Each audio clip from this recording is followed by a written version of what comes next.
You gotta get up top! What are you doing here? Go and take cover in the keep! Can't hold out against this onslaught much longer. Go and take cover with the others. Look out!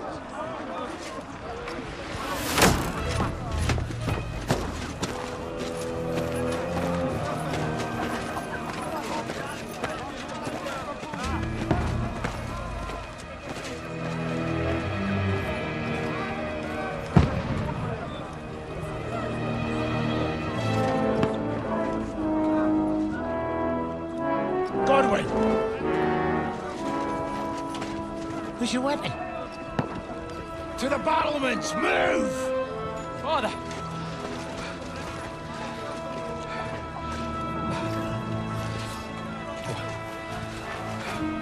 Will you come to anoint us before we die? We'll get anointed after the battles are hands. With booze. Get ready! Prepare to shoot! Positions!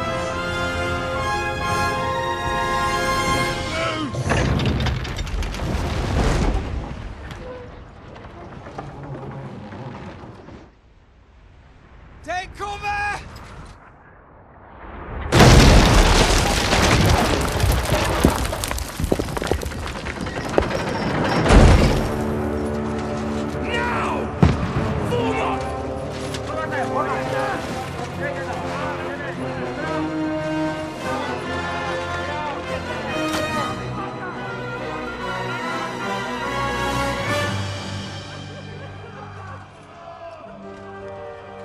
A rude awakening, eh?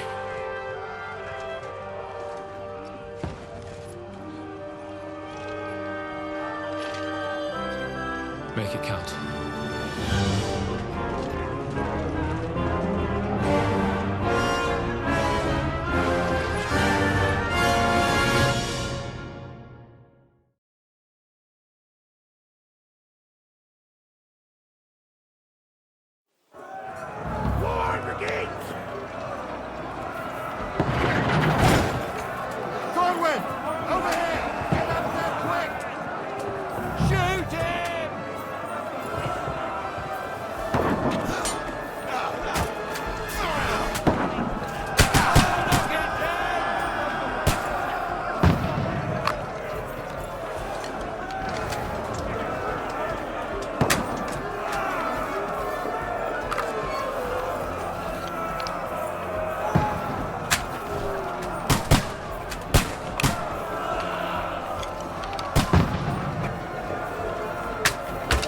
Now you're finished!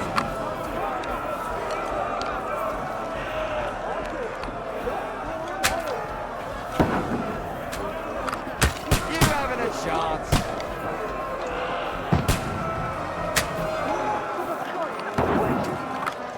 Got him!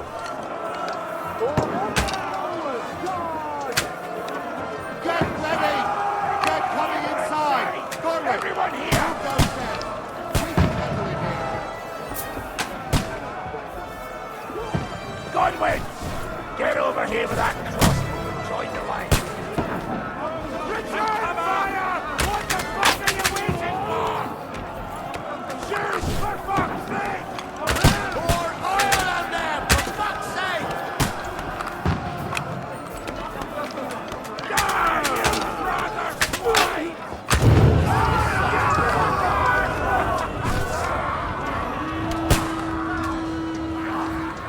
Get ready for another attack! Let's hope this slows them down.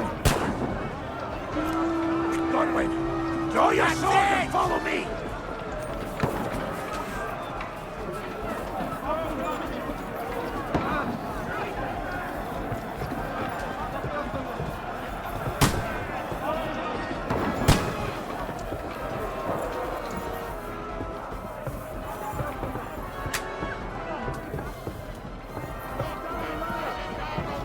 Fucking Wenceslas! Don't let them close! Right on the money!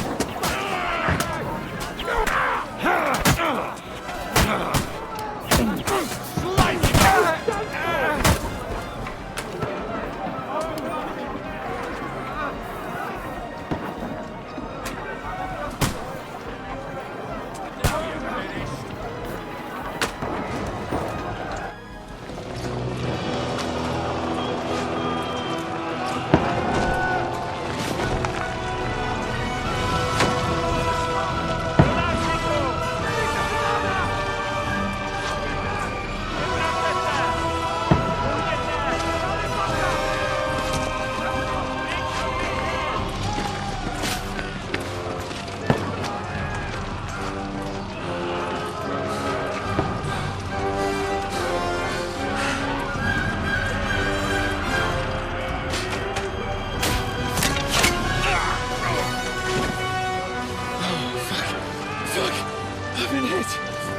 Don't poke at it.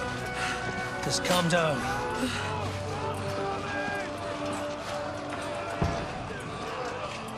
Oh, Dentes Fortuna, fucking you, vat. Jesus. You're only supposed to deliver a message to Trotsky. And the most adventure I was expecting was a fuck or two.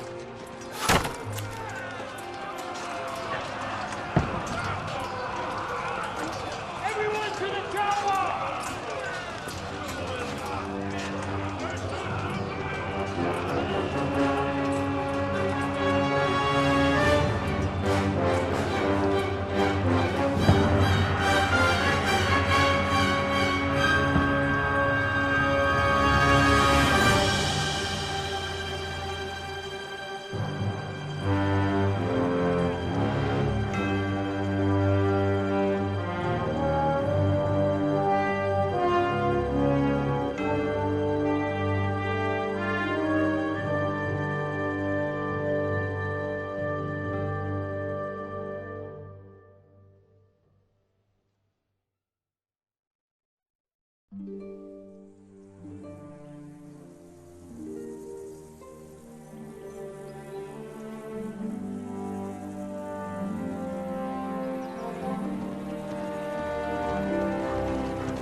Dentes Fortuna, you vat!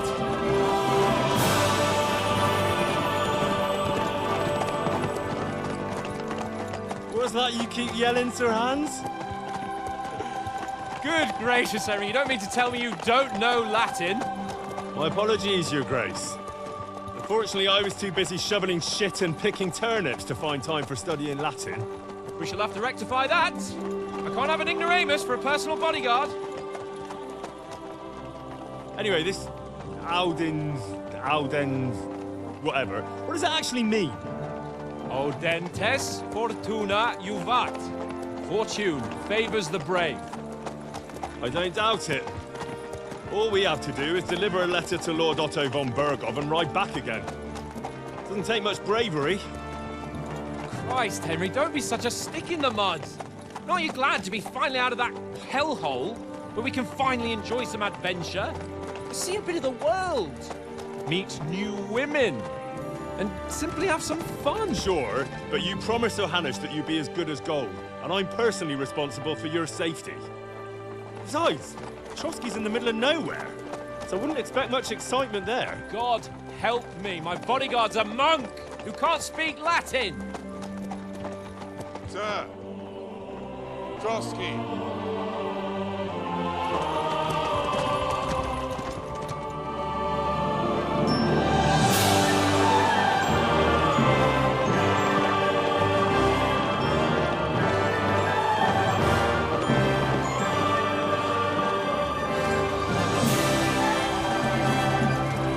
My word. That is fucking impressive. It makes Perkstein look like an outhouse. Berghoff must be made of money.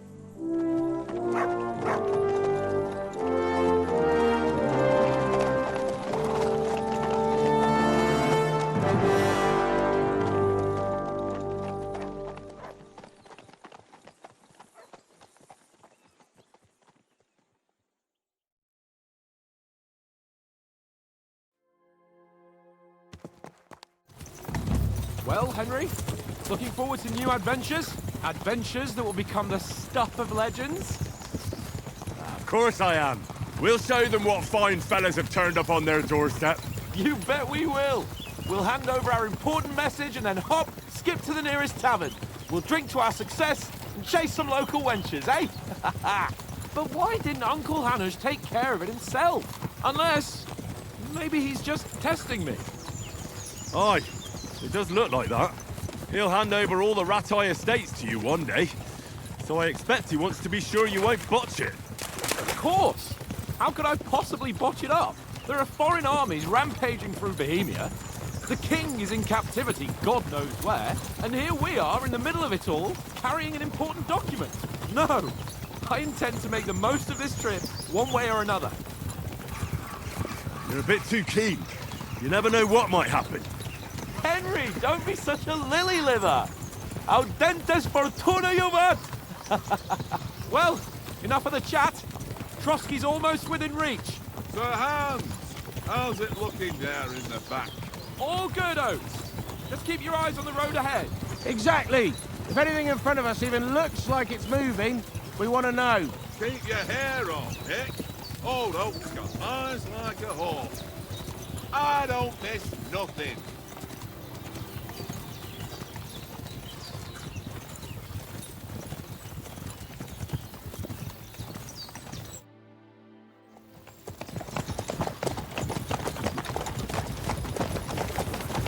Sir.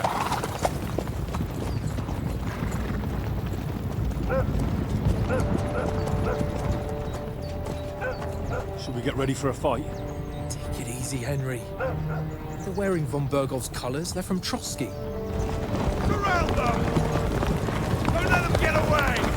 Besides, don't stand a chance against them. Don't do anything foolish, fellas. Just follow my orders.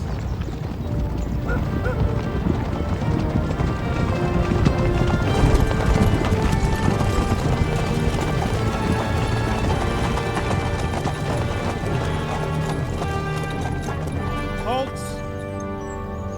What are you after here? Is this usually how you greet visitors, my good man? This is how we greet armed strangers when bandits are pillaging everywhere. Can you not distinguish between a noble and a bandit, sir? It's not always that straightforward these days. Who are you people? Sir Hans Capon of Perkstein. I bear a letter for Sir Otto von Berghoff from my master, Sir Hanush of Lipa.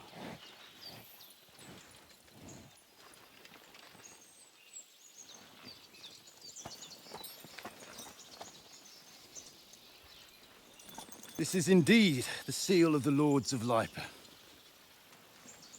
And unless I am mistaken, Lord Hanush of Lipa is on the side of King Wenceslas. Well, While my master is a member of the League of Lords, who side with King Sigismund.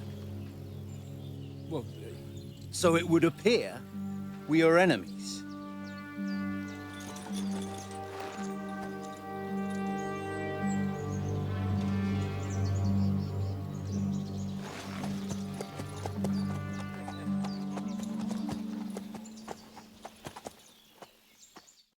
We're not enemies.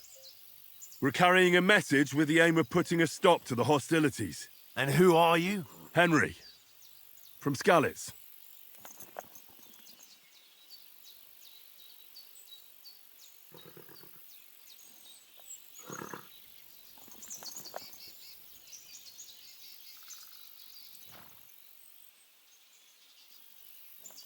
I'm Lord Capon's advisor and scribe, and now an envoy as well.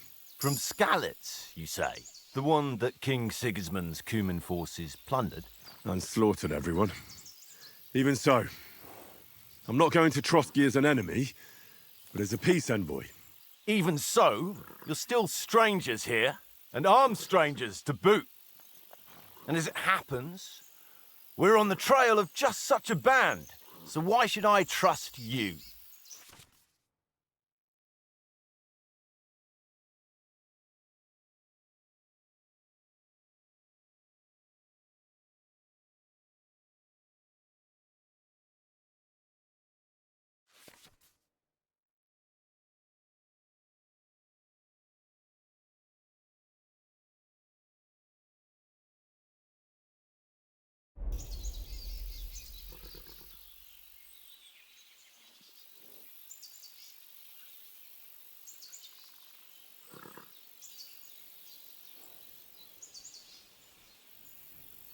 We want to resolve conflicts, not to stir up more. Once more, I assure you we have no evil intentions. You can escort us to Trotsky, and everything will be explained there. That we can guarantee. Very well.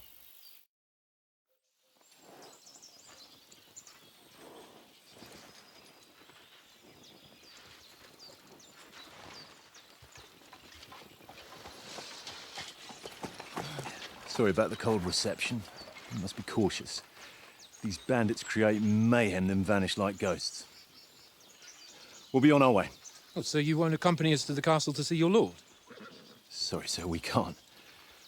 Listen, you won't make it to the castle before nightfall, and Sir Otto's orders are to not admit anyone after dark, especially while we're away. You'd best camp until daybreak. I'll take your point. I mean, back home, the last time someone let a nobleman in trouble into their castle, we had to bombard it to get him out. Is there an inn in these parts, at least? There is one, but it's a bit of a way out, and I'm not sure your lordship would like it very much. God! What kind of a backwater have they sent us to? I just suppose we'll just have to manage somehow. Good luck in hunting down those bandits. Thomas, captain at Trotsky. Thank you. And sorry again. Farewell. Farewell.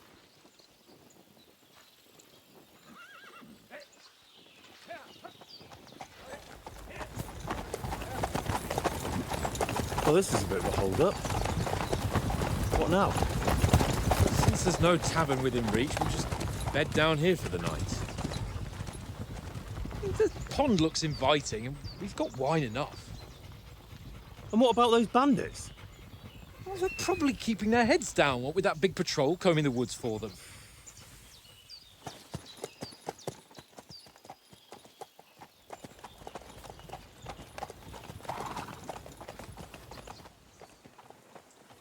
Come on, fellas. We'll camp here on the bank. At least we can bathe. I stink almost as bad as the rest of you, and you lot are rank! Be quiet, you three bitten hounds.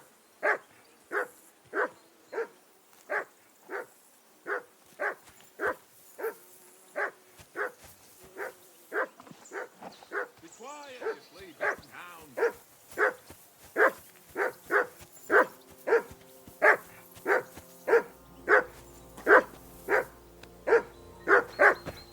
For Christ's sake! Henry! Call off that damn dog! What's all the before he fuss wolfs about, down Matt? the last of Are our you that mates. hungry? All right, I'll see what I can get for you. Well, hoorah! Peace at last. That barking was a pain in the ass.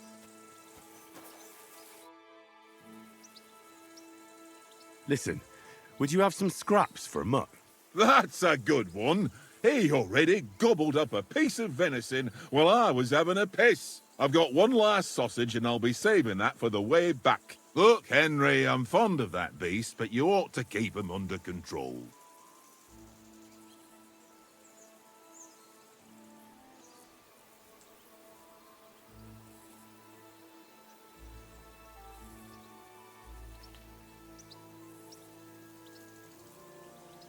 Wouldn't you swap it for something? I might. Tankard has my ring. I lost it to him at dice, and if I go home without it, my old woman will send me right back. If you can get it back, I'll be glad to give you that sausage. Well, I'll see what I can do. Come on, Conrad. What? Let's throw a few dice. For the love of God. How many times do I have to tell you?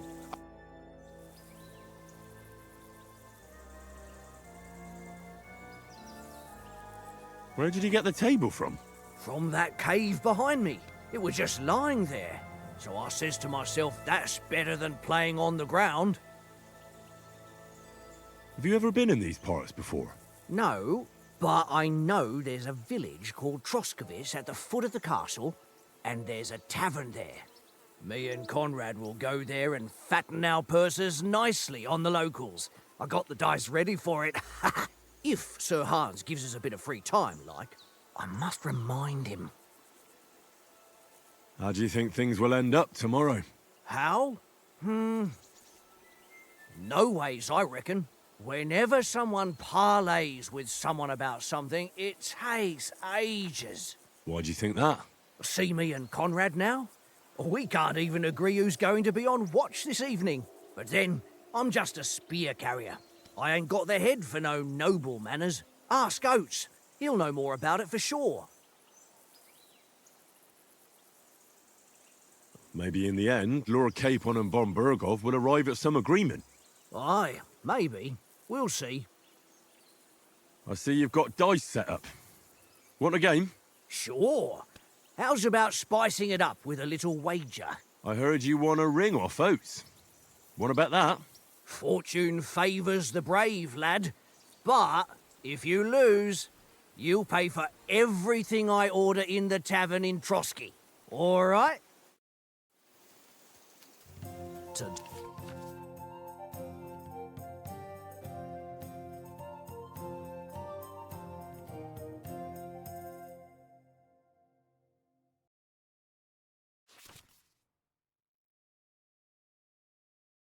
Today's my lucky day. I can feel it in my bones.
That's enough for me. Your turn.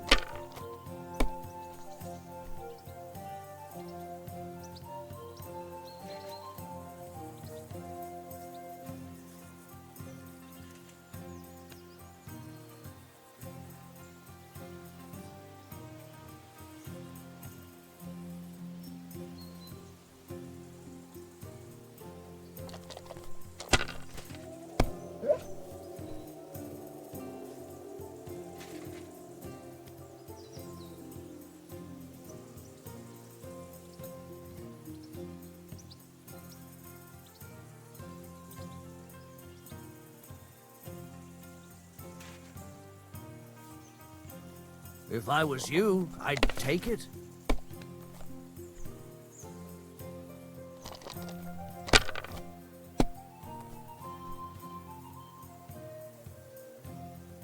Here.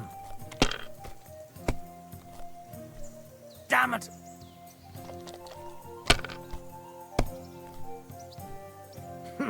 Well, this'll be a quick game.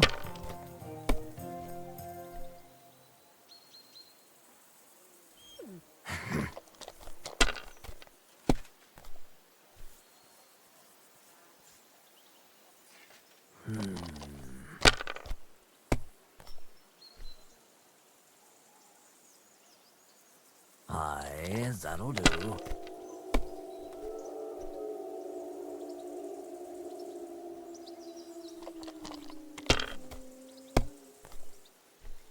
Oh, come on!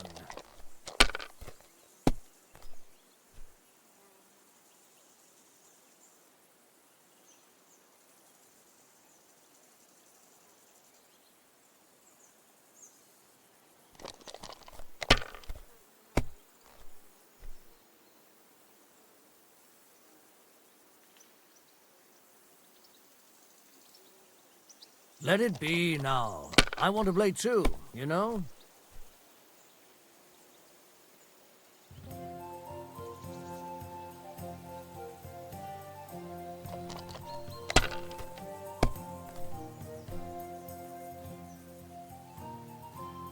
Here.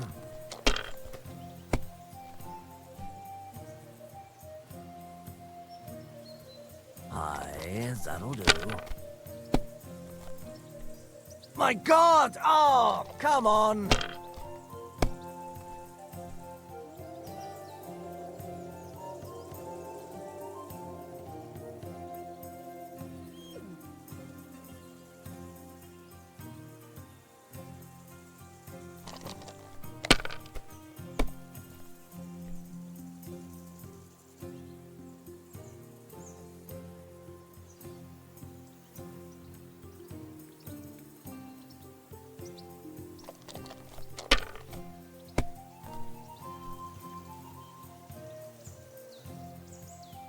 My God, I'm done.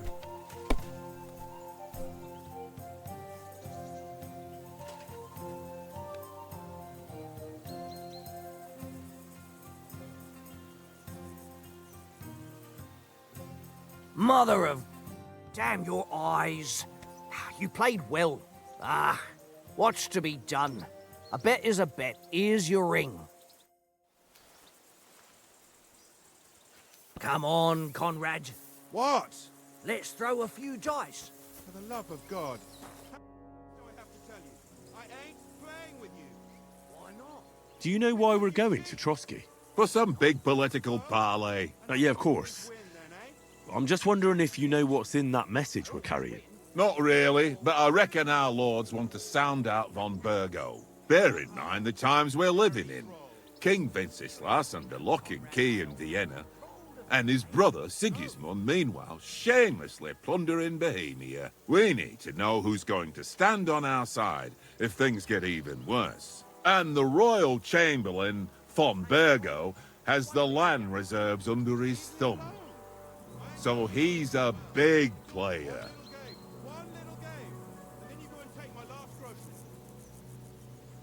To tell the truth, I'm starting to get a bit anxious about what to expect tomorrow. Do you think our big mission will be successful? Nothing to worry about. We'll get to Trotsky, Sir Hans and von Burgo will parley, and then we'll ride back. Done. You're a bit sure of yourself, eh? Well, this ain't my first time delivering a message. Everything will go according to plan. Don't you worry. We might even discuss how to make peace with Sigismund. Peace? I don't know. Sigismund is winning and he won't want to parley for peace. But I hope there's some chance of a truce, at least an armistice. The main thing is that it don't get no worse. Hacking up Cumans is one thing, but if it comes to Czechs fighting against Czechs, that'd be nasty. Do you know these parts? A little. It's all rocks and woods. Lovely to look at, but shit for hunting in. If you don't watch your step, you could easily fall down some fissure. So you've been in Trotsky before? Not Trotsky itself. Once I just passed through here with Sir Hanush's escort. Ah, I expect that's why he sent you with us. No doubt, but also because I'm not as rash as you youngsters. And besides, as the cook, I make sure you lot don't gobble up all the supplies at once. It seems Tankard can't tell a 5 from a 6. I won that ring off him. You beat the bastard. Ha! You're a dab hand, Henry. Thanks. Will you give it to me? If I go home without it, the old woman will break her broom over my back. What will you give me for it? Well, all I've got here is some grub. Want a sausage? It's venison. All right. And enough games. You won't easily find another mug who'll exchange a ring for a sausage. Yeah. True enough.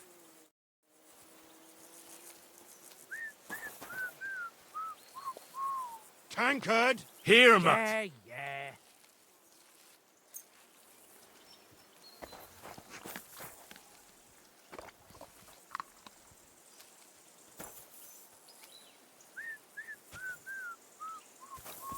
Tankard!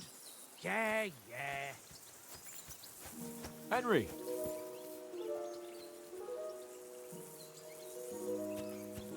Henry. Oh, that was a tight thing with the captain, eh? I got the feeling you'd lost your tongue. Just for a moment. But true enough. That bastard surprised me a bit. Well, that's what I'm here for. To deal with that kind of stuff. And I must say, that was pretty good for your first action as leader of my bodyguard. Let's see if you keep it up. But we managed the situation all right in the end.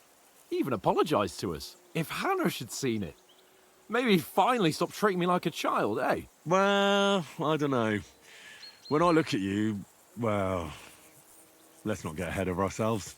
Kiss my arse. And by the way, since you're here, how about stretching our limbs a bit after that long journey? With a bit of swordplay. You're in the mood for that after riding so long? Certainly. So then, eh? Eh? All right then. Just a bit of swordplay for the hell of it? Or shall we have a wager? Let's save the wagers for later. Oh, you afraid?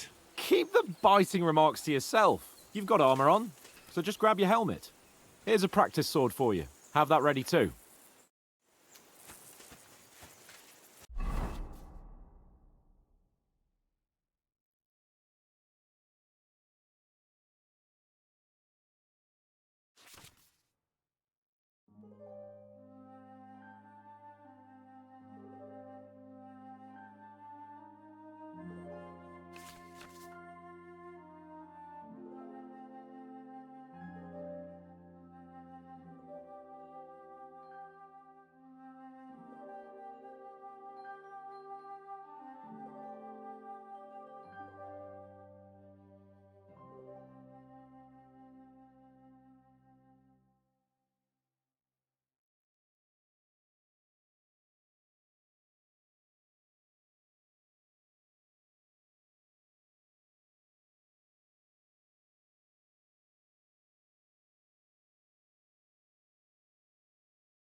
So, shall we start?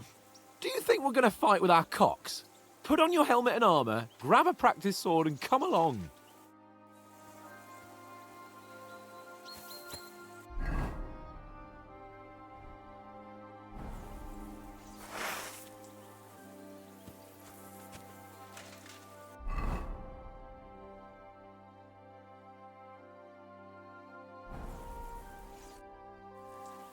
Can we start with the swordplay? You've got your armor. Good. I won't hold back. Ready? Let's start. Draw your sword. Hang on. This time, let's get warmed up. I'll attack you a few times. You defend. Go ahead. Impress me.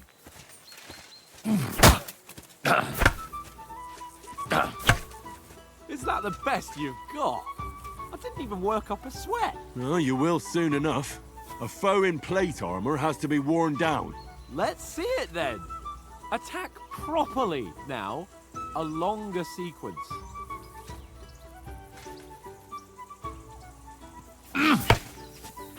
I'm still as fresh as a daisy.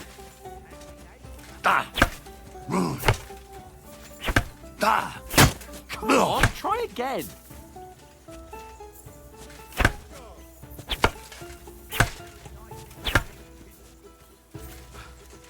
Enough! Now you're warmed up, eh? Yeah, but you're pretty winded yourself.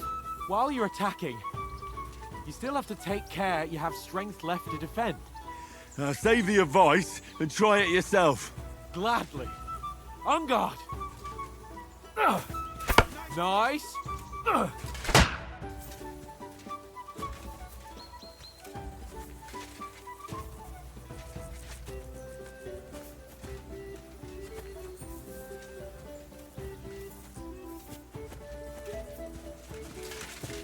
Good. What are you doing? Cover!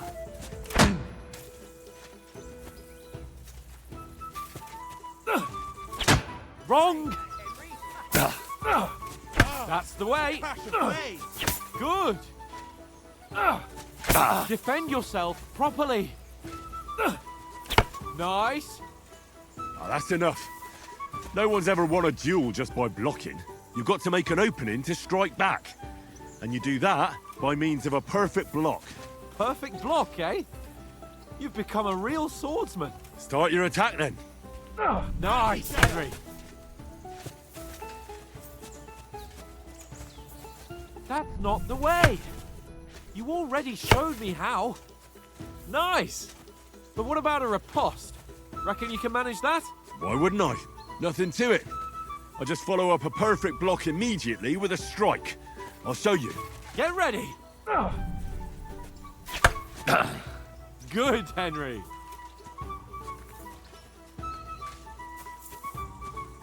Not like that. You mustn't block so soon. Good, Henry. Well, you're not as good as Captain Bernard, but that wasn't bad. Be sure to remember, if someone gives you a riposte, you can still fend it off with a perfect block. And it's best to follow up right away with your own riposte. Yeah, right. But what if I want to attack in such a way that you can't make a perfect block? Then it's best to attack at a spot where your opponent isn't covered, where he's not holding his weapon. You defend, and I'll show you how. All right, come on then. Nice. Nice work, Henry. Ooh. Too slow. Nice. All right. I get it, for Christ's sake.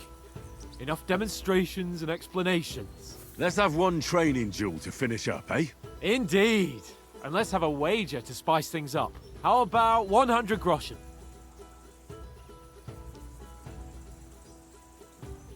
All right. 100 groschen it is. Defend yourself! Off to a good start.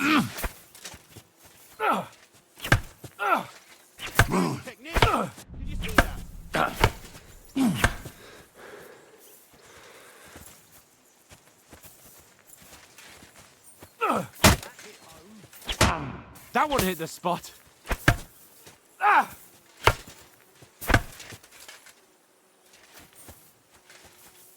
Let sparks fly!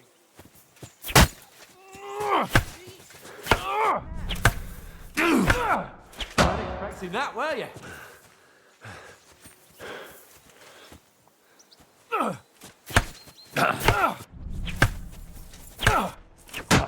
That one hit the spot.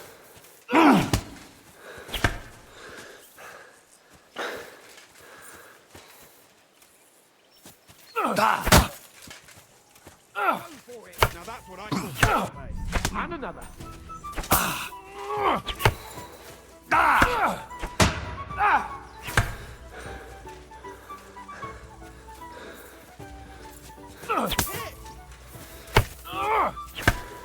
Oh, you haven't got a hope.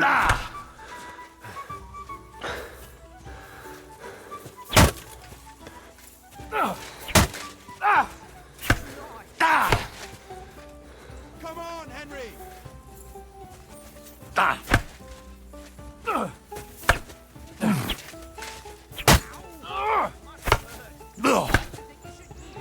And another.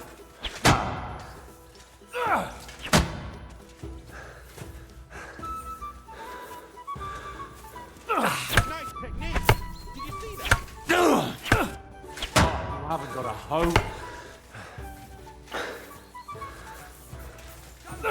He's nearly done in!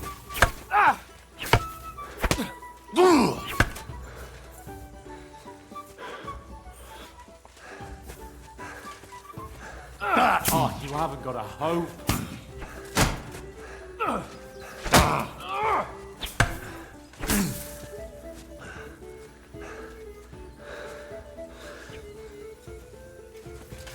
See that, fellas?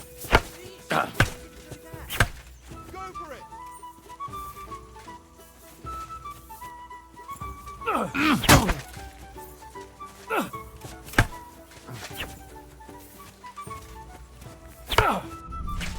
haven't got a hope. And you've had it. I say the victor is clear. I'll get my winnings from you later. Now it's time to eat. Oh, that sword playing's given me quite an appetite. Let's get some grub.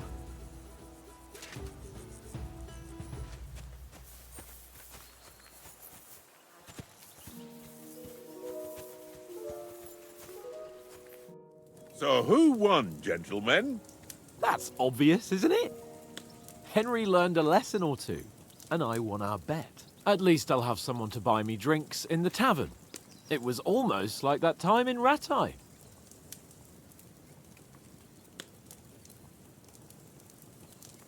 True. Only I won that time. Your bow, which came in very handy afterwards. You were unbelievably lucky, beating me after just one day of training. True, I wasn't in my best form that day. We had a drink or two beforehand. Oats? What's this food supposed to be? What's left of our supplies. Tomorrow we'll be at the castle, and we'll get some decent grub. If you told us earlier, I could have shot a hare. And you could have cooked it like they did in the tavern the day before yesterday. That tavern where you drank away all your coin? Ha! You've got to have some fun. And then you tried it on with the innkeeper's daughter when you were shit-faced. She was pretty. A real peach. Admit it. Only a fella was there.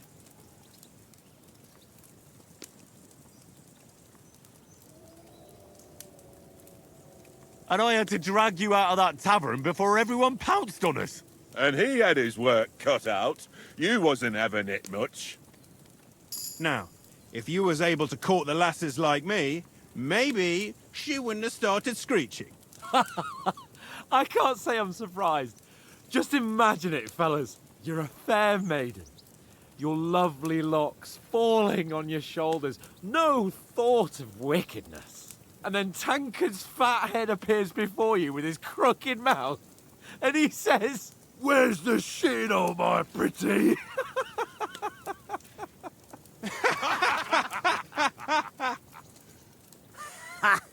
I've got nothing to regret. The whole world turns around wenches. Ain't that right, Henry? Hmm? You never gave us the goods on that lass of yours. What was her name now? Teresa. She lived with that crook Peshek at the mill. And she saved my life. A brave girl. Aye. She's a fine lass. And? Is she any good? Like, is she any good? Get me? She's my sweetheart. And that's all I'll tell you. Ah, don't be such a monk. Out with it. Listen up. I'll tell you what that girl can do. The wildest she-cat I know. So when she's stripped off... Enough, enough. You want to be a chivalrous knight, and you talk like that about a damsel? For shame.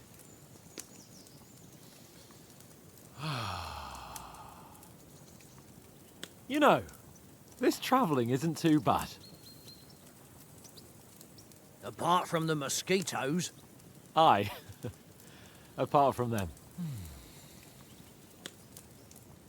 Where were you yesterday evening, Henry? You were late for supper.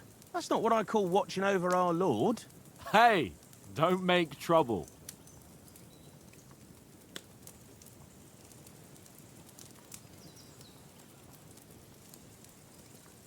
Mutt caught a scent. Ran off into the woods and wouldn't come back. And what was it? There's a footpath there with some derelict house at the end. Mutt was standing outside, barking like crazy. But there was nothing inside but mouldy furniture and some burnt bones. So I calmed the poor pup down, and we came back to the camp. He don't seem like no poor pup to me, especially after the way he came barking at me today. And what about, time, sir?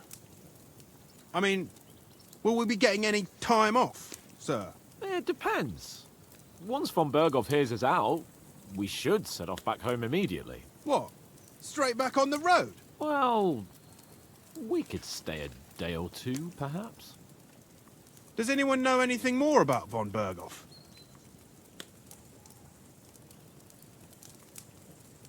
Only what Sir Hans told us, that von Berghoff is a big cheese in the royal court. That's why we're going to negotiate an alliance with him. You summed that up nicely. But yes, that's how it is. He's the royal chamberlain. You fellas will never meet a more important noble than him. I heard he insists on having the finest swords, and that he's got a big collection of all kinds of swords and daggers. Collecting them ain't the same as knowing how to use them. And is he any good at sword fighting? It ain't nothing easy to learn.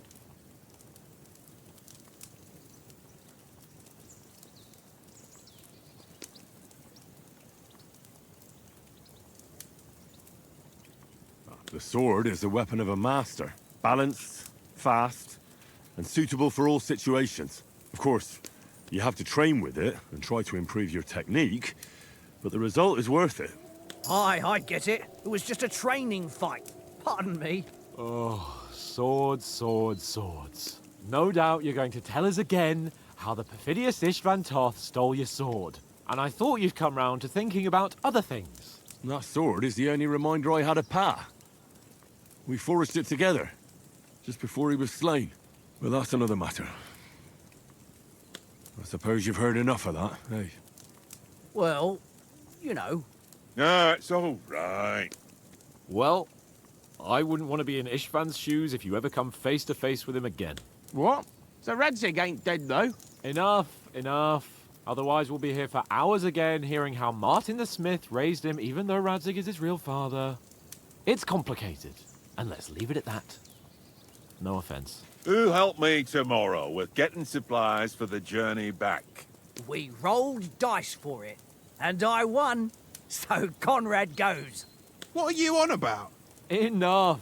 Oath, you're no fun at all. There'll be a feast at the castle tomorrow, so forget about supplies. Anyone for another helping? There's plenty left.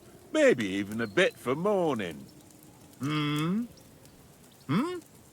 thanks. I must wash myself down a bit. My words exactly. We can't turn up at Trotsky tomorrow in this state.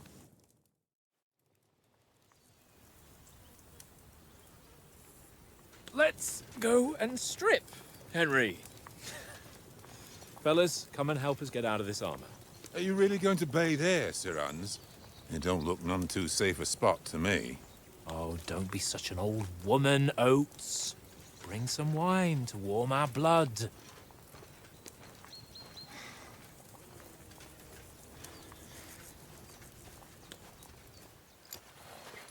Yeah, we're not on a trip to the baths here, Sir Hans. Henry's right, sir. Duty first, fun later. God's wounds. I haven't been away from Rattay in ages. So, here, I intend to live a little.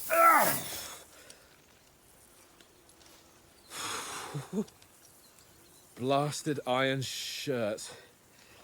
Oh, what a relief. I feel like I've just shed 40 pounds.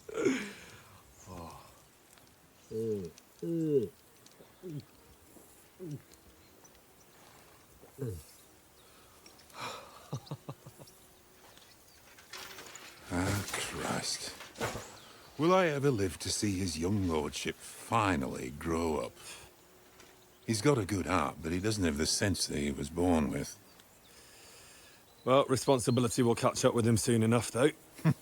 There's more chance of me becoming a monk.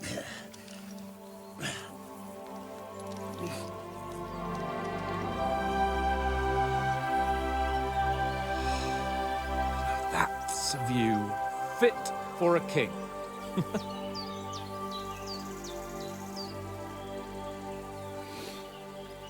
Whew. You were right about our stench. Let's hope this water isn't too cold. You wouldn't want your pride and joy shrinking. I'm more worried about it being too deep. Come on.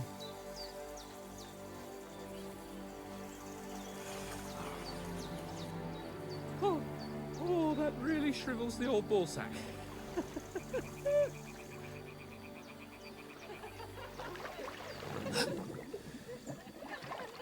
What's the matter? Females!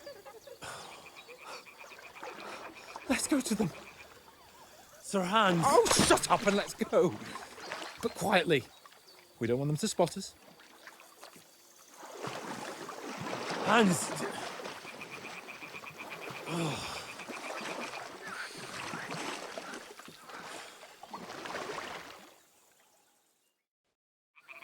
Head down, Henry. We've got to sneak closer.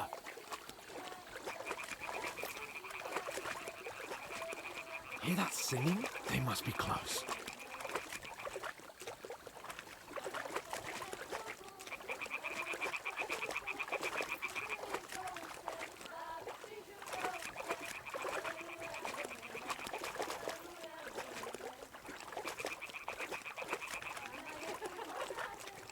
Hear that? Do you think they might be bathing? Come on, let's get closer.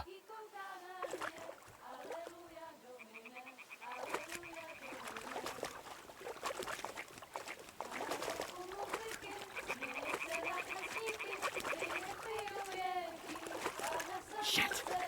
One of them's doing laundry. We have to get closer to the others. Only she's blocking our way, right in our path. Damn it! Throw a stone in the water near her to lure her away. Once she notices it, we'll hurry along the other side.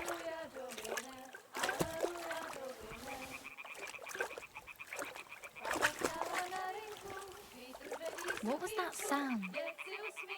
What was that? It works. Let's go.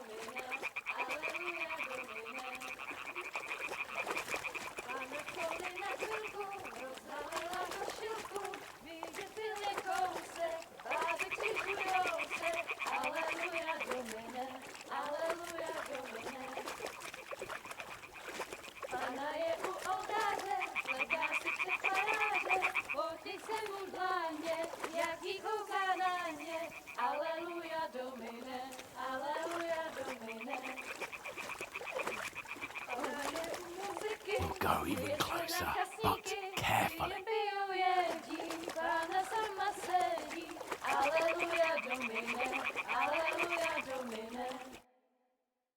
Na poli na chvilku rozhalila košilku, vidět byl jen kousek, báby křižujou se, haleluja Domine, haleluja Domine. Pána je u muziky, směje se na chasníky, jen pijou jedí, Pána sama sedí, haleluja Domine, haleluja. Henry, I told you to... Fucking God, you're a...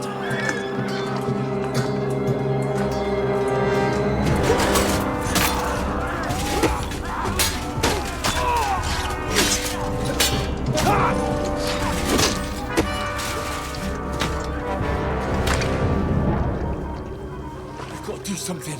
Stay down, for fuck's sake.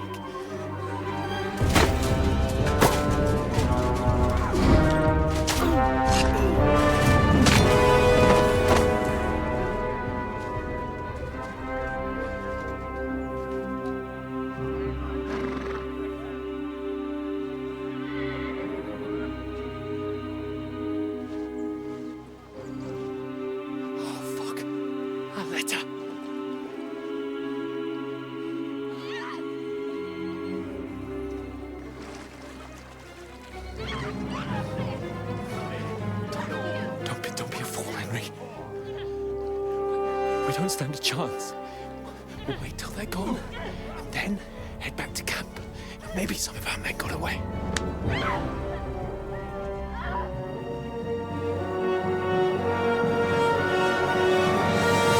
Hey! What the fuck are you doing? Hey! Hands off her, you brute! What the hell's going on here? Let her go, you pigs! That bastard's with them! Fucking hell!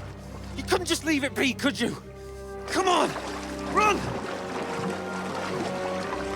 Catch them! Enough, I said! What the fuck? It's mine!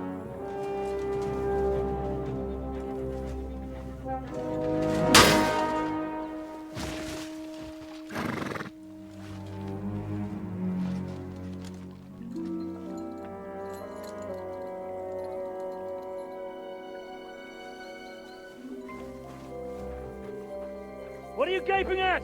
Shoot! Well, don't just stand there, you idiots! After them!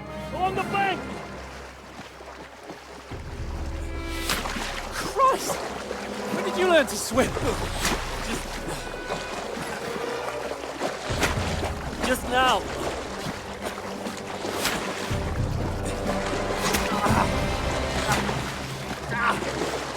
Fucking armor! Come on! We'll cut them off on the other side! Oh, these torches, quick!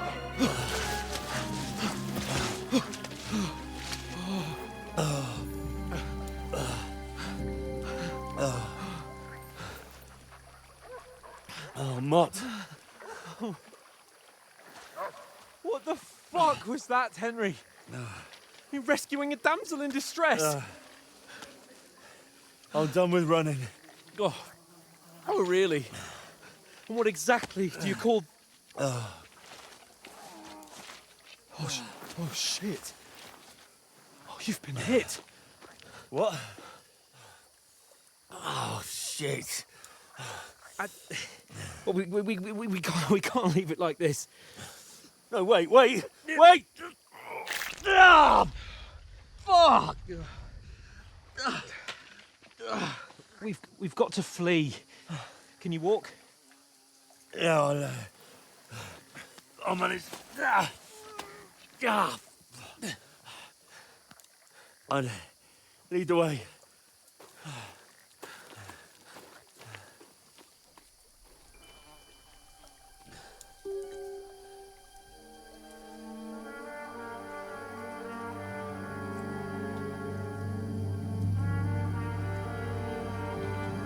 You pull yourself together. We've got to vanish.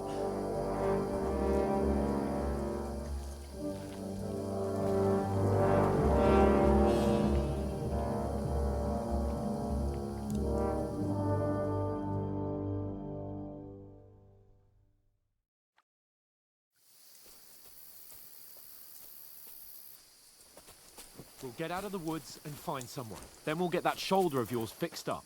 So, how far is it to Trotsky?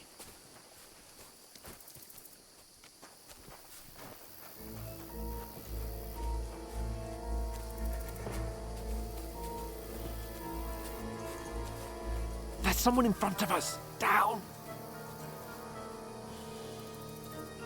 They mustn't get away. Got that? Call out as soon as you see them. And then kill them. No fucking around. You, watch the middle of the gorge. And keep your eyes peeled, right? Around. You two, go up there. Get a move on. You watch this side of the rocks. And you, go to the pond. They didn't succeed in swimming to the other side of the pond. I want to know. Then come back, give me a full report. Sacra! Footprint. He'll see us. We'll have to wait. Do you honestly think they can get to work? Shut up, or the chief will hear you. It's still easier here than that skirmish over summer. Stumbling about in the pitch black. With all your torch dancing blind you. Leave it out. Catching some naked men in the woods. Better than getting killed in a skirmish. Maybe. But I still can't see a bloody thing.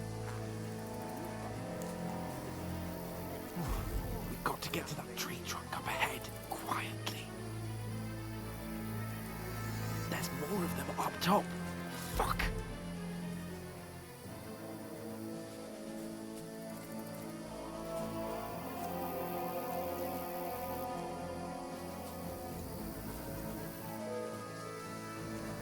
I played dice against Lefty yesterday. They're coming here! Stand still! Instead.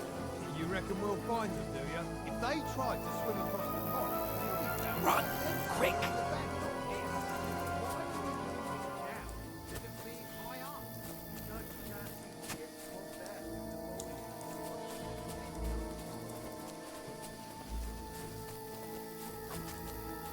No, no, no. Fuck, they're in front of us. Quick, into the rocks. Kurva! They're playing into the rock! Hurry! Run around! We'll catch them at the top!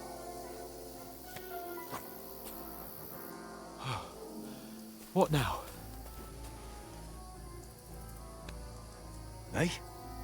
Hans! There's more of them up top! Take cover! Run ahead of them!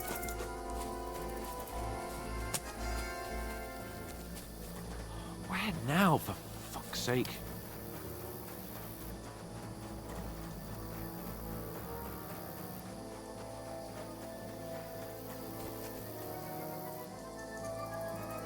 Here! Damn it, they're everywhere! What are we gonna do? How should I know? We can't go climbing into the rocks at night when we can't see shit. But they'll catch us! Oh, you don't say, genius. Calm down, for fuck's sake! Stop it! This isn't going to help us. You know what? Go and look into that gorge behind me and see if there's a way forward. Then come back to me. At least we'll know if it makes sense to go that way. If we can get out of the rocks. I'll stay here meanwhile and watch out for them.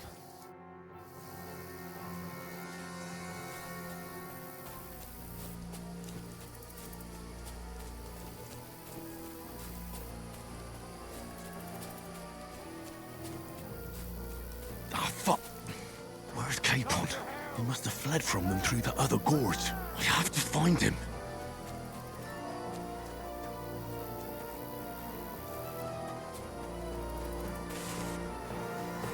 Where is he?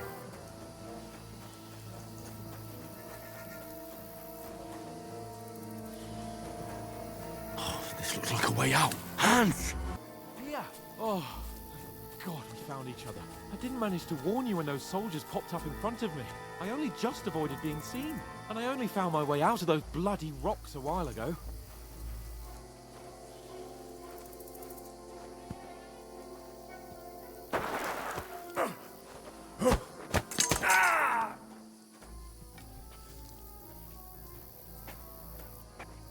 You're a dead man!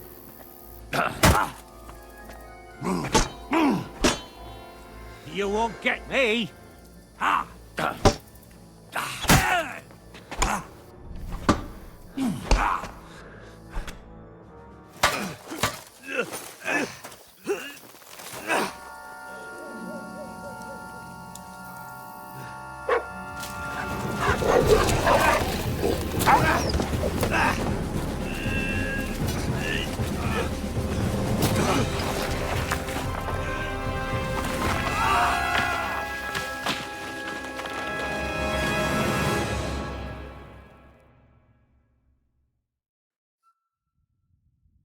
You know the trouble with an adventurous life, son?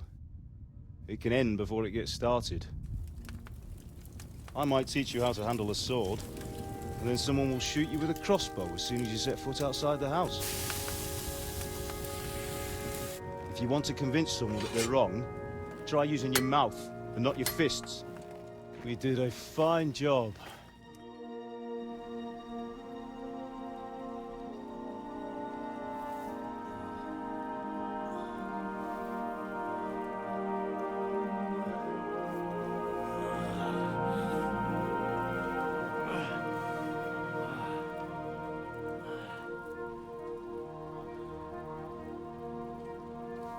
Being a blacksmith might bring no glory, but it has its benefits. Like keeping your head on your shoulders. Pa. Ah, come now. I was the one who raised you, but you know how things really are.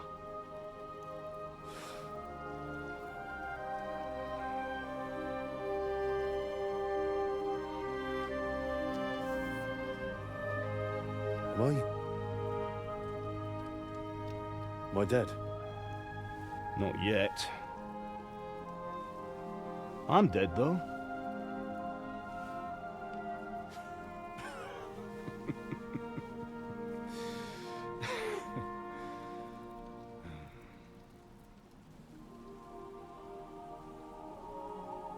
If I'm not, then Then how come... You chose a different path than I wanted for you. And maybe that's how it was meant to be. But once you've chosen the path of adventure, you have to fight. You have to fight till the bitter end, with all the strength you can muster. You still have a long way to go till your work is done, Henry. So pull yourself together and wake up. It's not over yet. For the love of God, wake up! Pull yourself together, Henry. Oh, thank Christ. Oh, I thought you were done for.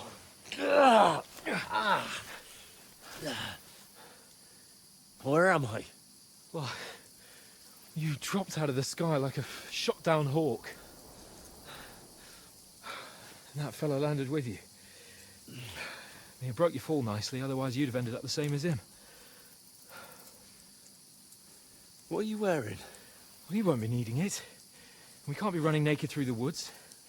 And if you're capable of running at all... Now, where's Mutt? I've no idea. Just don't worry about your dog. He can look after himself. Right, we've got to disappear. Right, come on, I'll help you up.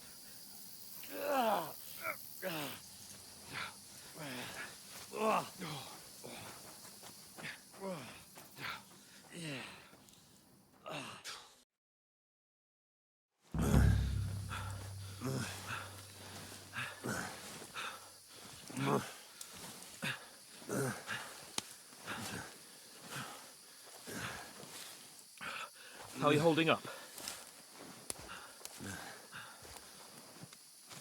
Not good. I feel like it's all up for me. Just hang in there, damn it. As long as you talk, I know you're hanging in there. Henry, what are you staring at? They're here. Sigismund's army. The only army here is the one-man army of Sahan's Cable. Ah! Jesus, don't do this to me. Pull yourself together and let's go. We have to go.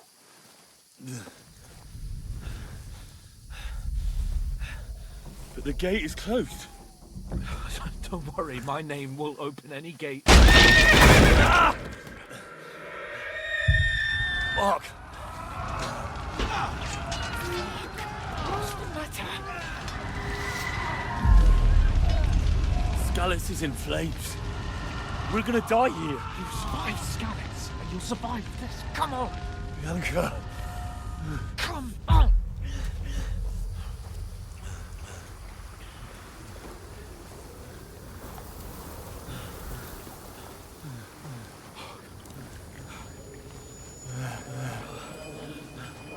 Father? Listen to me, Al. Listen carefully. Take the sword, go into the house, and grab anything else Run! from the trunk. Go to the Easy, castle. Henry. Hurry. What are you? Are you mad? Mother is in the village. I'll fetch her and we'll follow right behind. I'll go with you. No. You do what Come I on. say right now. Give the sword to For Sir Christ's sake! If anything happens, he'll take care Come of you. on! Me. Oh, you can hardly stand, damn it. But we'll make it together. You'll see.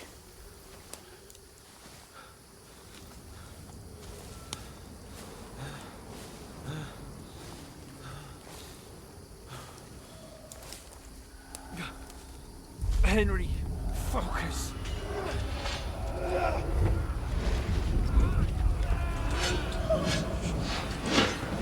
Henry, pull yourself together.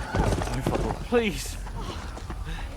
God, there's nobody here. You're just imagining things. Run. No! Don't give in to it. Hang in there. Run! We'll make it together. You'll see. You're a warrior. You can do this. It's all right, Henry. I've got you. Just a little further.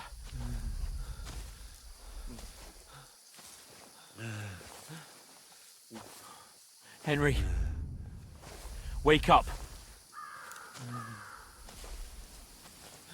The linden tree. Just like Father always wanted. No, we can't stop. And Pa... I swear, I won't leave you. Henry, snap out of it. Stay with me. Henry, a light.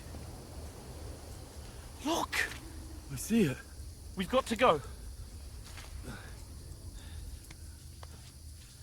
see the light.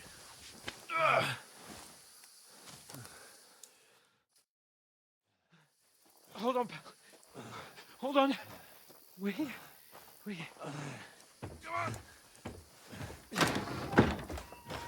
Pavlena, is it you?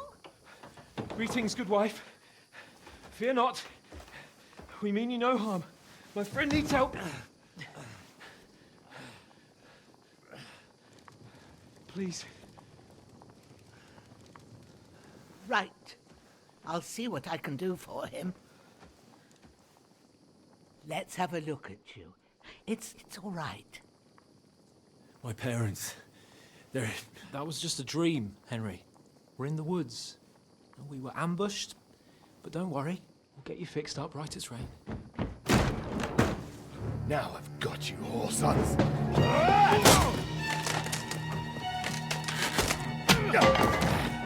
Think again, strong!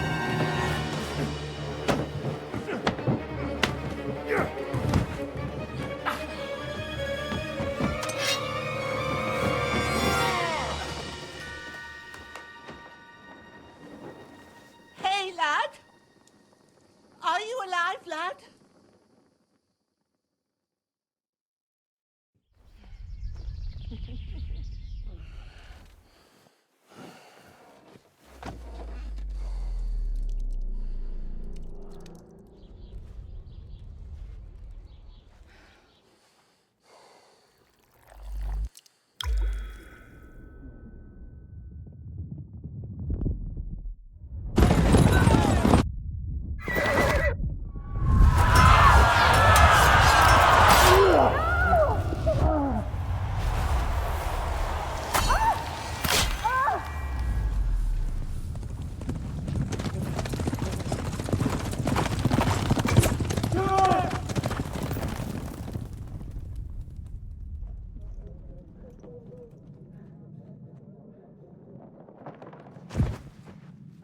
Scouts. They burned it to the ground. Slaughtered everyone. Who? Who burned it to the ground? Huge army.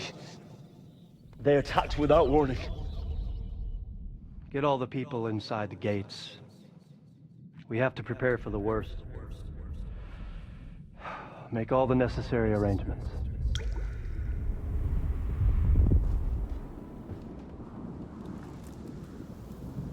I am Sir Marquardt von Aulitz.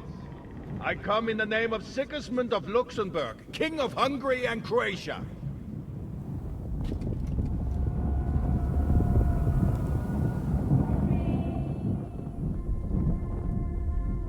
Get up now.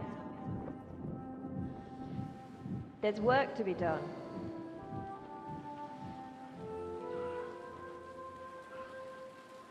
Mother?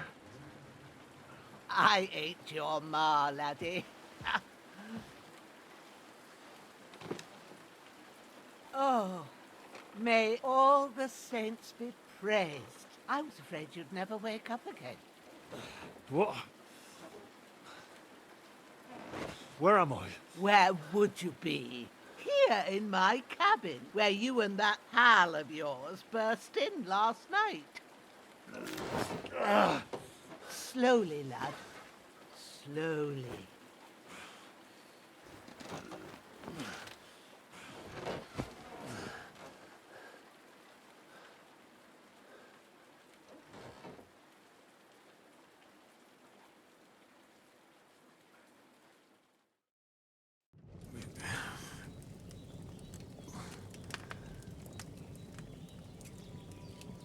What happened? What about Hans? He's taken care of for now, but he was on the edge there for a bit. And so were you, lad, so calm yourself. Last night you were 1 foot in the grave already. You were lucky you happened to turn up here. Well, I have to talk to Hans. You won't get much out of him now. He's lost a lot of blood and he has a fever. What happened to him? That cutthroat that followed you fellas cut him up bad. Hans was fighting him outside, then he came staggering in, said something about Fortuna and collapsed on the floor. But you'll help him, won't you? God willing. Well, I managed to pull you out of death's grip, so maybe I'll be blessed again. I'll go check on him as soon as I'm done with you. How are you feeling?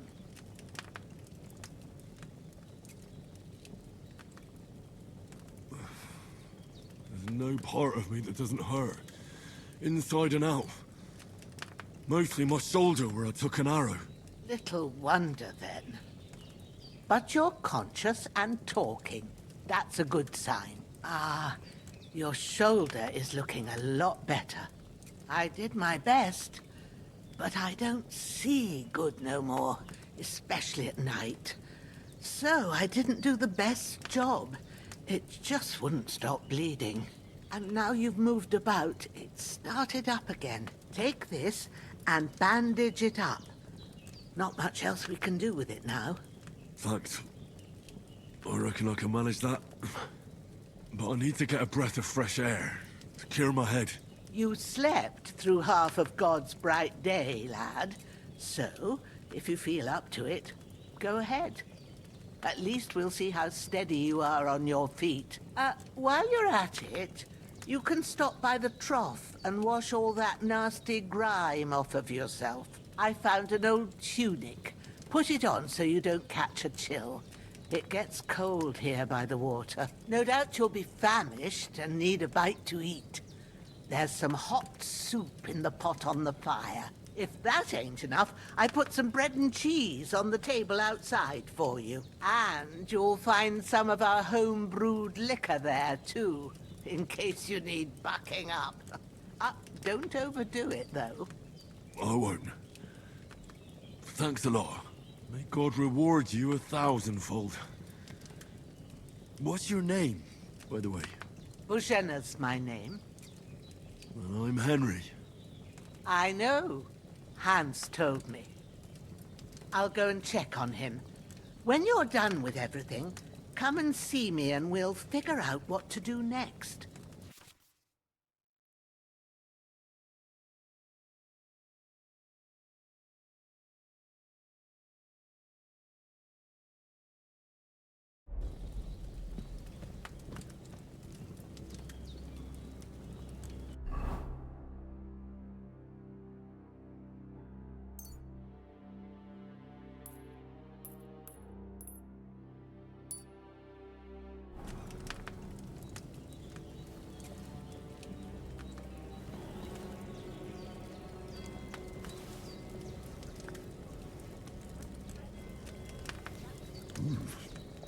That's really good. So good I wouldn't say no to some more. Aye. True bliss is a full belly.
I feel like a new man.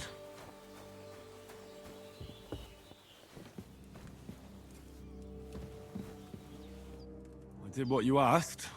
And you didn't faint while doing it. I'm pleased, Henry. I had to pour a whole Lethean potion into you last night. That's what I call medicine. It can either put a dead man back on his feet, or make sure he never gets up again. So consider yourself lucky. I will. But what about Capon? Well, he's less lucky. That brute really knocked him about before Hans beat the life out of him. Is there any way I can help? I owe it to Capon, and I want to do whatever I can. You owe him, all right. I've got a bit of that Lethean potion left.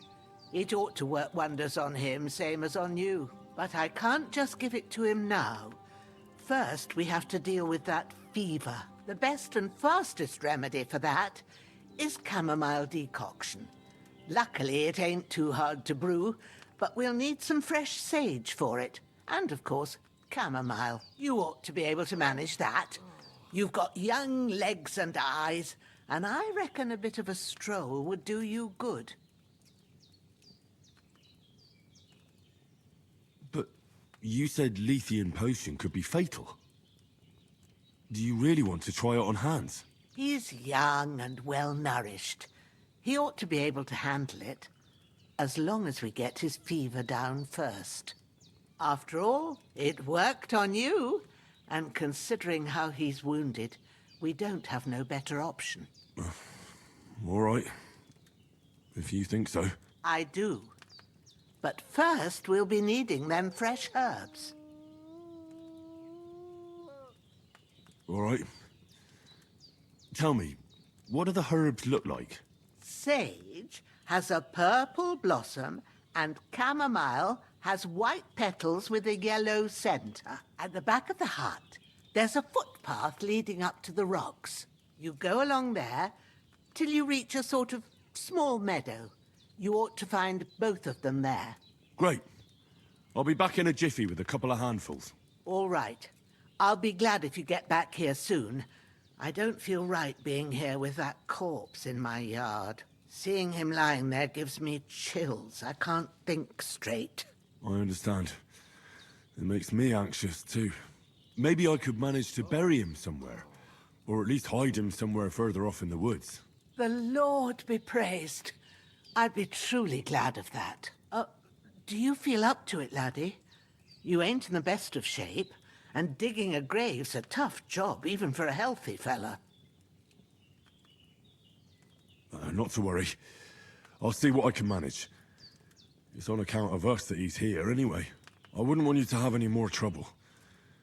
And a bit of effort, even if it's a dirty job, is the least I owe you.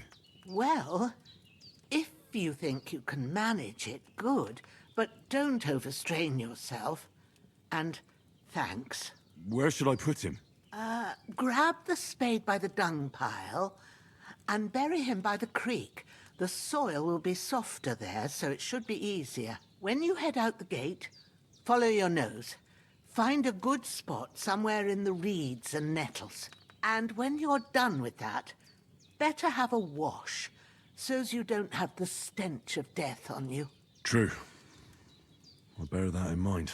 I'll sort out the rest with Ignatius, the gravedigger, when he comes by again, so's I don't have that wretch lying here till Judgment Day. All right.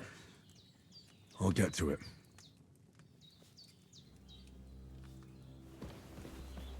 Don't die on me now. Henry will be back soon with the herbs. I will brew you up a potion.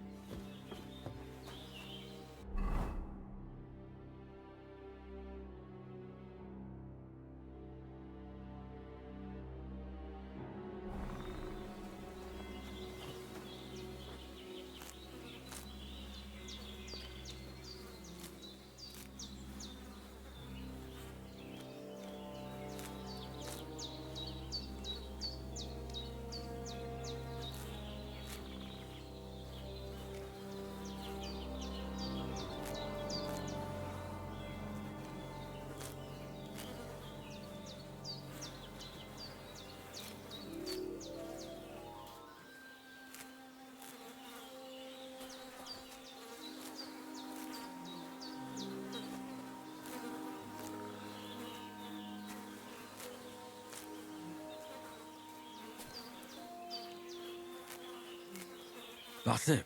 Chamomile.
Ah, shit!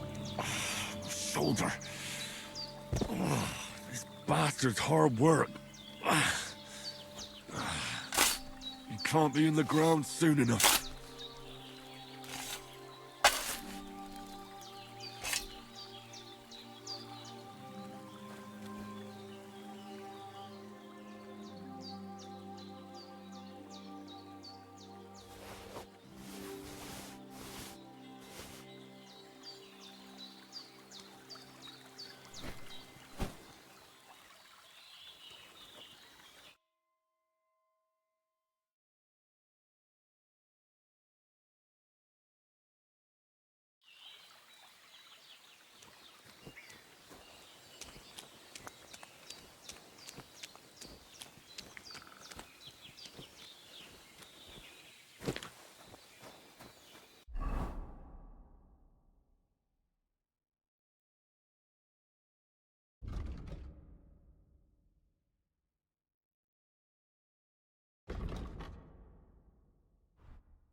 When's the last time I ate something?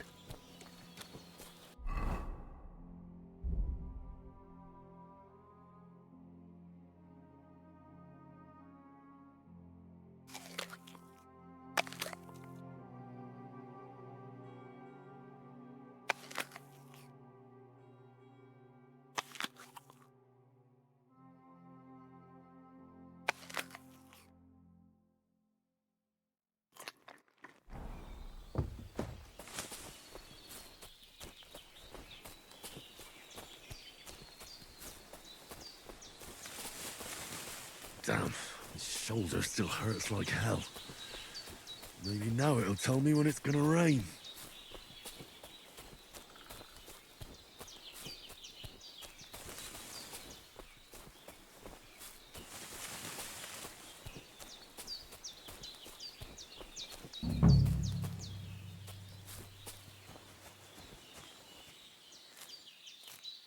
Purple flower, sage, there we go.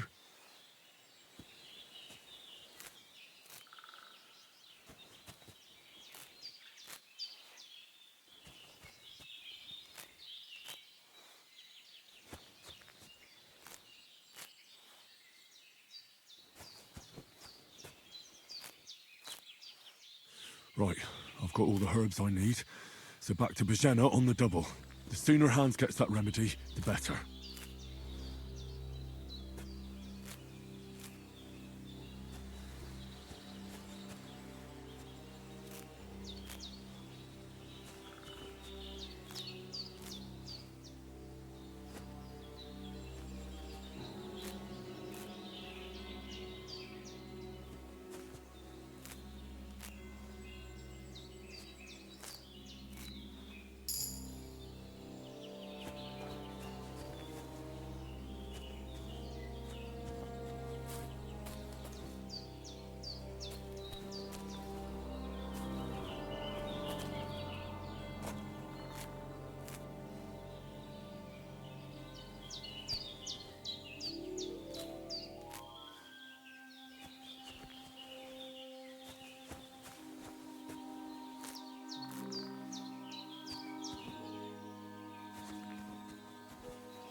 What's that dog making such a fuss about?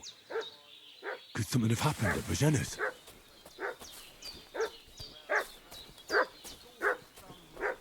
I should have some weapon at hand, in case there's any foul play. They must be hiding here somewhere in the rocks. What do you...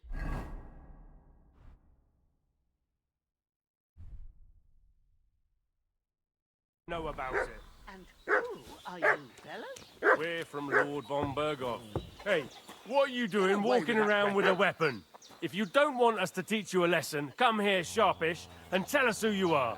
Shut your mouth and start praying, you arsehole. Don't think I don't know what you are. No, I'm done with this.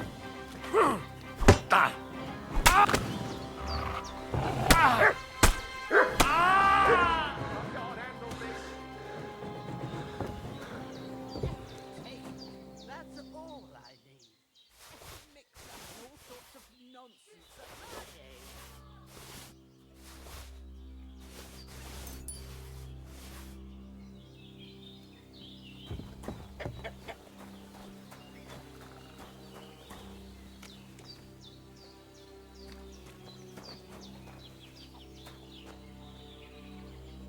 Did they hurt you?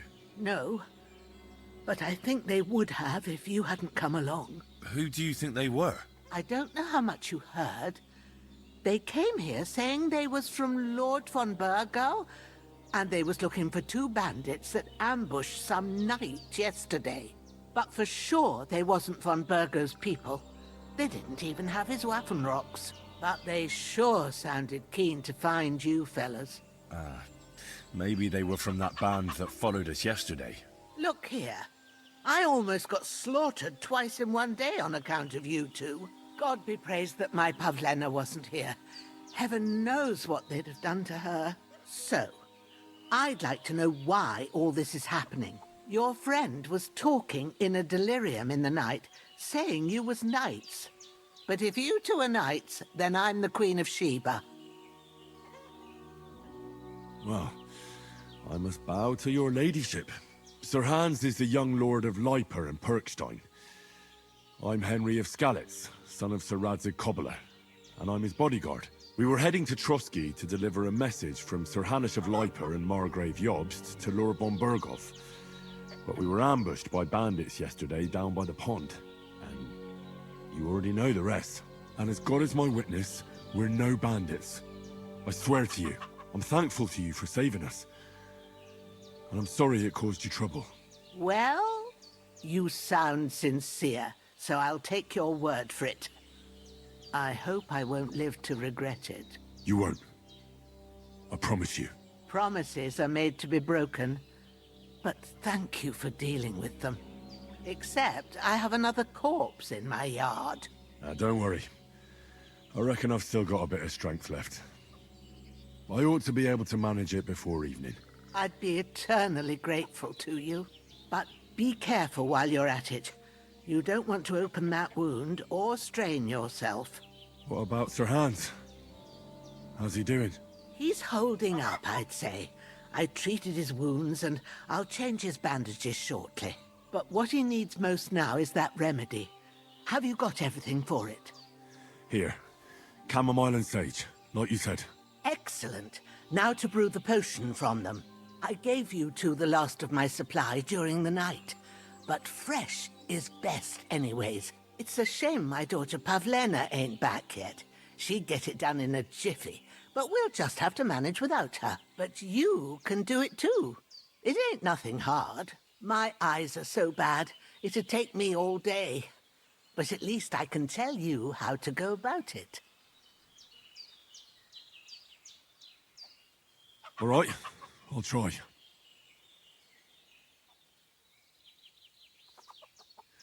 But I'm not sure how to do it. I told you, I'll explain everything. I have a book here with the recipe, but it'll be better if I tell you. I know it by heart. I can read as well as any man, if that's what you mean. My word. Maybe you really are a noble son. I'll take the book just in case, but if you give me some advice, I'd be grateful. Of course. Everything we need is in the hut. Let's get to it.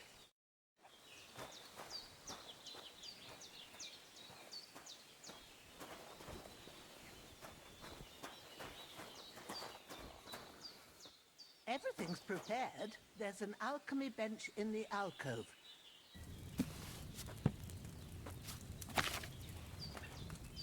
First, go to the recipe book. Now find the recipe for chamomile decoction and remember what you have to do. Then get back to the bench and we'll start.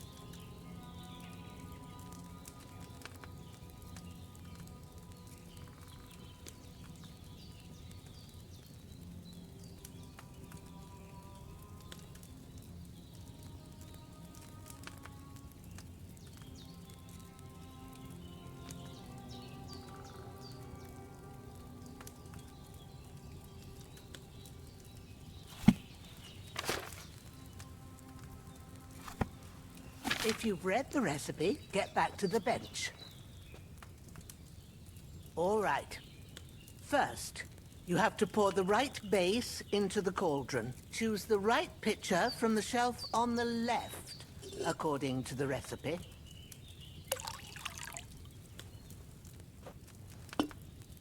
So, what did you pour in there? Wine, of course. Like it says in the book. Glad to hear it. Now try moving the cauldron over the flame, so you know how it looks when it starts boiling a bit.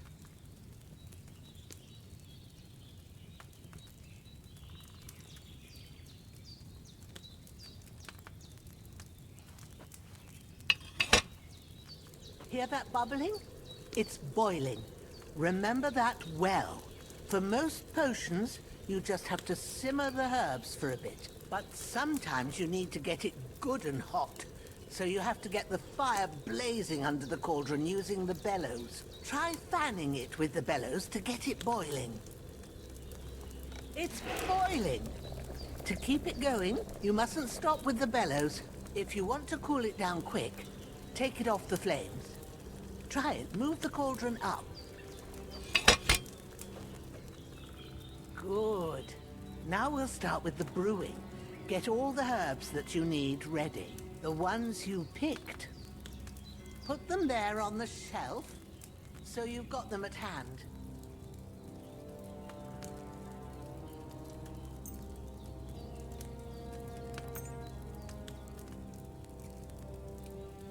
All right, let's get to it. First, throw 2 handfuls of chamomile into the cauldron.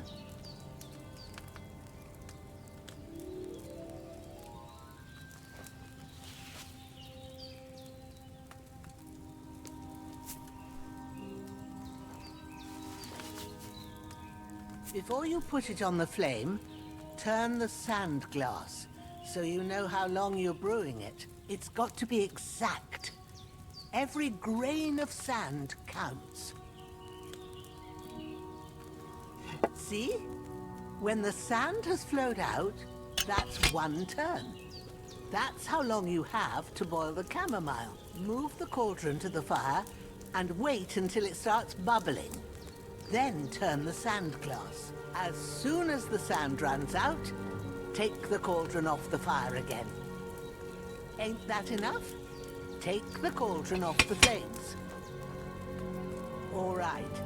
Now, take 1 handful of sage, grind it with a mortar and pestle, and drop it in the cauldron.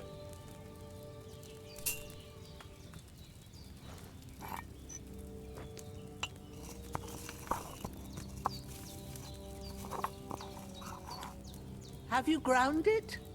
Good. Now, drop it in the cauldron. You don't have to boil it anymore. All you have to do now is decant it. Get a phial and pour it in. Done. Now, let's see what you've brewed.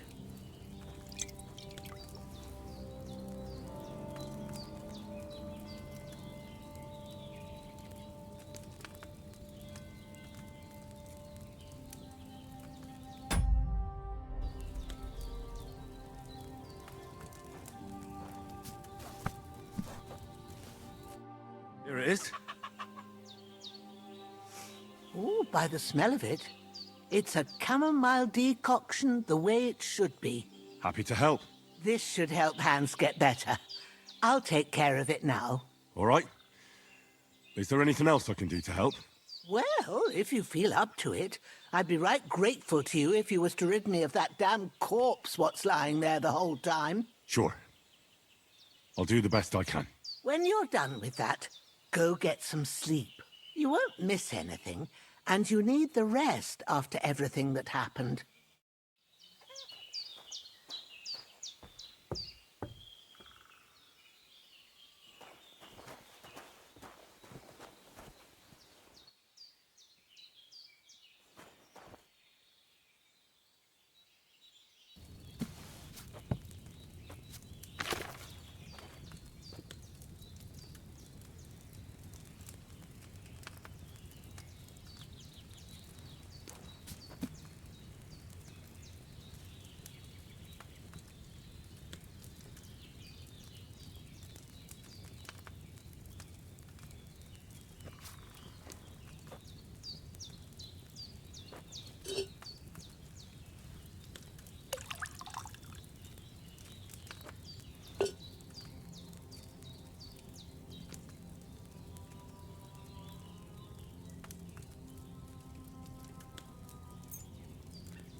Ah, fuck.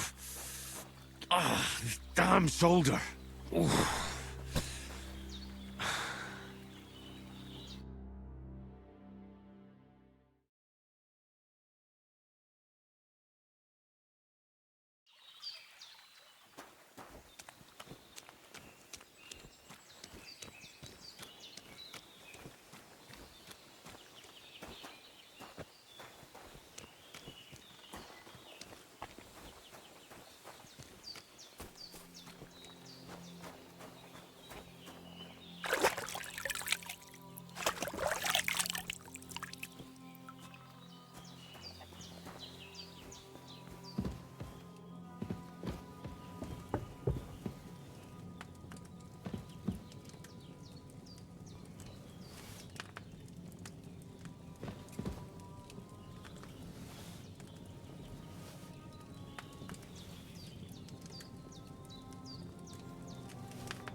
A sword such as this will bring honor to its bearer. True, Sir Radzik. If I'd have had its like back in Nicopolis, things would have worked out differently.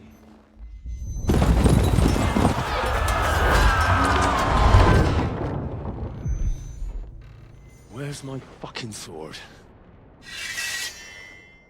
And I found it.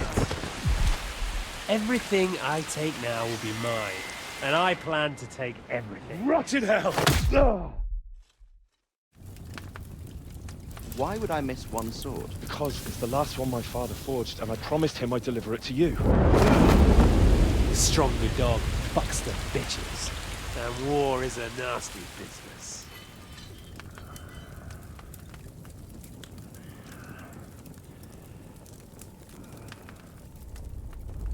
Where's my fucking sword?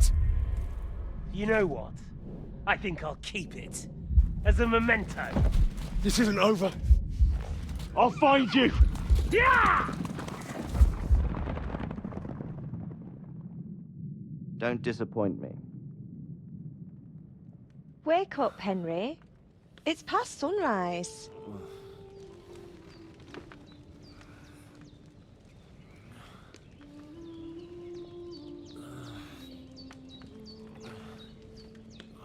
Hallelujah. I thought you'd never wake. Were you having a nightmare?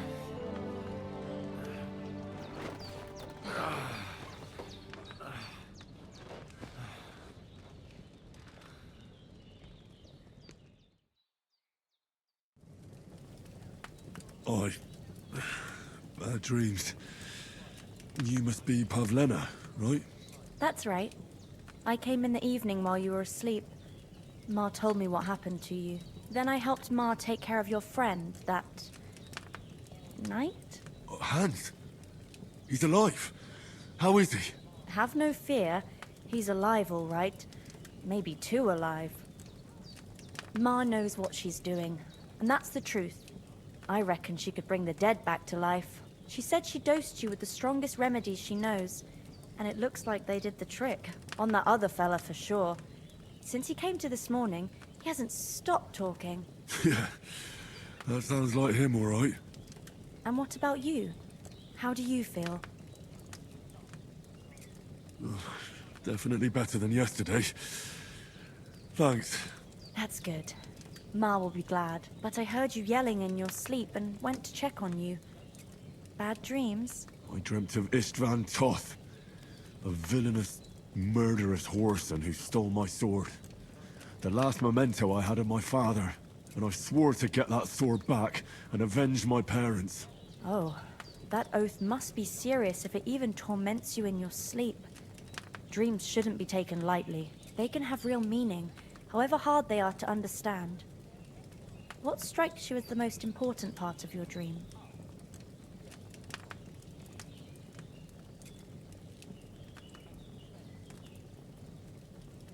Pa, without a doubt.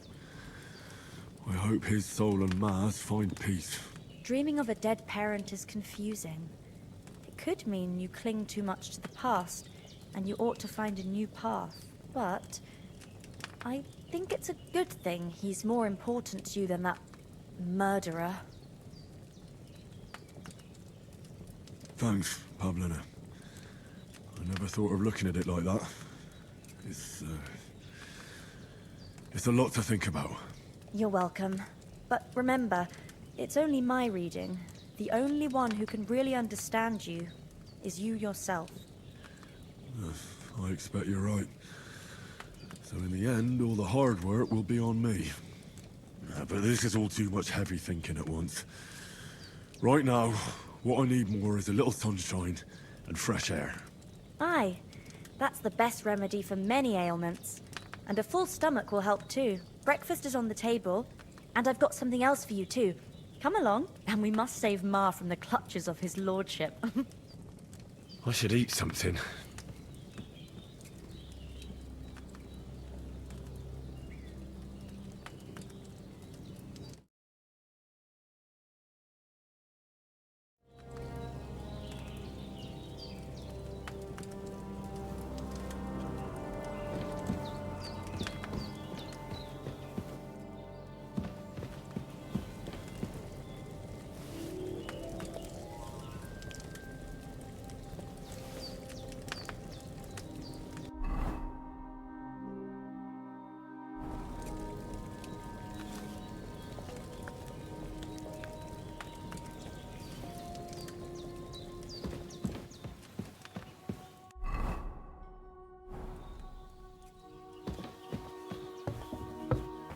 Look who's finally up!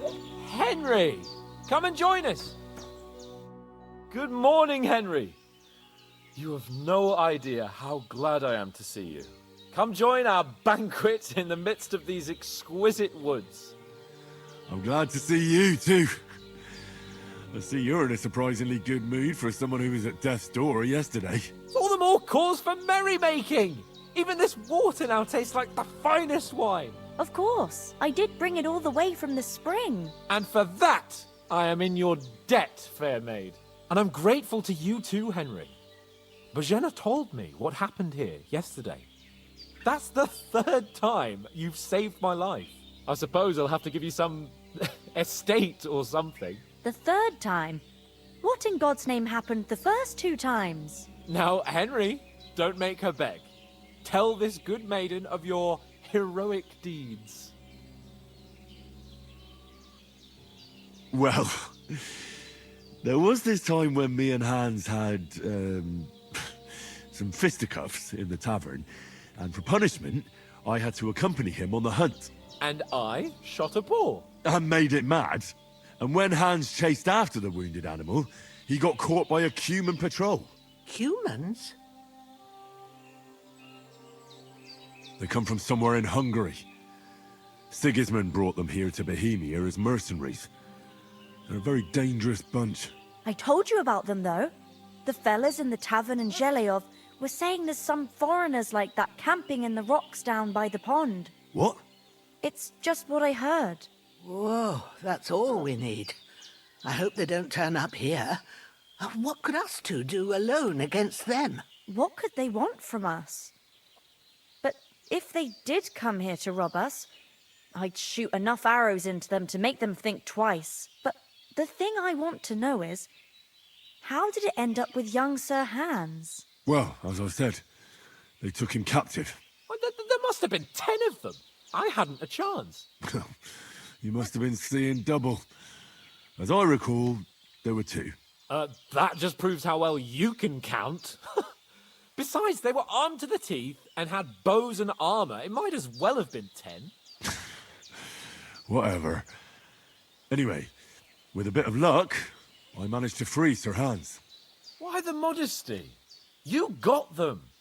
Maybe a stroke of luck, but as we know, audentes. Fortuna juvat. See now, you've finally learned it. What? It's just this kind of motto of ours. Fortune favors the bold. Maybe they're really telling the truth about who they are. Who but a lord or a priest could know Latin? And priests they ain't. I can tell. And as I recall, you already got a pony from Uncle Hanush as a reward for saving me. Your pebbles. So I'll save myself a few groschen. But you never gave me anything for Talmberg. For Talmberg? What was that about then? The foe took the castle by subterfuge, and we planned a counterattack. Under the cloak of darkness, we scaled the mighty walls of Talmberg Castle to get inside and open the portcullis to our brothers in arms who were poised and ready to attack. And we almost succeeded. Only, along the way, Sir Hans here took an arrow to his noble seat. Seat? He got shot in the backside. My upper thigh, actually. Backside it was. But that's no joke either. It's not easy to run with an arrow stuck in your arse. If I hadn't carried him... I admit it, you saved my arse. Well, now, you two have been through a thing or two. As far as I can tell, it really was his backside and not his thigh. I examined Hans and saw the scar for myself. But I reckon you paid off part of your debt the other day, sir.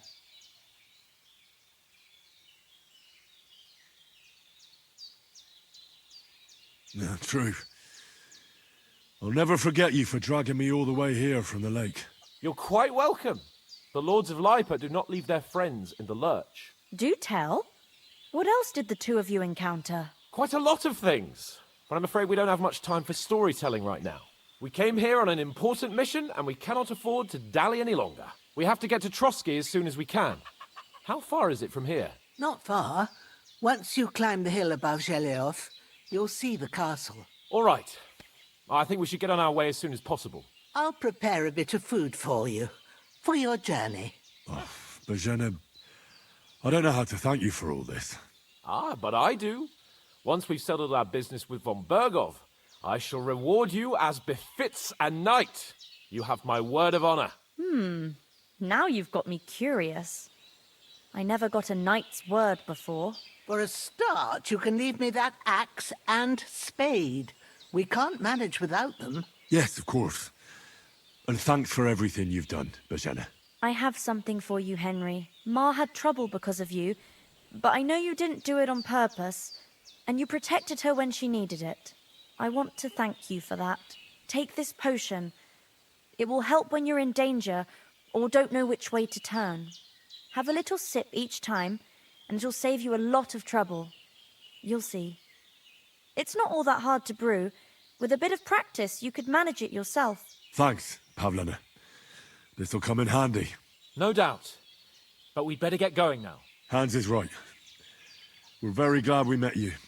And we're obliged to you for your help and hospitality. God bless you. And you too, sirs.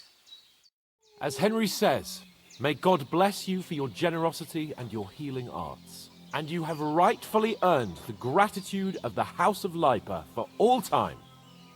If you should ever find yourself in need, the doors of Perkstein shall always be open to you. Thank you, sir. Though, I'm not sure I could find the way to Perkstein. Hopefully we'll never need to take up your offer. Sorry for coming late, Ma. I got held up in Troskovitz. Of all places. And it's not the first time. I know. But I was going past and I thought I'd try to sell some baskets and ointments there. And I succeeded.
Then you shouldn't sell so dear.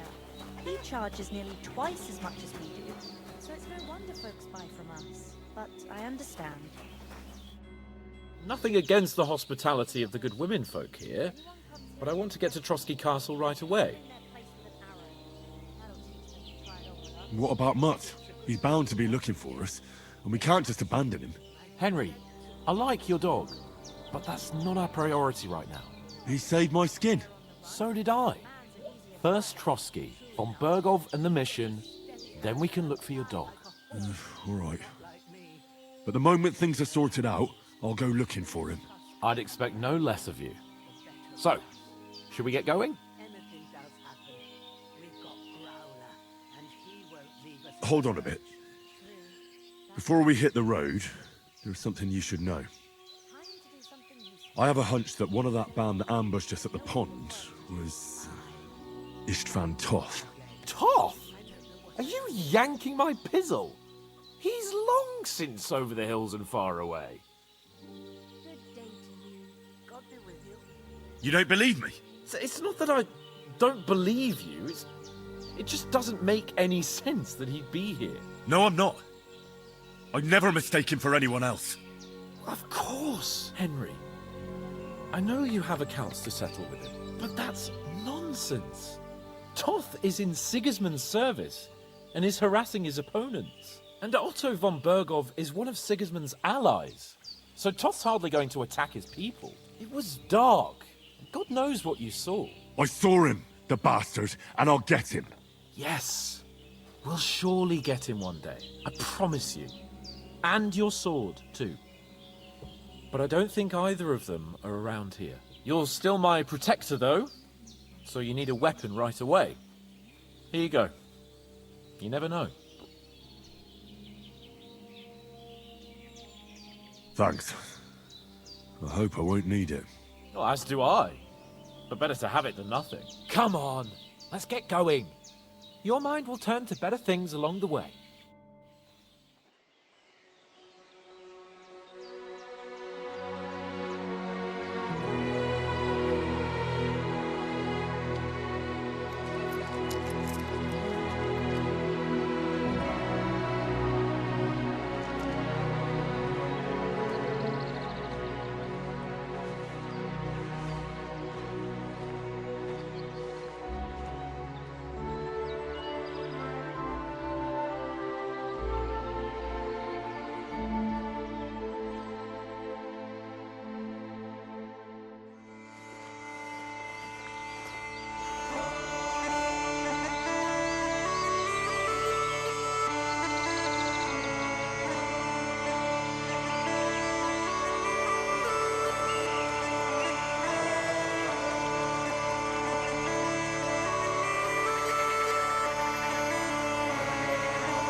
I hope they've got a good physician at this castle. Or at least a barber. I mean, that old crone got me on my feet. But I don't believe much in herbal remedies. I mean, you can't beat an educated man of medicine. And I can't wait to sleep in a proper bed. And some wine! Oh, fucking hell. Oh, it's closed.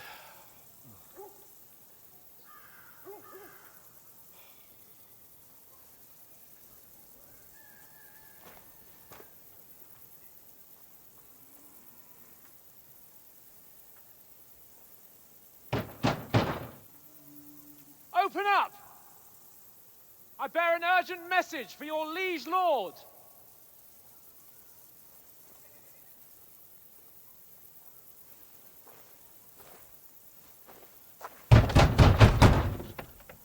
Hear me? Open the gate! I am a messenger from Sir Hanush of Lipa.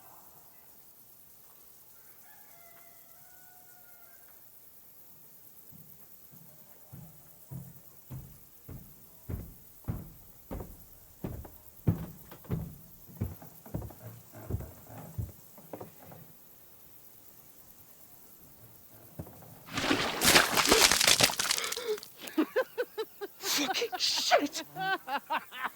Fuck! You fucking cunts! Do you know who I am? No, we fucking don't! I am Sir Hans Capon of Perkstein, heir to Ratai!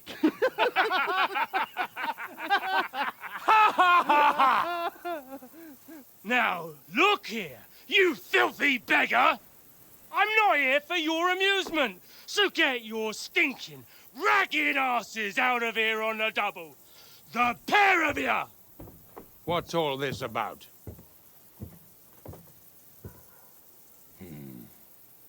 Why don't you send those beggars packing? I did, sir.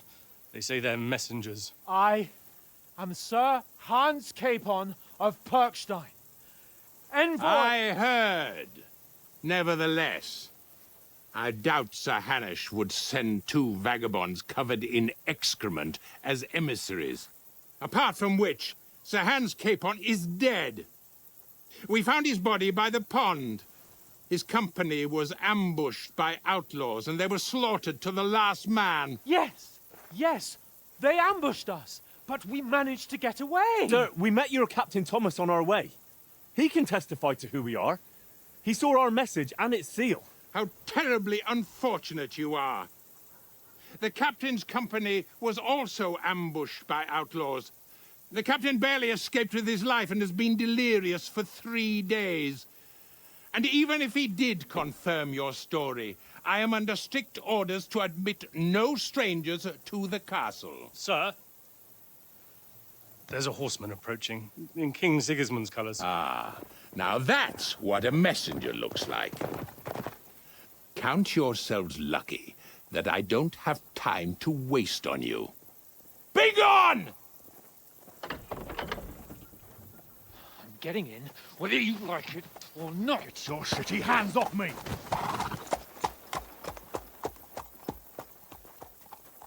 Look, wait. Wait, one moment!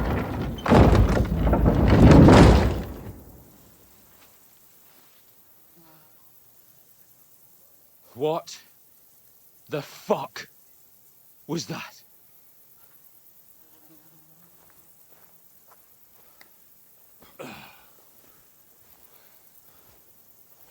So now what?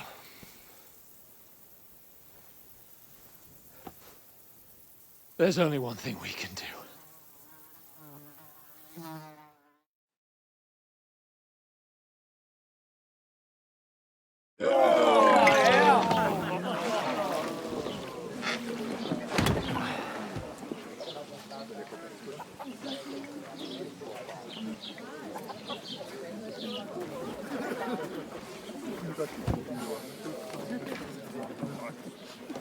Have you two got any groschen?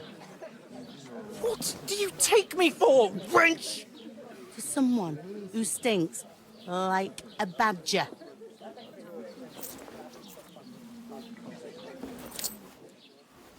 Look, we've had a tough couple of days, so we'd like a bit of peace and quiet, a beer, and a bite to eat.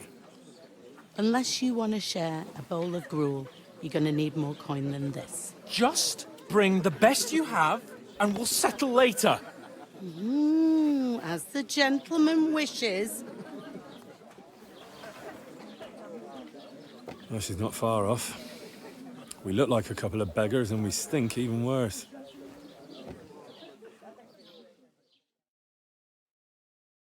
What the fuck was all that at the gate?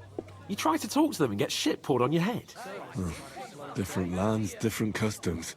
God's holy britches. Well, I expect they've had trouble with beggars at the castle, so they act without thinking. Oh, really? I'd never have figured that out. I'd rather hear some cunning plan how to get out of this shit. Huh? The first thing we have to do is get ourselves into decent shape. Have a good scrub, get some better clothes. Then they might believe we're actually messengers. That's all very well, except we can't even pay our bill here. Never mind a visit to the baths and the tailor. So we'll earn some. Earn? I'm not afraid of work. And we're gonna need every groschen we can get. And how long will it take for you to earn a few groschen? And where will you find a decent tailor? Before we get ourselves sorted out, Sigismund will be sitting on the throne in Prague. So what do you suggest? Going back to Rattay? To Rattay? You just don't get it, do you? We can't go crawling back like this. We'd be a laughing stock.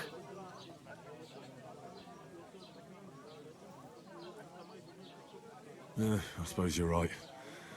We'd be taken for total idiots. Well, you could shrug that off. But me, we've got no message, no coin, nothing but our ragged arses. Chin up. We'll sort it out somehow, and everything will be fine again. Nothing will be fine, my friend. I'll tell you 4 reasons why. Oates, Tankard, Conrad, and Nicholas. Instead of sitting here with us, having a chat and a laugh, they're just food for crows in some godforsaken hole.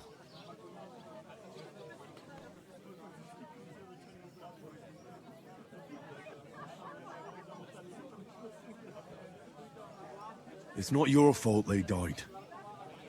Don't blame yourself. We have to take care of their bodies at least. They were good Christians, even though it didn't always seem that way. We'll keep the promise we made at Pagenes. The best way to honor their memory is to finish our mission. We'll get inside the castle. You'll see. We'll avenge our lads and go back to Rattay with our heads held high.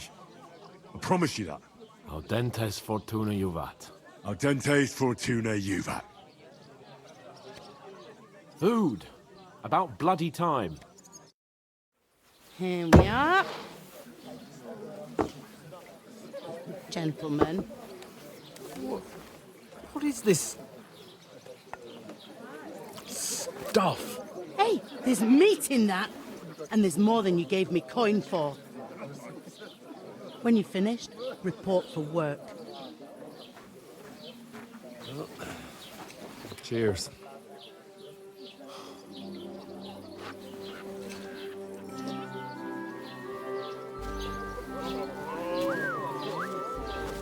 What is it? What's that woman from the pond? Or the one you gave us away for? I've heard that witch. Wench! What I tell you? What are you waiting for? She can vouch for who we are. Go to her.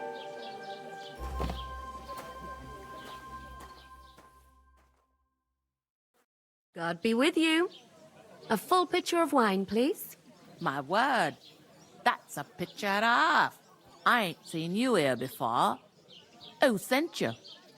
Not them nomad vagabonds, I hope. Don't worry. I've come from the castle. I'm Catherine, and I've got the lovely job of keeping the soldiers' throats wet. Ah, that's another matter then. Oh my. Ugh. Can you smell that too? Oof. It stinks like something died here.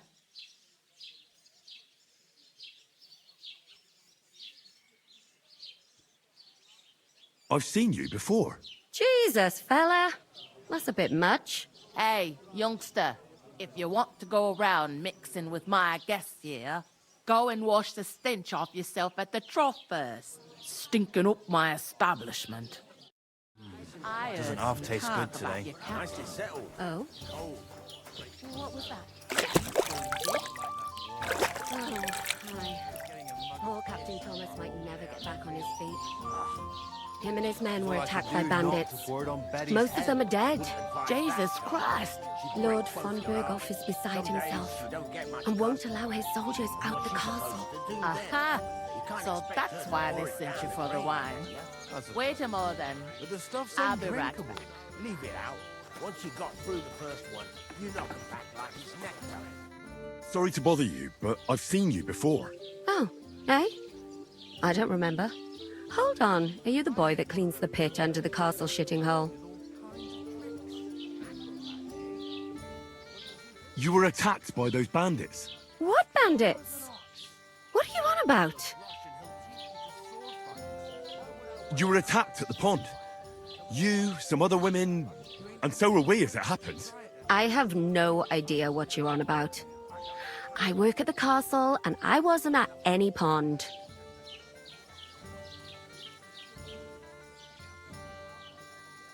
And I have no idea why you're trying to deny it. I saw you with my own eyes. You were washing laundry there with some other girls. Well, I reckon you weren't looking too much at faces, eh? Clear off, you lecher. Here's your wine. Is this vagabond bothering you? I can handle the likes of him myself. Thanks for the wine. Bye. Look, please. I don't know what's up with you, but I know you were there. I need your help. You owe me that much. But we need to get to von Berghoff, and you're the only one who can confirm who we are.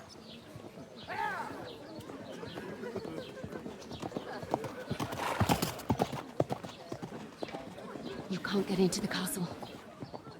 And even if you could, that was the King's messenger. Von Berghoff is getting ready to ride out. Shit. If you want to speak to him, the best place would be Samin's wedding. He'll be there. For sure. No, wait. And don't ever lay your hands on me again!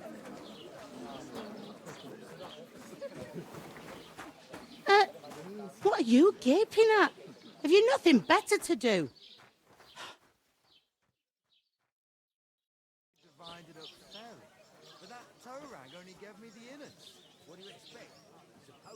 Why are you standing here like a pillar of salt? Are you ready? Always ready. Glad to hear it. You pair ordered a lot more than you paid for, so you work your debt off, like I said. All right. What do you want us to do? Over there by the gate, there's a cart with sacks of flour from the mill. My old man was meant to take them into the house. But as soon as he got a sniff of work, he vanished into thin air. The second door in there leads to the pantry. That's where I need you to haul the sacks. You have to lay each sack on the planks, so they don't touch the damp floor and go moldy. If you just chuck it on the floor in the corner, it'll spoil. So do it properly. 2 men can finish the work in a jiffy, and then we'll be quits. All right, we'll do it. Carrying a few sacks won't kill us. For sure, it's less daunting work than fighting bandits in the woods. Aye, it's terrible about them bandits. We never had nothing like that here before. Like it or not, you can't pay what you owe me, so I'm putting you to work. Is that clear? All right, we'll do it. Glad to hear it. I can see you ain't stuck up like your mate. Where are you actually from, if you don't mind me asking?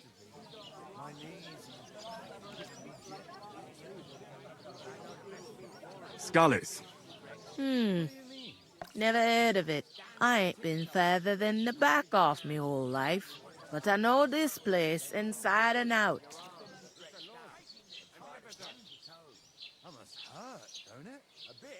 What's life like here? Better now that you and your pal have finally had a wash. Truth to tell, it used to be better. The war might be far away, but more and more young lads are going away to fight. But then there's a shortage of folk to do the work around here, and that's a big problem.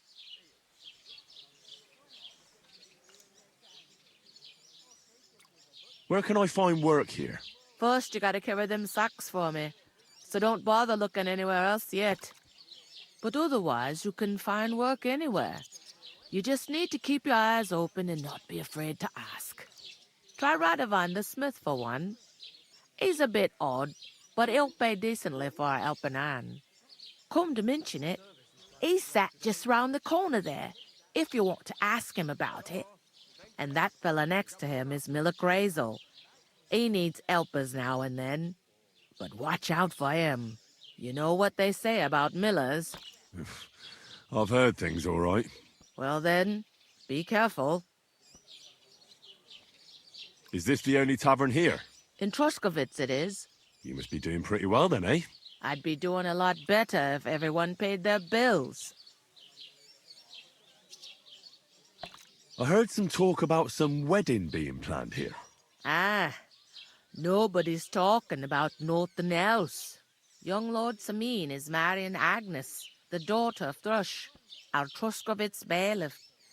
And it's going to be a grand affair. When rich folks get married, that's a feast that's a lot different from when some tanner gets hitched to a bathouse wench.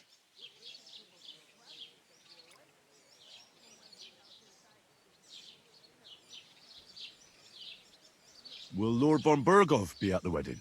How should I know what his lordship's plans are? But most likely he will be. Samin is his vassal. Who is this Semin? Can't you tell by the name? The Lord of Samin. The fort and the village belong to him. Old Jan Samin is the head of the family. And his son's called Olda. And it's him who's getting itched. There used to be a rich family. Their glory's faded a bit, but they still have some clout. Where's the wedding going to be? At Samin, of course. I expect old Sir Jan and our bailiff will try to outdo each other in showing off their wealth. Could I get to the wedding somehow? I don't know about that, lad. It's for invited guests only. It seems that's really our only chance. What's that? Oh, nothing. If you want to find out more, there's a couple of invited guests having an ale over there. Young Svatja there. He's the bride's brother. He can be a bit of a pain, but he's a good lad at heart. I'll go and discuss it with my friend then. And careful with them sacks. I don't want you ripping them or anything like that. Aye, coming right up.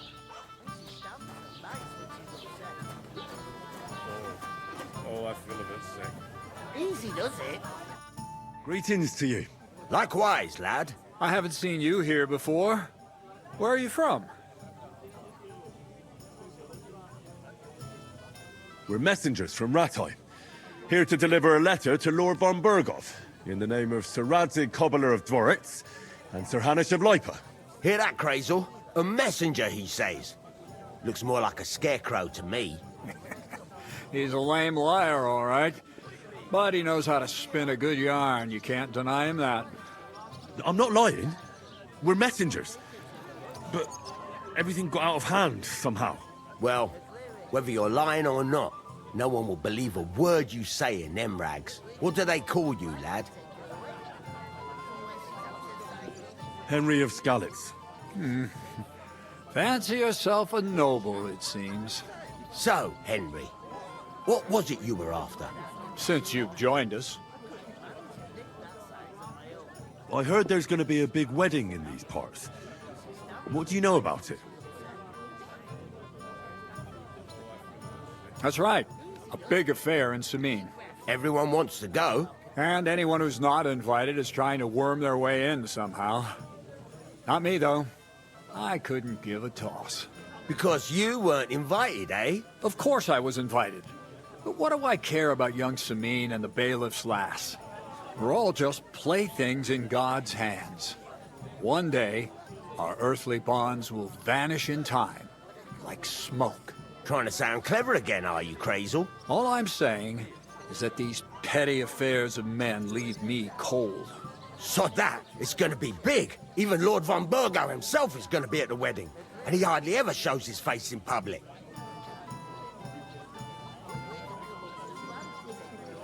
Would it be possible to get to von Burgov, even though he keeps his distance from people?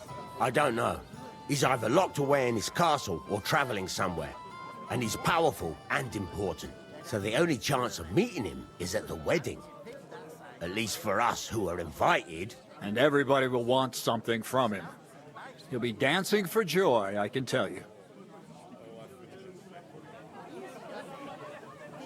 So, how can I get to the wedding? The best thing would be to find a job that'll be needed there. Aye. There's always lots of hands needed at a wedding. As the hours pass and the guests raise their goblets, they'll lower their guard.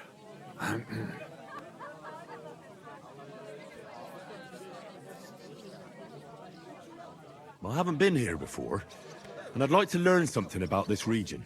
What's there to say? It's not a bad place to live. It's usually peaceful, thank God. I don't like too much excitement. You've got good reason to hide, I reckon. That's enough of your mudslinging. It's actually good to live in an estate where the Lord's away most of the time. That's true. Just a couple of villages, rocks, fields, not even a church worth the name, in fact. That's despite Otto van Burgo being one of the kingdom's most powerful nobles. The darkest place is under the candlestick, as they say. When his lordship isn't in these parts, his chamberlain stands in for him. Ulrich von Schaumburg's his name. I saw him on the gate tower, when he sent us packing like beggars. Aye, he's a right haughty bastard. On the other hand, he can be negotiated with. If you can get to him. So it's peaceful here. Is that all? Aye. Except there's more trade right now because of the wedding. But we'll be back to our old ways in a month from now. Thank God. I'm looking for work. And what can you do? I can do a lot of things. But mainly, I'm a blacksmith. Bugger me. A blacksmith, you say? That makes two of us. And my apprentices have just vanished along with my goods, the bastards. When I'm swamped with work. If you're not talking shit and you can wield a hammer, we'll shake on it. And if you prove your worth, I'll even take you to that wedding. Why would you work at a forge? Come and work for me at the mill. It's a cleaner job, and easier. And I can get you to that wedding, too. Leave it out, you rogue. I asked him first.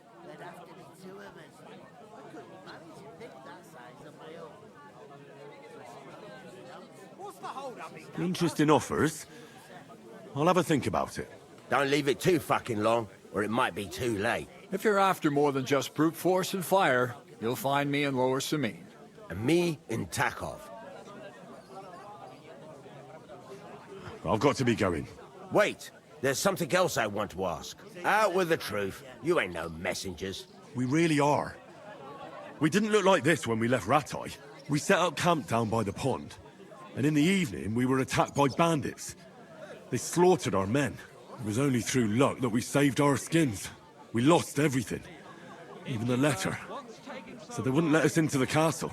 Can't say I'm surprised. I'd send you packing myself. But it's true, there's bandits marauding in these parts. They're getting bolder and bolder. Even attacked a patrol from the castle recently. Aye, these are evil times. Nothing never happened like that in King Charles's day. Farewell then, Henry. Farewell. What? There'd have to be two of us. I couldn't manage a pig that size on my own. Lots of She's strong as an ox. And she stamps and bites. Greetings. Are you the bailiff's son? Hi, that's me. Who are you? I'm Henry. I'll probably forget after a few tankards anyway. What do you want? You don't think you're gonna wangle some coin out of me, do you? No. I'll just have a couple of questions. Ask away. I have plenty of time. What's going on here in the region apart from that? Apart from the bandits? Nothing much. Life's peaceful enough. The war has steered clear of us, thankfully. Lord von Berghoff is respected throughout the kingdom. But high politics is nothing for me. I don't stick my nose into it. I heard there's gonna be a big wedding in these parts. Aye, that's true. My sister is marrying young Lord Samine. A big affair. Guests from the whole region will come. Maybe from as far away as Gutenberg. Even von Berghoff will come. That's how important our family is. Look, I need to pass on an important message to von Berghoff. But I can't get into the castle because of what happened to us. Do you think you could... Invite you? Not a chance. I don't know you from Adam. It would only be for a while. Look, loads of lackeys like you will be needed at the wedding. Try asking for a job. I'm not saying you're sure to get to von Berghoff that way, but you can try. You must know young Lord Semine, don't you? Aye, he's a close friend.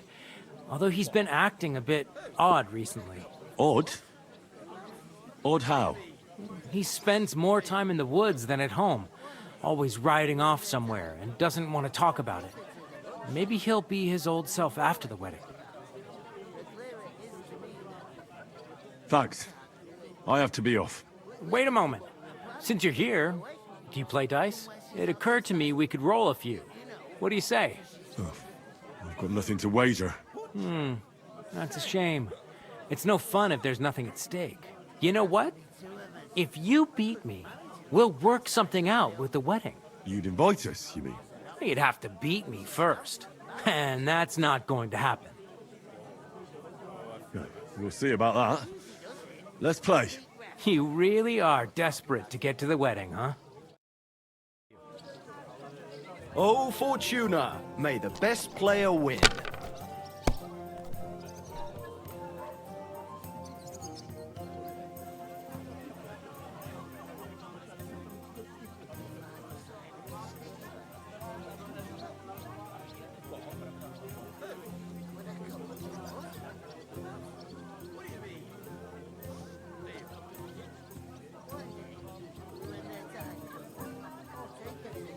One beer.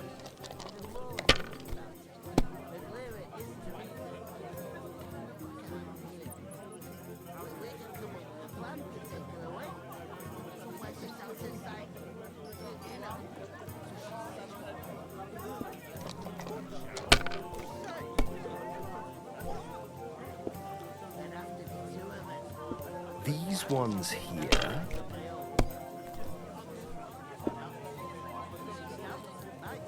I heard they're gonna cut down the old oak tree at the crossroads.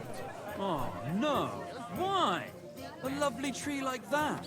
It's a nice place to rest when you're passing by in the summer. The only bit of shade far and wide. Well, that's just it. Some noble was resting under it, not for shade, but because it was Oh, pissing. come on! All the more reason to leave it be, no? Aye, but the weather had been stormy for a few days. So one of the branches snapped and fell off. Nothing happened to the noble, but it broke his horse's back. And that pissed him off and he wants his revenge? He complained to the bailiff, saying the oak's dangerous and has to go. Christ, there'll be nothing nice left here at this rate. Don't worry. When's the last time you saw the bailiff get anything done on time? That tree will still be here long after we're gone.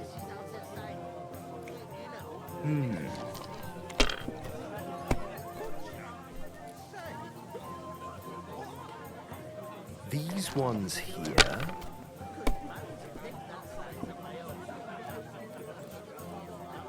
Damn it! They're yours, lad.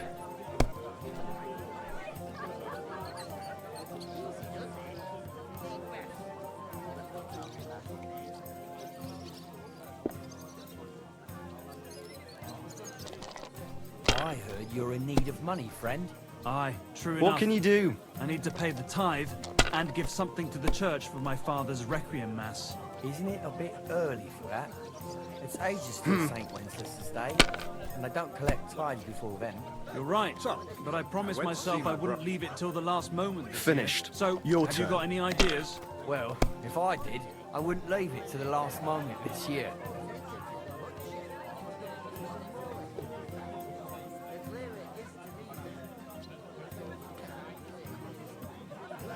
Good game, friend. Bloody hell. You've played before. Admit it. True. I can't deny it. Thank God we weren't playing for coin. You'd have cleaned me out. Well, we were playing for something else. So I hope you're going to keep your word. Well, it's not that easy, you know. I can't just invite every Tom, Dick, and Harry. Only my old man can do that. You were lying, then? A bit. But look on the bright side. We had a game, and you didn't lose anything. Yeah, I didn't win anything either. You can still get to the wedding as a lackey, if you make an effort.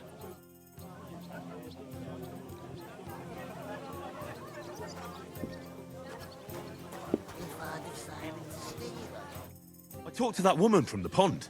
So I noticed, and you took your time coming back to me.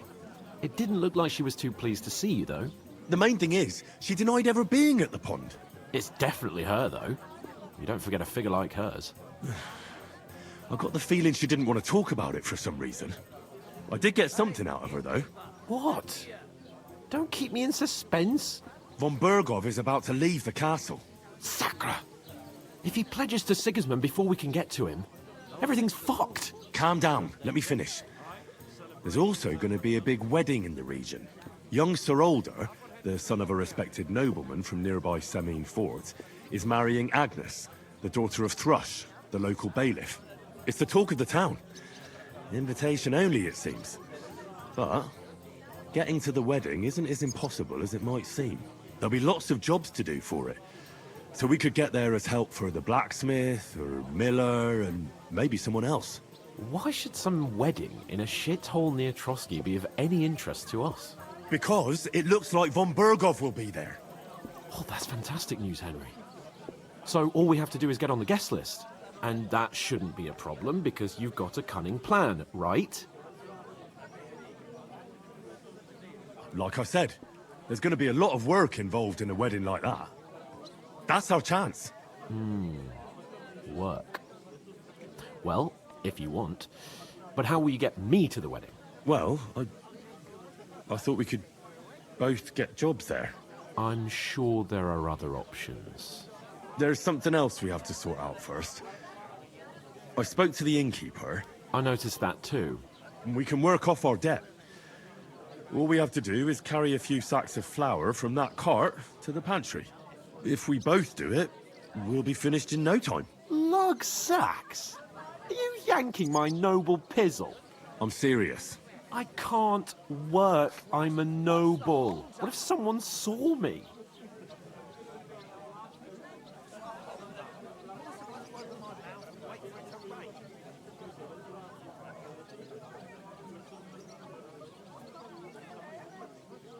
It'll be done in a jiffy. Don't worry. That's not the point, Henry. People will remember my face, and when everything's cleared up, word will get around that I lugged sacks here like some beggar. As if the disgrace at the gate wasn't enough. Ugh!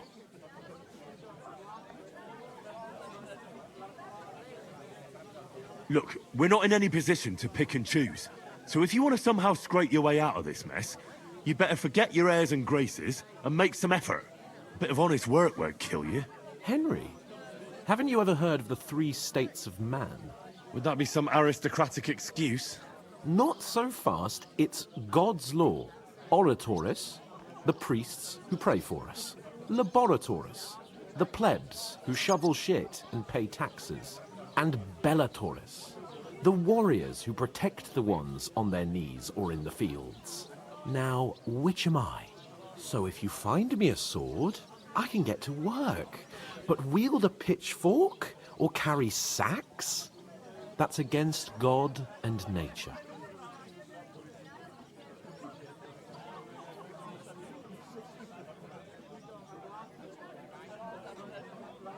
We don't have swords, and we don't know anyone who needs protecting. So what then? So we're fucked until someone rolls up his sleeves and gets to work. By which I mean someone of the appropriate status, like you. In short, be so kind as to get to work.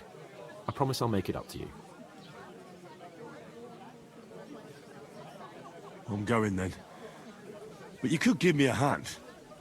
It wouldn't do you any harm. Ah, stop whining. You can manage. Well, if it makes you feel better, I'll scratch your back later. How? By giving me a large estate? That too, of course. Maybe 2 estates. But above all, once we're out of the worst, I'll help you find your dog. As soon as we have at least some gear, we'll head into the forest and find Mutt in a trice. Although, if you think about the 3 states of man, looking for lost dogs is more like a huntsman's work. But let's pay no mind to that. How generous of you, Lord Capon. I know, my dear Henry. Such is my nature.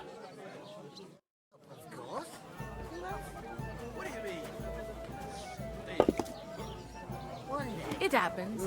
Just watch where you're going next time. You're not the fella who's supposed to carry the sacks, are you? The innkeeper told me we should move the sacks. So what are you waiting for? I'm bored to death already. I'll move each sack so you can get a better grip on it. But don't expect no more from me.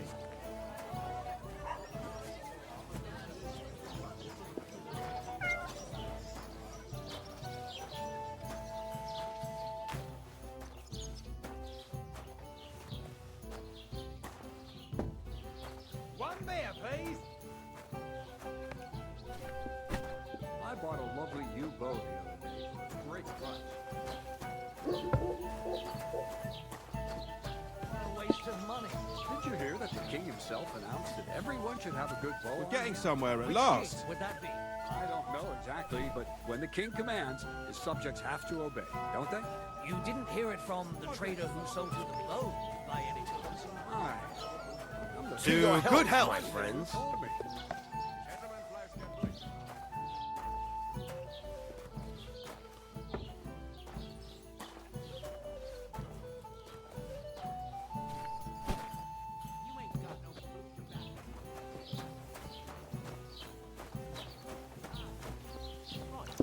Listen to this. Ei incumbit probatio, qui dicit non qui negat. Is that supposed to be Latin? Do you know what it means? No. And I doubt you do either. The burden of proof is on the one who declares, not on the one who denies. Why the hell do they pour the beer on the table?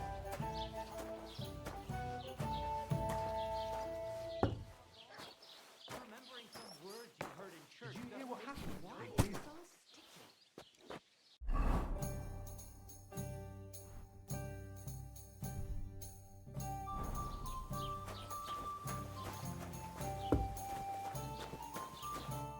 What did you say? Say it again. It was their own fault. What do you mean? They attacked themselves? What the fuck are you trying to say? Everyone knows it's dangerous around Trotsky. Making camp in such an unprotected place is suicide. Where else were they supposed to make camp, smartass? Somewhere in the rocks, maybe. Not out in the open by the pond. Only a fool would do that.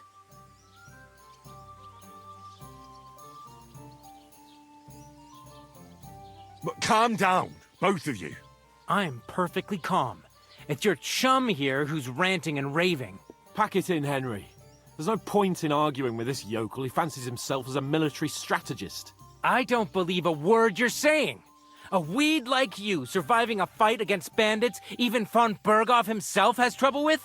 Believe what you like, but I'm telling the truth. And in fact, I'm willing to overlook all your insults if you apologize right now. And invite me to that wedding. Did you hear what that lying nobody wants? I am Sir Hans Capon, Lord of Perkstein, and I demand your immediate apology. I am Sir Hans Capon, Lord of Perkstein. Sir Hans Capon, Lord of Perkstein. You're starting to bore me. You and your silly made-up name. No apology, then. It looks like I'm going to have to teach you a lesson. Oh, I'm so scared. That's enough. Cut it out, both of you. Mind your own business. Take your ragamuffin friend and get the fuck out of our village. I give you a chance to apologize, and you keep insulting me. Get ready to pick up your broken teeth with broken fingers. Oh, I'd like to see that. Come on, then. You scum!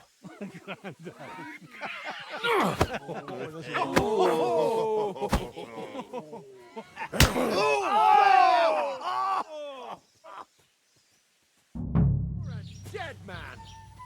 Ah! Ah! Hey! Now you fucked up. Fucking hell! Let him have it! Oh, you stink all the way over here! Hey! Get him! Good!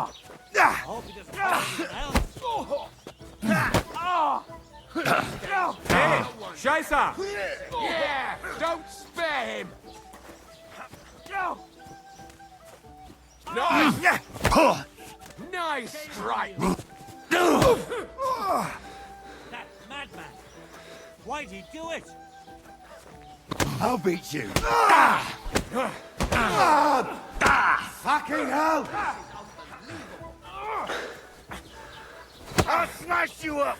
Yeah, don't spare him! Good! Not Medalli. You leave me no other choice. Slice him up! You know what, first fucking... Take that fucker Now out, you'll damn it! die! Nice hit! What the? Hey! Chaser! Don't spare him! What's the matter? Hey. Shit yourself? Get him!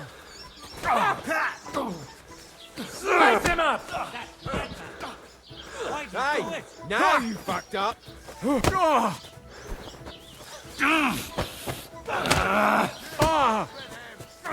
Now we'll have you. Whatever. Let him have it! You're dead! I hope he doesn't hurt anyone else. Oh, Duncombe! What do you... Nice hit! Take that fucker out!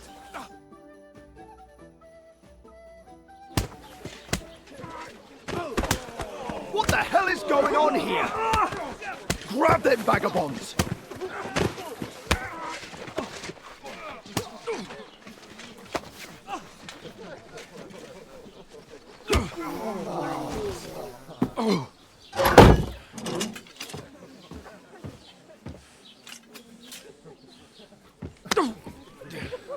Bastards!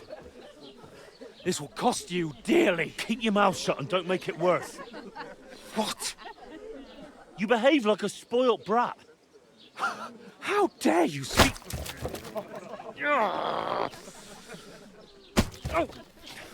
You know, if you just shut up and done some work, we'd have coin by now and be on our way to the castle, but no, not his lordship. You've got a nerve. If you hadn't have played the hero, we'd have been there long since and I wouldn't have had to get you out of that mess. Oh yeah, because this isn't a mess, is it? Fuck off! Shut up! Or you'll get a whipping too.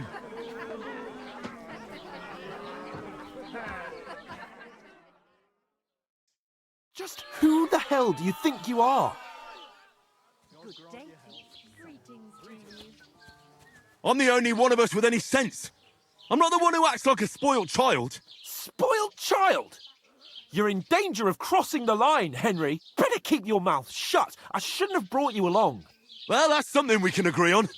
I could have been sitting in the mill instead of rotting in these stocks. And whose fault is that? What? Who started quarrelling with the locals in their tavern? You should have listened to me and calmed down. And let him insult me? Fat chance. If it hadn't been for me, we wouldn't have even been in that tavern. We've been in the shit right from the start because you had to play at being the knight in shining underwear, saving damsels in distress. I don't believe it. You're trying to put the blame on me? Just like that? Who else is to blame? You're just a simple peasant who has no idea how the world works.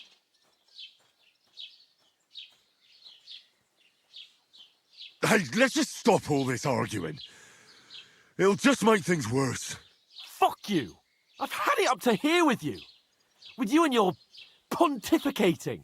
You were supposed to make sure nothing went wrong. And how did that turn out? It was me who had to save your life. You're fucking useless. You couldn't even keep an eye on your own mutt.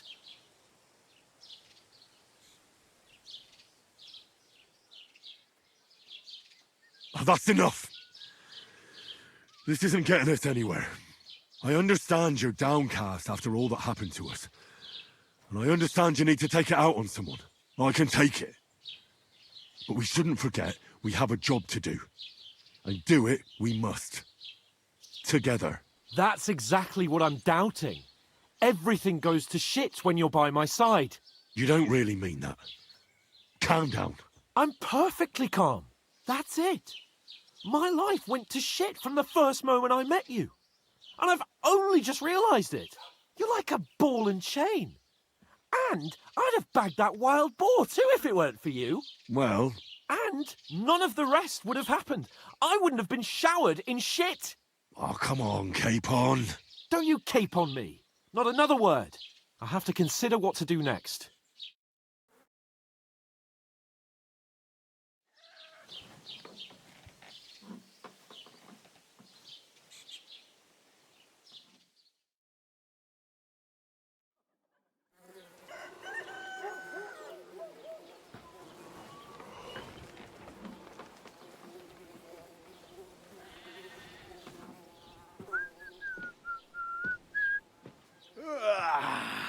Right, ladies. Time to go home.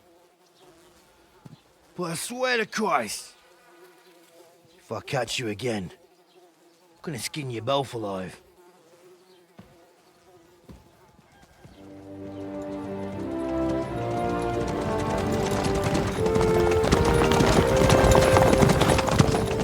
Isn't that? Otto. Hey! Go!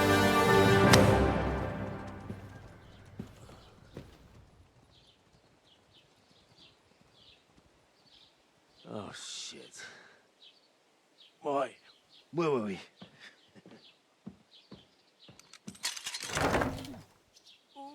Go on, get out of my sight. What are we going to do? You can do as you like. You can go and carry sacks or dig latrines. I'll look after myself. I'll go and see Lord von Bergov at the wedding. I bid you farewell.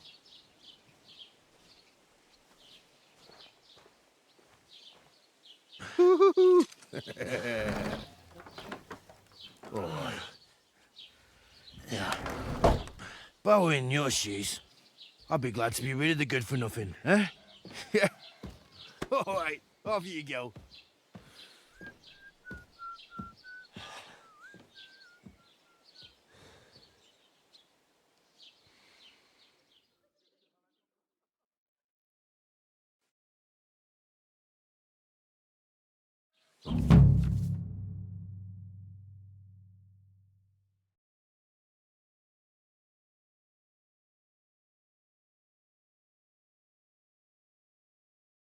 I suppose I really do need to find some job. I'll find mutt without you, you stuck-up Lord of Perkstein. Don't cause any trouble. You're in the got right it? place. Over here. Do you have a moment?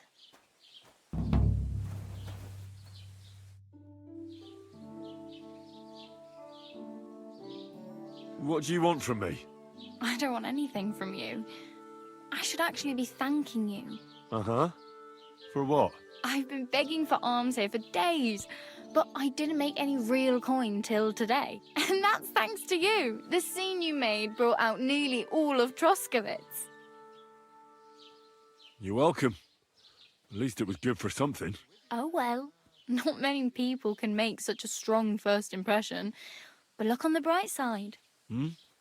Now things can only get better. Yes, you're probably right. It doesn't get much worse than that. Unless somebody tries to kill me.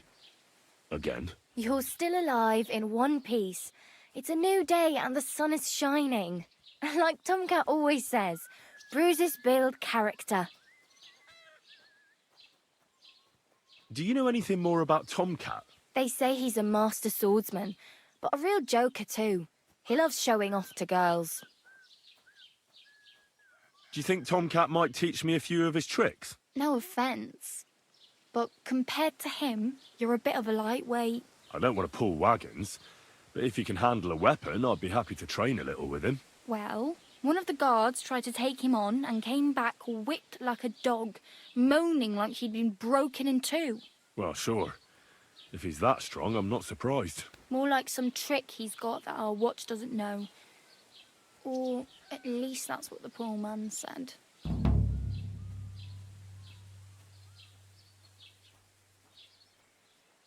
How does he show off for the girls? With his muscles. He ricks logs with his hands. He even let himself be run over by a loaded hay wagon. Crazy. But to be fair to him, he sometimes helps people. Stanislav's sheep fell into a pit one time. And Tomcat pulled it out. And, not just that, he crawled down to get it. And when he found the poor thing had a broken leg, he carried it on his back all the way home.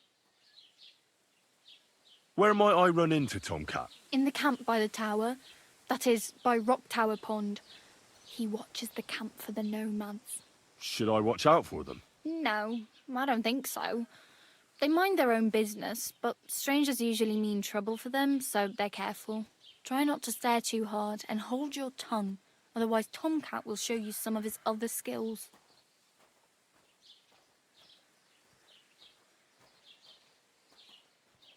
Hey, you. What's your name, anyway? What do you do? I'm Bara. Just Bara. Looks like you know your way around here pretty good. You're from here, right? I ain't. I'm just passing through. Where are you headed, if you're only passing through here? For work. To the city. I'm tired of serving landholders. They all promise the moon, but then you're eating stale bread, cold porridge, and a nary a groschen in sight. With the city folk, it's bound to be better.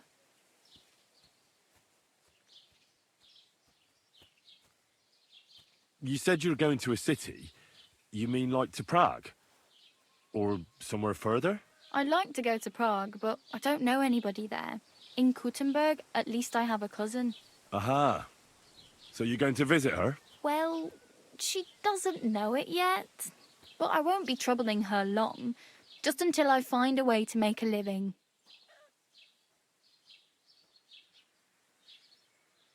What do you want to do in the city? I'll find something. I'm not afraid of work. I'm not half-witted. Maybe someone could use a cook or a servant. Don't get your hopes up. The city can be a pretty dangerous place for a girl on her own. You mean they don't hand out groschen by the bucketful? And the streets aren't full of roasted stuffed geese? I appreciate your concern, but I have to get to the city first. That's going to take me a long while yet. You're something like a wanderer? Nah, I usually find work with someone, stay for a while, and once I save a bit, I move on. Then why are you begging here? Sometimes I collect herbs for the apothecary, or help in the tavern. But I'd like to go somewhere else, so I'm scraping up whatever I can. But on the whole, you could say I'm a traveller, or a nomad. But don't say it too loud, the locals don't take kindly to them. Why? Because they're different, and it scares people. They travel from place to place and take their home with them. I'd like to see what their homes look like. You can go and see them, just don't stare too long. Why exactly are you helping me? Why? Why? Because you look like you need it. I've been in the ship plenty of times, and I know how appreciated a helping hand is in times like that.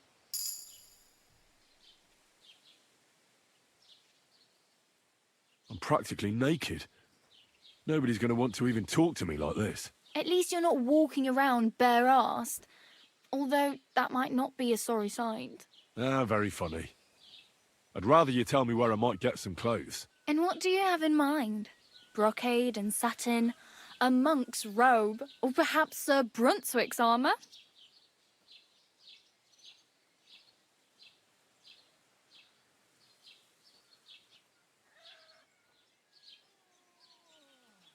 I could use some armour. Proper, like, for a night. And no rusty junk. And you are like a knight? Well, yeah. I don't look so good. But I swear I came here in armour, sword at my side, and on a horse. Wow. And where is your armour, sword, and horse now? That's a long story. And it's not a happy tale. Well, you can hardly buy new armour now, but you might find something in the town hall armoury, although you'll need quick hands. Thanks, but I'd rather get my clothes honestly. I just got out of the pillory. I don't want to end up there again. Well, I'm not pushing you, just giving you a few useful tips. What you do with them is up to you. I have no money. I might as well beg on the village green like you. The hell you will. This is my turf. Here you go. I'll skip supper. It's partly your doing anyway. Wow. I mean, thank you. Seriously. Yeah, don't start crying. You'd better find some work quick. Damn. I could use a horse. It'll take years to get to Semin on foot. Don't exaggerate. This province is small. Still, it would be faster with a horse. There's a stud farm in Semin, renowned far and wide. And which way is Semin? Southwest from here, not too far. There's a road goes right there from the green. Just go down the hill. Once you see the walled farmhouse, you're there. Though I'll be a queen before you can afford a horse from Semin. Do you know where I might find accommodation? Betty in the tavern lets people sleep in the hay. But you have to pay. I'm not going near that tavern. I'd catch hell again. Got any other ideas? If you find some work, maybe you'll get a place to sleep too. I really need something to wear. I can see that. Save up for something or use those lockpicks. Either way, I can't help you anymore. My main concern is getting to that wedding in Semin. Do you know anything about that celebration? Well, yeah. People are talking of nothing else. The Lord's son is getting married to the sister of that lout you was fighting with. How much time do you think I have? Have the preparations already begun? From what I hear, the bride's dress still ain't finished and blacksmith Radovan still ain't started smithing the gift for the groom. So, no rush. Hopefully by then I'll find a way to sneak in. Oh well, it was nice to meet you, but I should probably get going. Get a job, and so on. Don't worry, you'll manage. Till we meet again.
Keep the peace, and we won't have any problems.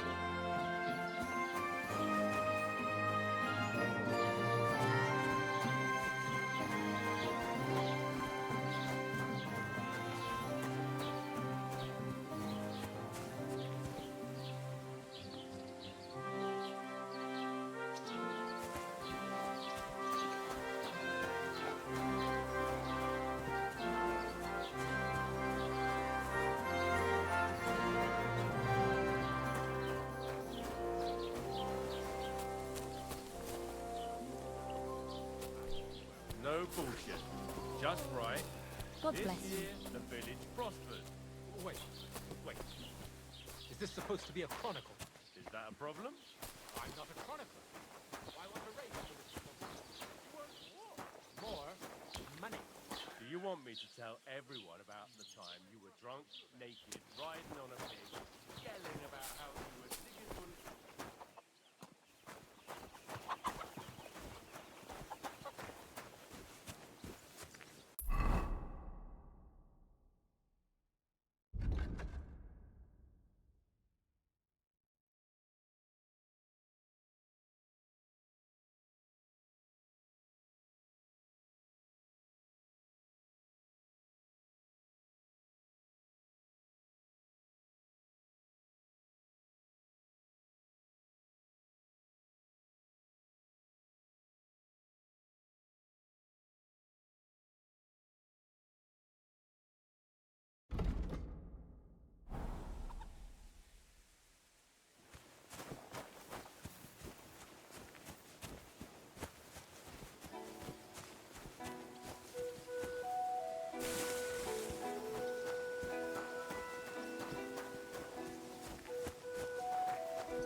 Greetings.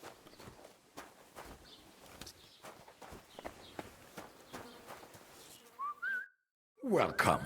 You can buy everything you need from me, but excuse the selection. A few days ago, when I was returning with new goods, the horse got spooked and my wagon tipped into the pond. I salvaged some things, but the rest is now in the pond. And where did the wagon tip? On the roads near the Katchak Pond, beyond Jelioff. You can still find it there.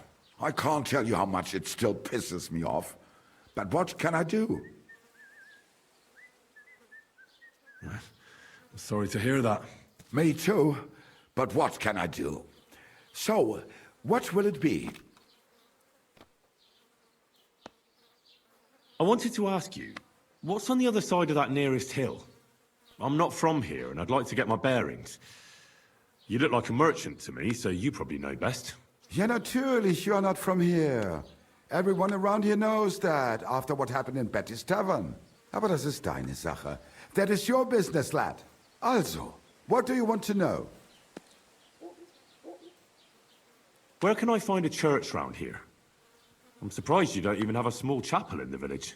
If you want. Die Rettung deiner Seele, junger Mann. You have to go through the forest to Aujetz and to St. Catherine. Herr von Berger does have a chapel in his castle, but it's not for commoners like you. We do not go there either. Und warum auch? The gravedigger Ignatius takes care of burials outside the village, and weddings usually take place without a local priest. No one wants to pay the church more than they have to. Das ist ja wohl klar. Is there anything I should avoid around here? Certainly. Stirring up trouble and sticking your nose into other people's business. Here in the village, we don't care much for outsiders. If any do come, they better behave. I understand that, but we were ambushed by bandits. So I wanted to ask if you know anything about that. Ach so, ich verstehe. The woods have been full of all manner of rebel recently. That is all because of the war. Verdammte Schurken. So you've already heard about these bandits? About those ones in particular, or about others. They are all just gleichen Scheißkerle. Every time I go to the town, the bailiff must send an armed escort with me. It makes life difficult. So the roads aren't safe? Ja, das kann man wohl sagen. Herr von Bergo should do something about it at last. But Herr Otto spends more time in Prague than here. And Chamberlain Ulrich... Ach, lassen wir das. Show me your wares.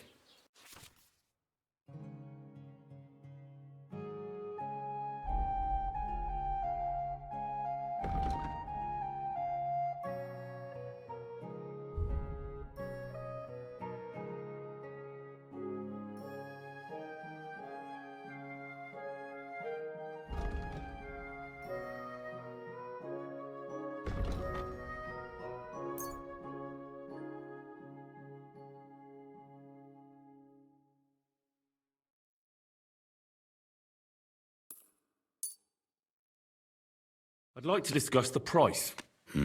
Warum nicht?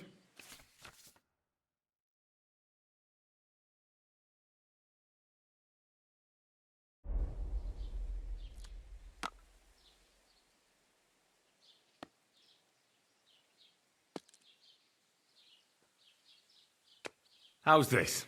You won't convince me with this.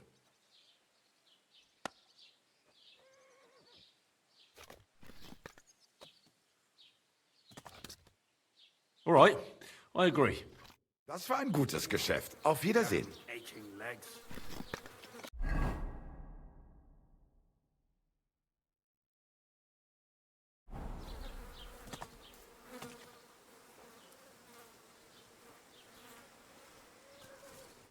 Was kann ich dir heute Morgen anbieten? Show me your wares.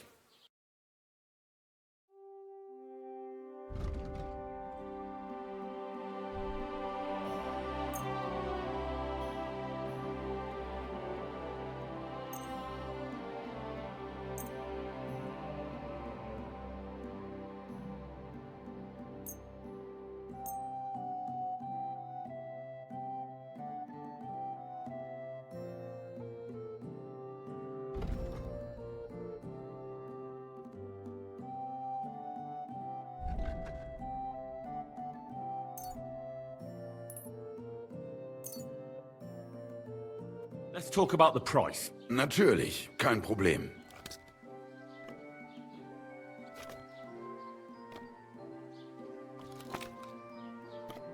What would you say to this? That's more like it. Lower your price a little more and we can make a deal.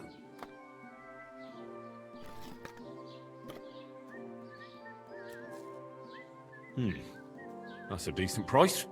Thank you and take care.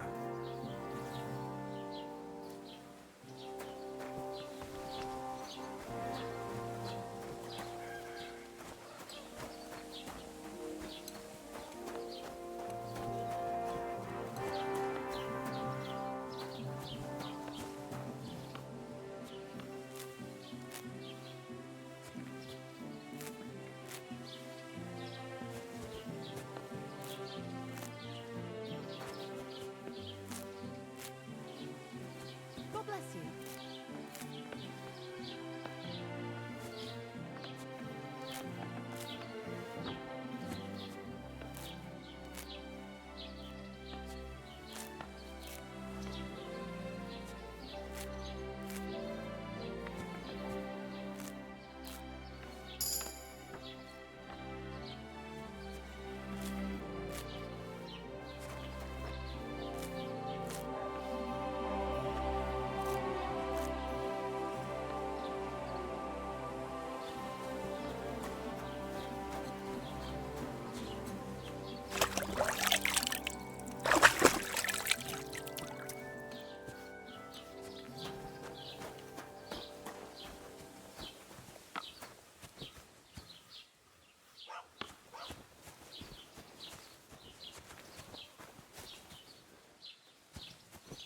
God grant you health.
see?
Jesus Christ be praised.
Grüß Gott.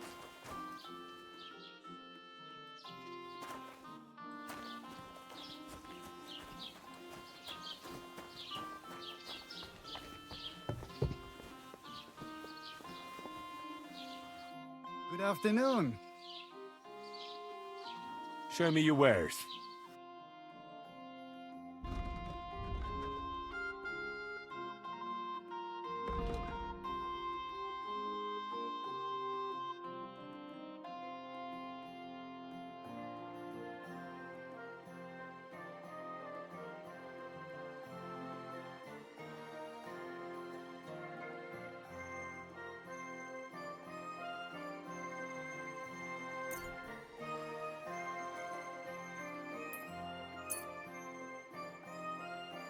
I'd like to do something about that price. Natürlich, kein Problem.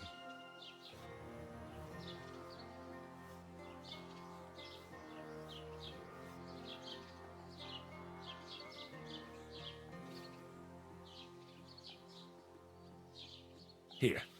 And something for your trouble. Wunderbar. Dankeschön. Pleasure doing business. Take care.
Yelling about how you were Sigismund of Luxembourg himself.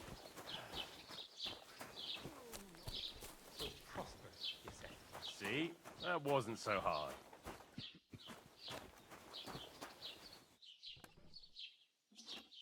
Go. What do you want here, you scoundrel? Why'd you barge in here? As the local scribe, you know a lot of things, right? I'd say so.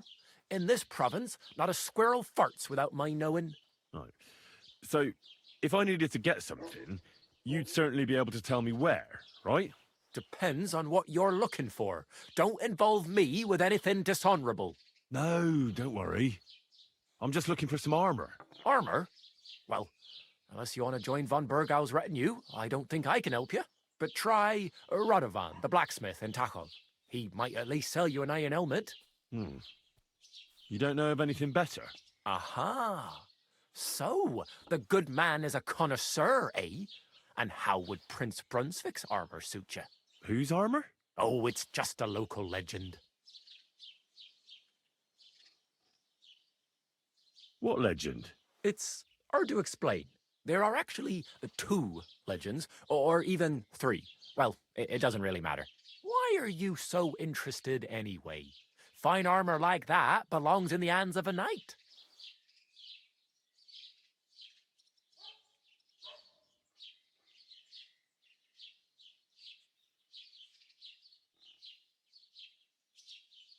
That may be true.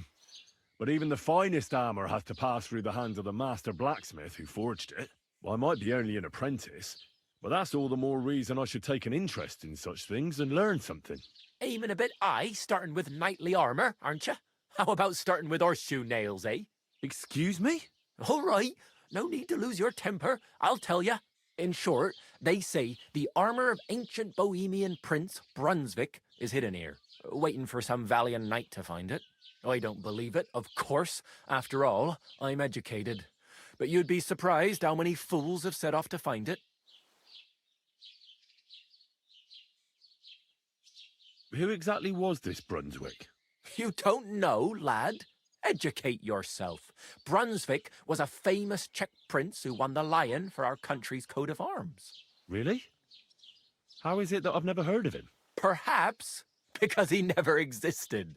Prince Vladislav II got the lion for our coat of arms for helping Emperor Frederick I, known as Redbeard. But you just said that... Brunswick is just a legend, but a quite lovely one, I'll give you that. Could you recount for me the legend of Brunswick? Well, why not? Brunswick was a valiant Bohemian prince.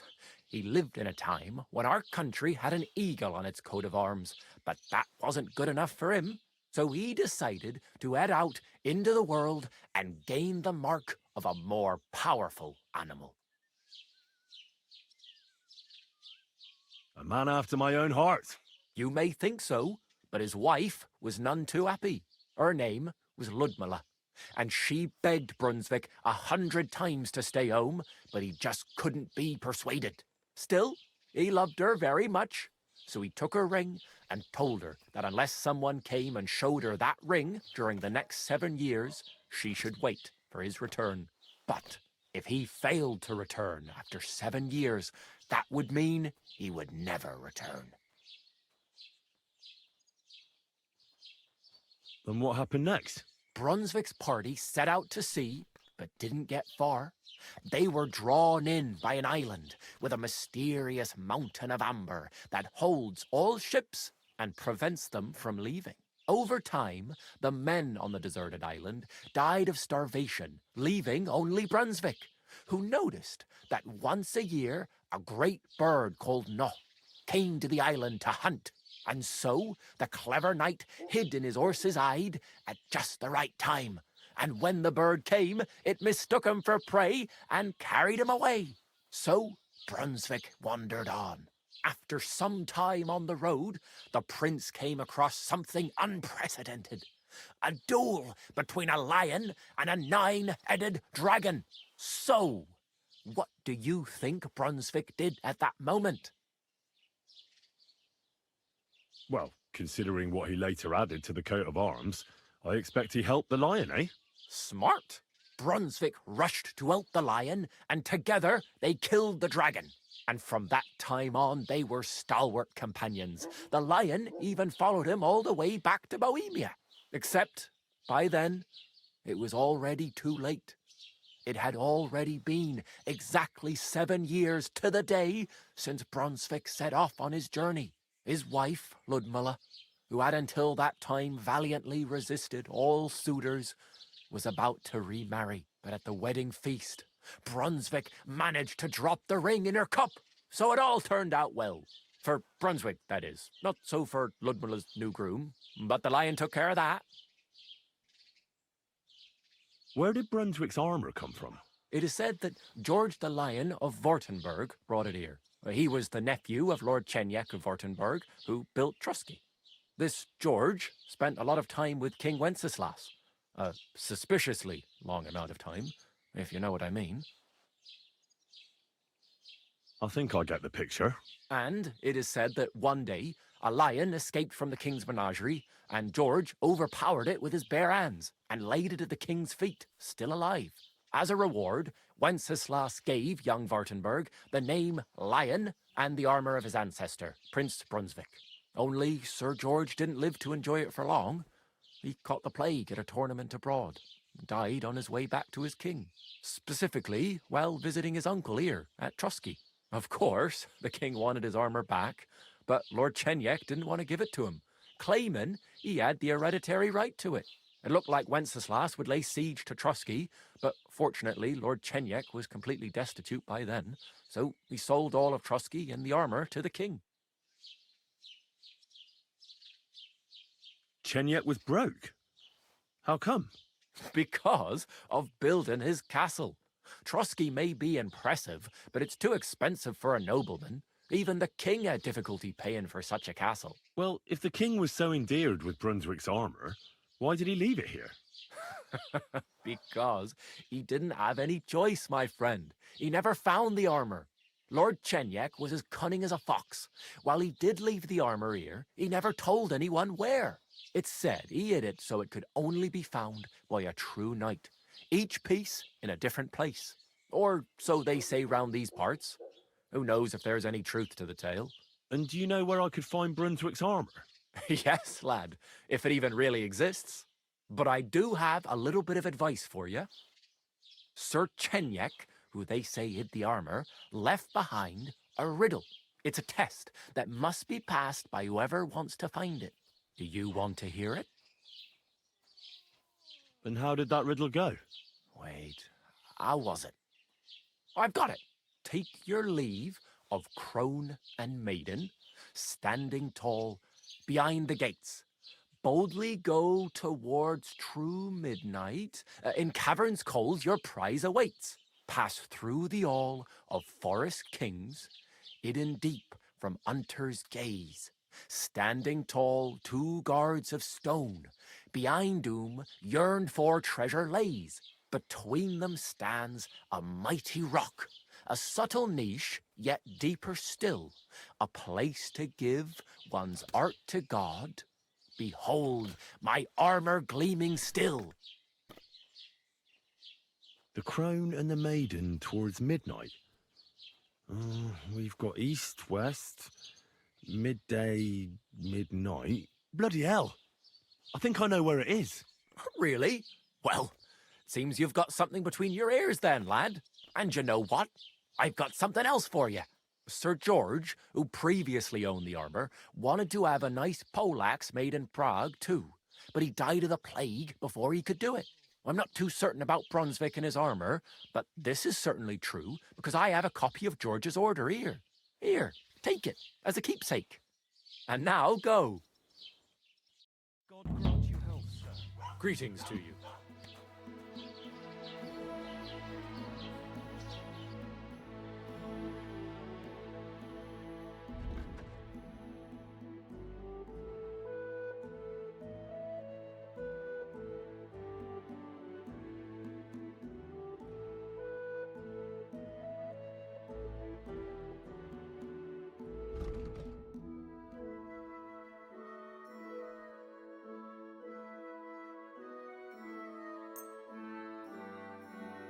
Let's talk about the price. But of course.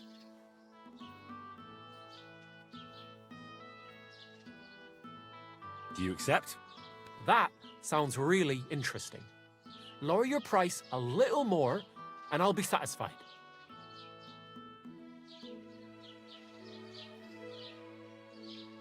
And it looked like we'd never agree. I hope you'll be satisfied, my friend.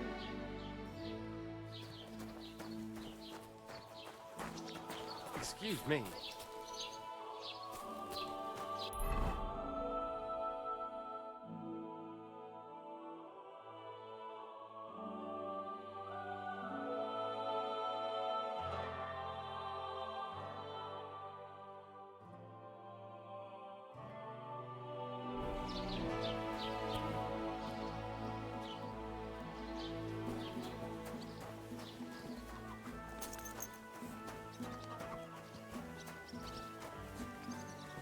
God be with you. Keep the peace. We'll stay friends.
That's a fine maypole.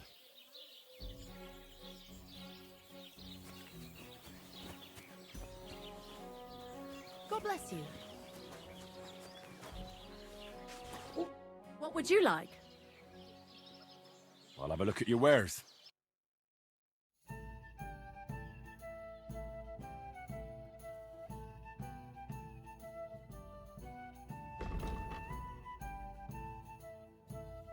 Nothing suits your fancy, eh? One beer. Innkeeper, a beer!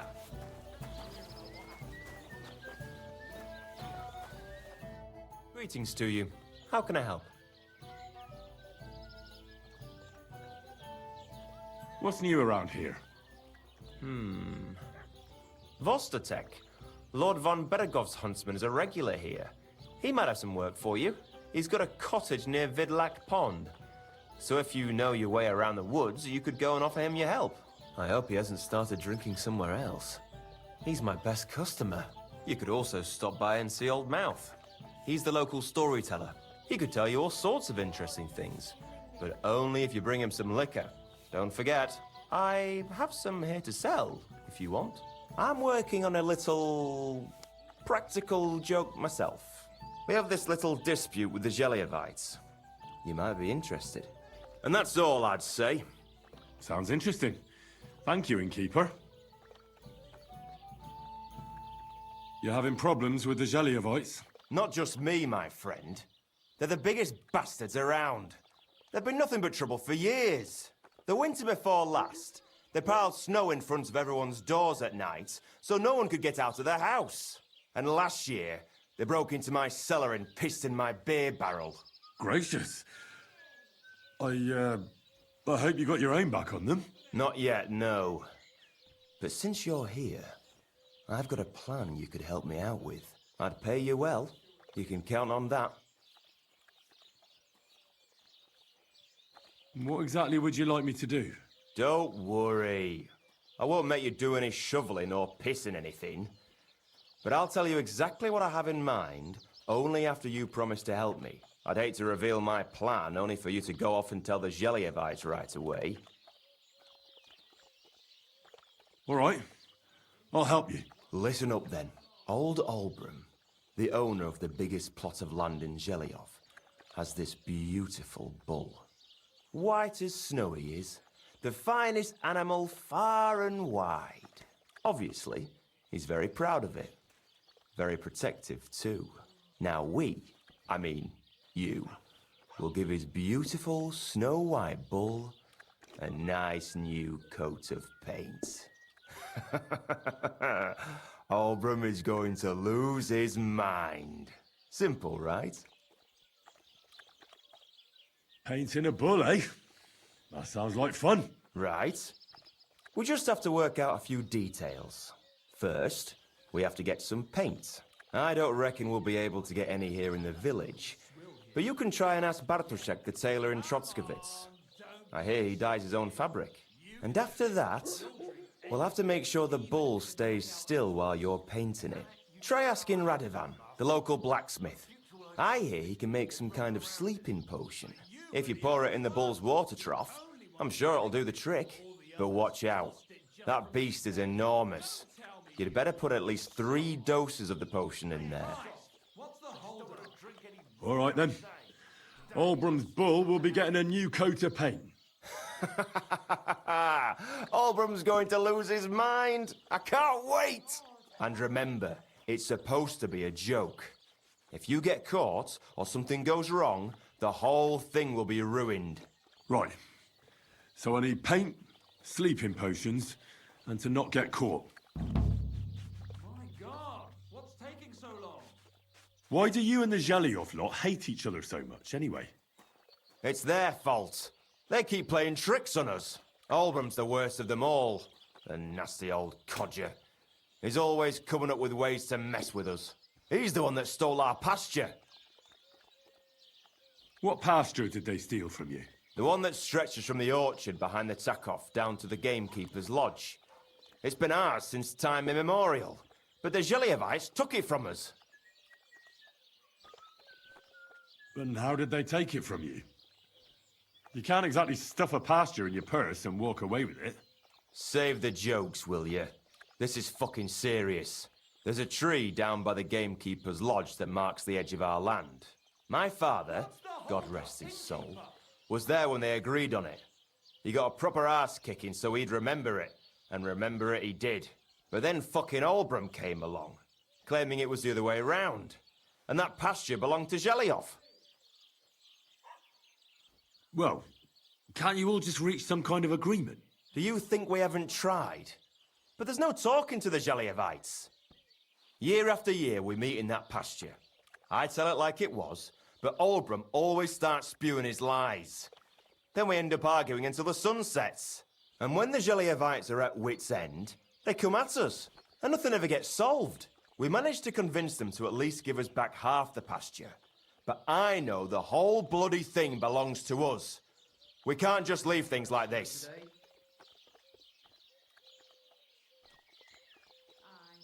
Have you tried asking Lord von Burgov for help?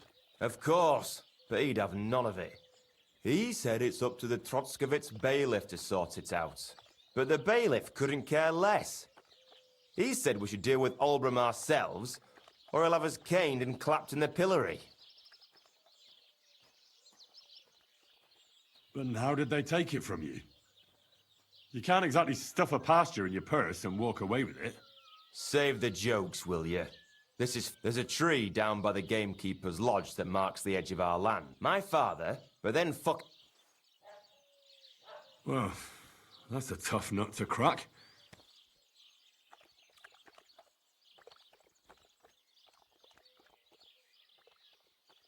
Farewell. Are you going to do what we talked about? Aye, aye. Here it comes!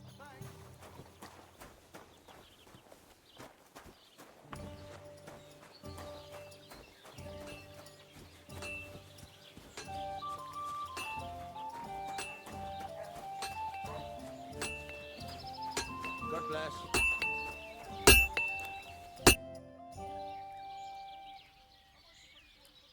I need something that'll put animals to sleep. Prochek said you might know something. Well, it's true. I used a concoction that will put even a startled mare to sleep in no time. I once accidentally drank some and slept for 3 days. But the recipe is an old blacksmith's secret. The kind you don't just give away.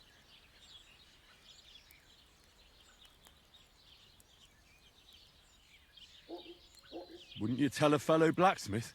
My dad was a swordsmith, and I used to help him a lot. But you didn't pay much attention, did you now? Otherwise, you'd know the recipe by now, and you wouldn't be asking me.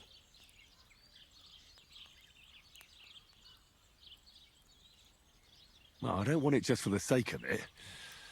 I need to use it against the Zhelyov lot. So, Project and Olbram are at it again. Blockheads, both of them. And the place was just getting really nice and quiet lately. Well, what the hell. Maybe if I help you out, they'll start trading punches sooner and get it all over with. Pay up, and I'll tell you the secret. Thank you.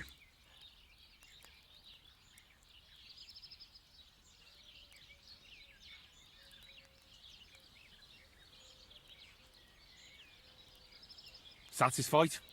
Look, offer a bit more, and we can make a deal.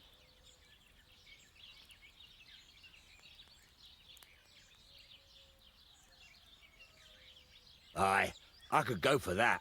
Listen up, then. You take some poppy and thistle and boil them in oil. Then, after it cools off, you add a little herb Paris. That doesn't sound too complicated. Thank you. What would you like? I'm here, then. You said in the alehouse that you could do with a helping hand at the forge, didn't you?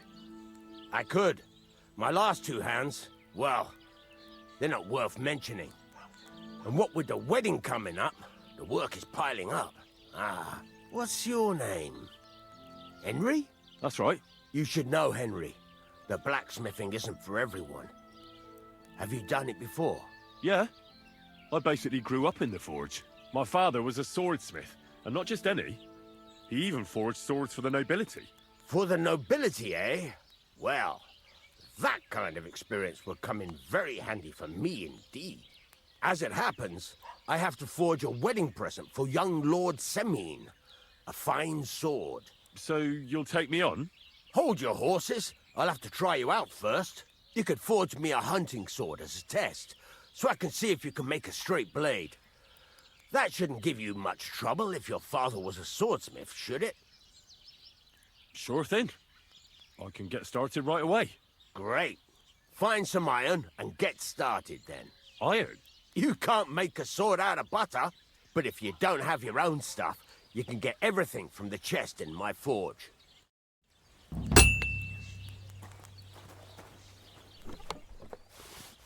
Go over to the anvil and let's get started.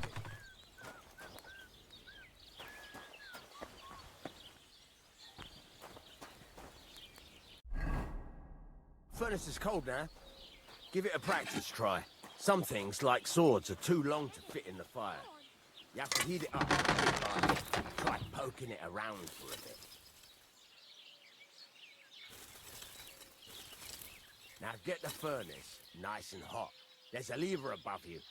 Give it a pull. It works the bellows.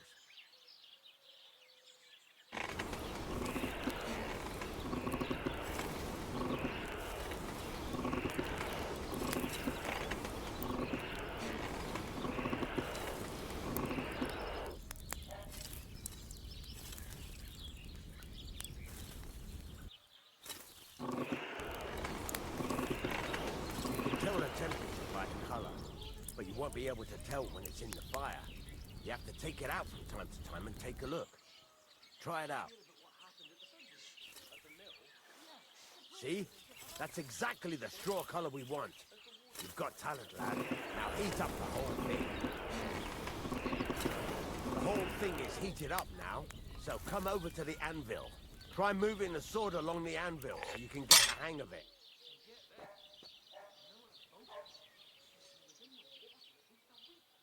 Now take the hammer and try hitting it a few times.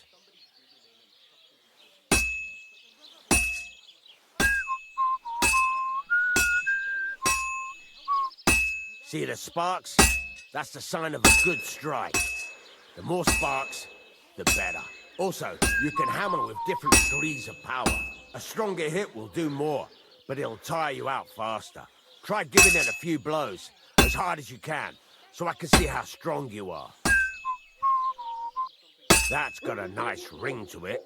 Of course, if it was all about hitting an anvil with a hammer, any dolt could do it. You've got to hammer the workpiece evenly. One hit next to the other.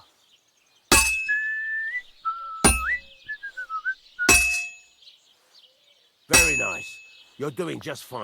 But when I say evenly, I mean it.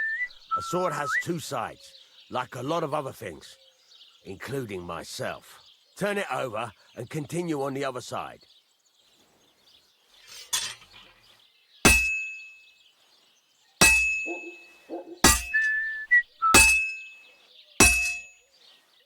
Nice.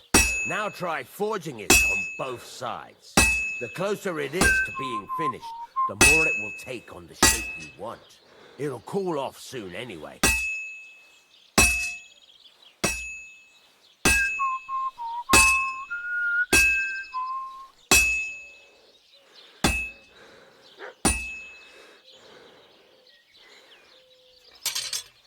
Henry, when you've got a workpiece heated up, you can't just stand there and gape at it.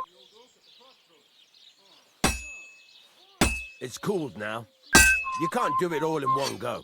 You've got to put it back in the furnace from time to time. Sometimes you've got to go there and back all day. But it's all part of the craft. Now, get back to the forge and heat it all up again, like before.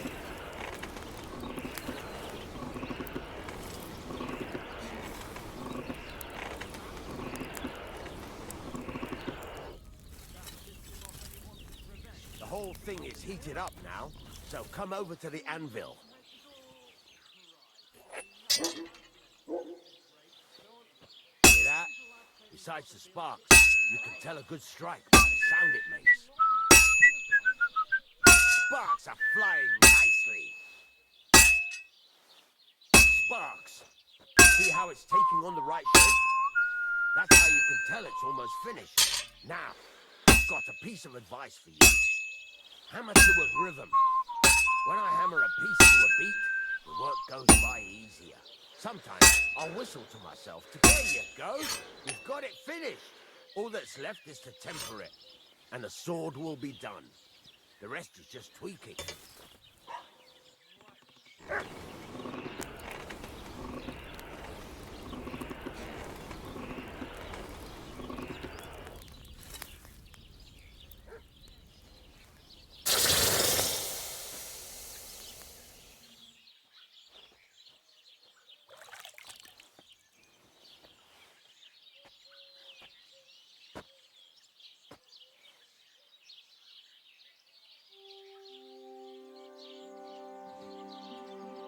Right, let's have a look. Very nice work. Your father taught you the trade well. He'd certainly be happy to hear that. If you carry on hammering as well as you did today, you've definitely got a job here. Even so, keep in mind, it's all about making sure every strike does its job. That's why you can't let it get cold, or keep striking the same spot. If you work evenly, each strike falling right next to the last one, you can't go wrong. Got that? Or is there something else you want to ask about?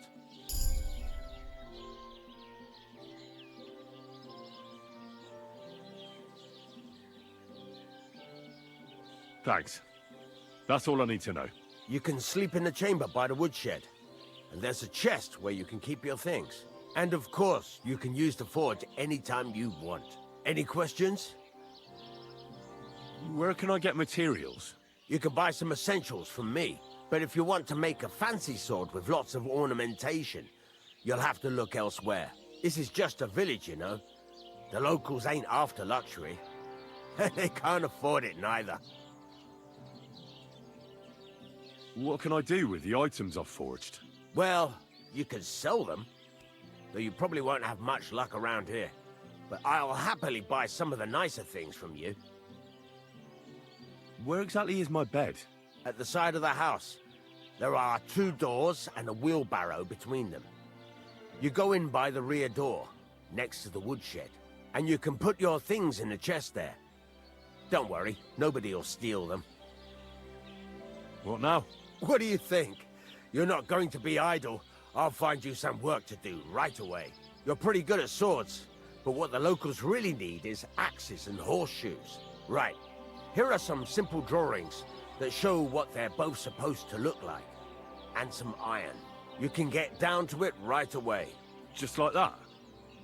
You aren't going to help me? Sacre, lad. I chose you because you already know a thing or two.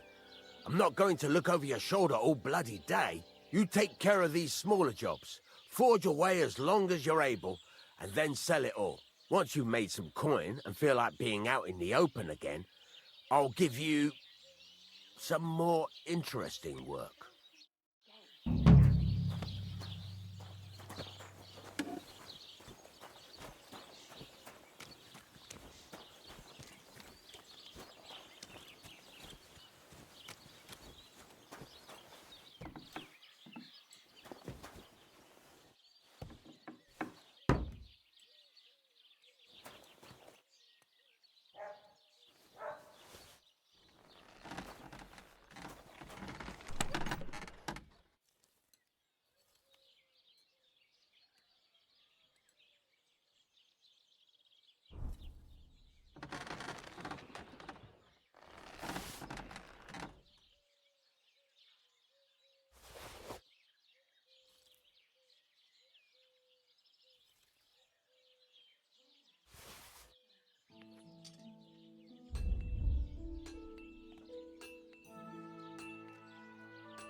Hey, fellow! We're an honest lot. God be with you. Nothing, I suppose.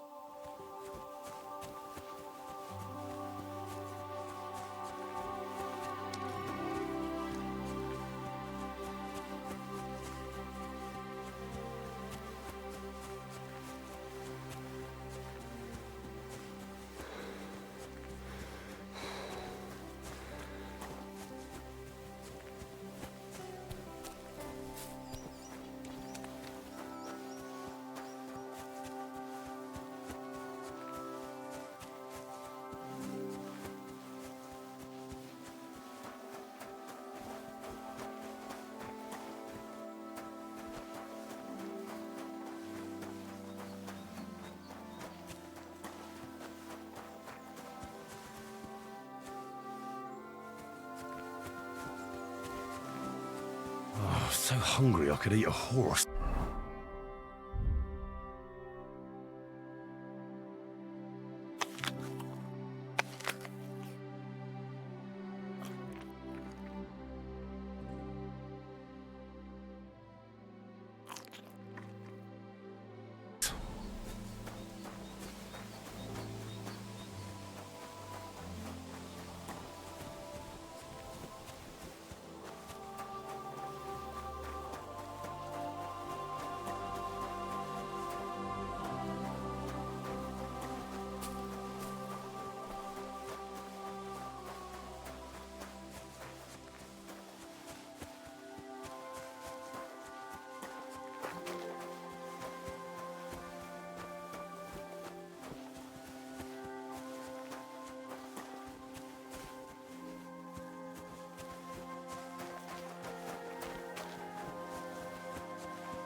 God bless. What'll it be this fine morning? A shooting range in the middle of nowhere? Does anyone even come here? People don't really come to watch, but there's usually plenty of archers. I reckon it's because nobody's ogling them here. What's more, shooting advice from Master Hunter's nothing to be sneezed at, but not everyone comes here to shoot. I've had to kick out a few people. They spent entire days here, getting drunk with Pa. Drives Ma up the wall, so I'll give you one piece of advice for free. Don't come near my Pa with booze.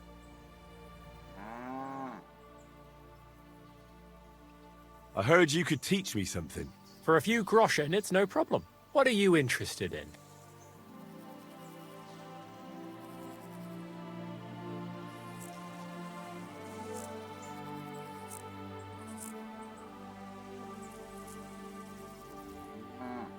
Can you explain to me the archery contest rules? It's simple. Listen, you get your arrows or bolts, stand on your mark, and shoot your target, aiming to get the most points. You get 1 point for the outer ring, 2 for the next, and 5 for the bullseye. Plus, if you finish shooting first, you get an extra 3 points on top. We've got 3 competition levels, from beginner up to master. The more experienced the archers, the more arrows or bolts they get, and the more they wager. Simple, eh? I'd like to compete at archery. Your first time, eh? I don't remember your face from any previous contests. What's it to be? Longbow or crossbow? Bow, I reckon. All right. I'll get everything ready and find some fellas, but first you need something to shoot from. Come back when you're ready. Arrows I can give you, but I want to see you carrying a bow. Got it?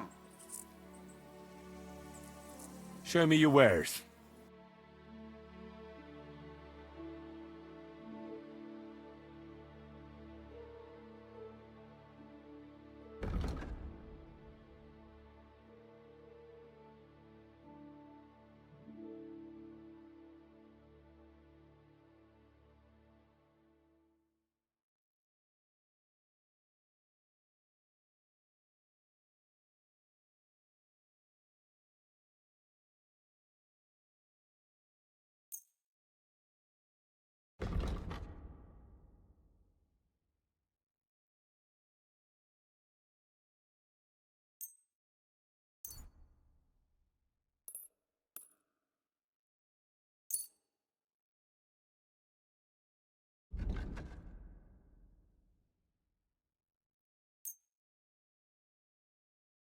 I'd like to do something about that price. Sure, why not?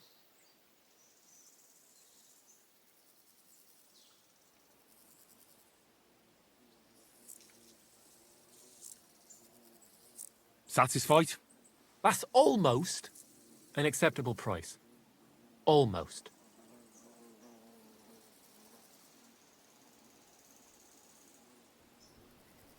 Aye, you'll convince me with that price. Thank you, and a good day to you, friend.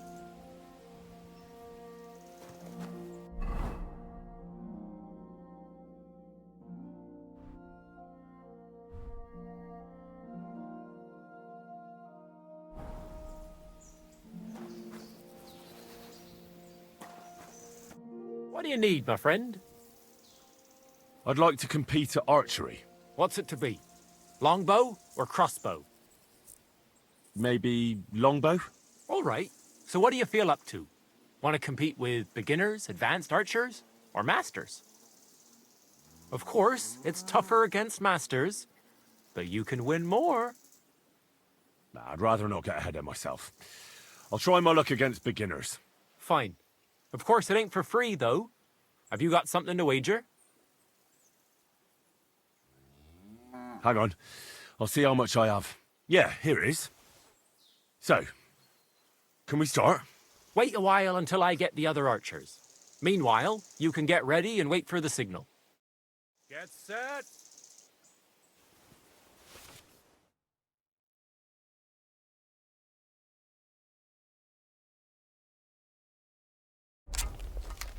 And we're off! Another 5 Bloody points. Wind! That was gonna be a bullseye.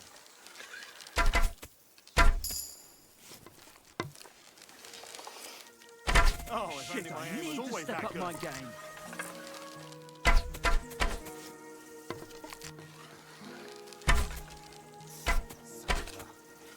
to win at this rate. There we go! Good day.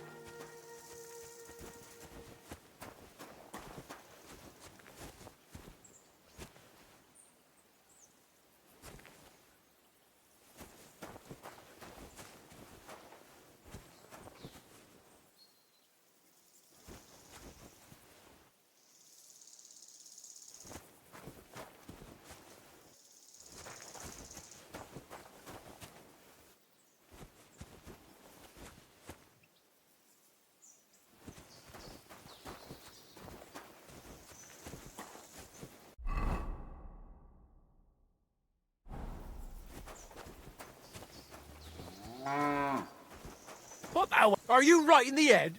Sod off with that weapon. You were beginning to make me nervous.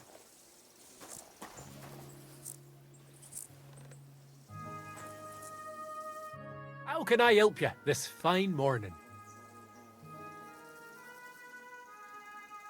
What do you have for sale?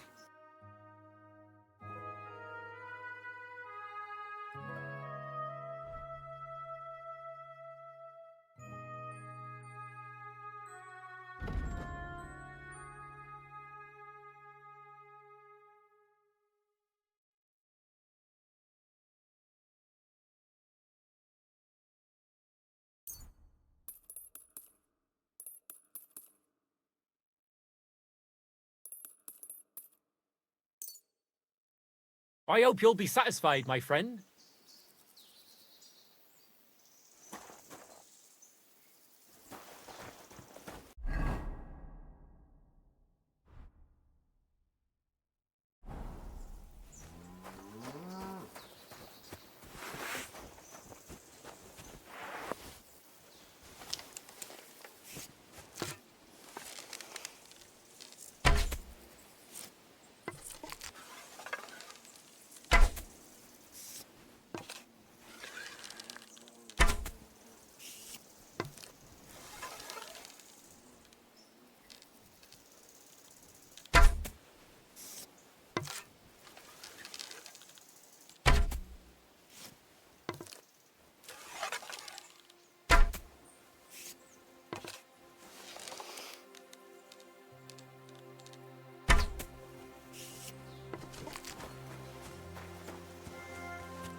What can I do for you? I'd like to compete at archery. Again? But you only finished shooting a while ago. I suppose you want to save your reputation, eh? Didn't do too good last time. What's it to be? Longbow or crossbow? Bow, I reckon. All right. So what do you feel up to? Want to compete with beginners, advanced archers, or masters? Nah, I'd rather not get ahead of myself. Fine. Of course, it ain't for free. Hang on. Yeah, here it is. Wait a while until I get the other... Ready? Let 'em fly! That's how it's done. Do better next time.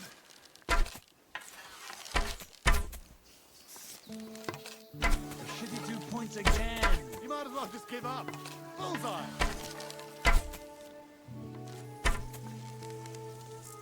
Damn it! I'm only picking up a point at a time here.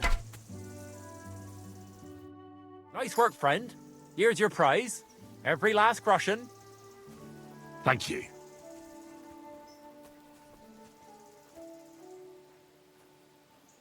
I'd like to compete at archery. Again? But you only finished shooting a while ago. I'm not surprised with someone who shoots as good as you do. What's it to be? Longbow? I think it's a good day for... All right. So... Nah, I'd rather not get ahead of... Fine. Of course... Hang on. I'll see how... Yeah, here it is. Wait a while until I... Get set! And we're off! Hey, that wasn't so shabby. Another point to my name. Never mind. I'll do better next time. I'm doing pretty well today. Shedding 2 points again. I'll be buggered. You actually won. Who'd have thought it? Here you go. A well-earned reward. Thank you.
Was möchtest du, mein Freund? What do you have for sale?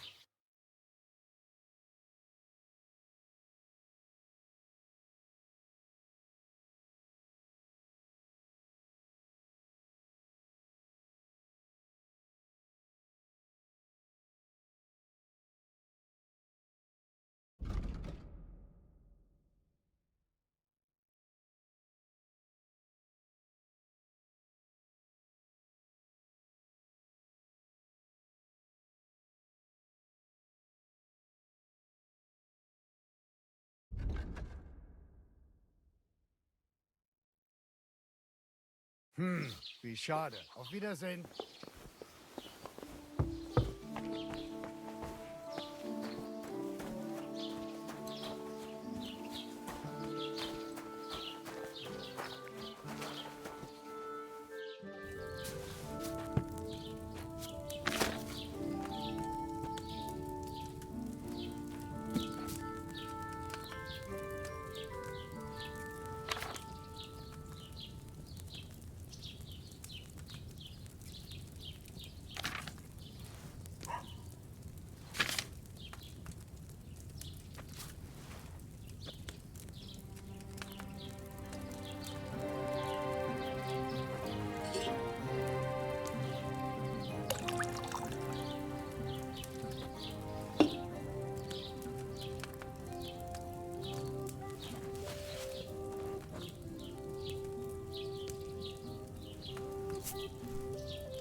Not good at all.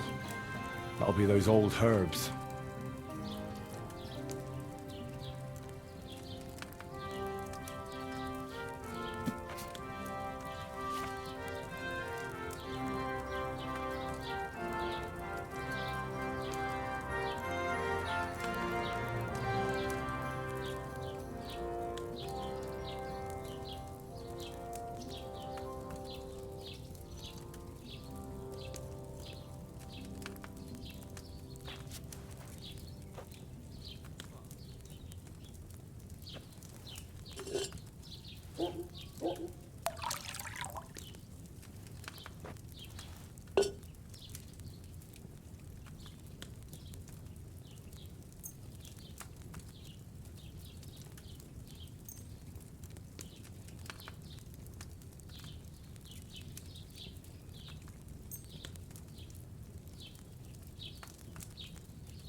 Ave Maria.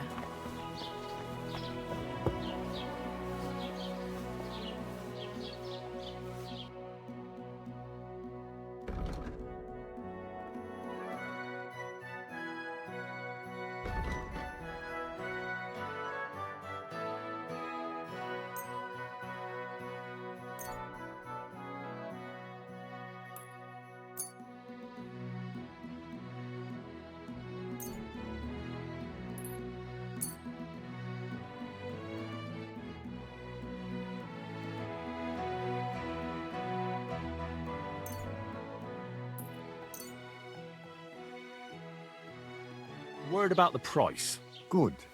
Versuchen wir es.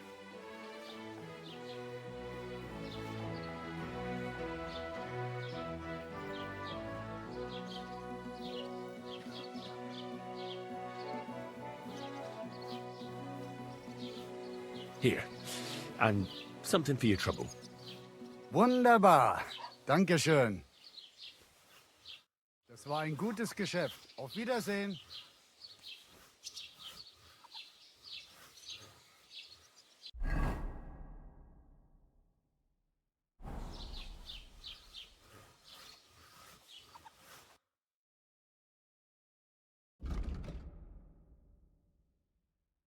Take care then, and thanks for nothing.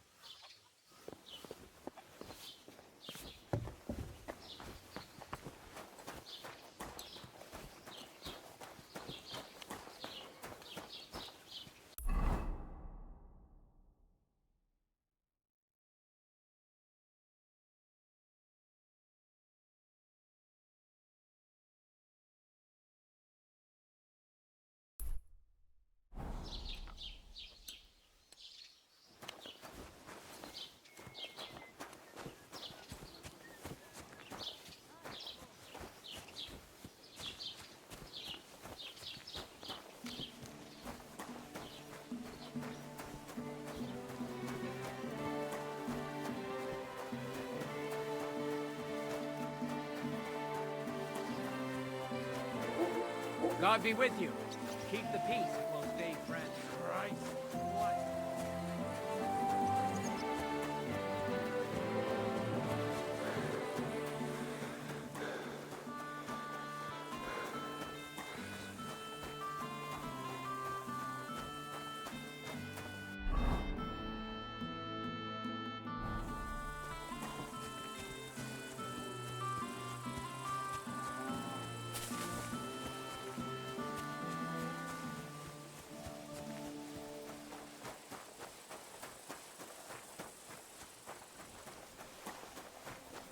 Lovely dude the other day for a great price. What good's a bones if you... Hey, fella!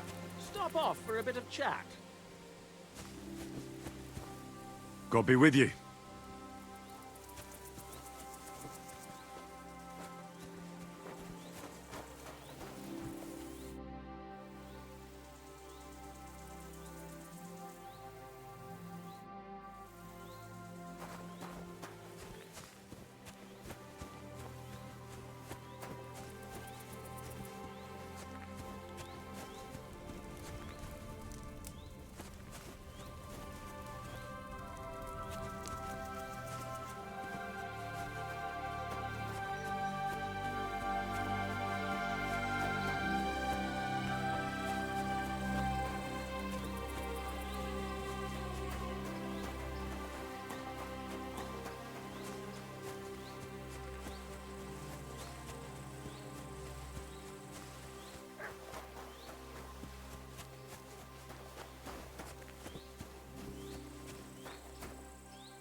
Keep the peace, and we won't have any problems. God be with you. How's the watch going? Not bad. So far.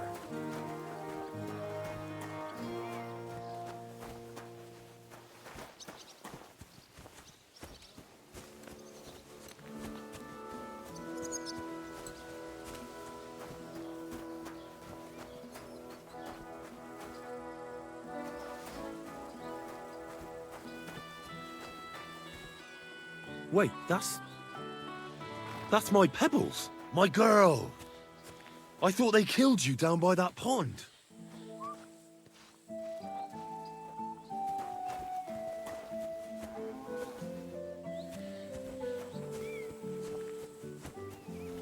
Blessings to you.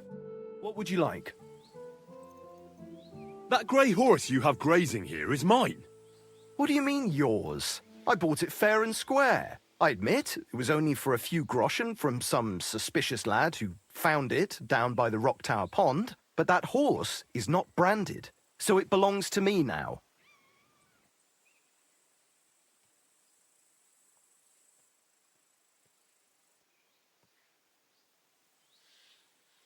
Who sold her to you? I told you already. Some young lad. He wasn't from here. What did he look like?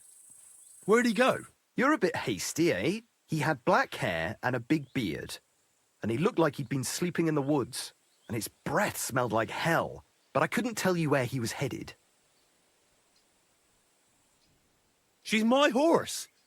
I rode in on her from Ratai, in the retinue that was attacked down by the pond. Right. You happen to need a new horse, and this one just happens to be the one you already own. Does it have your brand? It does not. So you are out of luck.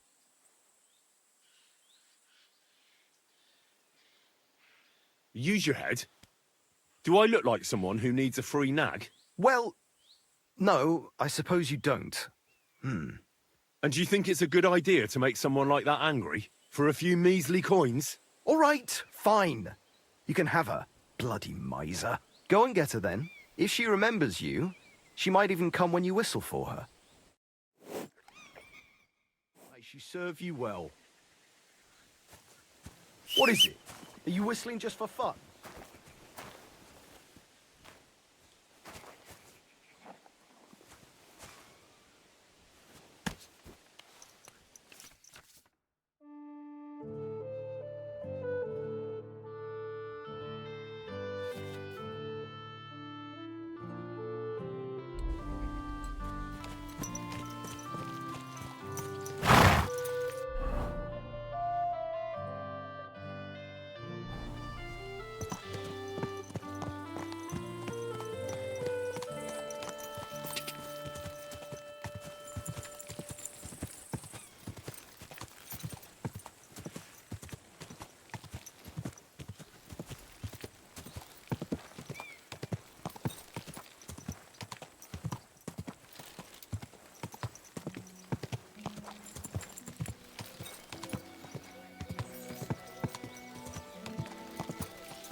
Gather round. You won't believe this. A whole village burnt to the ground. Hell on earth. Just a few days' walk from here. You have to hear this. Without warning.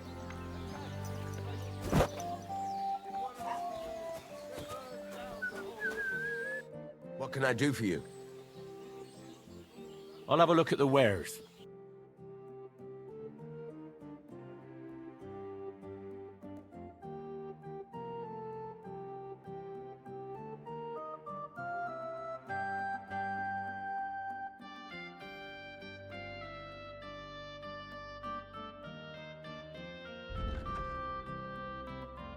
Take care then, and thanks for nothing.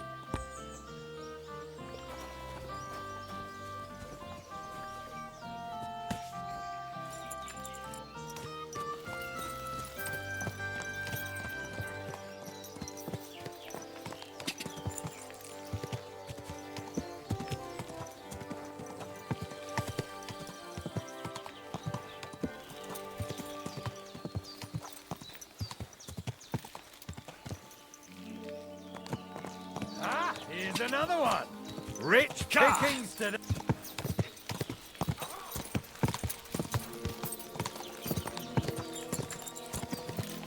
Quick!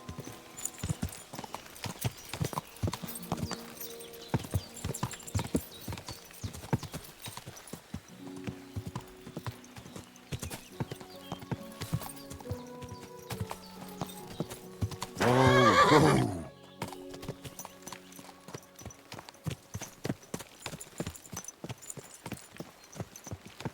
Phooey! That four-legged ogre gave me a fright.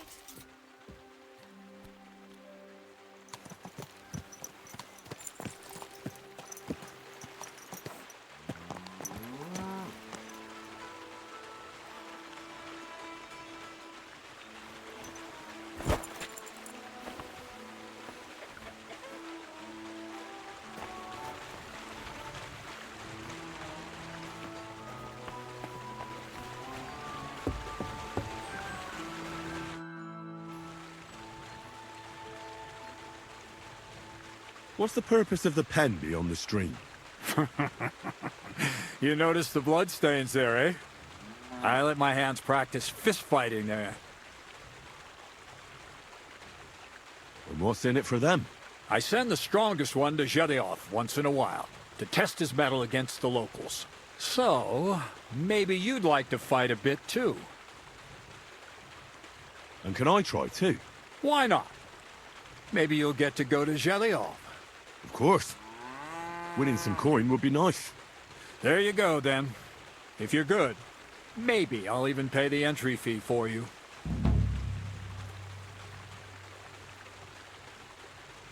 Are you still looking for a helper, like you mentioned at the Troskovitz Tavern? Hi, I am. I wasn't expecting you to actually show up. You young folks these days are all talk and no action. Well, I'm not like that. I also heard you might be able to get me into the wedding. Forget about the wedding for now. All right. So what kind of work do you have for me? You'll be carrying sacks of flour. Well, I probably won't find anything better around here anyway. The sacks are in the barn, and the wagon is in front of it. I'll give you a groschen for every half dozen you carry. You won't have to buy food. We'll take care of that. And you can sleep here, in the barn. But not on the sacks of flour, you understand? Or I'll tan your hide. Climb up to the loft with the others. Oh, fuck me. Careful what you wish for. Go on, get to work. Take care, friend.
Where should I lie down?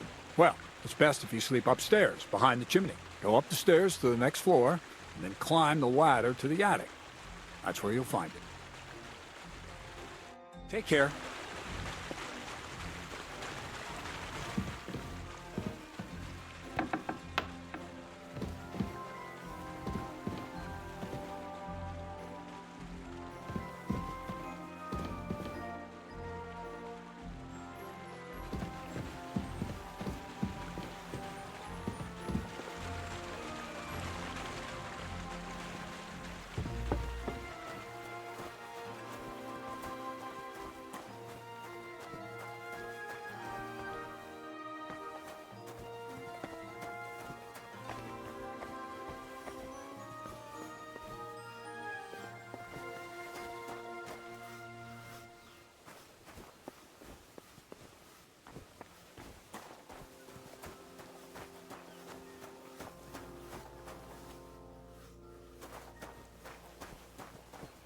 Where did this fella come from?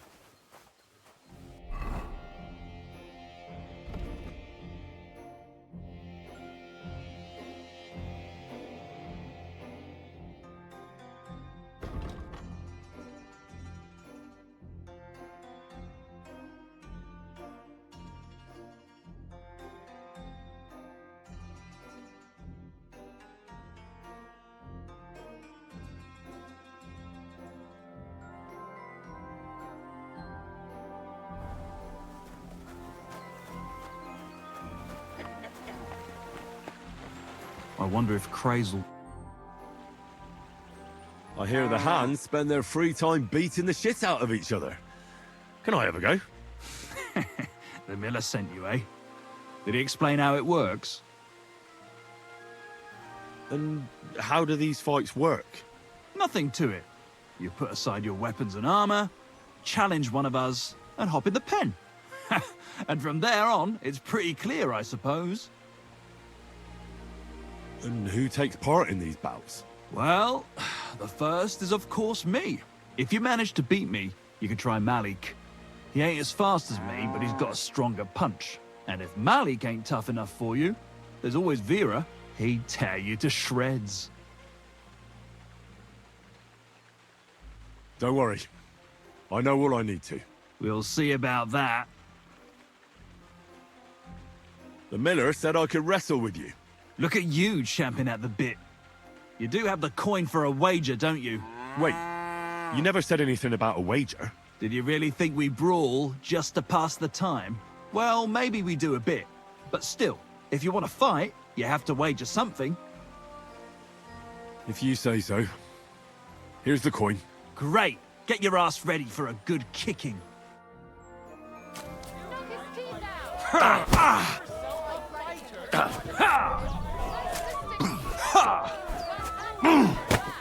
You won't get me! Fucking hell!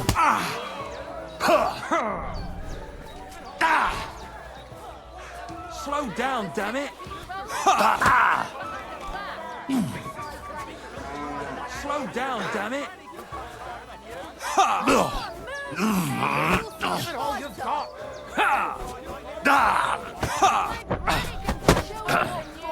You fight like a little girl. Go fuck yourself. Fucking hell. Move, you snails.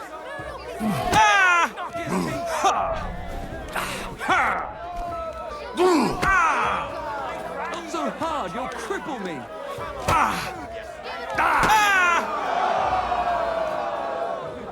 This is what we get instead of sinning. I wonder if Crazel gives him a groschen for every half dozen too. Were you at the last mass? I didn't see you there. Just as well. I fell asleep during the sermon. I'm not surprised. Nice. Nice. You fight better than I'd have expected. Thanks. But we'll see how you fare against Malik. Oh, yeah. And this is yours. That would make it more bearable. Or just say sod it and not go. What are you?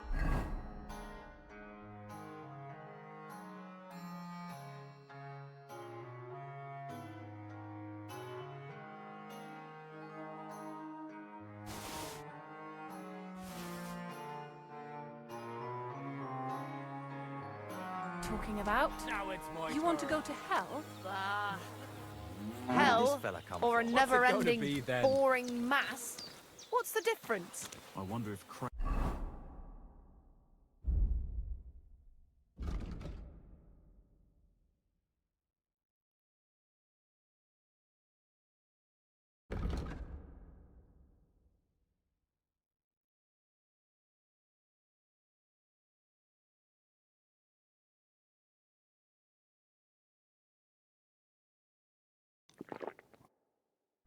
Now me! Well, good luck. God be with you. Anyway, see you around.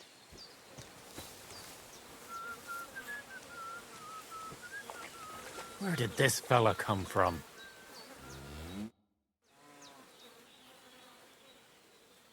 Why did you start with all this brawling? Just look around. The mill's in the arsehole of nowhere, miles to the tavern and the wenches. Not a damn thing to do here but work. So you rather let yourself get beaten up? Well, I'm usually the one does the beating, see? Well, ready to brawl? Aye, all right. It's going to be a clean fight, see? No funny stuff. What funny stuff? Kicks in the balls, fingers in the nose, biting and shit like that. Try something like that and I'll rip your head off. Don't you worry. I can hammer you without any of that. We'll see about that. And what about the wager? Have you got coin? Here it is. That's the way I like it. Let's do this.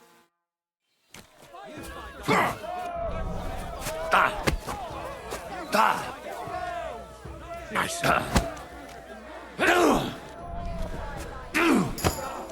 No, you don't! Come closer.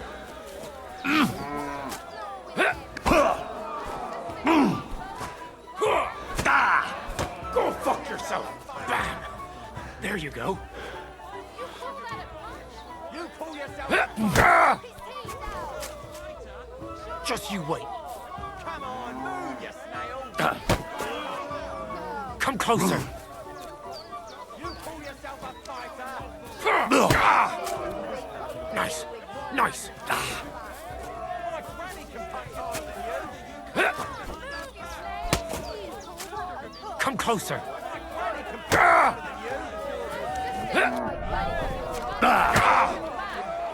Nice.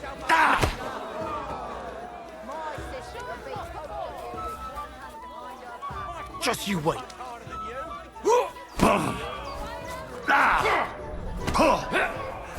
Go fuck yourself.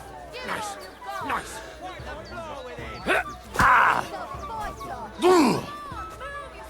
Come close.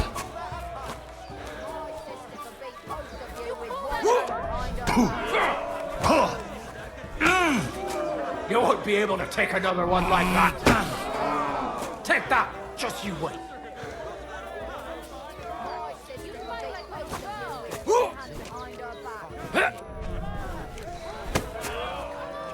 Bam. There you go. Bam. Go fuck yourself. Nice guy. Knock his teeth out! You fight like...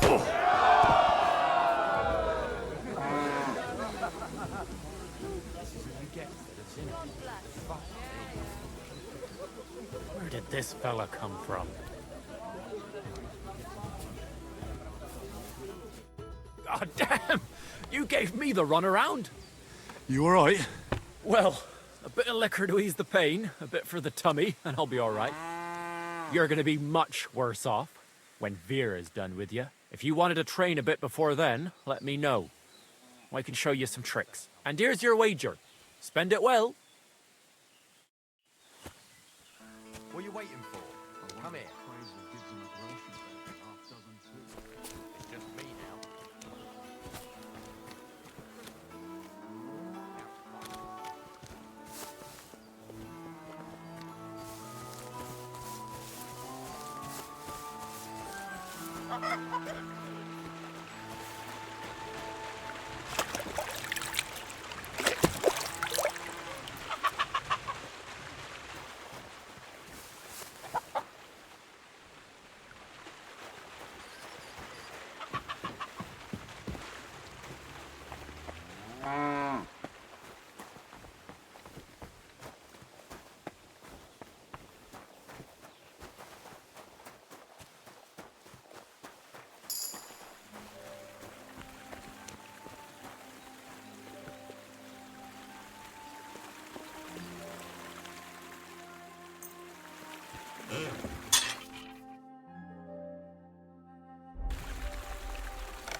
Did you get hit by a horse?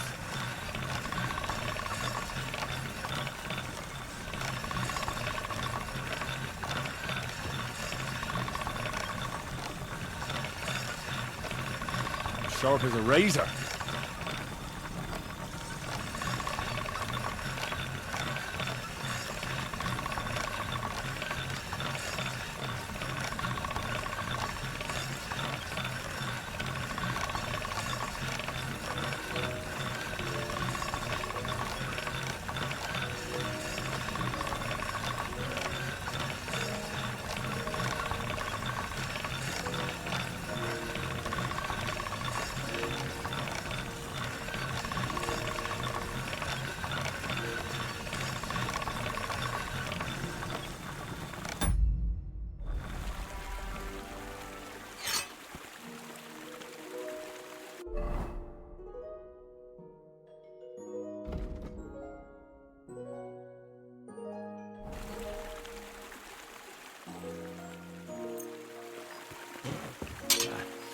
I need to sharpen this.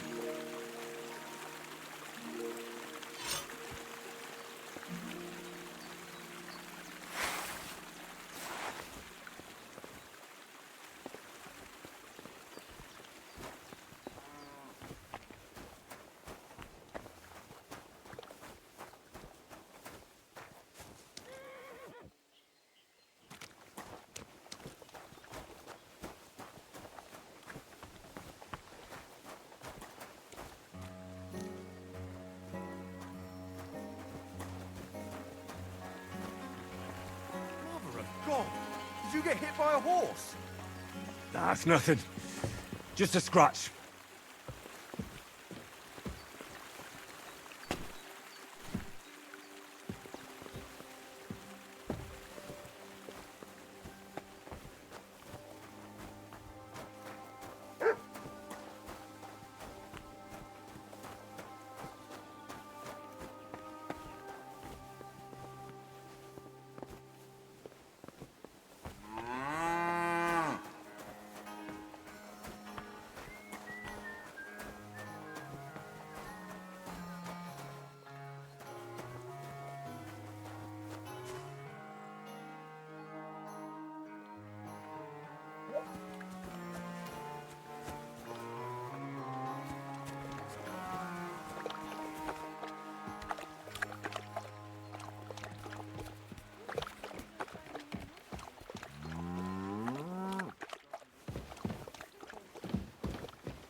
Who did Grazel drag in here now? I wonder if Crazel gives him a groschen for every half dozen too. The only bit of shade far and wide. That's just it. Some noble was resting under it. Not shade, but because it was pissing down. All the more reason to leave it be, no? Aye, but the weather had been stormy for a few days, so one of the branches snapped and fell off. Nothing happened This? to the noble. That's But he nothing. broke his horse's back. And that pissed him off and he wants his revenge? He complained to the bailiff, saying the oak's dangerous and has to go. Christ, there'll be nothing nice left here at this rate. Don't worry. When's the last time you saw the bailiff get anything done on time? That tree will still be here long after we're gone. A new hand at the mill, eh?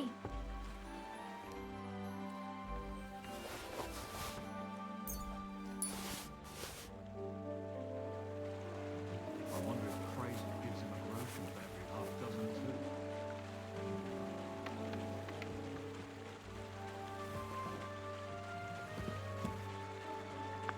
I wonder if Crazel gives him a groschen for every half dozen too. Who did Grazel drag in here now?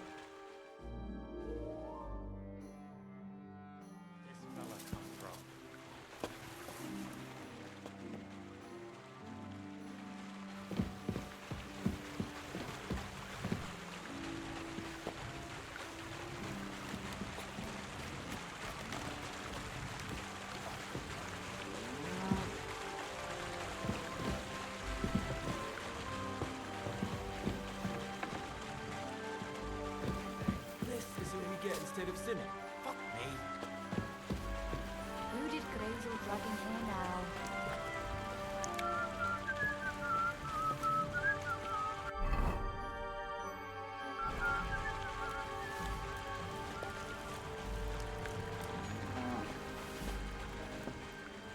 Jesus Christ be praised.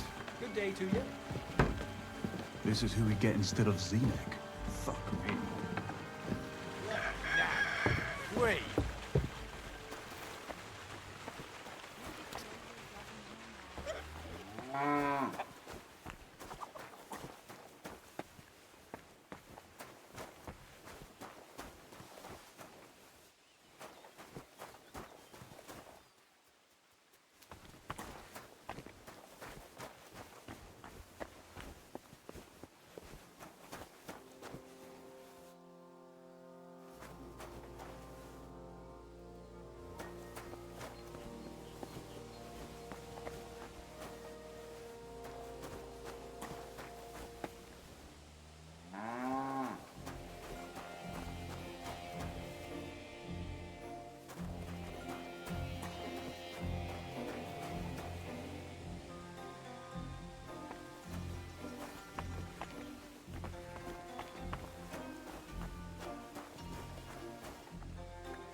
Oh, fuck, that's heavy.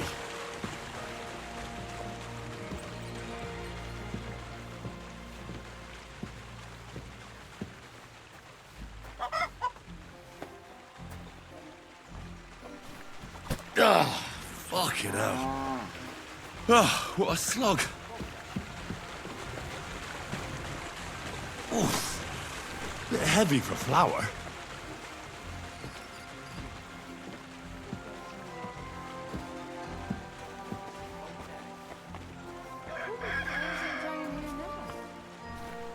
Ah, what the hell is in this thing? I can barely lift it.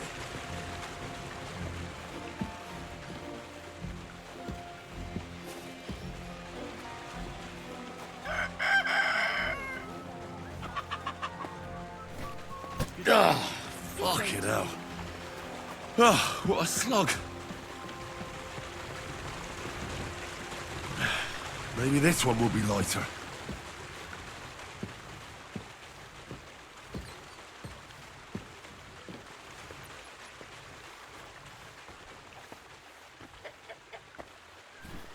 Ah, what the hell is in this thing?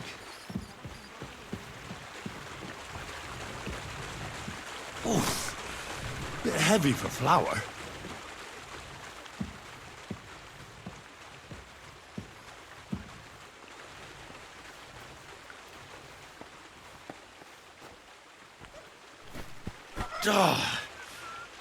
Ah, this is no joke.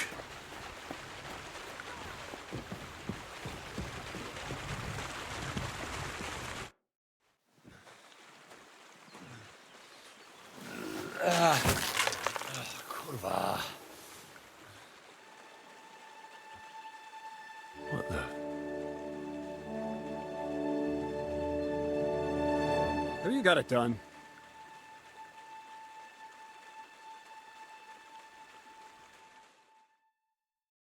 I said, are you done? You're milling some pretty peculiar grain here, Miller.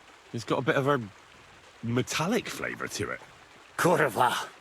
Can't you be more careful? Tell me the truth. What are you really doing here?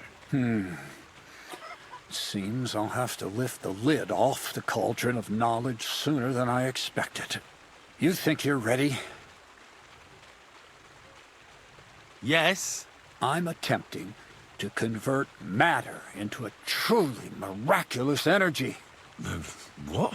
I understand. It seems impossible. I'm sure you're asking yourself what that has to do with the metal in the sacks. But we're only just scratching the surface. You see, for my experiment, I'll need something sinfully earthy. Something we'll have to appropriate. And that's something you can help me with, my curious apprentice. I'll help you. That's the right attitude. Now listen up. In Troskovitz, next to the tavern, there's a rat house. And in that rat house, there's a chest. And in that chest is a document I need. One that used to be mine. But due to an unfortunate twist of fate, ended up there. It's called The Offer of Hermes Trismegistos. It's written right on it. Can you read? At least a little? I can read. But I reckon that's the catch, isn't it? The catch is, the chest is under lock and key, and most likely well guarded. Of course it is. And then you'll get me into Semin's wedding? Aye. If you help me, I'll find a way to get you there. Miller's honor.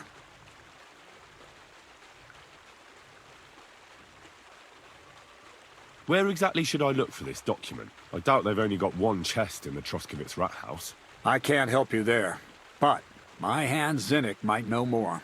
He had the document on him, but then the bloody fool got caught because of something else, and they took it from him. I'm pretty sure he's still on display in the stocks on the square. Just remember, lad, if you get caught like he did, the guards will turn out your pockets.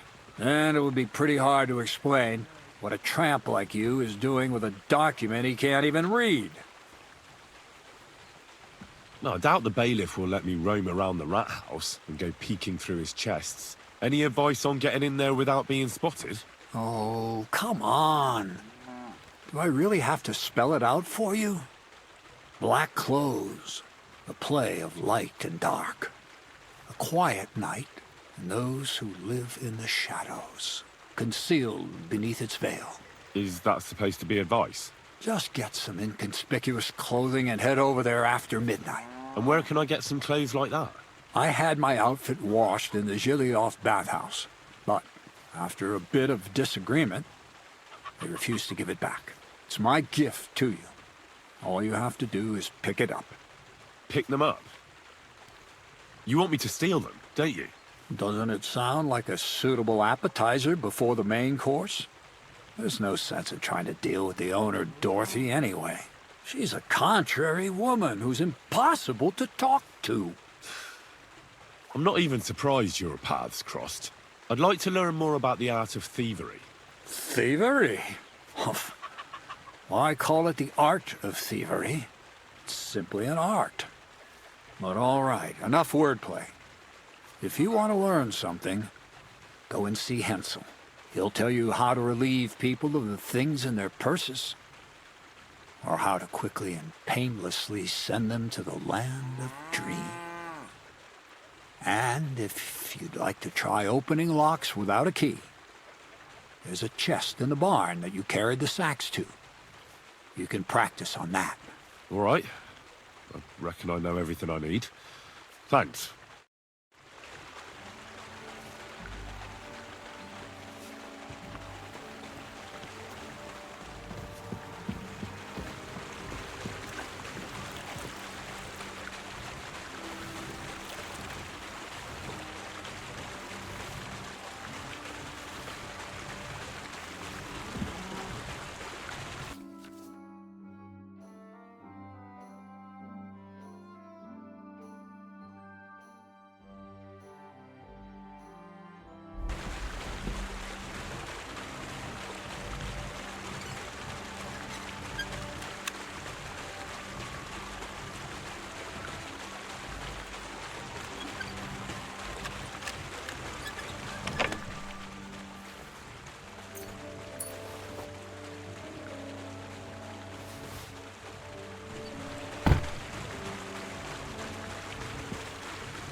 nothing left to learn here.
Greetings.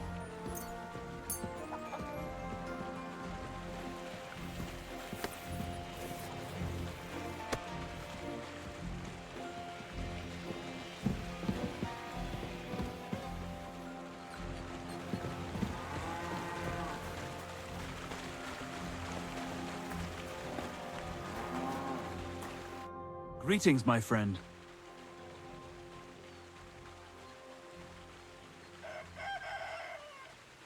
Would you know of any other way to make some extra money? The only thing you can do in this backwater is steal cabbages. But go and ask those woodcutters on the opposite hill. You might find something more interesting there. Why the woodcutters? Just think about it. They've been cutting timber in the middle of nowhere for a pretty long time, and they get paid for every wagon they unload at the sawmill. They work all day long and don't move an inch. They have nothing to spend their money on. I think I know what you're getting at. All their earnings must be hidden somewhere in their camp. And it must be a lot of money. What does Crazel say about that? He said it would be obvious it was one of us. After all, they can see right into our backyard from their camp. But you're not from around here. You might get away with it. Crazel said you'd teach me to pick pockets. Sure. Follow me. I know a quiet place. So Crazel took you on just like that? Surprising. Crazel hardly trusts anyone. He's a smart man. So don't you even think about betraying him. That would end badly for you. Not to scare you, though. That's not what I'm here for.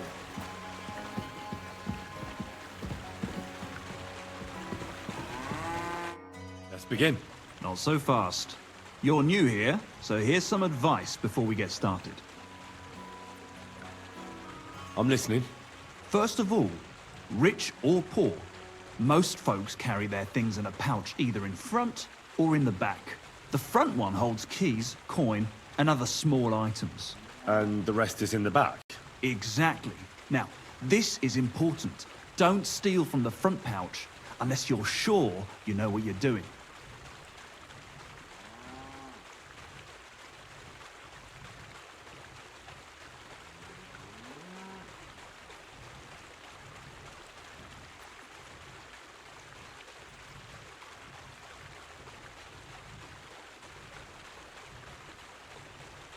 Well, what if I need something from it?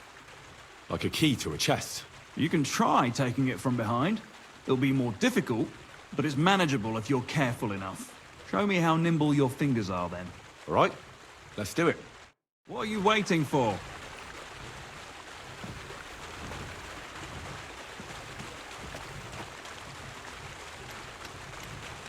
Have you started yet? Tough shit. At this rate, you'll get caught right away. Want to try again?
Done.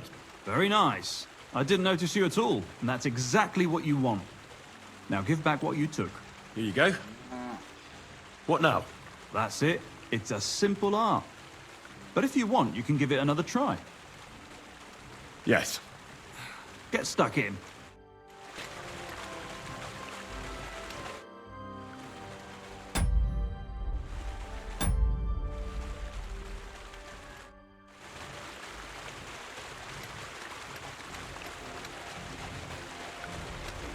Do you have it yet?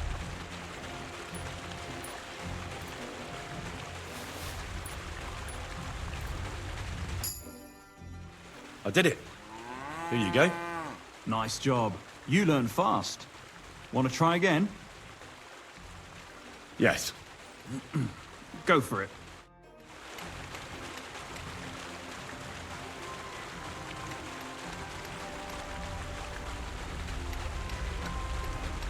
Did you fall asleep?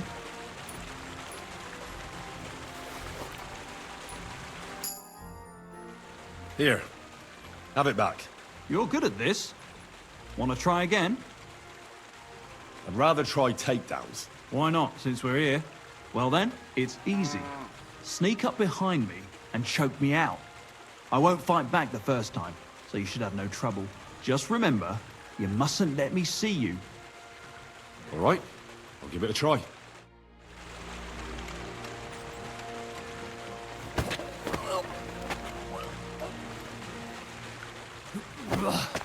You shit! See? And I didn't even defend myself. Try it again. Remember, if your victim is able to defend himself, you can still turn things around. But it'll be a close call, shall we? All right, let's do it.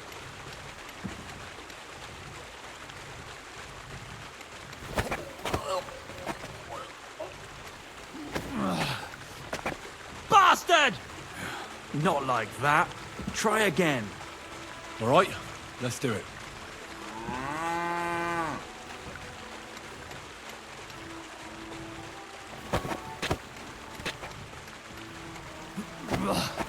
You shit! Not like that. Try again. All right, let's do it.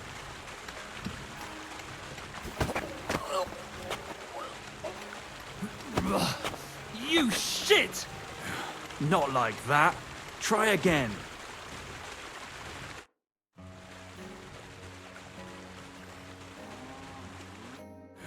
Not like that. Try again.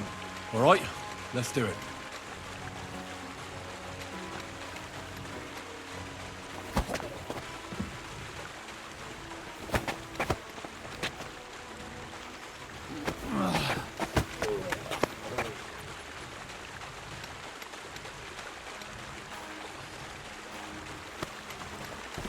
Not too shabby. I thought I'd slip out there for a moment, but you wouldn't let me. Just remember, a person who wriggles out the first time will remember you.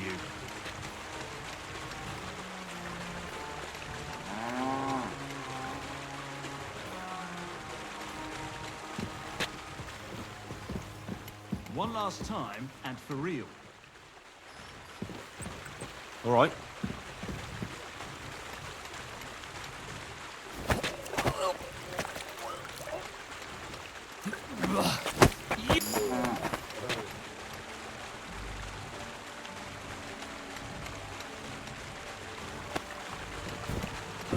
That was close.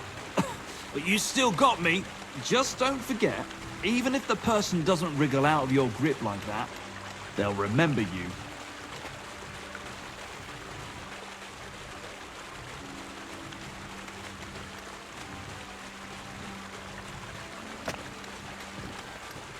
That's all that's to it.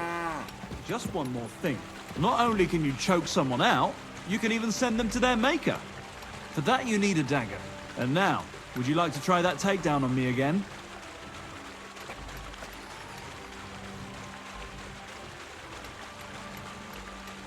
Thanks, but I've learned enough.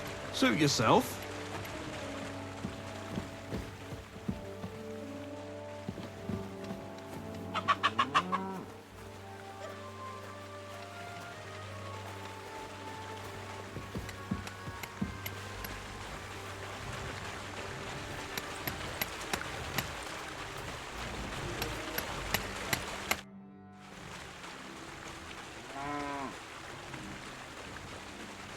How about some more advice on sneaking around in Troskowitz? You've come to the right man. As clumsy as a blind dog and about as inconspicuous as a cow at a banquet table. You've got a lot to learn.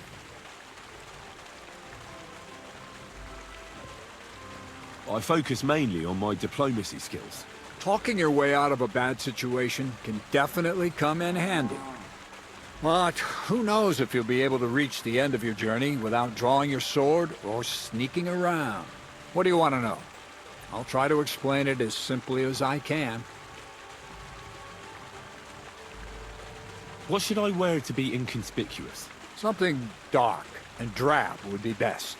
It won't exactly command respect, but at least people won't pay you much attention. Who'd notice someone so shoddily dressed? Just don't go wearing fancy clothes around tramps, or shoddy rags around nobles. You have to be like a ghost that nobody knows about. And a ghost shouldn't get their hands dirty, or bloody for that matter. I've been known to be a bit noisy. How do I stay quiet? Only a fool goes robbing in full armor. Better to take off your chainmail before you go climbing through someone else's window. And tread lightly. Not only will you not make a racket, but you just might hear the fella in the other room get up to take a piss. Well, a weapon in hand won't do me much good, but I feel more confident with it. Seems like everyone does nowadays. But if you're not looking to draw attention, a dagger in your belt will do just fine. All you need in your hand is a lockpick and a bag for valuables. But best to keep your hands free. If you get caught where you're not supposed to, neither a dagger nor a lockpick in hand will look too good. How should I handle light properly? Most guards and people you meet at night are either blind or drunk. The night is your friend. Stick to where the light doesn't shine. Dark clothing help out as well. And only a complete idiot doesn't put away their torch while robbing. And if you know how, brew yourself a Nighthawk. It tastes like piss, but it'll help you see better and keep you from being seen. How should I plan a robbery? Most people have the same routine every day. Pay attention to people's behavior. Who goes where and which way. When they rest and when they go to bed. When are they usually drunk? When you get to know your victim, you'll know when they'll be home and when they won't. And where you're sneaking into someone's house. Try a back window. Don't go for the front door.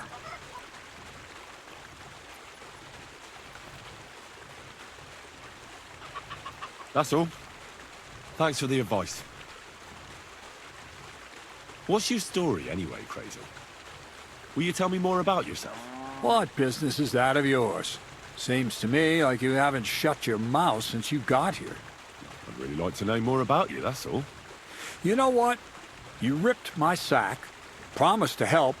What's the outcome of it? Nothing. Just more questions. But... You know what? Let's make a deal. When you prove to me you're not all hot air, we can talk.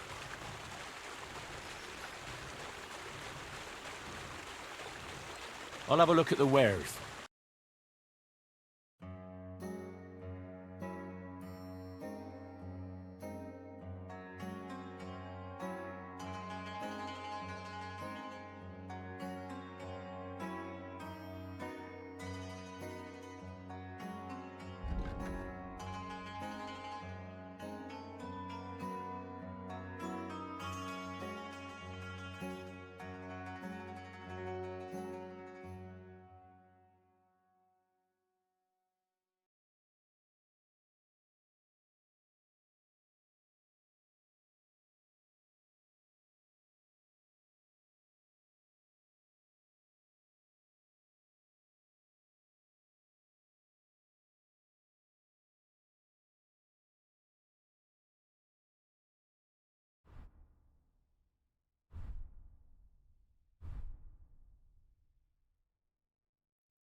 What? You're trying to sell me my own things? You're a thief. And a stupid one at that. You better pay me compensation, you blackguard.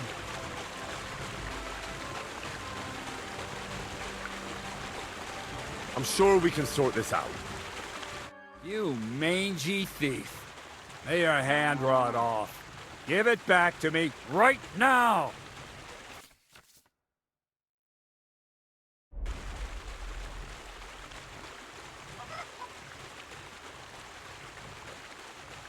Forgive me, friend. There must have been some sort of mistake. But, well, since I already somehow ended up with this thing, supposing you were to give it to me as a gift, eh? I'd be eternally grateful to you. Since you put it like that, good sir. All right, I'll take it as a gift. And don't forget to mention my generosity to their lordships.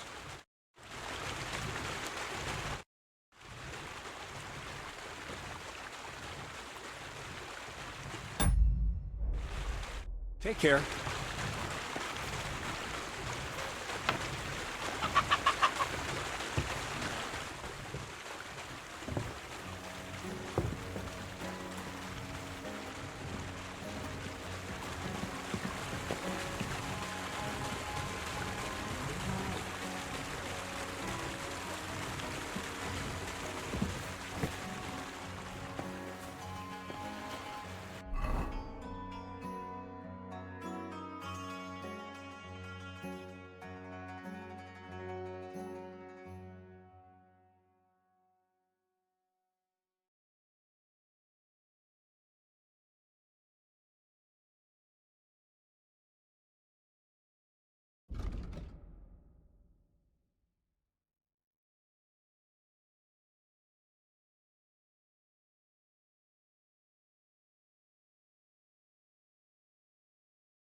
good day to you.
Whoa!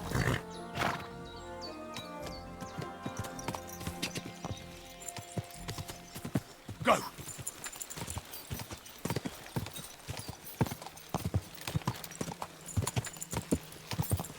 Ka!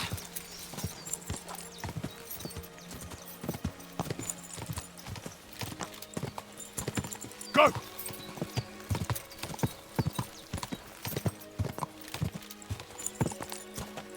Die!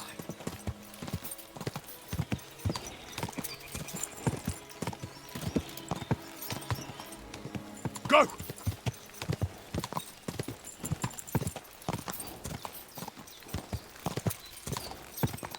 Quick!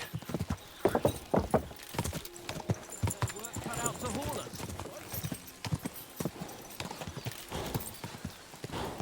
God!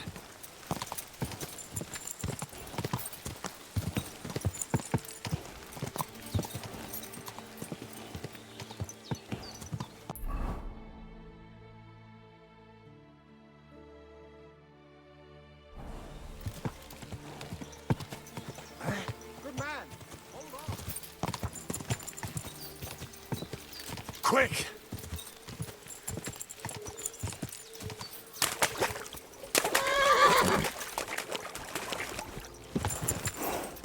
Ka!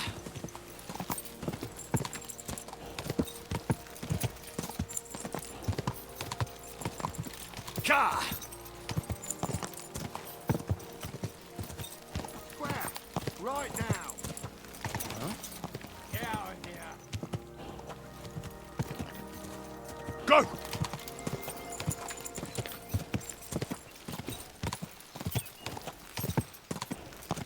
Ka!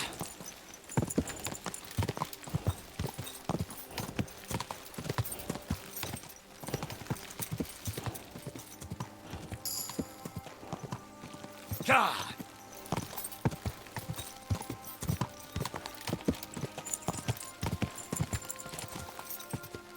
Ka! What a night. Ka!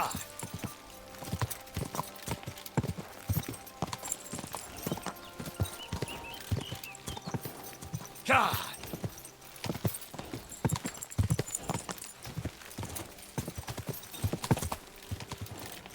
Quick!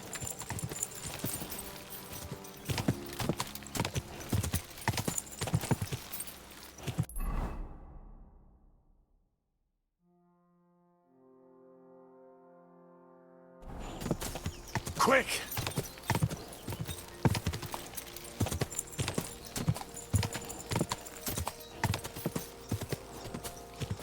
Go!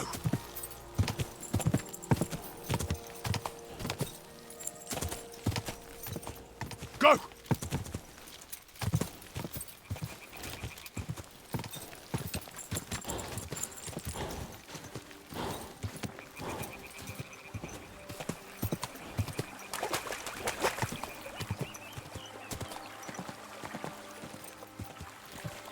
Quick!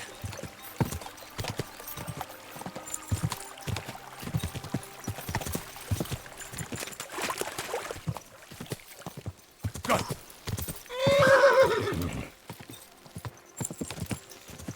God!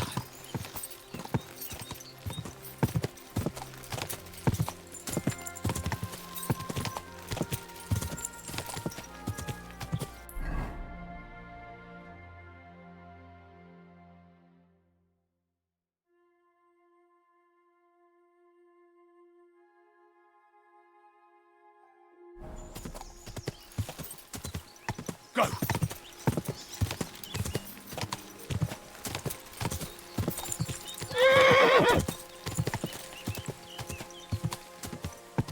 Quick!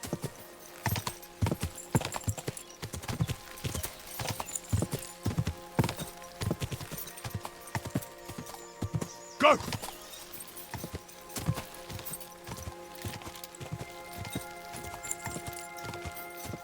Quick!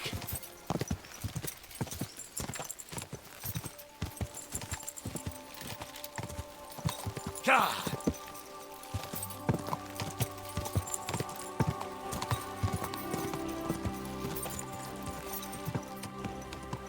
God!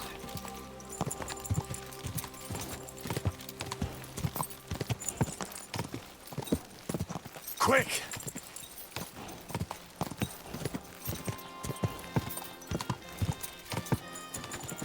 Go!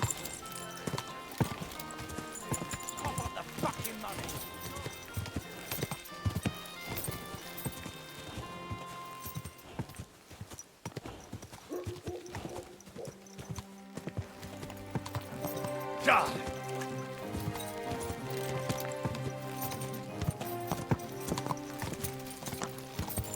Go!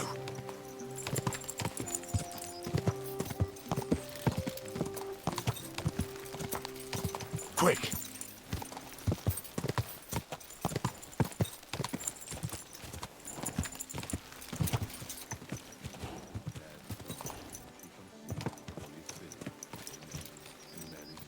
Behold, I am the handmaid of the Lord. Be it done unto me according to thy word. The word was made flesh and dwelt among us. Amen. Pray for us, O Holy Mother of God, that we may be made worthy of the promises of Christ. Pour forth, we beseech thee, O Lord, thy grace into our hearts, that we, to whom the incarnation of Christ thy Son was made known by the message of an angel, may by his passion on the cross be brought to the glory of his resurrection. Through the same Christ our Lord. Amen. Full of grace, the Lord is with thee. Intercede for me for the May thy souls find eternal Bless. I'm Henry. And you must be the local gravedigger, right? Ignatius, master of the sod, at your service. Looking for a final resting place, are you? Or do you need to bury a dead goat? I'm more interested in the grave-digging profession as a whole. Ah, once you try it, you'll never want to do nothing else till the day you die. You got a big cemetery here. Pretty nice, too. Ain't it? But being the gravedigger, I'll never have a place of my own here. They'll throw me by the wall like a dog and bury me without ceremony. But when I'm dead, I won't care. If it was up to me, I'd even bury the suicides in hallowed ground. We're all equal before death and the Lord. This game of better and worse places of final rest don't count for nothing. What's the story with the dead people? The story? They're dead. What more is there to tell? But you said there's been a lot of people dying around here recently, right? Well, it ain't usual for people to get offed by the cartload out here in the sticks, if you ask me. What do you reckon? I don't know. Hadn't really thought about it that way. That might be the reason, then, hey? What? Look, I'm not suggesting anything. I'm just saying there's a lot of people dying. If things keep up like this, I'll be out of work in no time. There'll be no one left to bury. Being a gravedigger must be a lonely job, eh? What are your duties? Funny a young lad like you is so interested in grave digging. Not something you see every day. Well, I'm only asking. No real reason. That figures. Youngsters these days wouldn't know hard work if it bit 'em on the arse. It's no wonder I can't find any help. Are you offering me a job? No. I'm giving you a warning. You ain't cut out for this trade. And how do you know that? You've got that look. I can spot it a mile away. Could you be more specific? You just aren't cut out for it, and that's that. A gravedigger needs passion. A sense of duty ain't enough. It's a service, a labour of love, and the meaning of life all in one, lad.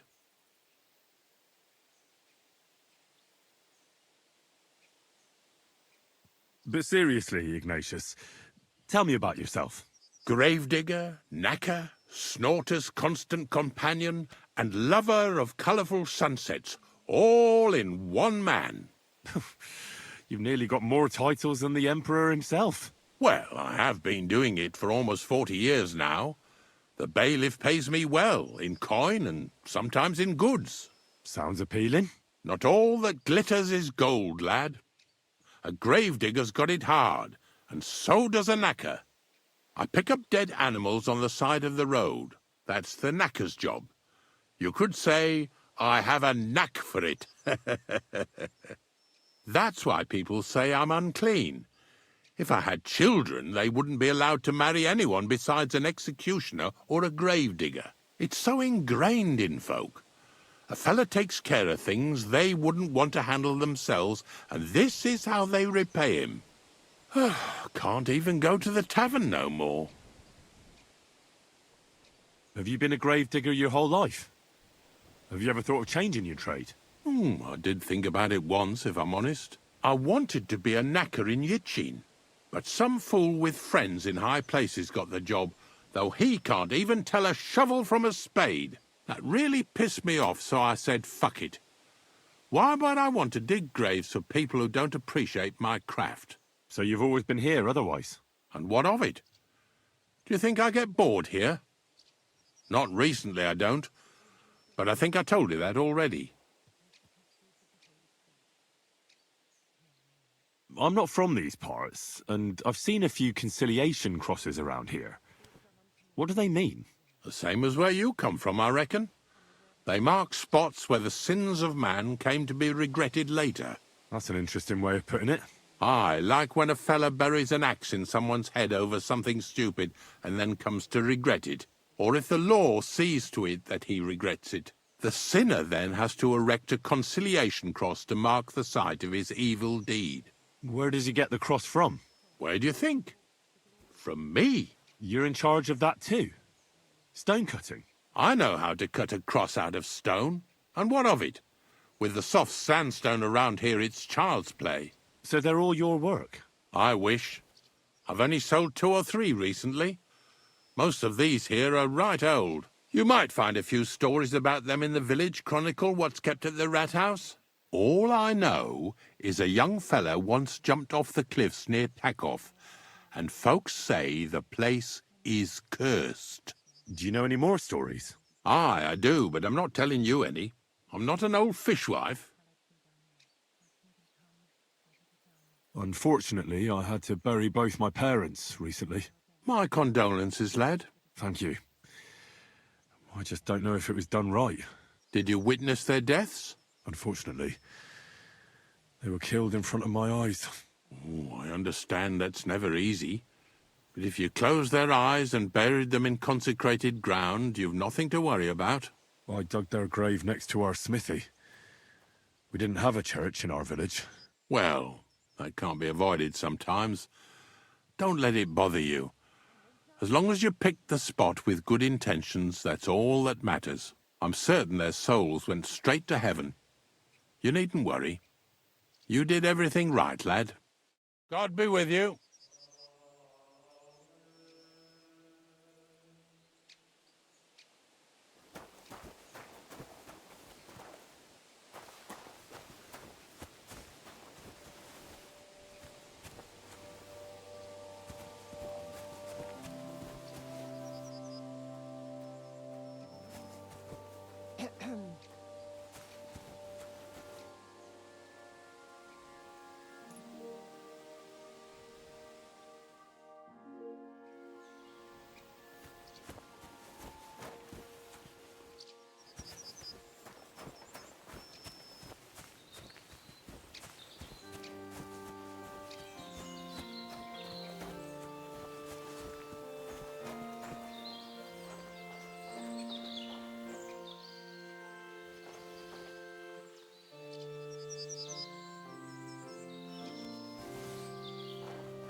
I could go for something to eat now.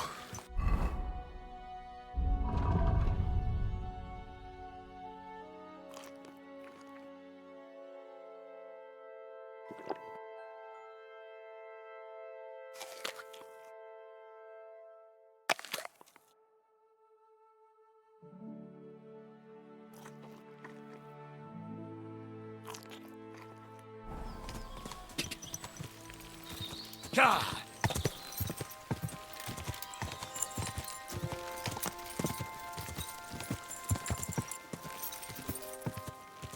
Quick!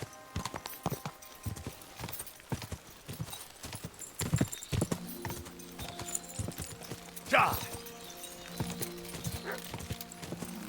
Good boy. God!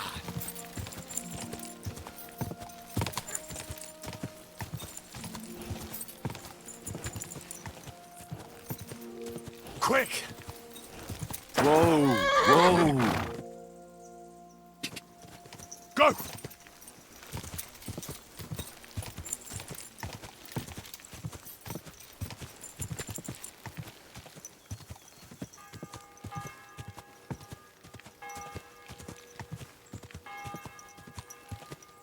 God!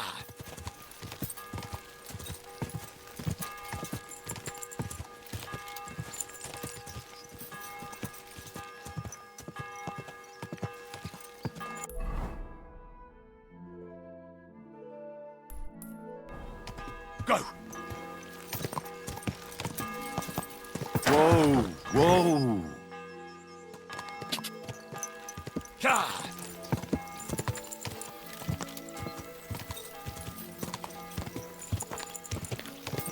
Quick!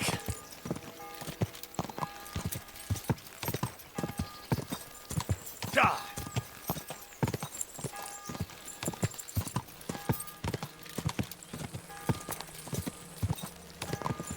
Go!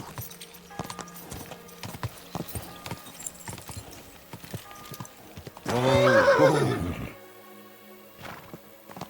Crone and maiden standing behind the gate. That was in Gable's riddle.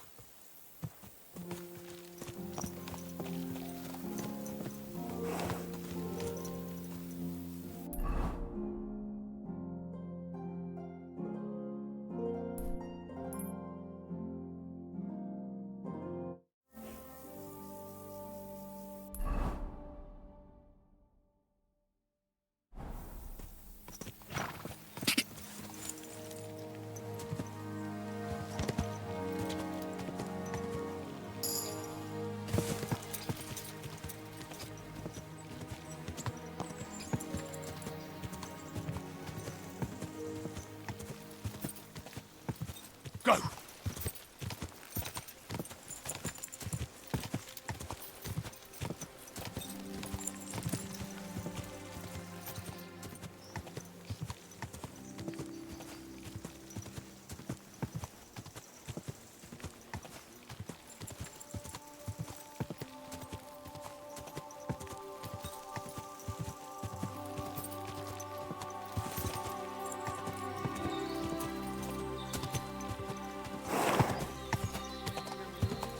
Whoa! Too long for my liking. The lad said they might have found a place near Summit.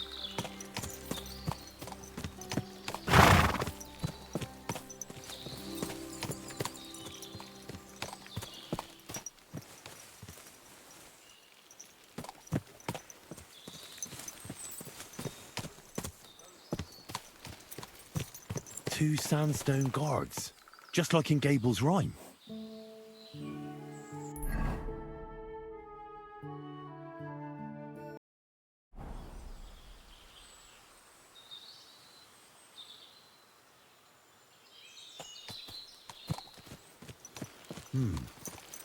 Pass through the Hall of Forest Kings, hidden deep from hunter's gaze. That could be this deer hunting ground.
mighty rock between the sandstone guards. That fits. But what does give one's heart to God mean?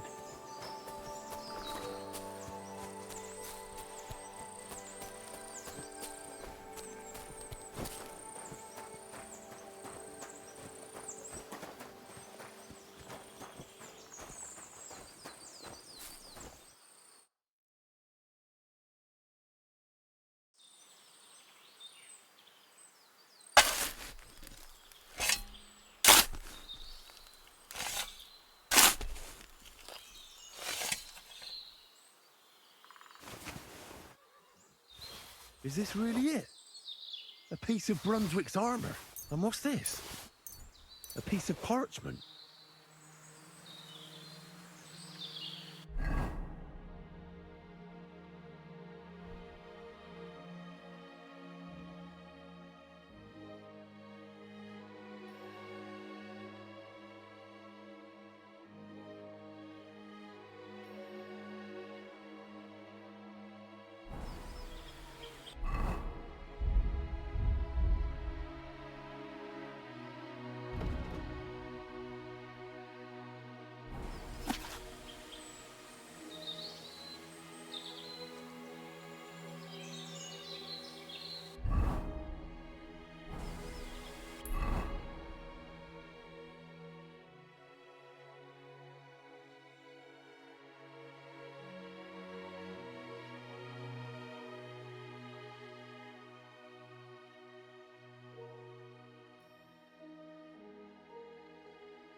And another.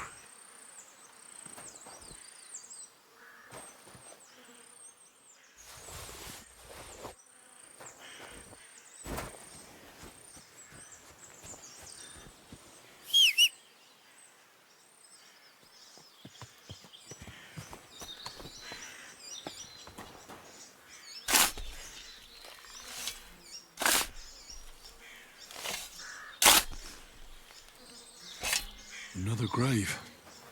But this one has a cross.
Another piece of Brunswick's armor.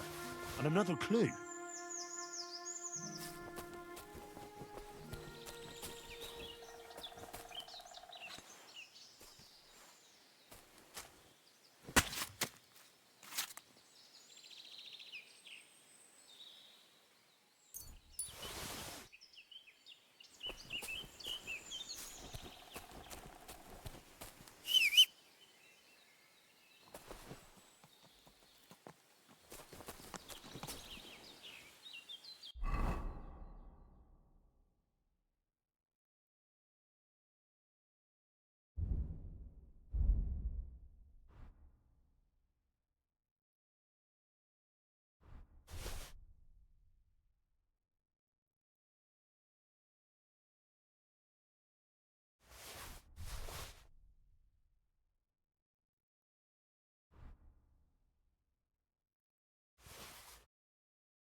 Go!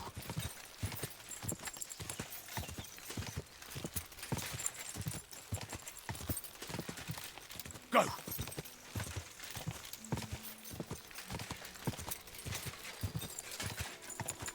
Ka!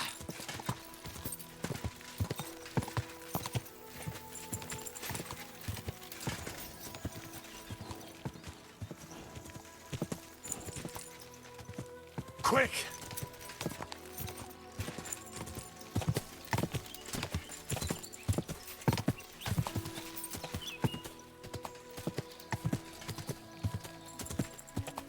Whoa, whoa. Ka!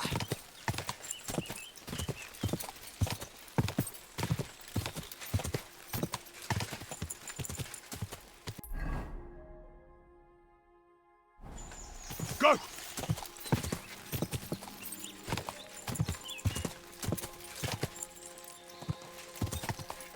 Ja!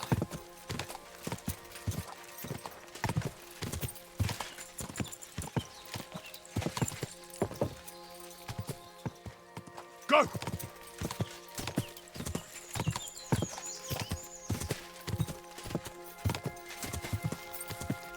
Whoa, whoa.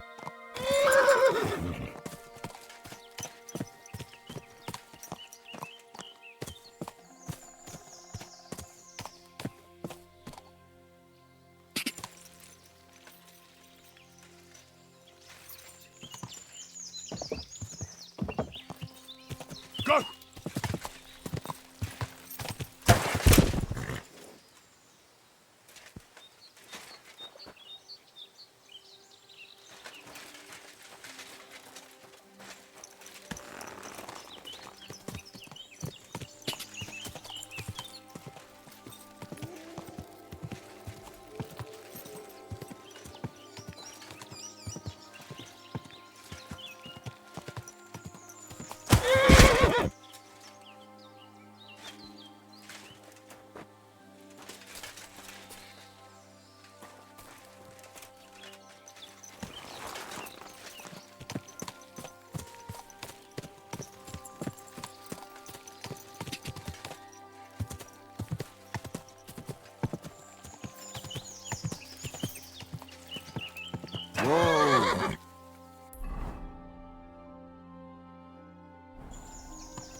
Whoa. Whoa.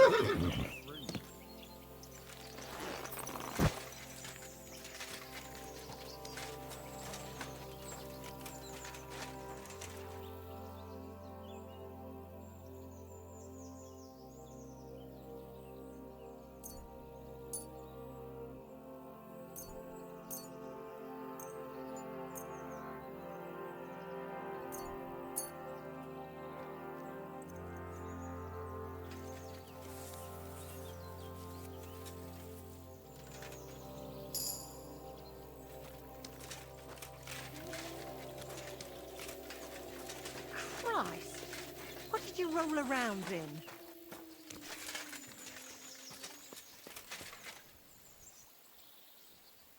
Sorry. I'll go and take a bath right away.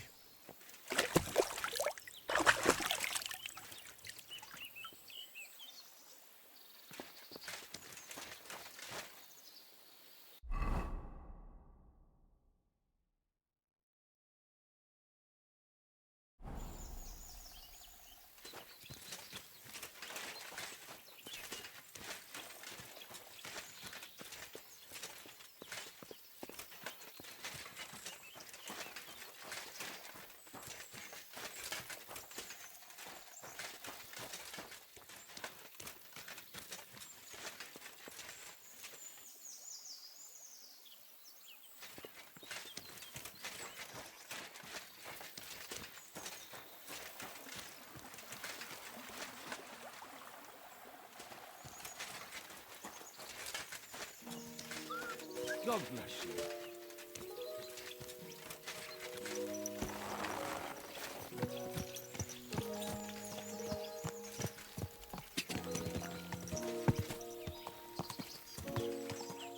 Whoa.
Why, it's another piece of Brunswick's armor.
Gah!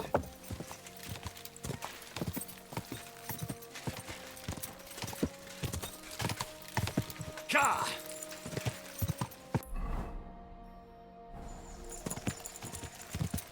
Gah!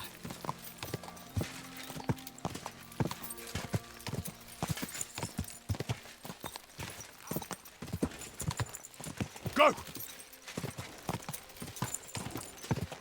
Go!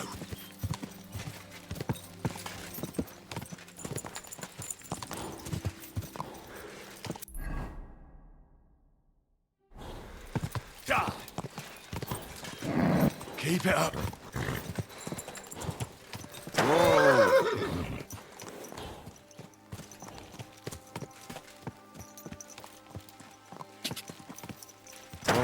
Whoa.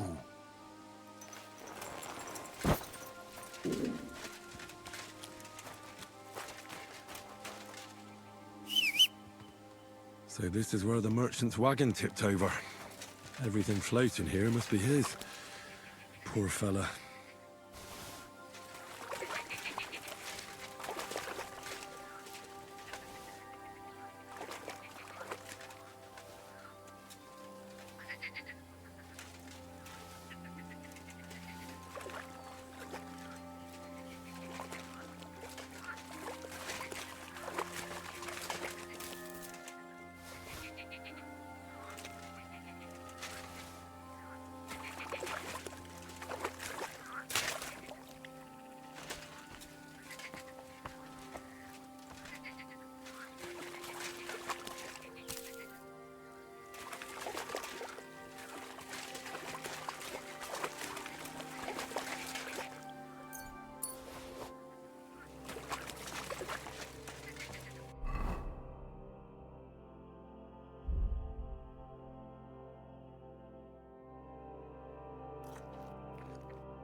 The cuirass of Sir Brunswick. It's really it.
God!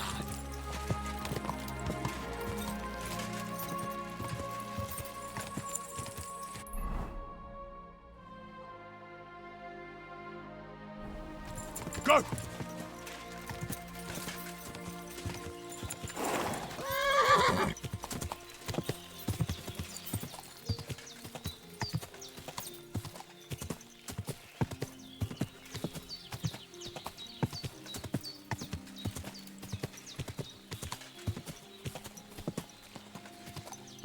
Go!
Whoa!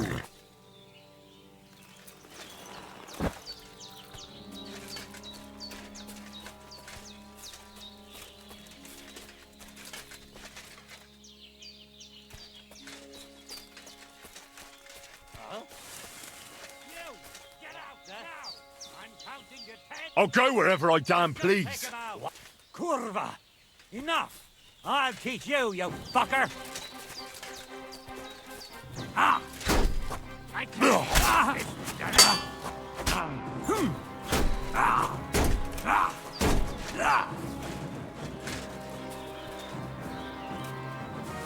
Do it!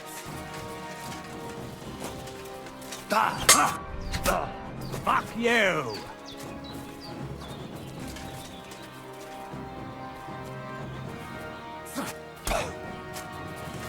What do you want? Hey! You're no match for us, fucker!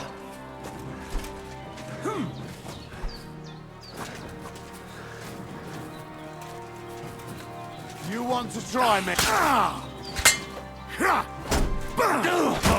Useless! I'm all yours.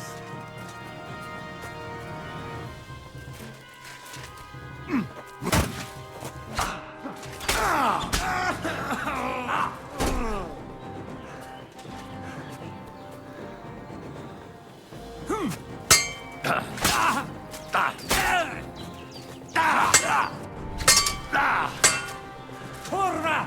With me! You want to try me?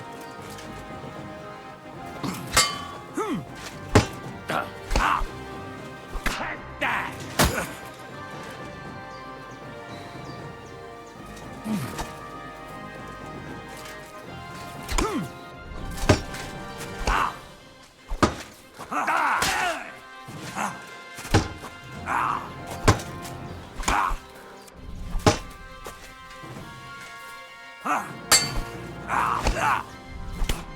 Take that!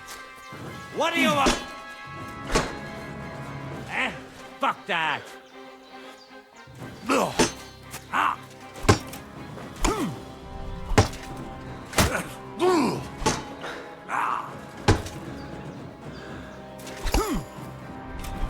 You!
Bloody hell.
Brunswick's helm.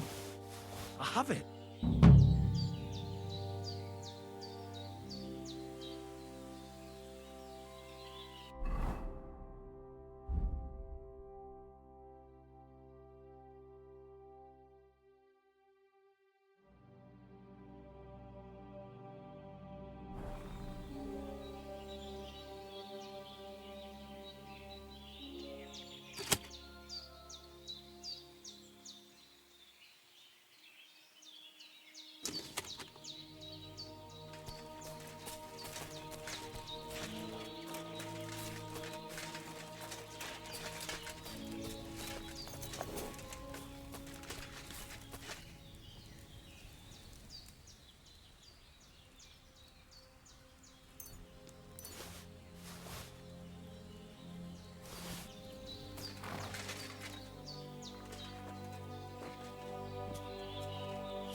No. Wait, it was just a bleeding shadow. Fuck. What? Fuck off. I'm not going anywhere, bastard. Bad choice. Now you're gonna get it.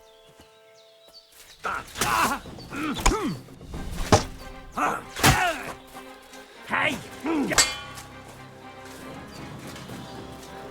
I'm all yours.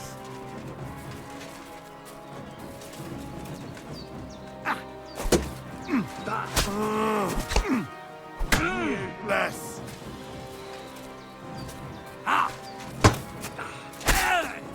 Curva!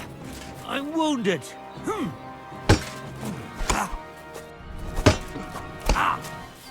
You want to try me?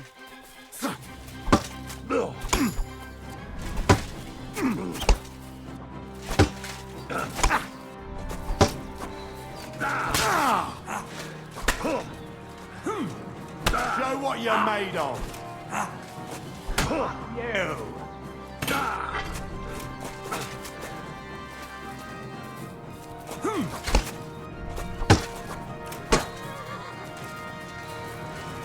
What do you want?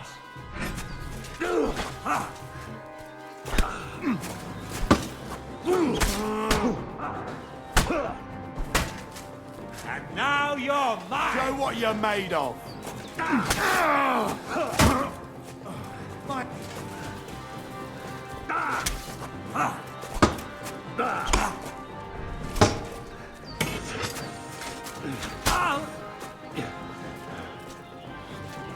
What do you want?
Giving up.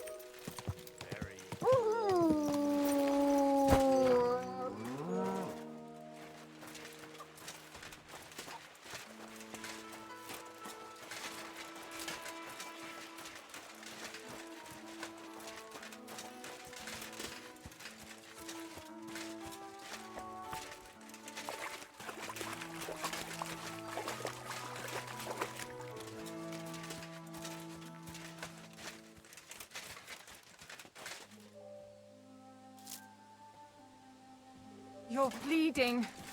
Do you need some help? No thanks. I'm just fine.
Greetings. Good day. Greetings, my friend.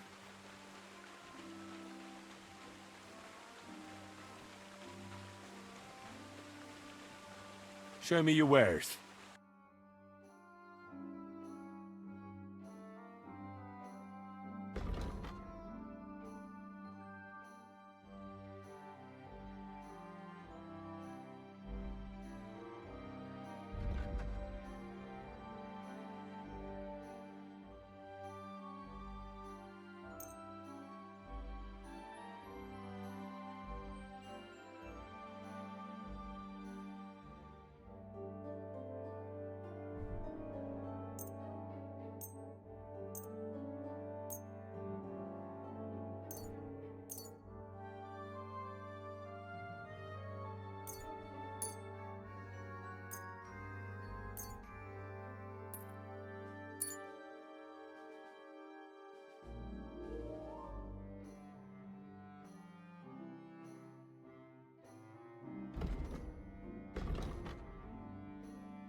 I'd like to do something about that price. Sure. Why not?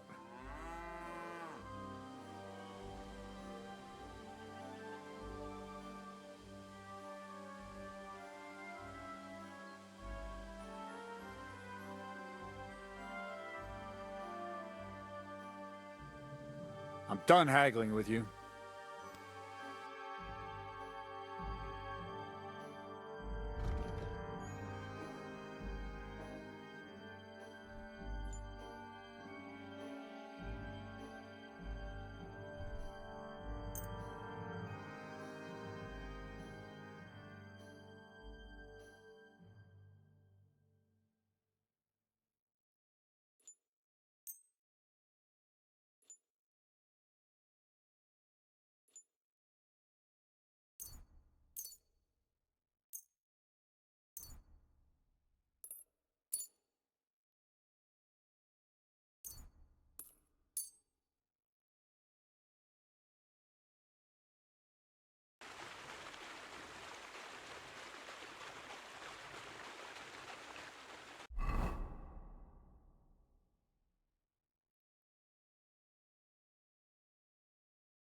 Giving up.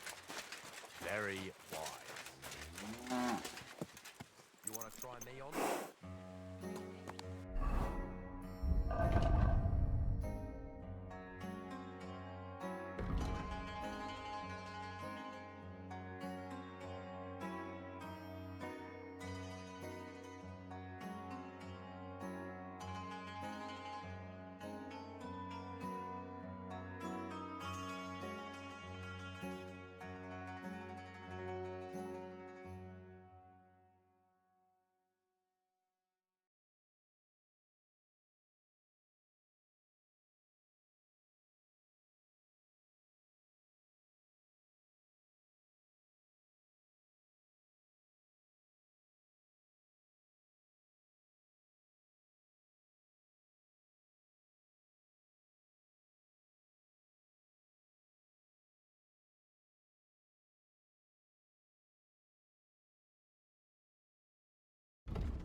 cheeky.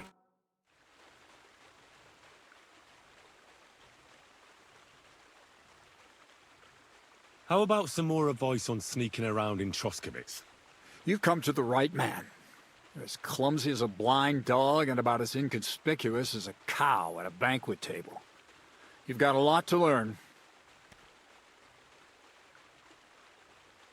Well, I was focused mainly on my fighting skills. I don't blame you. Me, I'm no good with a sword. Might be more useful to you in your vocation anyway. But still, ask away. What do you want to know? I'll try to explain it as simply as I can. What should I wear to be inconspicuous? Something dark and drab would be best. It won't exactly command respect, but at least people won't pay you much attention. Who'd notice someone so shoddily dressed? Just don't go wearing fancy clothes around tramps, or shoddy rags around nobles. You have to be like a ghost that nobody knows about. And a ghost shouldn't get their hands dirty, or bloody for that matter. I've been known to be a bit noisy. How do I stay quiet? Only a fool goes robbing in full armor. Better to take off your chainmail before you go climbing through someone else's window. And tread lightly. Not only will you not make a racket, but you just might hear the fellow in the other room get up to take a piss. Well, a weapon in hand won't do me much good, but I feel more confident with it. Seems like everyone does nowadays. But if you're not looking to draw attention, a dagger in your belt will do just fine.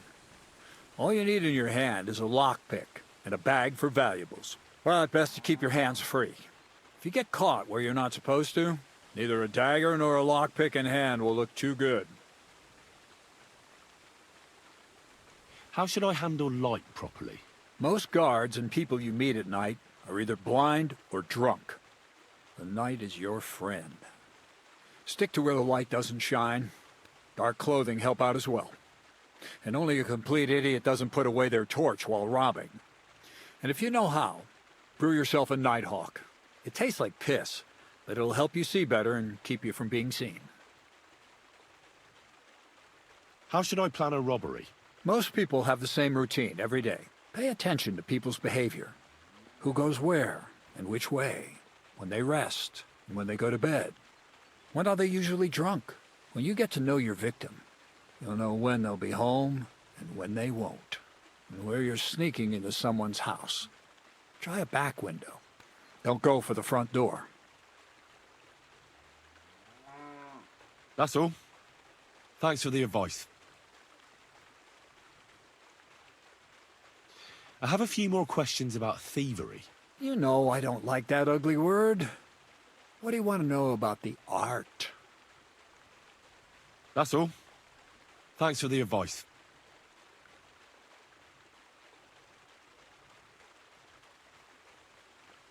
So what is this document? The less you know, the better. For it is only in the present moment that the mystery of creation is concealed. Thievery, alchemy, literary quotes. What manner of man are you, Crazel? I am who I am, and it's none of your business. All right, then. Does the document have anything to do with the pile of lead balls in your sacks? As a wise man once said, everything relates to everything else.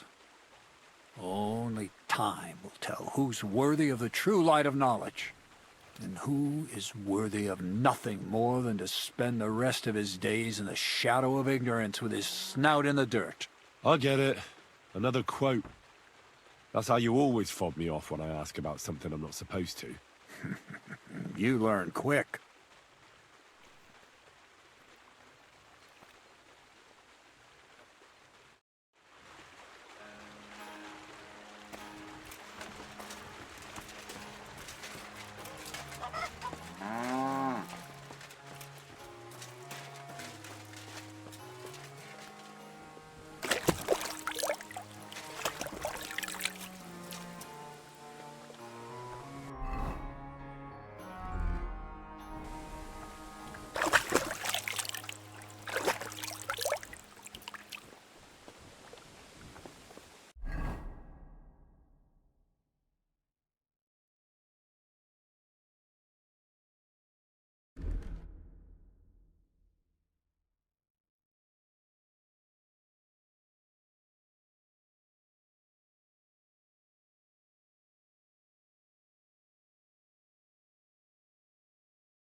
bleeding.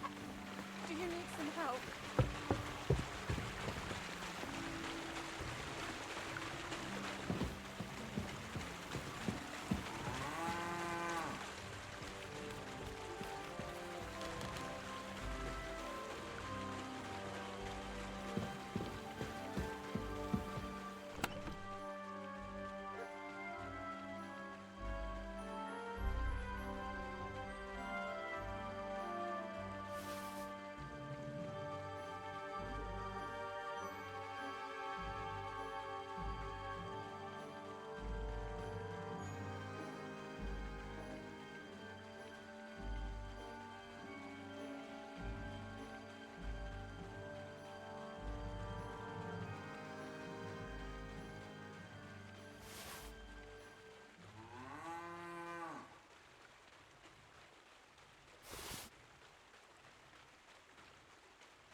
Damnation.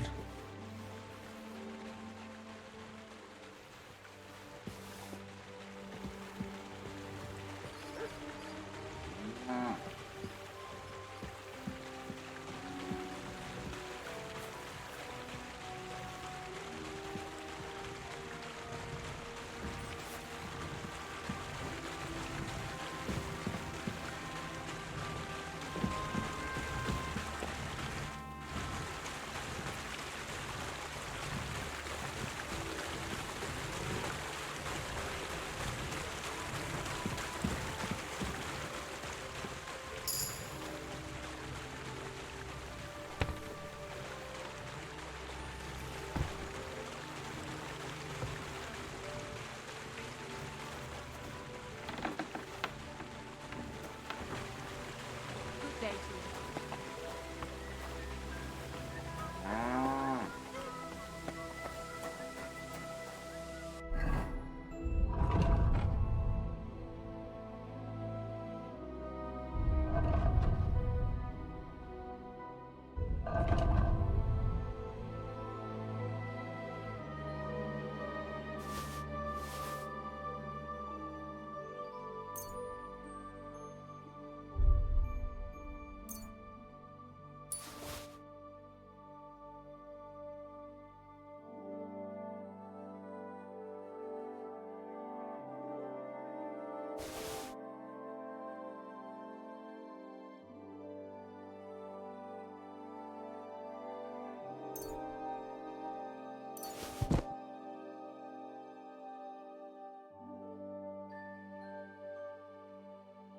I feel quite hungry.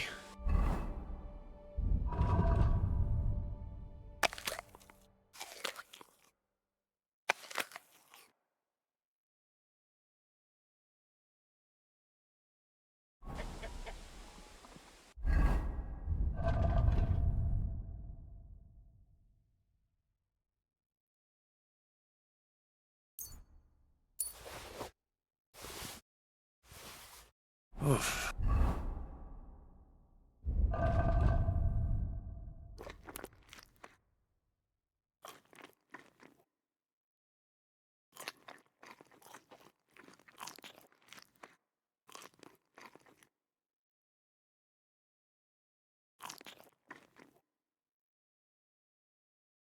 I'm as hungry as a wolf.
Quick!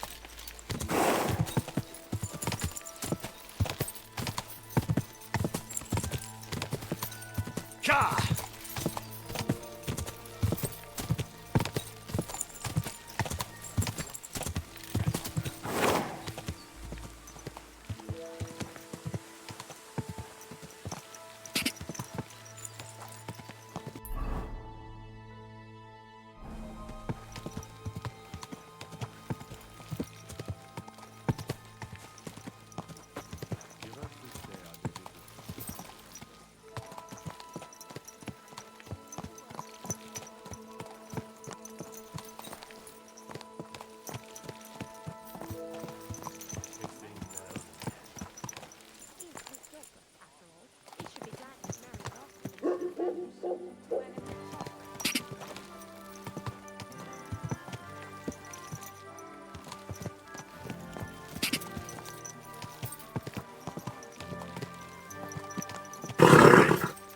Nice and...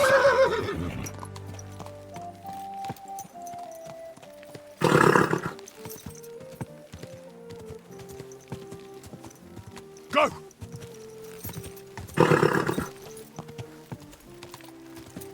Quick!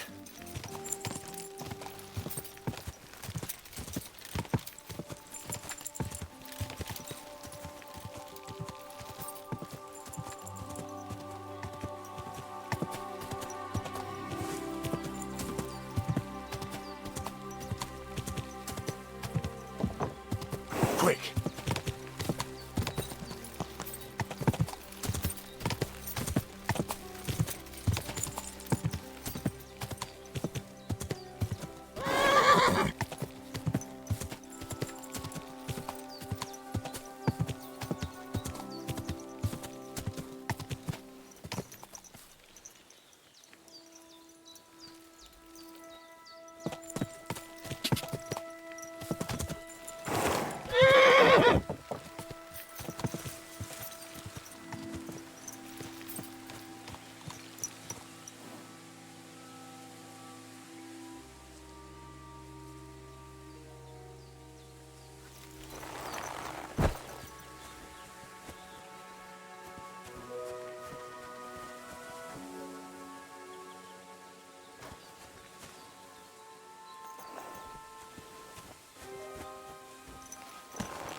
Whoa!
Thank you once again for saving Sir Hans's life, and mine.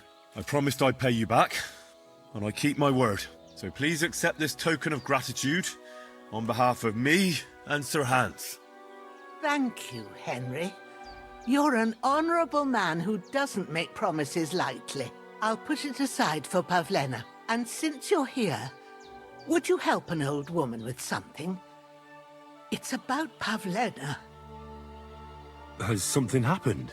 My daughter Pavlena. Remember her? She was here when I was healing you two. I remember. What's wrong with her? She's missing. It's not like her to be wandering around like that. She goes to Troskovitz to sell baskets, but she knows I can't manage on my own, so she never stays away for long. These old eyes of mine can't see nothing much. Pavlena has to take care of me. She's a good girl, that lass of mine. I'm very worried about her. You understand? What if something's happened to her? God forbid. I can't look for her myself, but you could. I know I'm asking a lot of you, but I've no one else to turn to.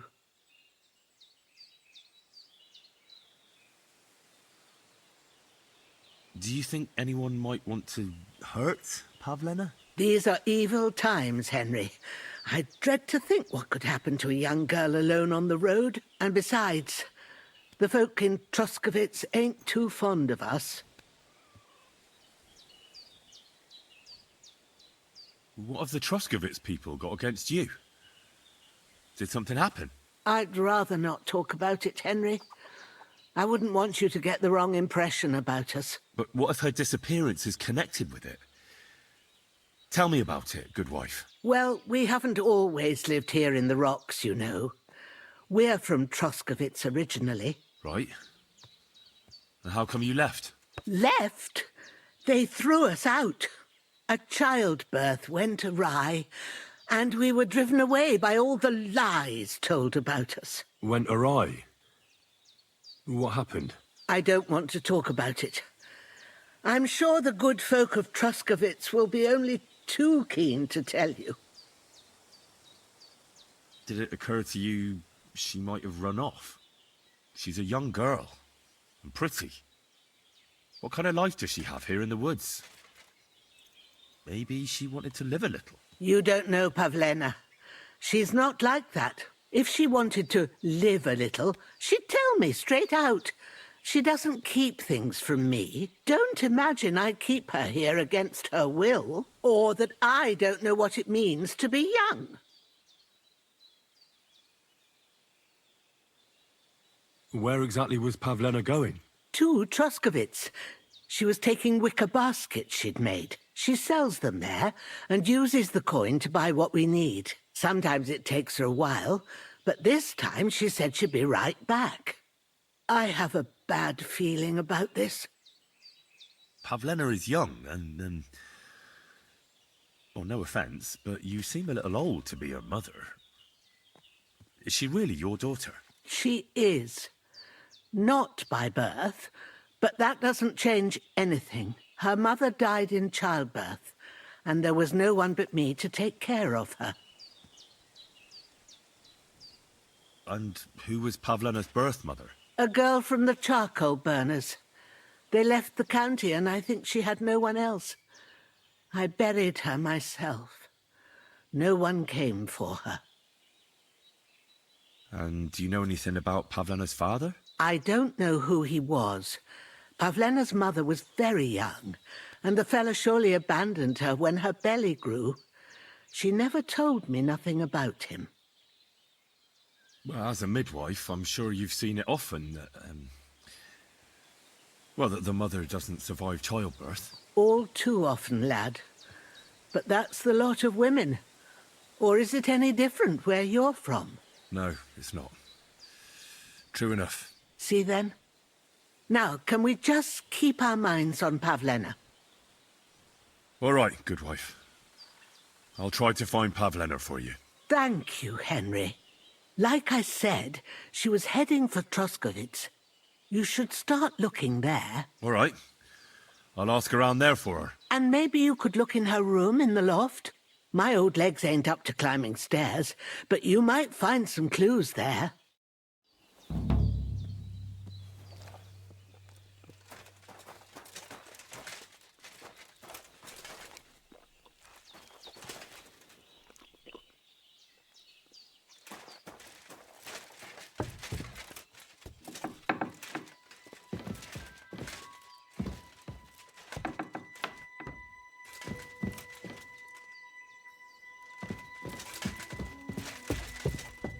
So, Pavlena, what have you left for me? Hey, this is a boy's cap. Does Pavlena wear it? Or did someone leave it here? She's got unfinished work here.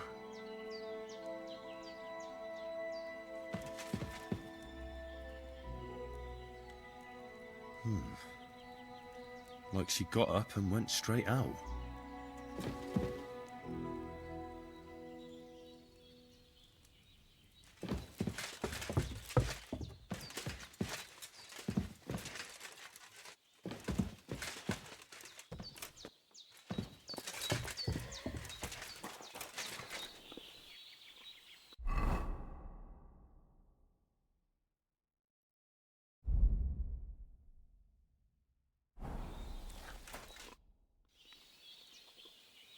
I had a look in Pavlena's place in the loft. And?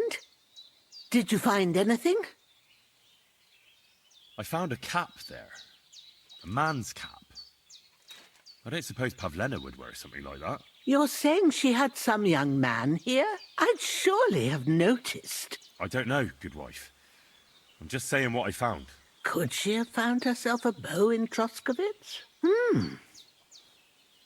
She's got unfinished work there. She weaves baskets. Aye, she usually has a few on the go. But she took them to the market in Troskovitz. We've got nothing here but what we make ourselves, or find in the woods. Pavlena weaves baskets very nicely. Folk buy them from her. Take care. I had a look in Pavlena. And? Take care.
I wouldn't want that there if someone gave it to me for free.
Die!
Die!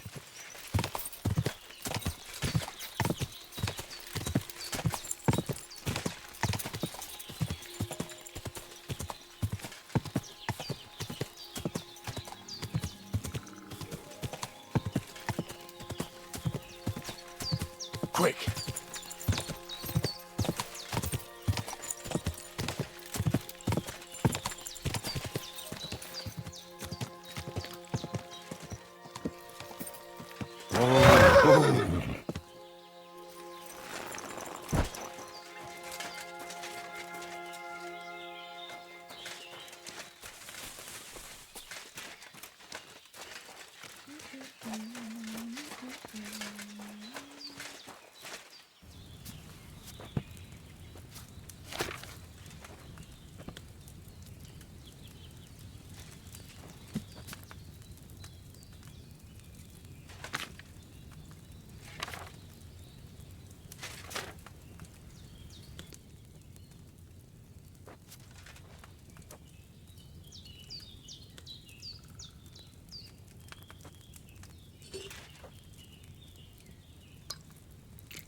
It's no wonder it turned out bad with such dried up herbs.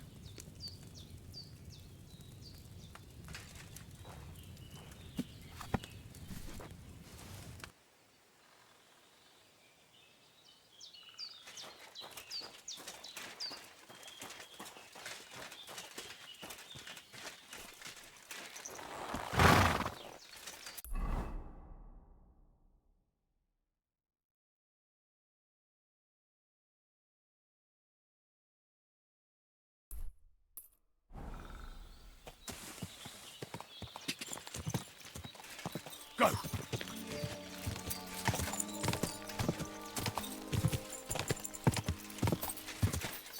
Quick!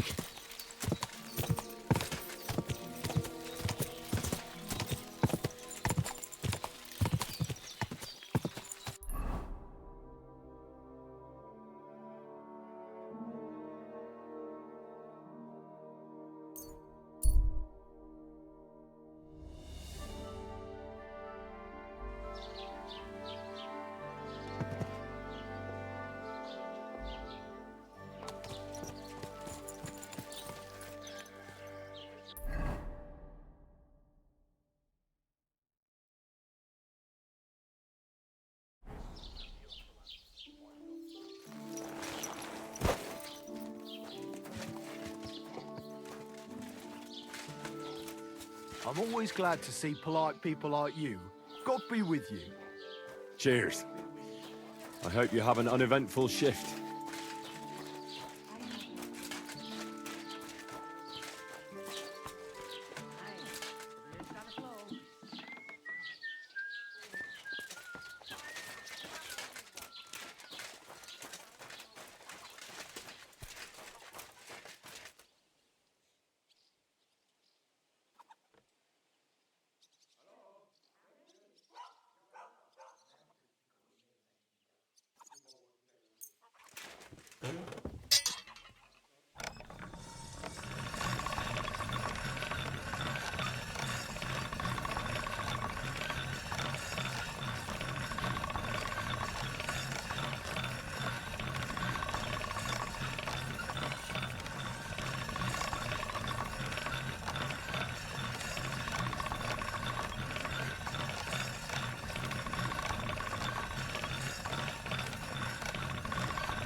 All done.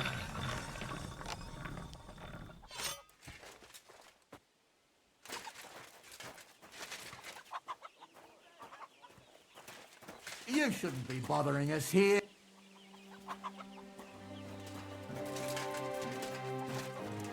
Huh. I must be mad.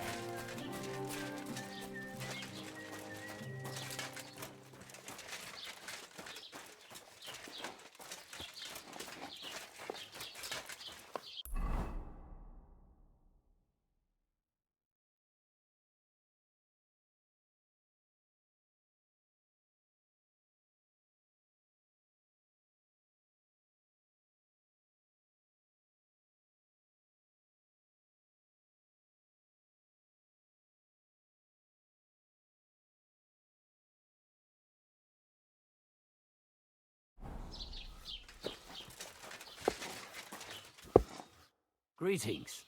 Do you need something? I'm looking for a young girl who's gone missing. Her name is Pavlena, and she sells baskets here sometimes. Do you know anything about her? If she ain't a local, I don't know nothing about her. See you later.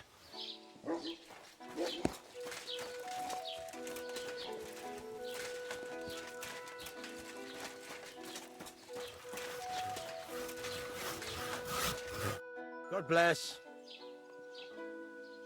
I'm looking for a young girl who's gone missing. Her name is Pavlena, and she sells baskets here sometimes. Do you know anything about her? No, I don't know nothing about her. Sorry. Farewell, my friend.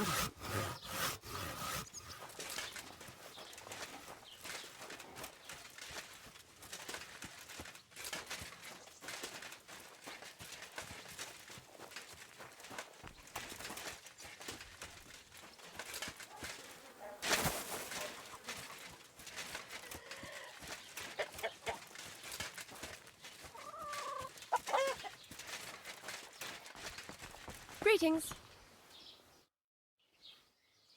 Have you seen a young girl selling baskets here? Her name is Pavlena. Young Pavlina. A lovely girl she is. Brings us herbs from the forest sometimes. Try asking the woodcutters here in the village. She's been spending a lot of time with Roman. Young sweethearts. I'm happy for them.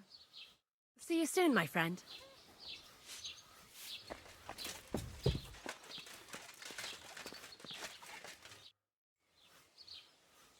Do you know anything about Pavlena from Zhelyov? A young girl. She comes here selling ointments, baskets and stuff. She's gone missing, and I'm trying to find her. Aha. You mean that girl who hangs around with young Roman from the woodcutters? Better to ask him. I don't know her much. What do you have for sale?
I'd like to do something about that price. Gut. Versuchen wir's.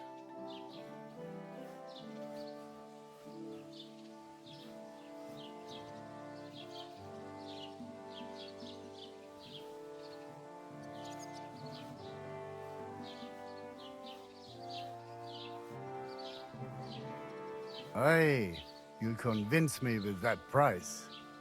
Das war ein gutes Geschäft. Auf Wiedersehen.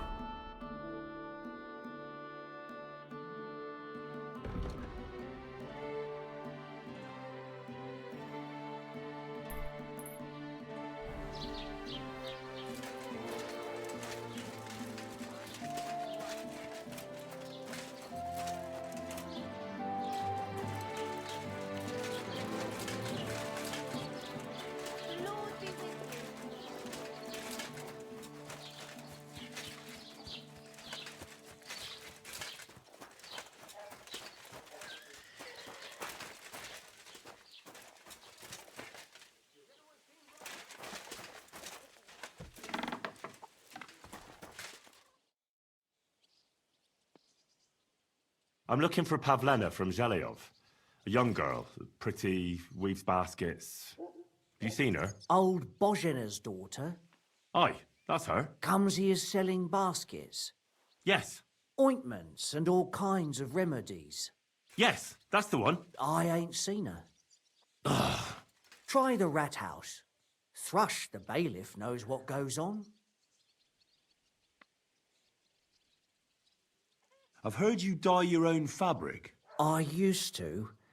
I tried a few times, but I had to give it up. Troskovitz is on a hill, and there's not enough water for that. Why'd you ask? I'd like to buy some pigment. I see. Or perhaps I could find some leftover black. If you have enough groschen, it's yours.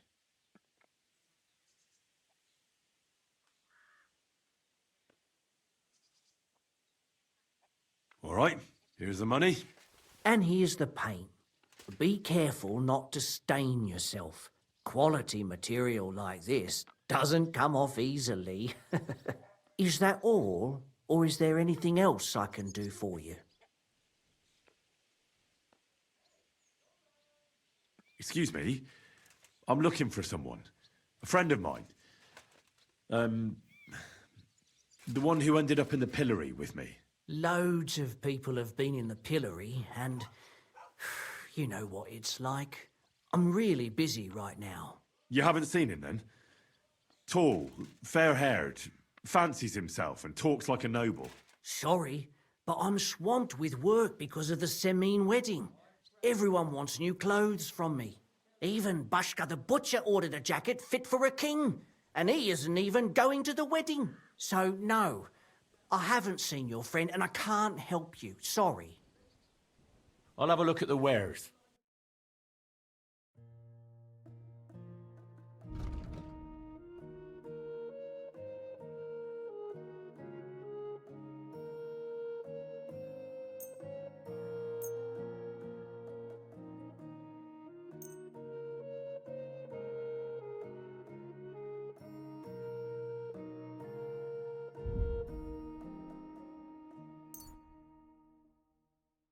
Oh, well, what can you do? Cows moo as if they were singing. The meadows are greener. The apples are sweeter. Even the beer tastes better. And the girls here smile a lot more. So what are you just sitting around for? Get up and go out into the world.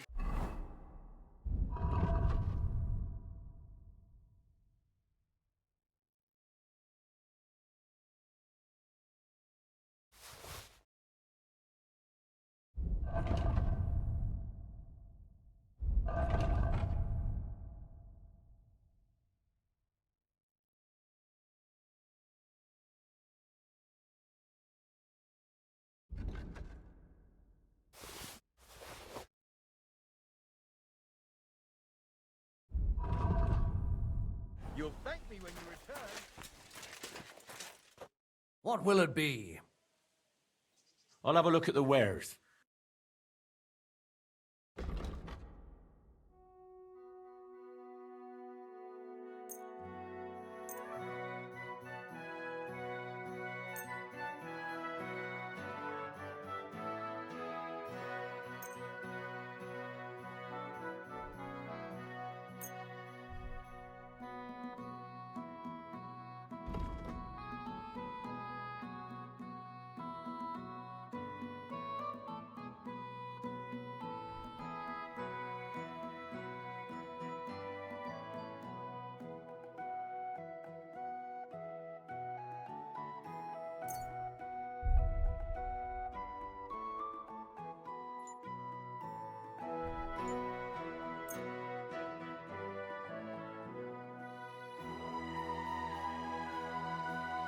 Word about the price. Sure. Why not?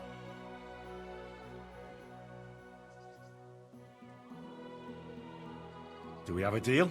We're getting close. Lower your price a little more and we can shake hands.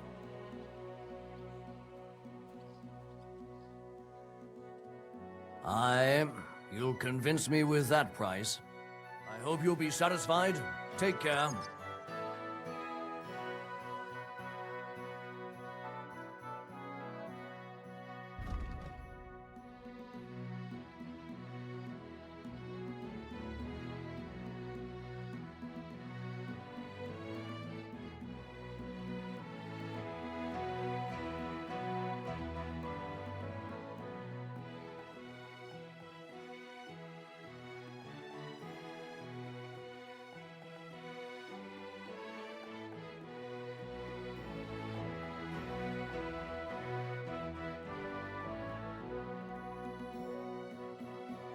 Why are you wasting my time if you don't want anything then?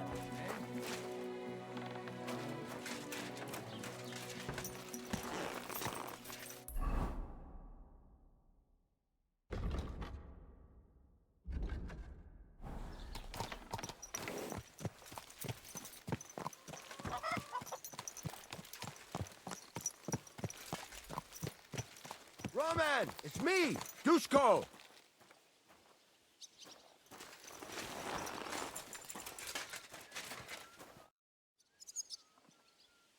You're looking for Roman? I also need to find him. To ask if he knows where Pavlena is. That sweetheart of his? Well now, I hadn't thought of that.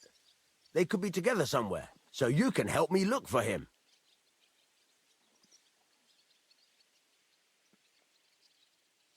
What kind of fella is Roman?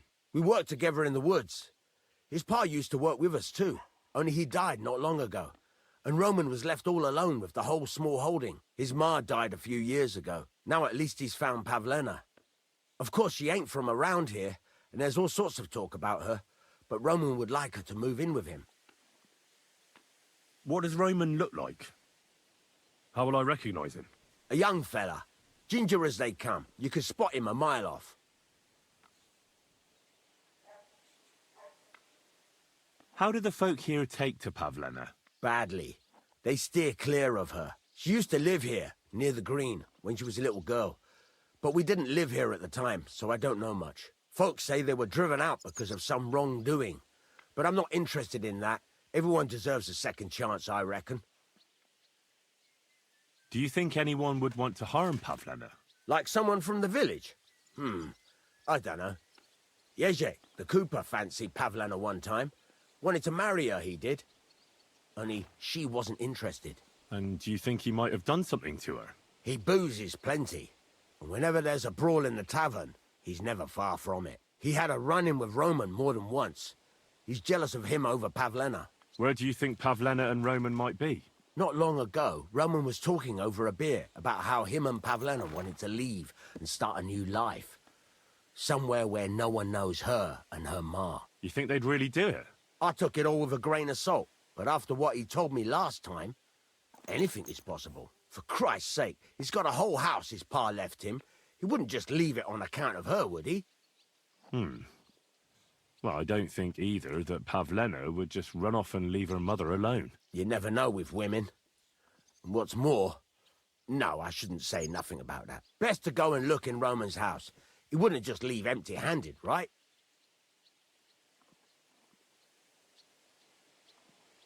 Wait, though. What was it you were going to say about Pavlena? What did Roman tell you? Why would he want to move away with Pavlena now? No, I shouldn't have said anything. I promised I wouldn't tell anyone.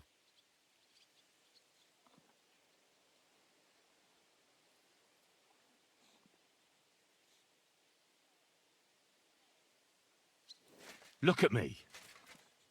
You can trust me. I won't breathe a word to anyone. Oh, all right. Pavlena is expecting a child. It's Roman's bastard. Really? And who else knows about it? Roman says he told only me. But who Pavlena might have told, I couldn't say. I don't reckon she's got many friends, though. Now I see why they wanted to leave together. Aye, that's just what I was thinking. We really should check out Roman's house. Then we'd know for sure. All right. Let's go and take a look at Roman's. Great. That is, you can go there. Hang on, you said you two were friends. Why would I go there alone? For one thing, I have to work. And besides, how would it look if anyone saw me breaking down his door?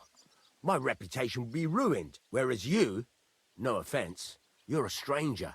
You don't have to worry about your good name, do you? But me, I'd lose my livelihood.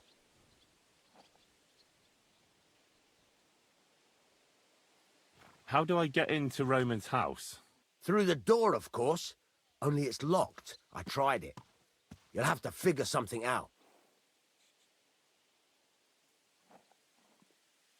Oh, that's just great. All right. I'll go and have a look. After you search the place, come back and let me know what you found. I'll be around here somewhere.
Nobody home. But maybe Pavlena was here. It's set for 2. Freshly eaten. And there are the baskets Pavlena came here to sell. They were here for sure. Maybe they just went for a stroll. Dushko might know about their favorite spots.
God bless.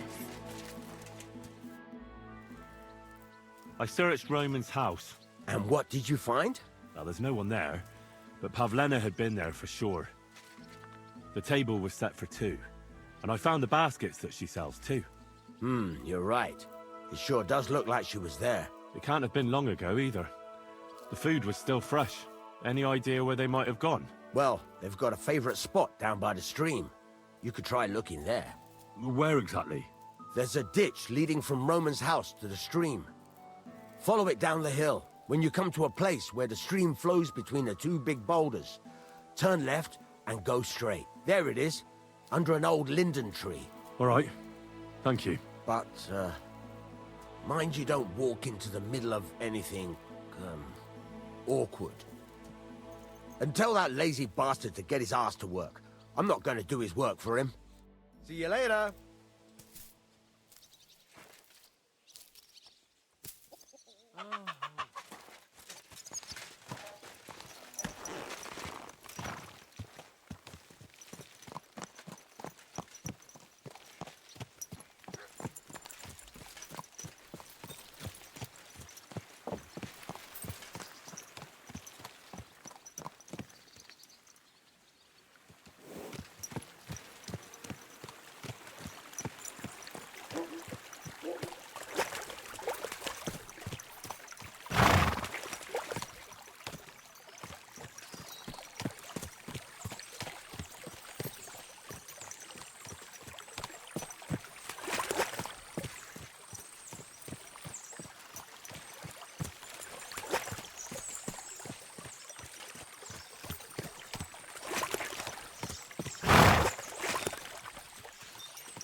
Whoa, whoa.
This must be the place Dushko was telling me about.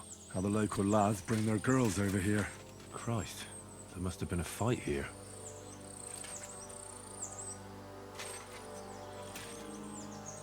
It's covered in blood. Used as a weapon, maybe.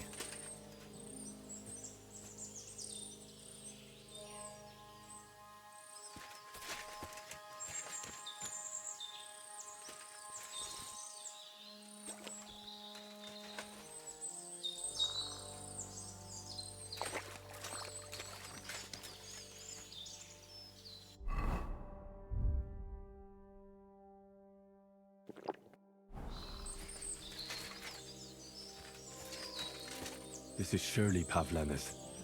A piece of her dress. This doesn't look good. If I had Mutt here, I could let him sniff it. Oh well. Never mind.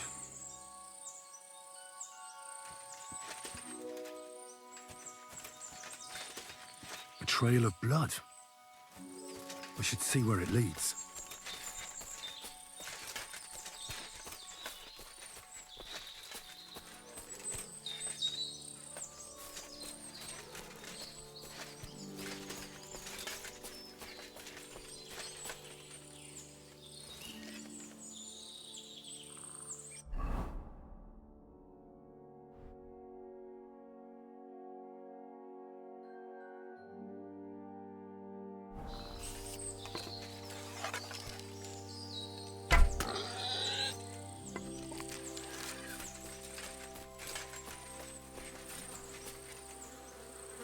Jesus.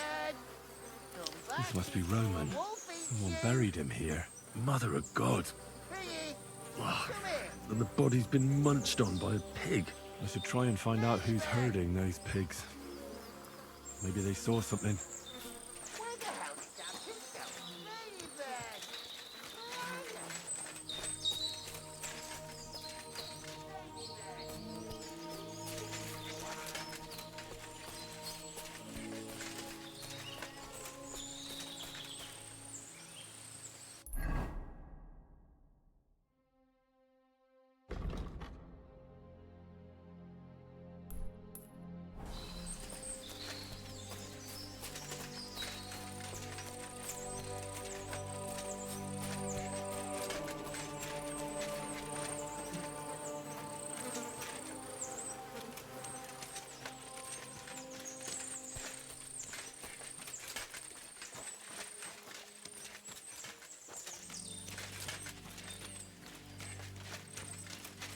Ladybird!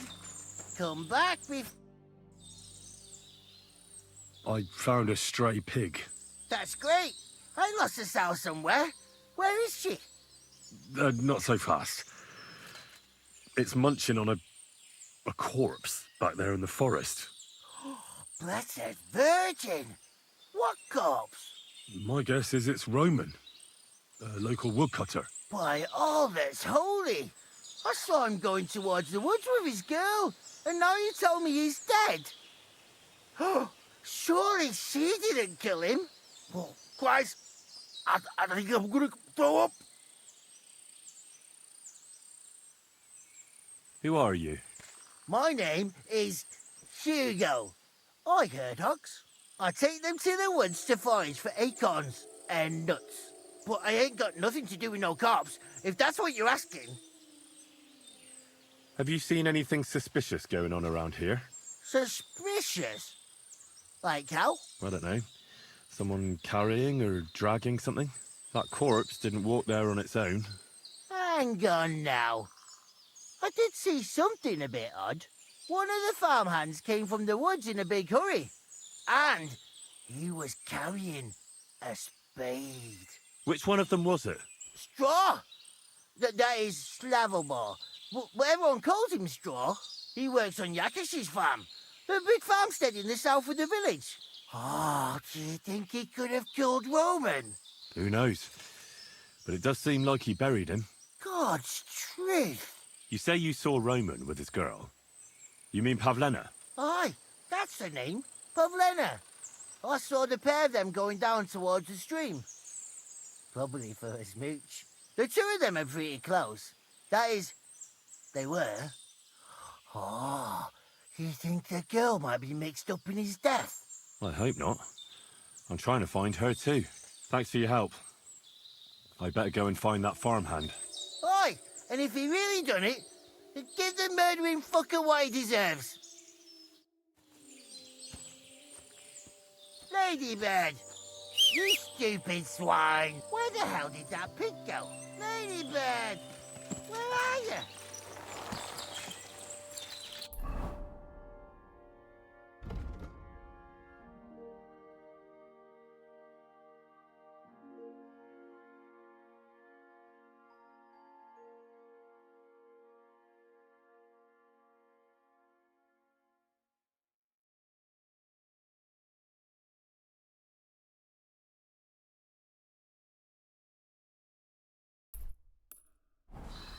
Ladybird! Come home! Piggy! Come here! Ladybird!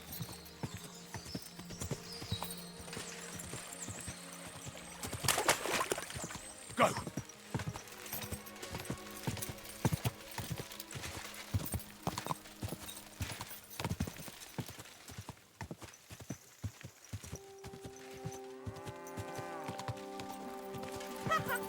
A nag like this.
Good day.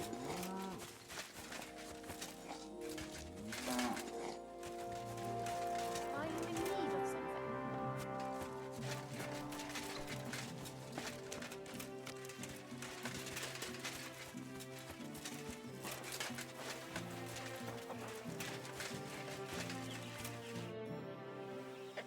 Are you the one they call Straw?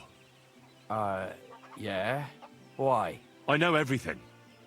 I know you buried Roman's body in the woods. What? How could you? That's not true! It's no use trying to wriggle out of it. I have a witness. Shit. Fuck! I didn't want nothing to do with it, I swear. It's all that girl's fault. Where is Pavlena? I ain't telling you nothing.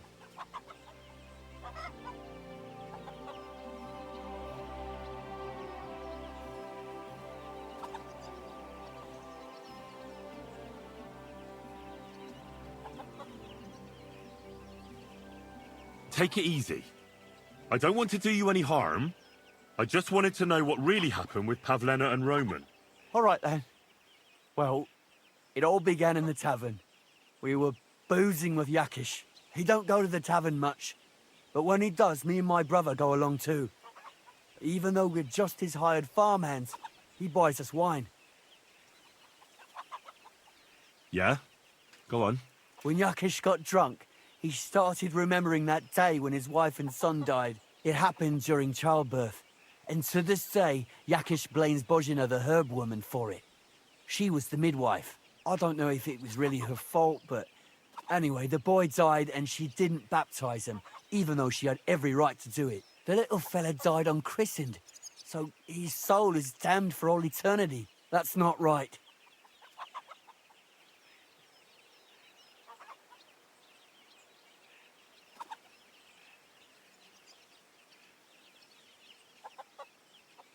Actually, children who die unbaptized aren't damned. I heard a priest once talking about some place called Crimbo or something. It's like hell, only the colours are different. And it's, I think, underground? Or in Prague. Can I carry on? Right, yeah. So, you were in the tavern with Yakesh, and... When he had 3 or 4 jugs inside him, Yakish started on about how he'd give anything to see Bozhina suffer the same pain as he did. It wasn't enough for him that they drove her out of the village that time. He wanted to pay her back even more. I hope for your own good, this isn't going where I think it's going. No! Listen, my brother Ota, he was always the sly one out of the two of us. He came up with this idea that we'd lie in wait for Pavlena when she came to sell her baskets. I see. Bozhana's daughter for Yakesh's son. No, it wasn't like that. We didn't set out to kill her, just to give her a bit of a hiding and tell her not to come back here again. Then we'd lie to Yakesh that she was dead, and he'd reward us with... well, he's got 2 girls to marry off, and Marusha's a pretty one. But he'd never let either of them marry a hired hand unless I'd done him a worthwhile service. See? Oh, so you two just ambushed that poor girl? Where is she now? Answer! We followed her along the path to the pond, and then we jumped her. Only then her fella turned up, Roman. As soon as he saw us, he charged us like a wounded boar. And he held my brother by the throat and pounded him like a madman. So I grabbed a rock and smashed him over the head with it. I never seen so much blood. I didn't mean to kill him, I swear. God almighty. And what did you do with Pavlena? She was stunned when she saw what happened. So my brother grabbed her and dragged her into the rocks while I went to bury Roman. We couldn't just let her go after she'd seen everything. Where in the rocks? To the south of Zheleov. There's a kind of gorge there. An abandoned poacher's hide with a ladder leading to it. I've told you everything. What are you going to do with me?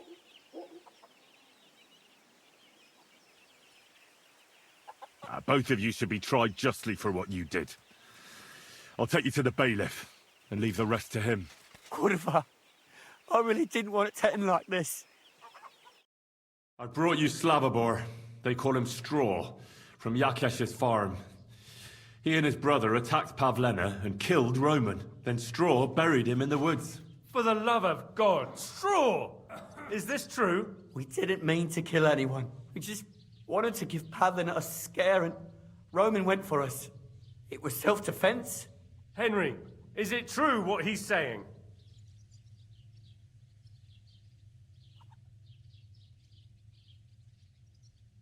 Straw's not telling the whole truth. He and his brother attacked Pavlena, thinking they could get something out of it. I might have known. We'll keep Straw under lock and key until I decide what to do with him. Thanks for bringing him in, Henry. Roman was an honest Christian. It's a great shame.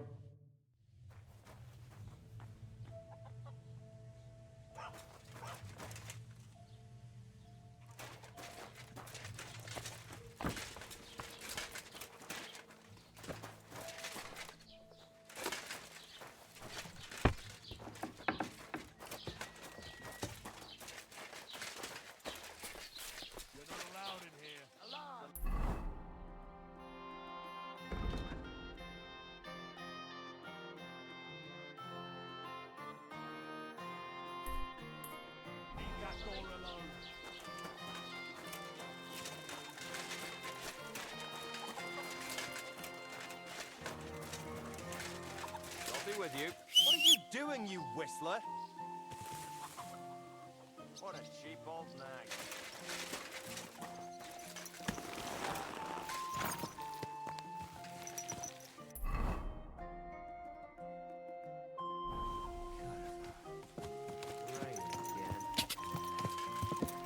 Huh? God bless you.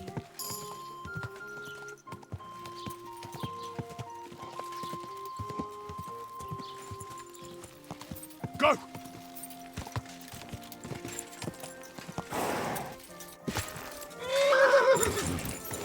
God!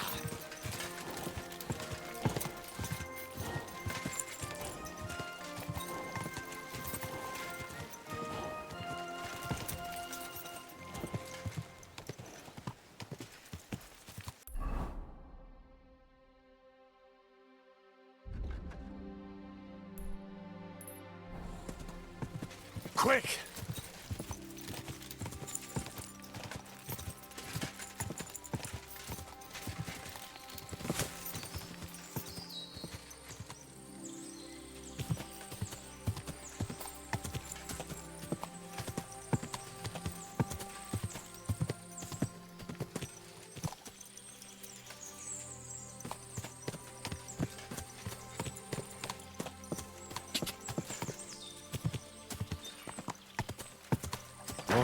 Whoa!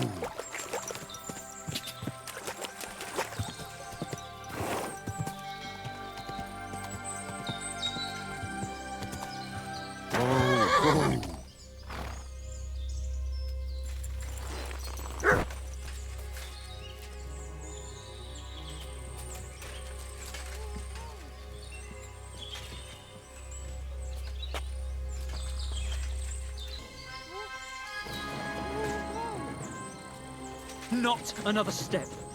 Don't move, you horse son. Who the fuck are you?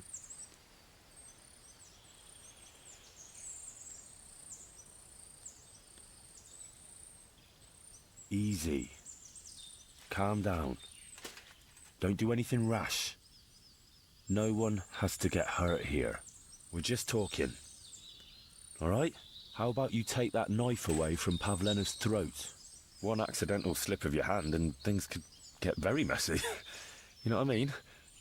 You think this is a joke? You think this is a fucking laugh? There's nothing fucking funny going on here. Who are you?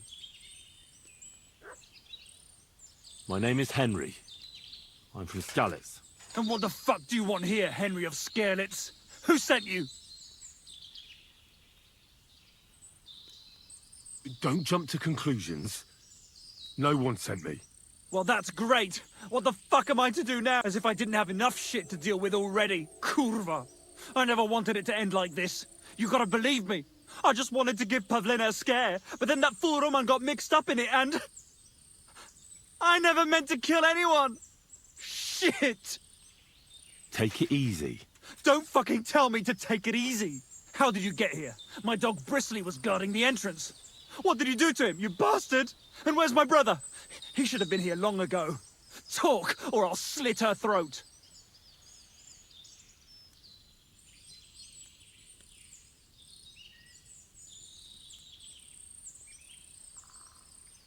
I took your brother to the bailiff. Fuck! You might as well have killed him straight off. What do you think you'll get for murder? I've got to get out of here and go and save him. Fuck! Listen, you have to let Pavlena go. She's pregnant. She's expecting Roman's child. What? How do you know? Roman told Dushko, and Dushko told me. Oh, shit. We killed the baby's father. Let the girl go. She's suffered enough. All right, I'll let her go. But on one condition. You'll let me walk away. Will you promise that? You have my word. Just set her free. All right. All right. All right. Just take it easy. You swine! I'm letting her go. Die! Look! Die! Die! That's for Roman! You bastard!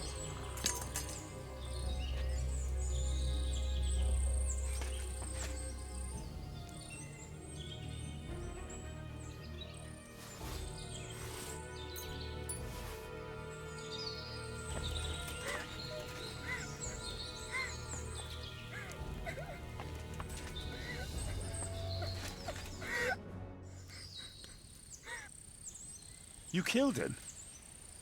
But he let you go. So what? He deserved nothing better. No, you're right. He had it coming. Yes, for what he did to Roman. I have to get out of here. Will you take me back home?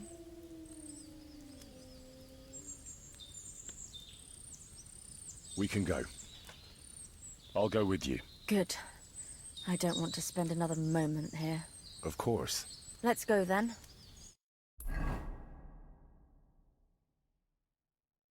Here we are. Pavlena's fine. Pavlena, let me look. Are you all right? I'm fine, Ma. They They abducted her. God almighty. Who would do such a thing? They were hired hands from Troskovitz. And did they do anything to you? No, they just tied me up. But they were Yakesh's hands. They would have killed me. Yakesh? I might have known he wouldn't leave us in peace. Hasn't he hurt us enough already? Isn't it enough that we have to live here because of him? Ma. I knew it would come to this. Henry, I need one last service from you. I'd be glad to help. Yakesh is to blame for everything. For us being driven out, for Pavlena being abducted. And for everything else. Everything leads back to him and his old hatred. We'll never have peace as long as he's alive. What are you trying to say? I want you to kill him. What? Are you serious? Yes. It's either him or us.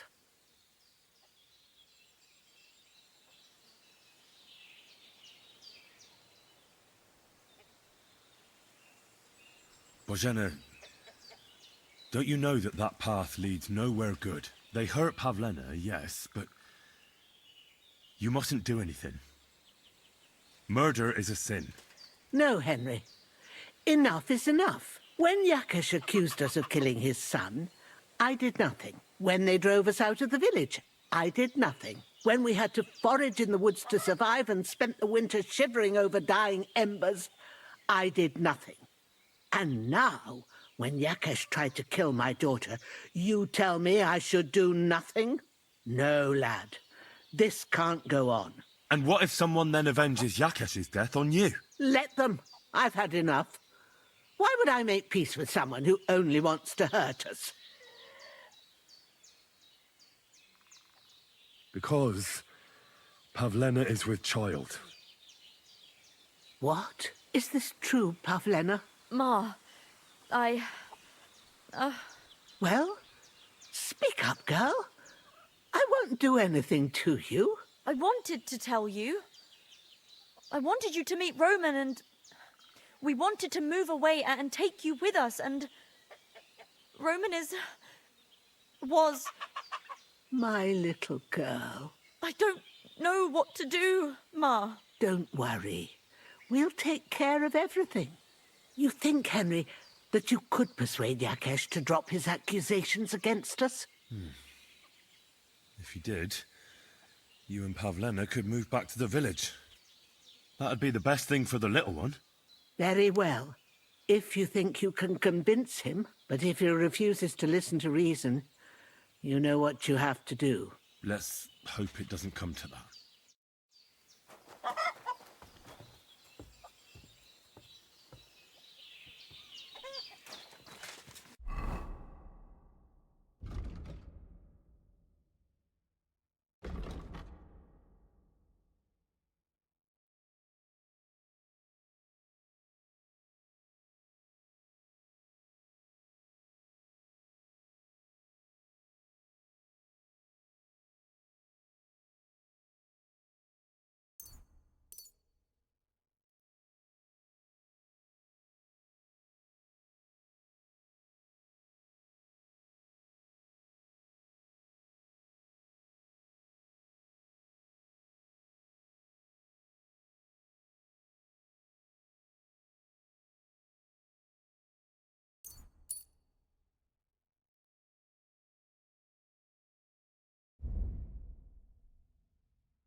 Ka!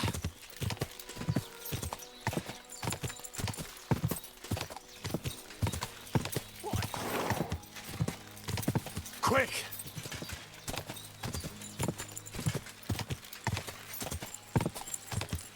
Ka!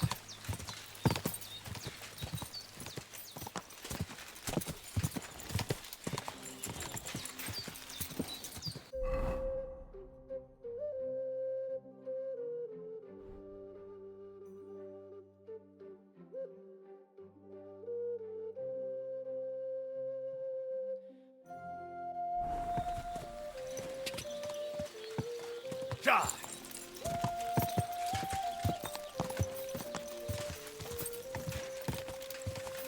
Quick! Go! Quick!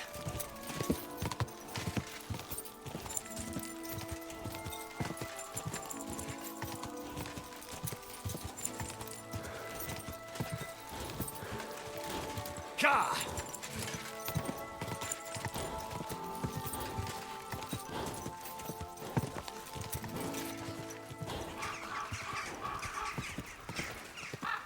Ka!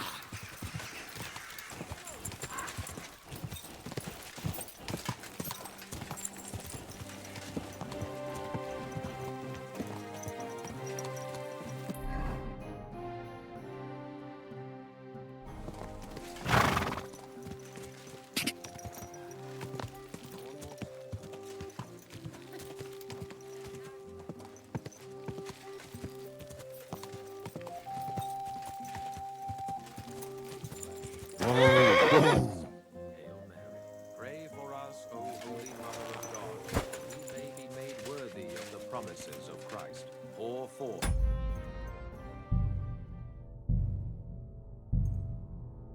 We beseech thee, O Lord, thy grace into our hearts.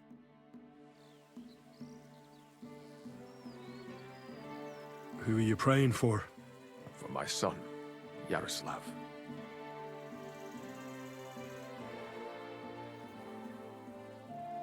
I don't have any more questions.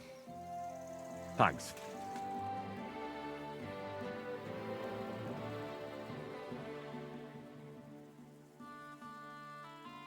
Your farmhands murdered Roman and abducted Pavlena, the herb woman's daughter. What? What the hell are you talking about? Straw admitted everything, so I dealt with him according to the law. Jesus Christ!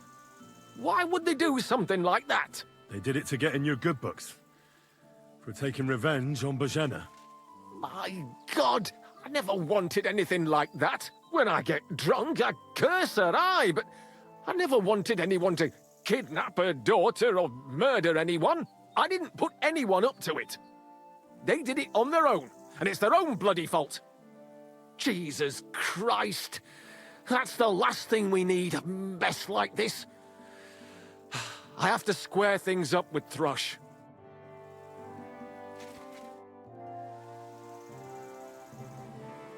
Look, I know relations between you and Bozhena the herb woman aren't good. But it's time to put an end to the animosity. Where are you going with this? That witch deserves no pity. I understand your bitterness, and I'm sorry about your son. Bozhena would certainly have saved him if she could. But whatever happened between you, it has to end now. Bozhena came very close to losing her daughter on account of your feud. Your farmhands abducted her, and they killed her sweetheart. But I had nothing to do with that. They did it of their own free will, not on my orders. That means nothing. They did it because of you. They wanted you to be indebted to them. But that's not my fault, and I don't see why I should have to make up with Bozhena on account of it.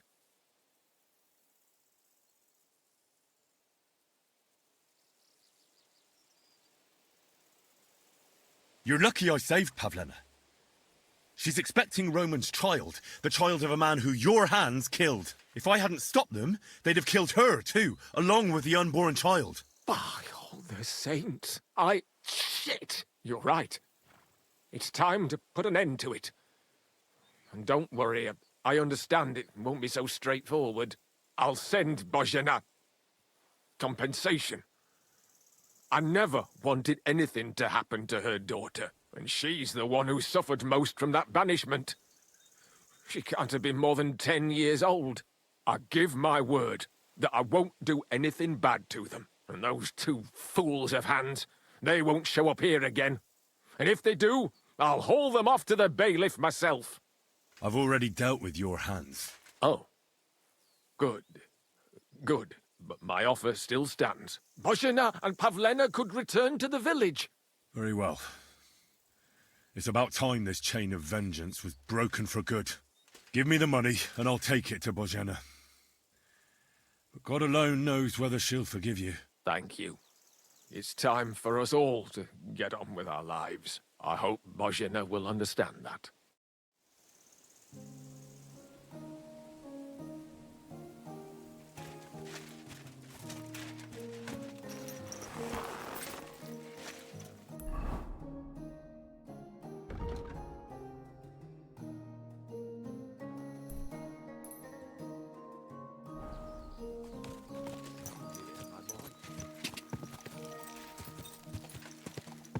Go! Whoa! Whoa!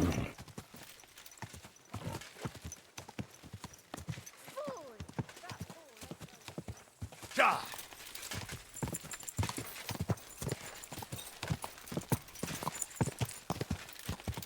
Go!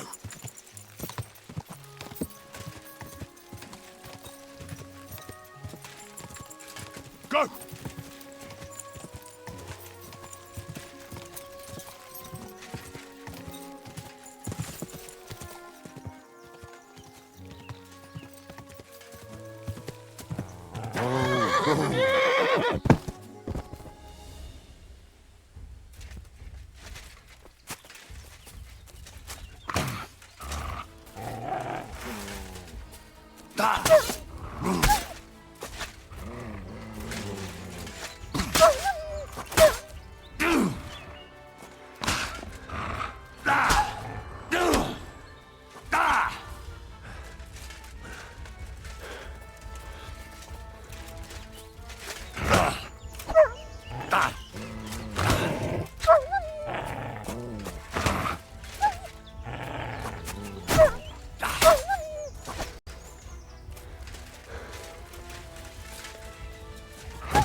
Quick!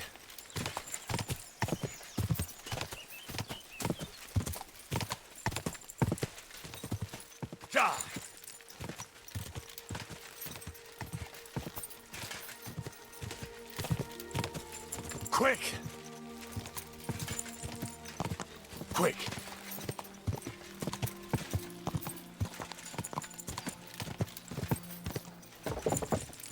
Whoa! Whoa!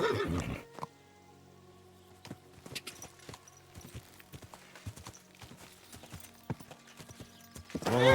Whoa!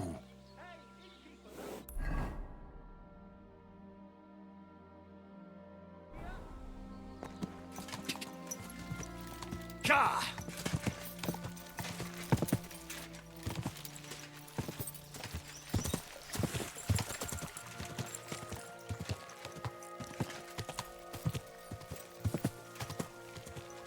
Ka!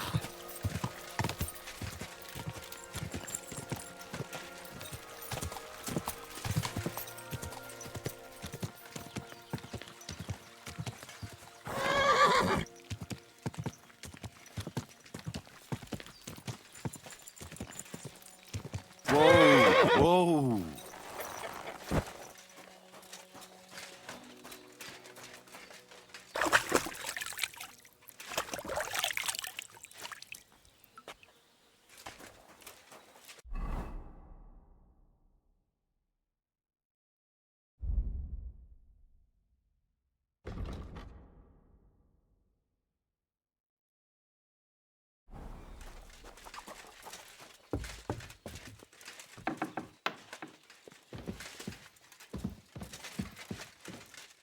Greetings.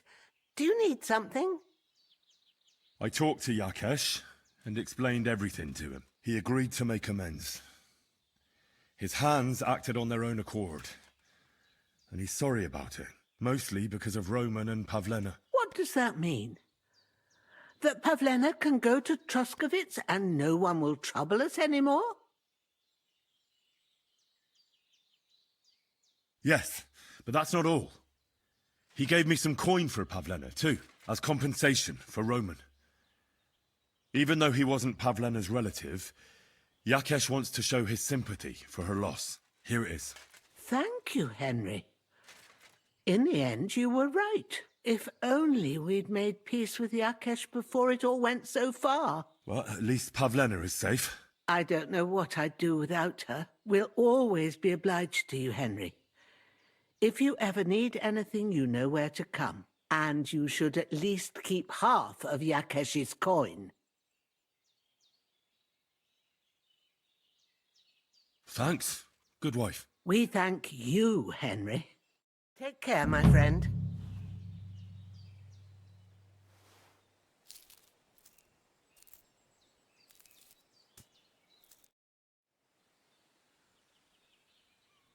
I heard you could teach me something.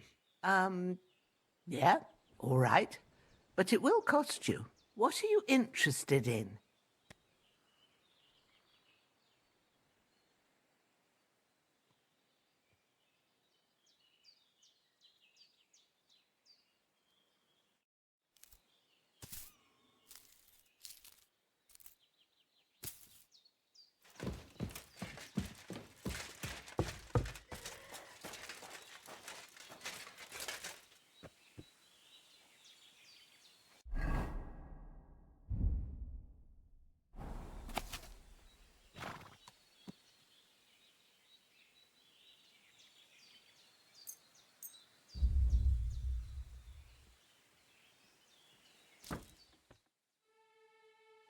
God bless. God be with you.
bit longer without food, and I'll really start to be grumpy.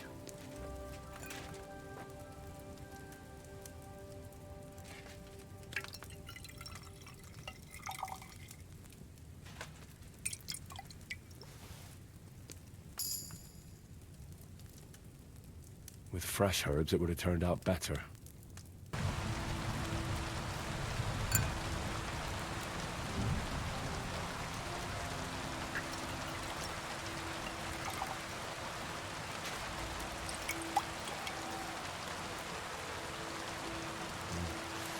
It's a shame I didn't collect fresh herbs.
Gather round, friends. Hear what I say about the greatest evil of all. Whoa, whoa.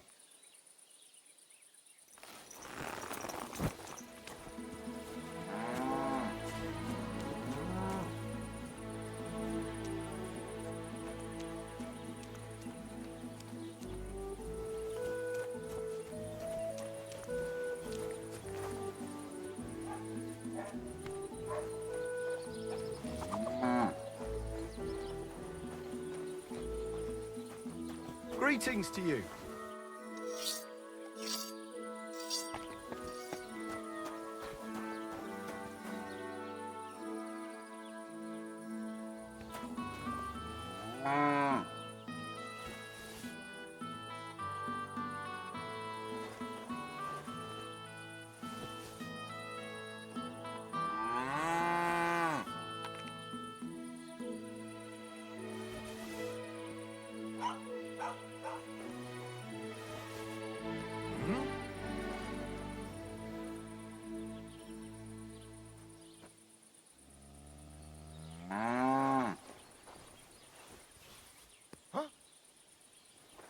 Did I imagine it?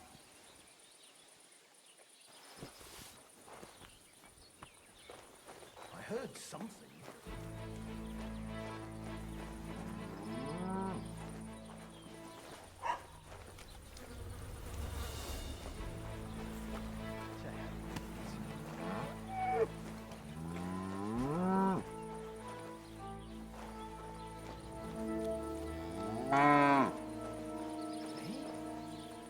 What is it? You dropped something.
I heard something. Come on, bully bully. You'll eat some grass, take a few shits, just like you do every day.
What are you doing creeping around?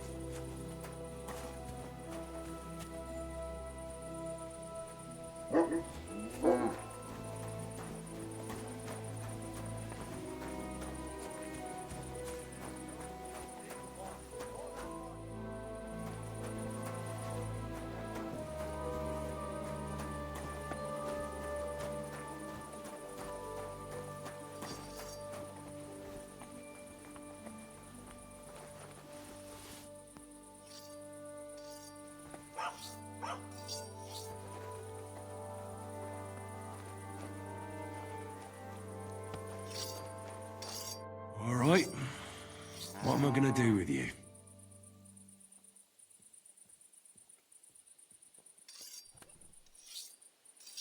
Aye. This'll be good.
Greetings to you.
Christ be praised. What would you like? Show me your wares.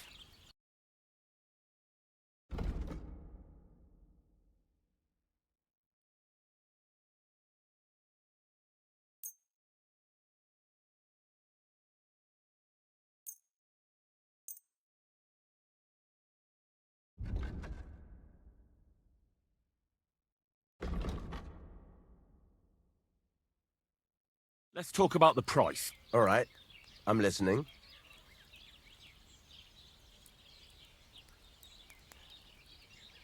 Do you accept? You really won't convince me like this.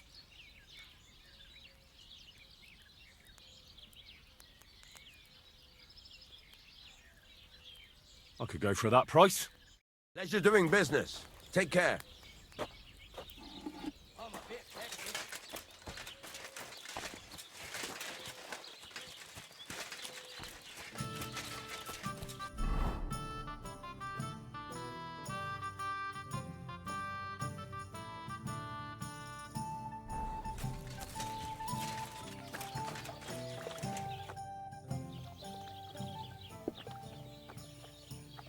What's new around here? Nothing new. It's quiet here, fortunately. What do you have for sale?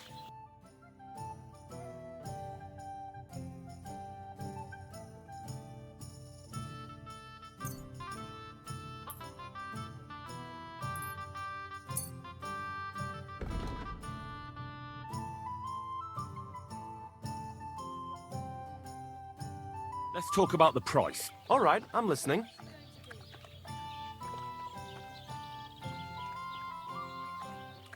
Satisfied? Look, offer a bit more and we can make a deal.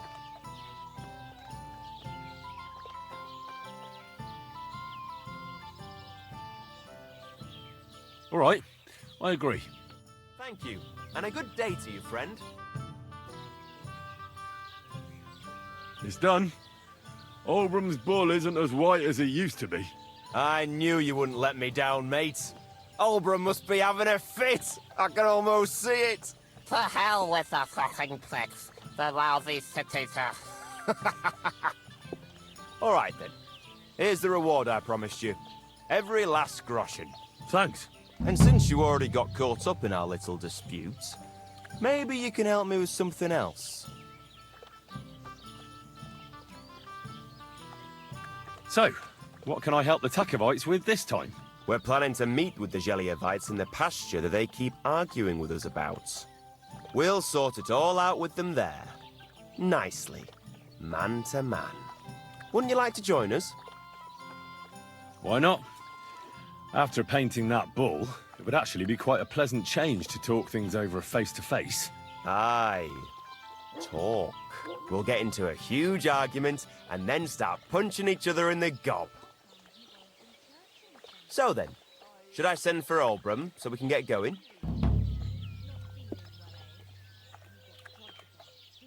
All right then. Let's paint them Geliovites so black and blue that they'll envy Oldbrum's bull. Ha! That's what I like to hear. Come, let's get the lads together and get going. Hey there, Geliovites! Did you miss us? You know they did. They could hardly sleep. Can you blame them?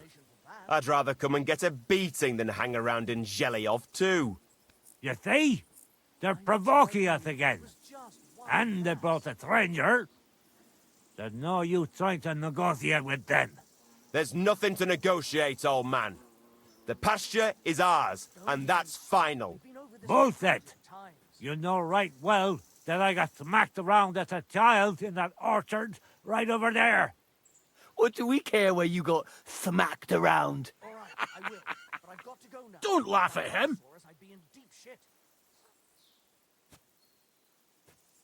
Are you serious? What about my marriage vows? Listen to yourselves. All this useless racket for nothing. Why don't you leave things the way they are and split the pasture in half once and for all? No splitting. It's all ours. I remember. He's making it up. He just wants to take what's ours. Seems a bit too convenient that he's the only one who remembers that the whole pasture belongs to them. The old coot hardly remembers which hole is for eating and which is for shitting. Old Obram's always fuming, says half the pasture's his. Claim he'd graze his own bull there, but he's a fool, he is. What did you say, you ass? Keep my nothing out of your mouth. You know how long it took to wash off all that bloody paint? Which one of you was it? So what? That was just a bit of fun. You'll laugh on the other side of your face when we kick your asses. That's right. Get him, lad.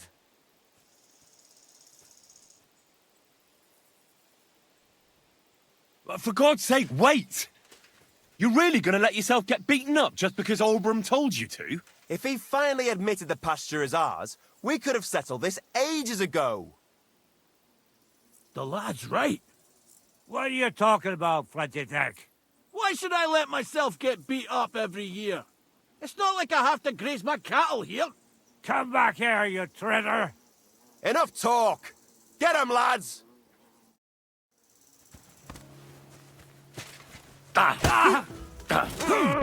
Yeah!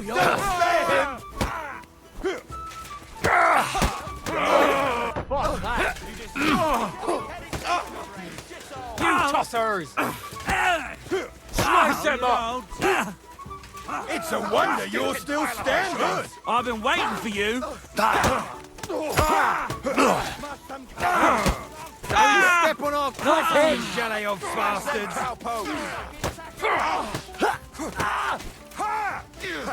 Nice strike! You tossers! Yeah! Don't spare him! This is our pasture! Nice strike! Yeah!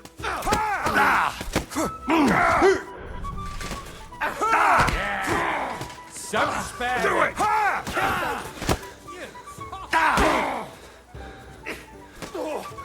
Towers, you ugly mugs! Nice hit! That was quick. I need a Hardly bandage even quick. hurt, eh? There. That's better.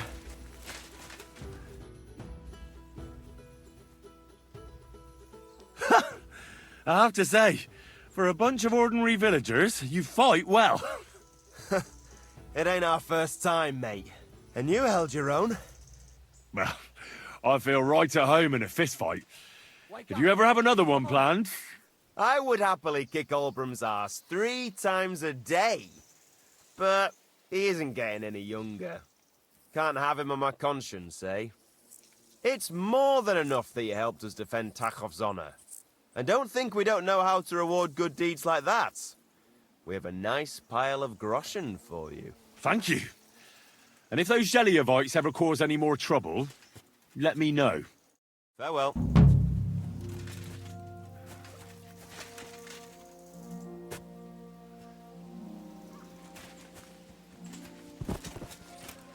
are you doing, Whistler? Wake up! Come on!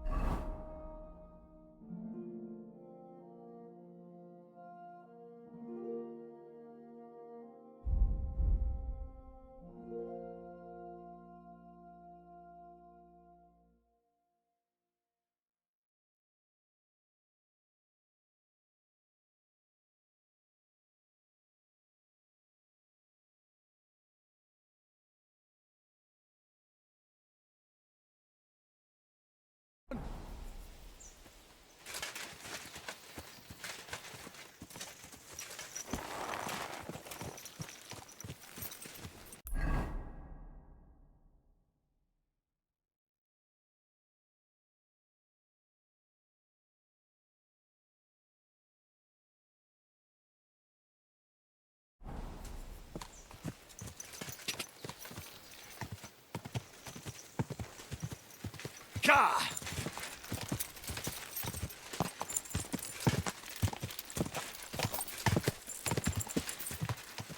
Ka!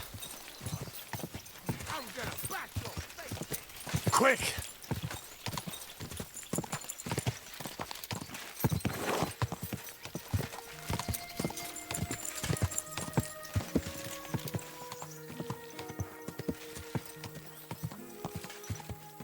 God.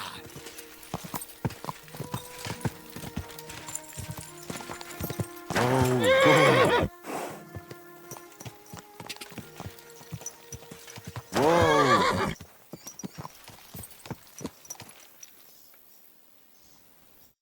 Come on, lad, take a bath. You stink like a pig. Come on, don't be shy. I won't bite. That's a relief. What were you going to offer me? Curiosity killed the cat. No shame in that, though. They call me Barley. You have a peculiar name. If I were ordinary, well, that's just another way of saying boring. And boring's not for me. So I wander the roads collecting my riddles, and if I meet anyone I find interesting, I'll happily work a riddle on them. You just wander the world. Exactly. Never a dull day so far. A riddle? Very well. Let's hear it.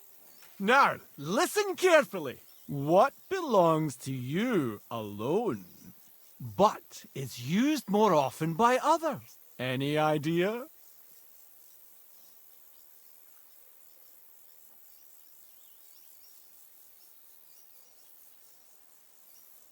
My name. That's right! You have a learned head on those shoulders. The robes of a priest would suit you better than a sword. They really wouldn't, I assure you. More's the pity. But down to business. I have a proposition for you. You deserve a reward for solving my riddle. Except, you've caught me flat broke. I can give you some of what little I have. Or teach you some of what I know. What'll it be? I'm always up for learning something new. What can you teach me? I spend my days on the roads and my nights in the taverns. What interests you more? Tell me about your experience on the road. You can't beat a sturdy pair of shoes and a good supply of wine or ale with you. And keep an eye on the clouds. They can tell you if a big storm is brewing and whether you'll have time to find some shelter. I'll bear that in mind. And you'll stay dry. Farewell!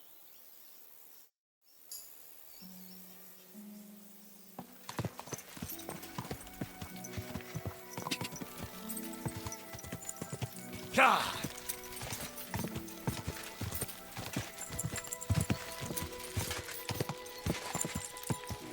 Whoa, whoa.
Whoa.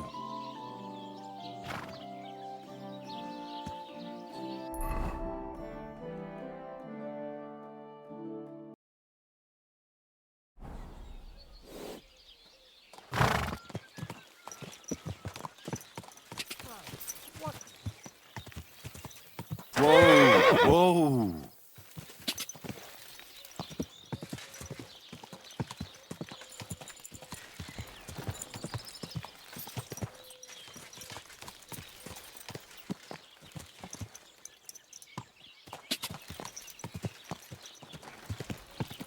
Whoa, whoa.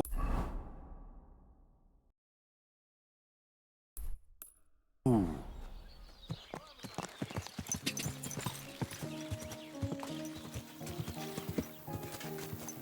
God. Whoa.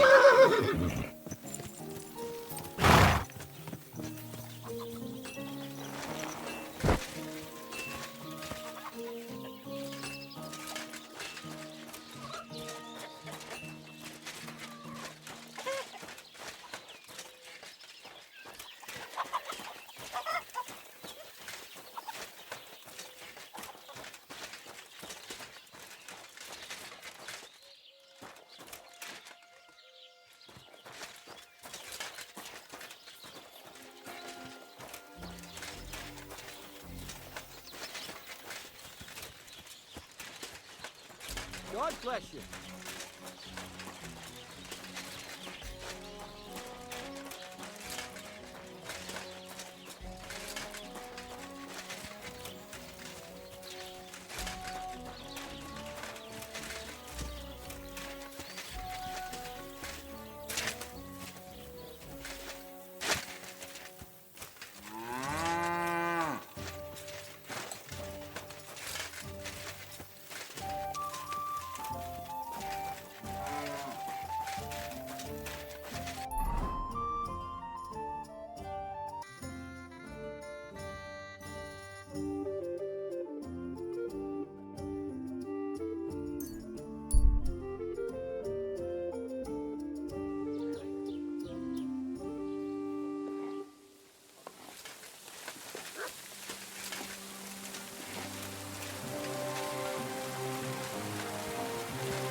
Good day.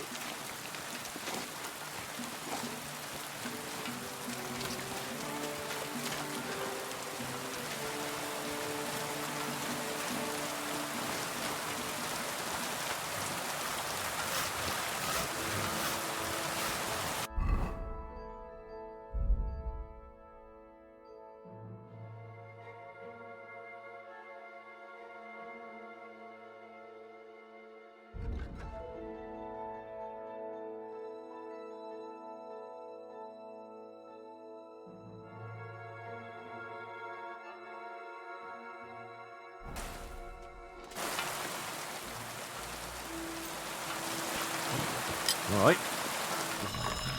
That's more like it.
God bless. What are you on about? It's just a painting on the wall. He always looks at me when I walk into the church. Nobody's ever looked at me like that before. That's just the way it's painted. You feel like he's looking at you, but it's nothing but paint on plaster. Nothing more. You're only saying that because you don't have any.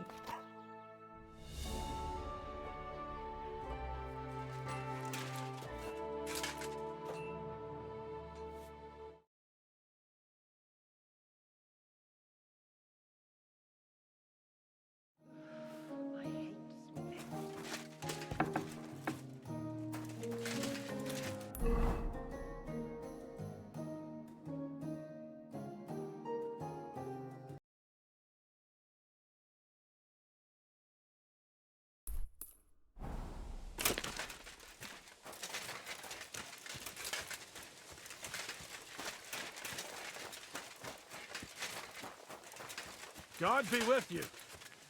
Keep the peace, and we'll stay friends.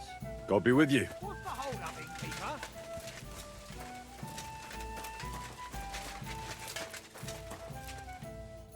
What do you want? You look terrible. People call you the Mouth, right? They say you tell all sorts of stories. I'm no mouth to you. My name is Denyek, got that? What do people call you then? Bughead? Arseface? I'm sorry, Stenyak. I'm Henry. Pleased to meet you. But you were right about the stories. I could tell you stories so sad they'd make the devil cry. Or would you prefer something so scary it'll make the hairs on your ass turn white?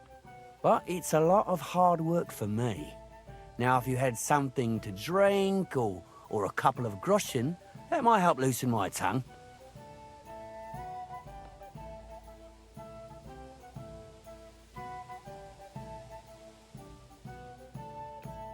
To your health, my friend.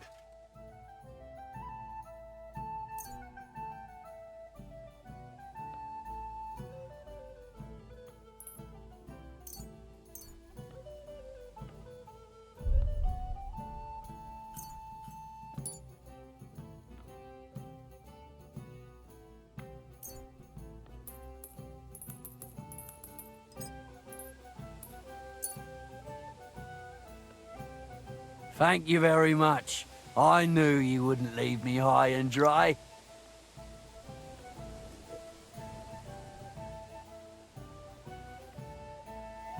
So what kind of story would you like to hear? I'm far too old for fairy tales. Tell me a scary story. One with blood and violence. Don't you worry. I've got just the one. I just hope you don't shit yourself with fear. So, once upon a time, there lived in these very lands 2 brothers. The older was called Kuba, the younger, Matthias. They were both woodcutters, like their father and his father before him. One day, at the height of summer, they were working in the woods. The air was as hot as a furnace, so Matthias went to a nearby pond to cool himself. But as he was leaning over the cold water, there was a loud splash. His axe had got loose from his belt. In haste, he began to search the muddy bed of the pond, and his hands soon touched something hard and heavy. He pulled it out and could not believe his eyes. He pulled out an axe. Yes, but not his old one. It was an axe made of pure silver. Good God. I'd grab that without a second thought. Maybe you would, but Matthias would never. He was an honest man, and with a big swing he threw the silver axe back. He searched the pond again, and this time he pulled out his own axe. Nothing but dull iron and old wood.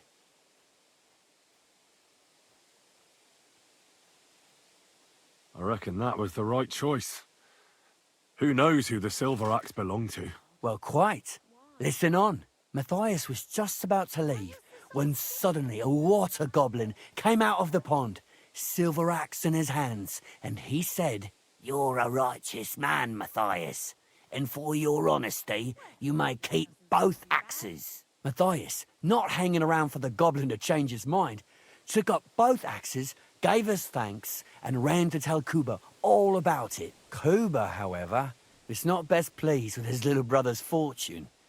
He deeply envied Matthias for his newfound wealth. So, he set out to try the same thing. He ran as fast as his legs could carry him straight to the pond, threw his own axe in, and began a pretend search for it. Yet Kuba had no luck.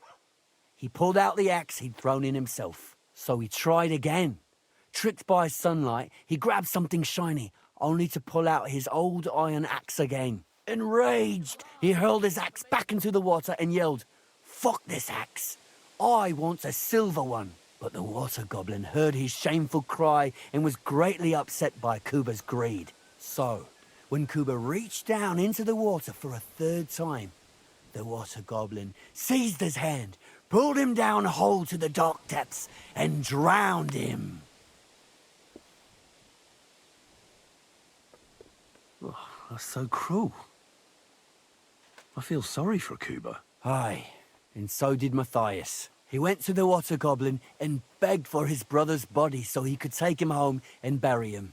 But the path back from the pond led over a steep hill, and carrying the weight of the waterlogged body exhausted Matthias. He stopped to rest by an old oak tree, and he used a silver axe to cut off a branch that would serve as a walking stick. But it wasn't enough. Somehow, it was still getting harder to continue up the hill. Then Matthias realized it wasn't his brother's body that was weighing him down. It was the silver axe. The axe was the cause of all this trouble. So he started bashing the silver axe against the big stone with all his might, trying to destroy it. Yet no matter what, he couldn't even make a dent. With the last of his strength, Matthias climbed to the top of the hill. He knew he could go no further, so he found a pretty spot with a view over the valley and dug his brother a grave. There, he buried both his brother and the silver axe that had brought such pain upon them. His final act was to stick the oak branch in the ground by the grave. But lo and behold, the branch grew green leaves and became a tree. The locals have had no dealings with the water goblin since then, but some have had the bad luck to bump into him. And when you walk by the pier, where it all happened, you can still hear his chuckling. That was a very nice story. Story? What story? It's the truth. But why hasn't anyone gone looking for the axe, then? Because it brings misfortune. Didn't you listen to me at all? Look for yourself if you wish. Rock Tower Pond isn't far from here. The Water Goblin's pier is somewhere among the reeds. But leave me out of it. I'm fine here with my drink. Farewell.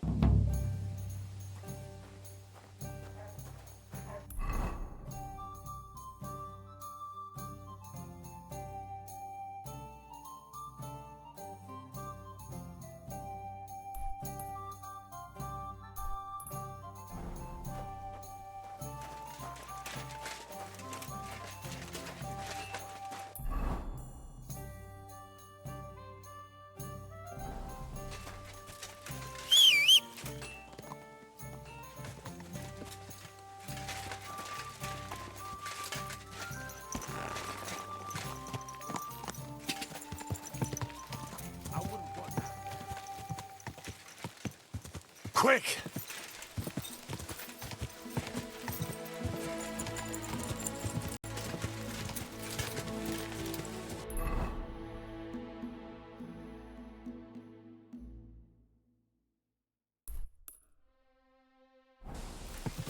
God!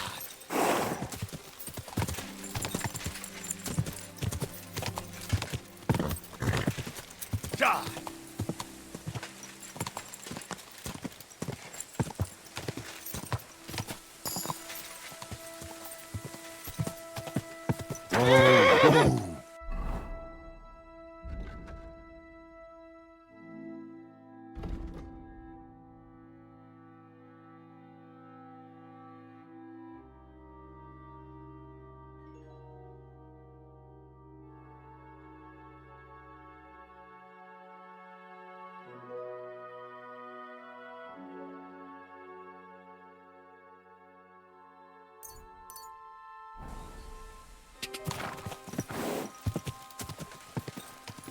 Quick!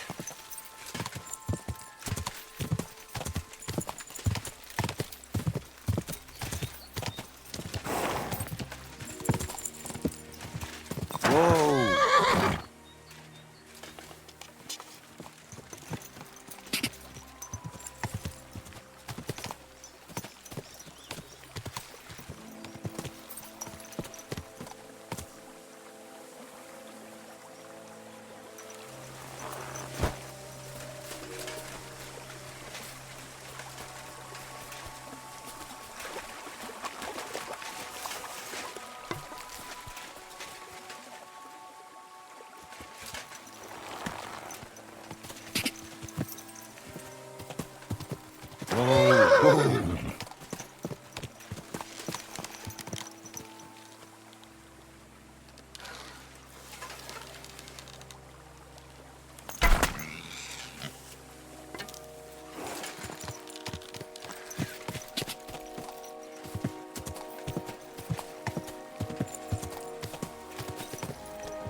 Quick!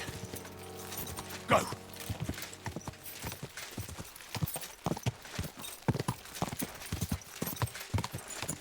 Die!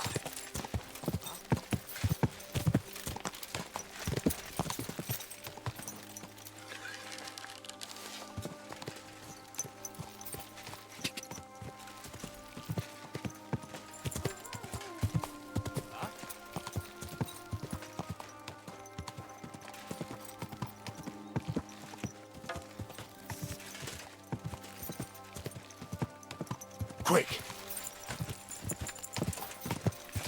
Whoa! Quick!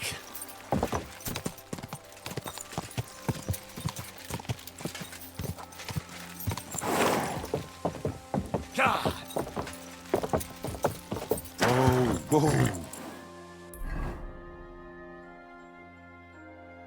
Oof, I'm as hungry as a wolf.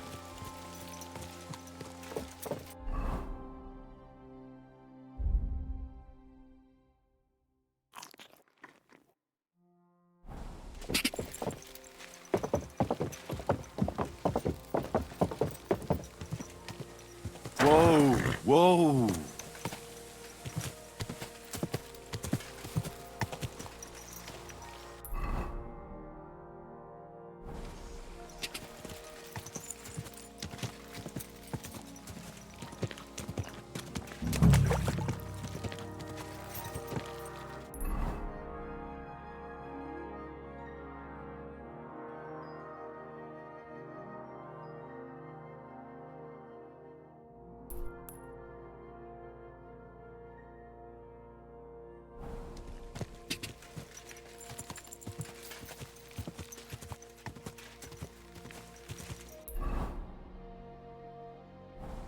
Go!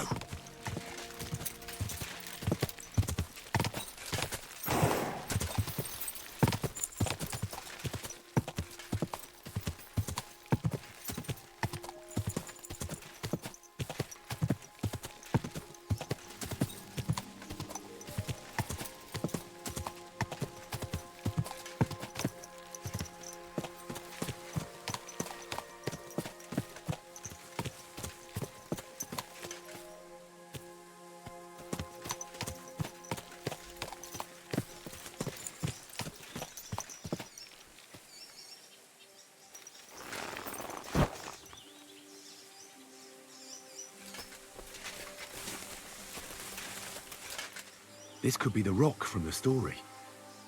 I'm on the right path.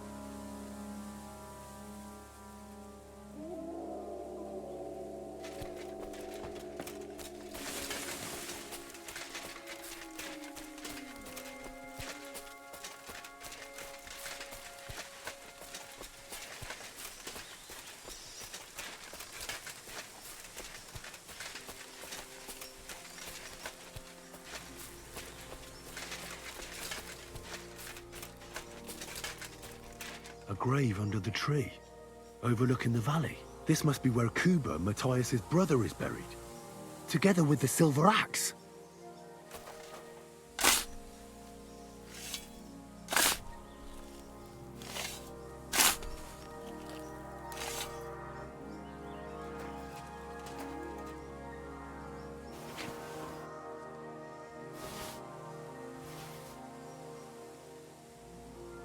God in heaven. This really is the axe. All those years in the earth haven't treated it well. I hope I can fix it.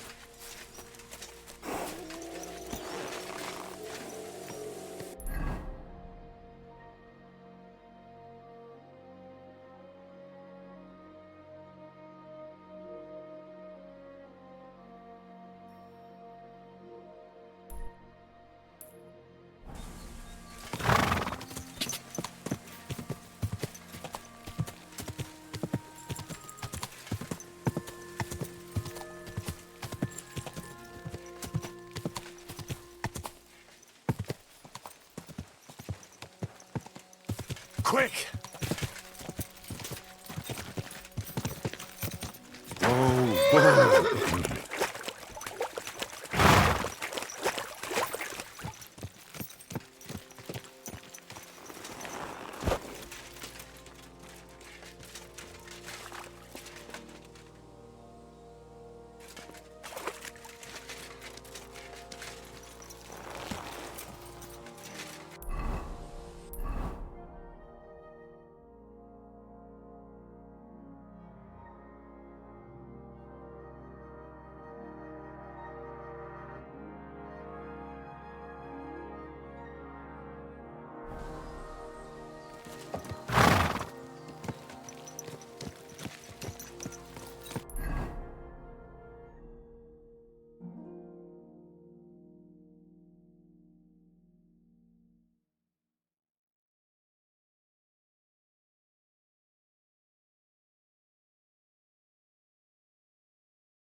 Ka! Quick!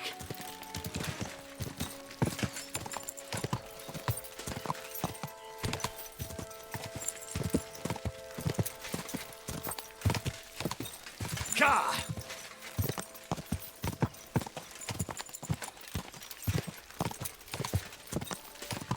Go!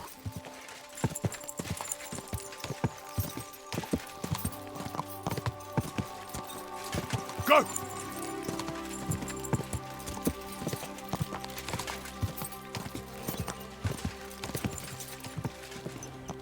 Go! Whoa, whoa.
Whoa!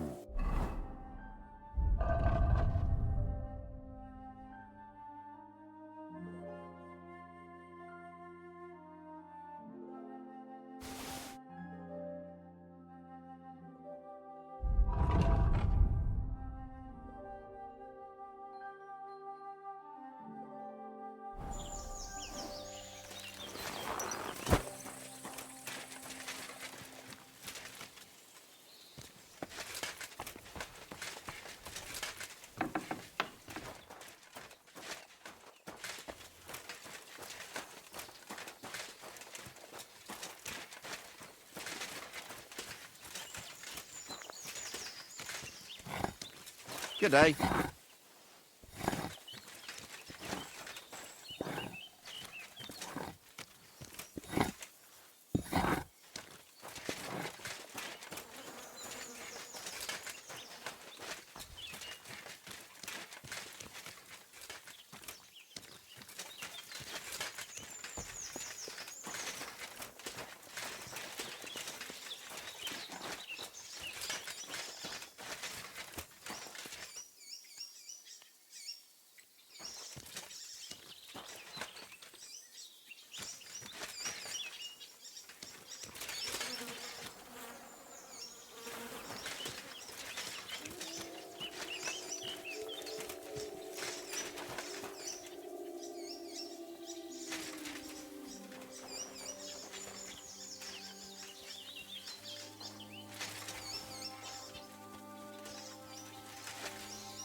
What would you like? I'll have a look at your wares.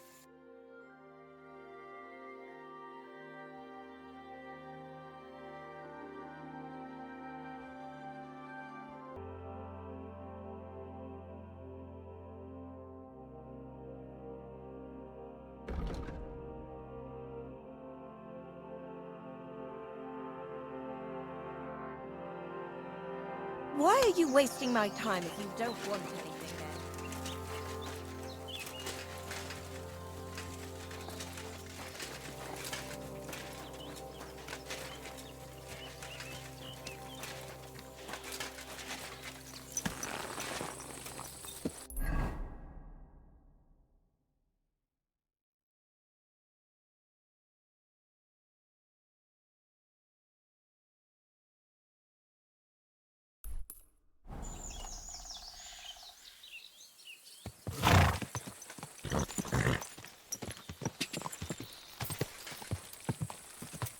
Ka!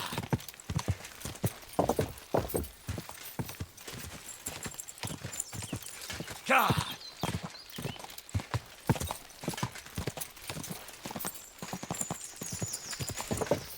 Ka!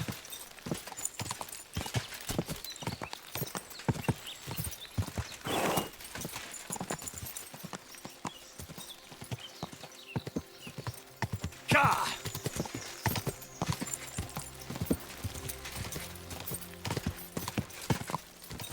Go!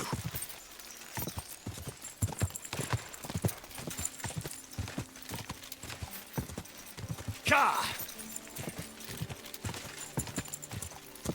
Ka!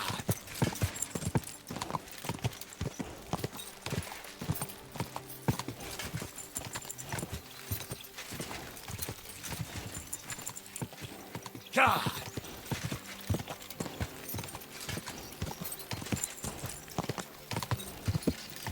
Go!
Christ be praised.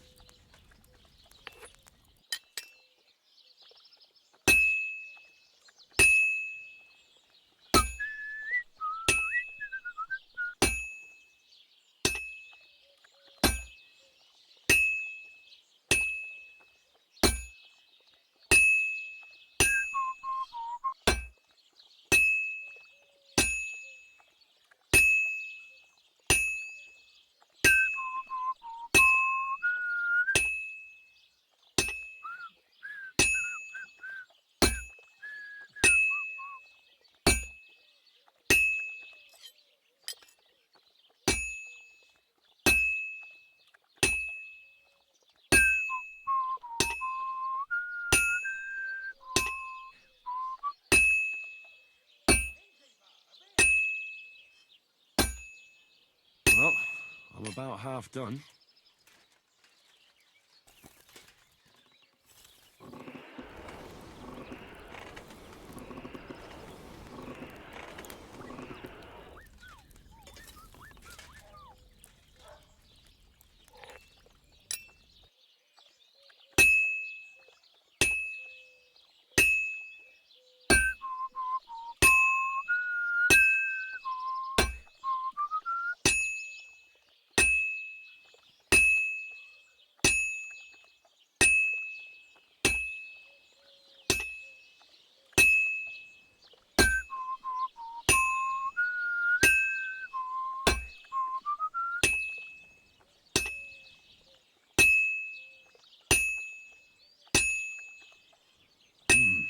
It's almost finished.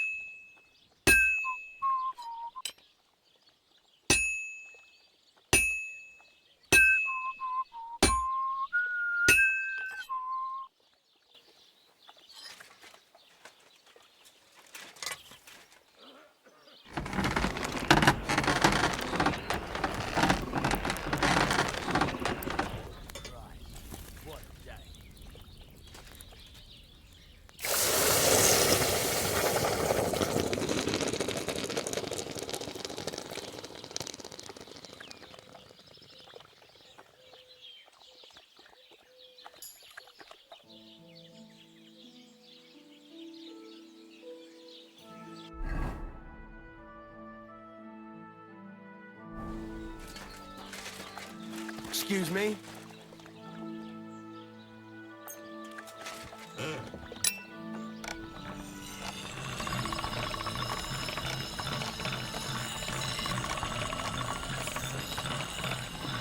Sharp as a razor.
Greetings.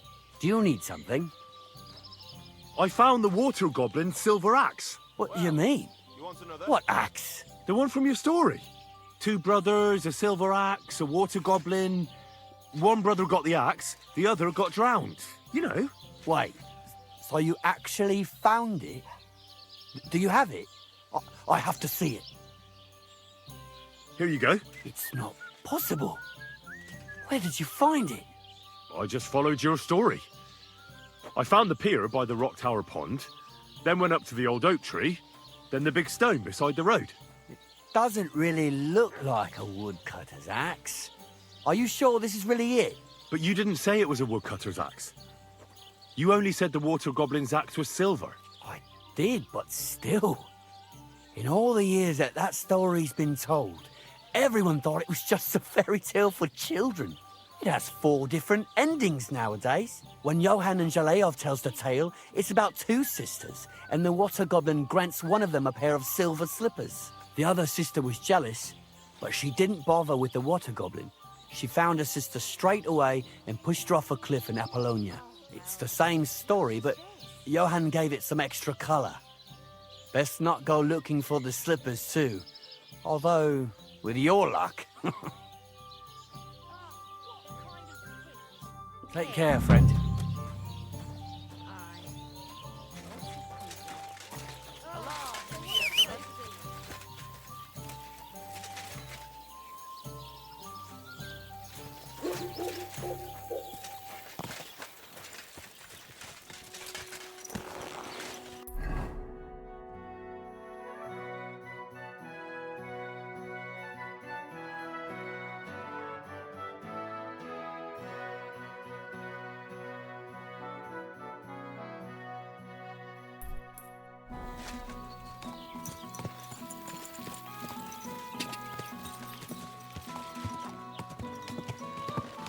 Go! Go!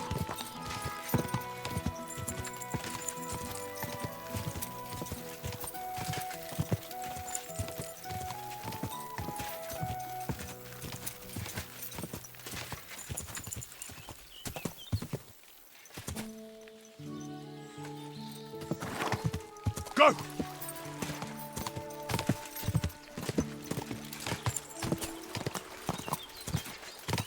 Ka!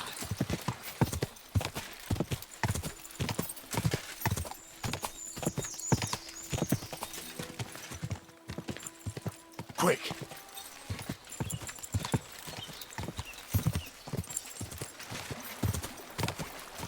Ka!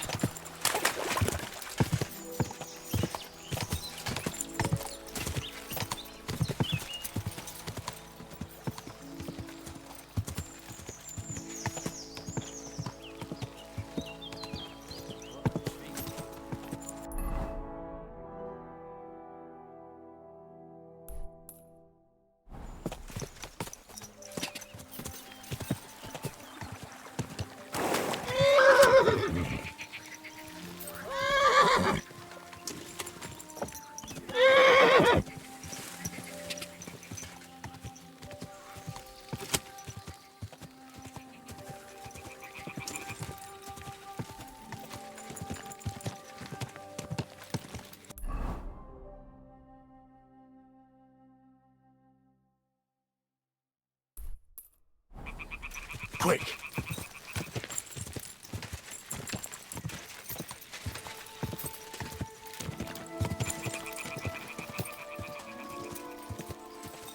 Quick!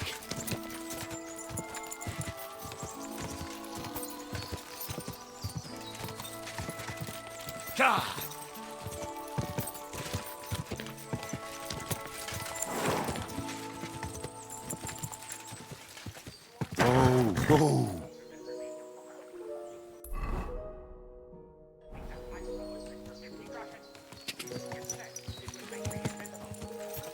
Whoa! Whoa! A nice place. Too bad I never learned to fish.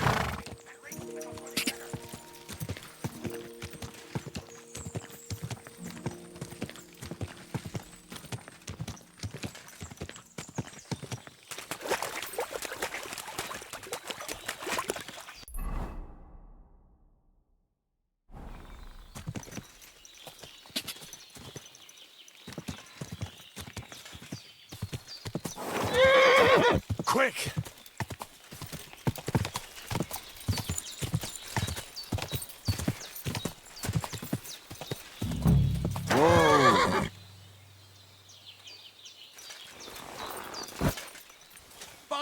whoreson!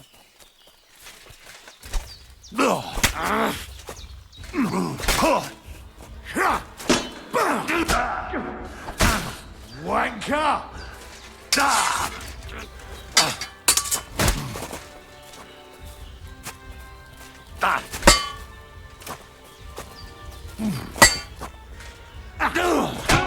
You to a bloody pulp, fucker!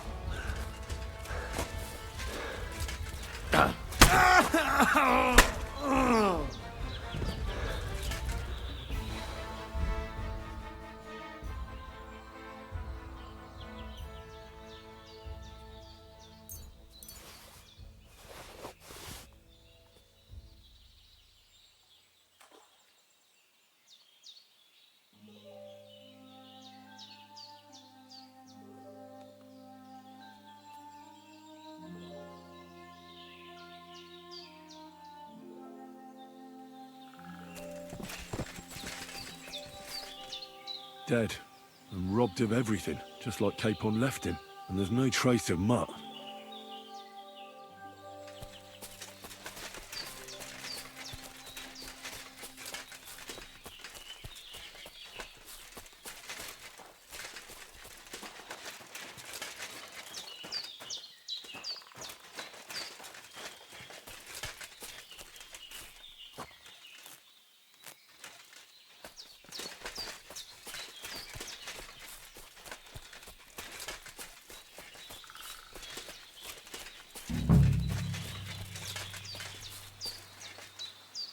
There's something lying over there. I hope it's not Mutt. Oh, a nice bit of venison. And something took a good bite of it. Could Mutt have been here? Mutt's nowhere around.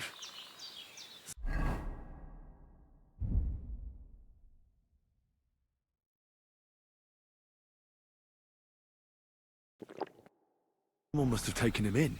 It's not far to the herb woman's place. Maybe I should ask her whether she's seen him.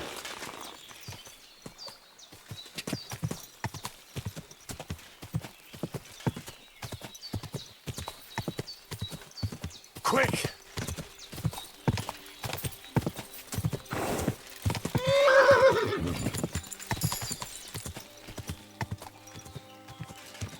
God!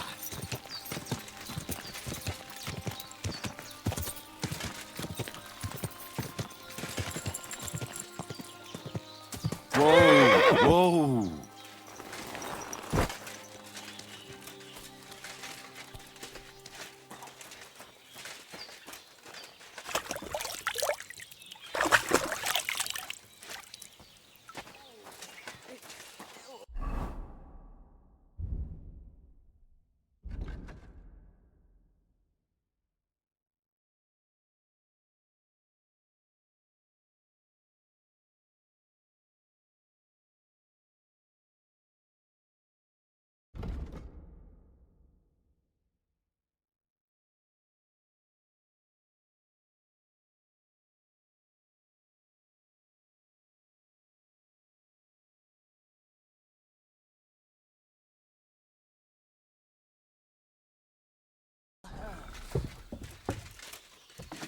Greetings to you.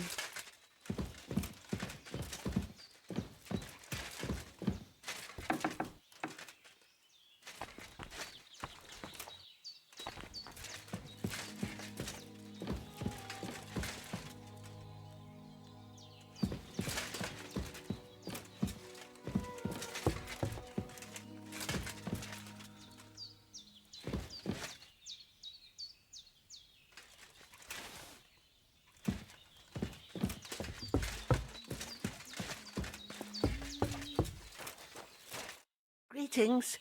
Do you need something? Have you seen a stray dog around? I thought he was dead, but he's likely still alive. I'm sorry. I haven't seen any dogs around. Oh, sucker. Do you have any idea where else he might have gone? If I were a dog, I'd go to where there's food. There are plenty of fishermen around the pond, and they're always throwing out leftovers at the tavern. Do you think he'd go and steal leftover food? I don't know much about dogs. He could have run into the woods and started hunting. He wouldn't be the first or the last. There's a whole pack of wolves near Sameen these days. Maybe your dog's gone feral and is running around with them. Thanks.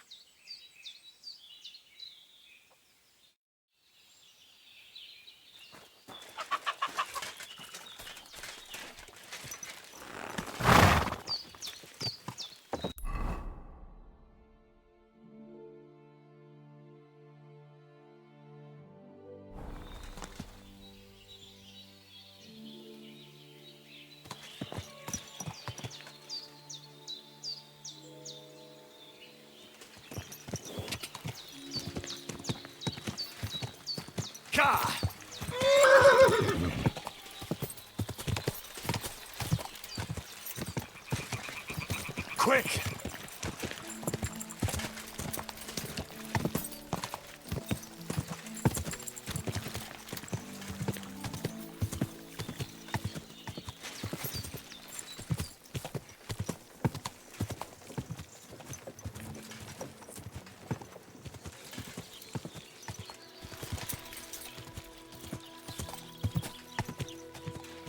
Whoa!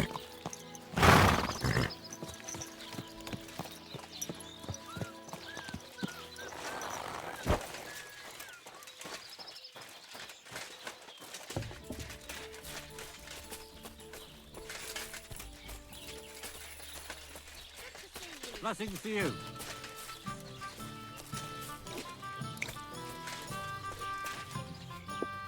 What will it be?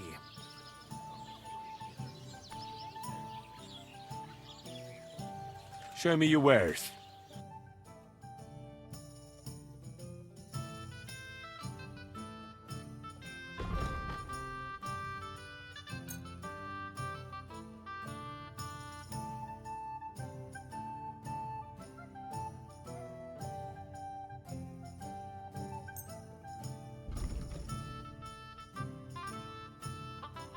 A word about the price. All right, I'm listening.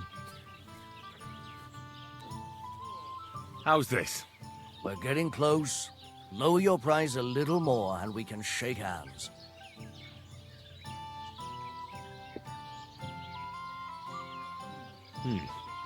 That's a decent price. I hope you'll be satisfied. Take Good day. care. God be with you. What would you like? Excuse me, I'm looking for a friend of mine. He's not from round here, but... Let me guess. A dirty ruffian who ain't got a groschen to his name but acts like he owns the bloody place. He was here then?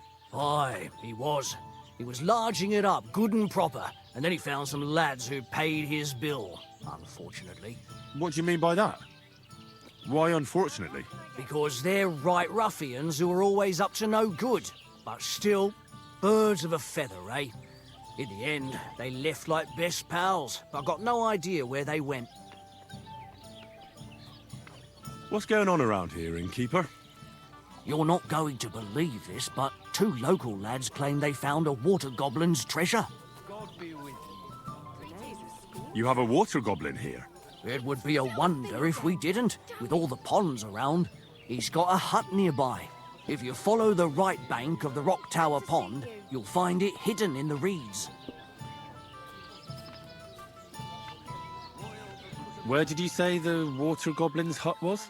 If you follow the right bank of the Rock Tower Pond, you'll find it hidden in the reeds. And what did they find there? Are you sure they didn't make it up? I thought so too, at first. They're foolish lads, so I wouldn't be surprised. But then they ordered wine and paid with silver. Their purse was jingling with groschen. Would you happen to know where I could find these lads? They often swim at the other side of the Rock Tower Pond. There's a pier there by the dam. That's their spot. Any other news? Recently, a bunch of charcoal burners who have their kilns on the hill above the Kerchak Pond came here to have a beer. I started talking to them and they told me they almost didn't make it. Why? They said a pack of wolves came after them. Aren't wolves afraid of people? That's what I thought too. It's strange. This doesn't seem too bad. Did they tell you where it happened? in a gorge above the Rock Tower Pond. They noticed the wolves watching them from the rocks. If you climb up those rocks, you'll be able to see the whole pond from there. Did they tell you how large the pack was? They mentioned 3 wolves, but God knows if that's all of them. Do you have any more news? By the way, we've put together this wee fight club here. Would you like to try it? That sounds good. What's it about? It actually came about by chance when the miller Crazel and me bet on who has the stronger hired hands. Then other blokes from the village joined in, and it's become somewhat of a tradition. And that's pretty much everything. Thanks, innkeeper. That sounds interesting. My dog got lost not far from here. Did you see him by any chance? I haven't seen any dogs round here for a while, but I hear there's wolves in the forest causing problems. Just the other day, a shepherd boy from Copenina complained that his sheep were being eaten by the flea-ridden beasts. Where can I find this shepherd? Siegfried? He has a hut at Copenina. It's just below the castle, on the back slope of the hill. And you haven't heard anything else about wild dogs? Here, in the tavern? No. But there was a fella here who gets by doing a bit of poaching. He said once he was hunting when, right in front of him, a large pack attacked a deer. A mix of wolves and dogs, he said. That's not something you see every day. Do you know where that was? How would I know where he goes hunting? But I'd say it was in the forest. Tell me more about these fights of yours. It's really quite simple. You bet some money and fight against 3 blokes in turn. Our first fighter is Hans, a local musician. He may not look like much, but he knows a few tricks. Then we have Bohunek here. He works with horses, so he has more than enough strength to spare. And then there's Fiala. A good bloke, but Dorothy, his wife, has forbidden him from fighting. I'd like to try the fights here. Why not? But it won't be for free. If you don't have enough money, try to go and see Crazel at the mill. He recently bragged he was going to send someone here, but no one has come yet. Maybe you can come to some agreement together.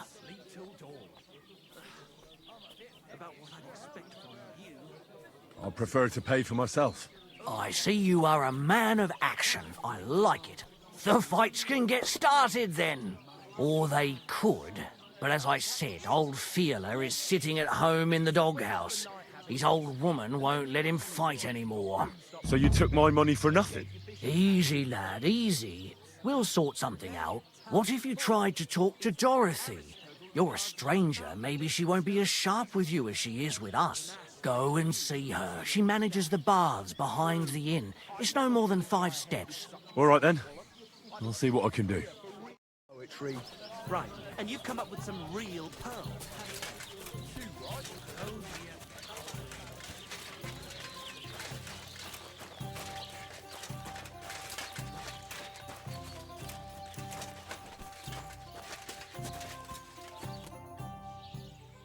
I'm looking for the barber, Fiala.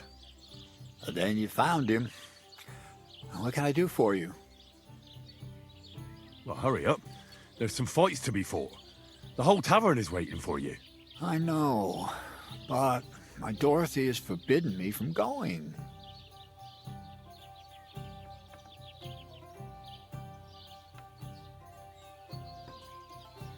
Forbidden? Why? She says I have to make certain everyone's orderly and whatever. One bloke, and I'm in charge of a whole bunch of girls. Meanwhile, this is a pretty decent business. Nobody has made any problems for as long as I can remember. And can't you just put your foot down? You're the local champion, but you let yourself be commanded by a woman. Everyone will laugh at you. Someone's laughing at me for listening to my Dorothy? Call those fights. If they dare, I'll let my hands do the explaining.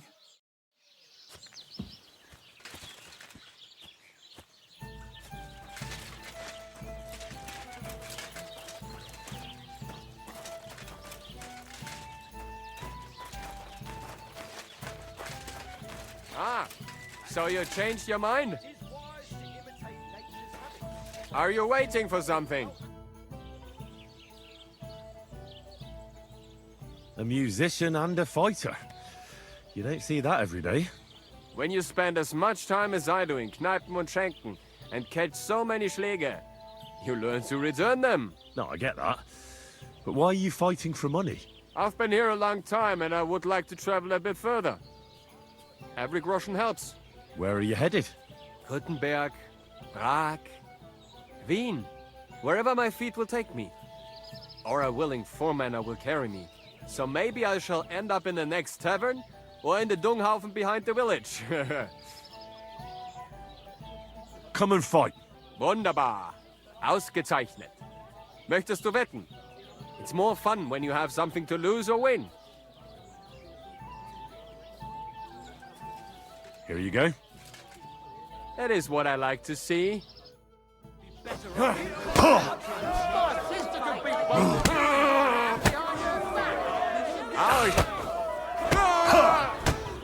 Oh Gott! Ich wurde...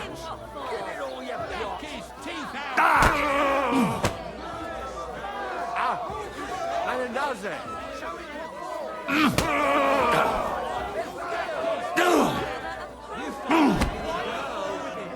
Haha, ich poliere...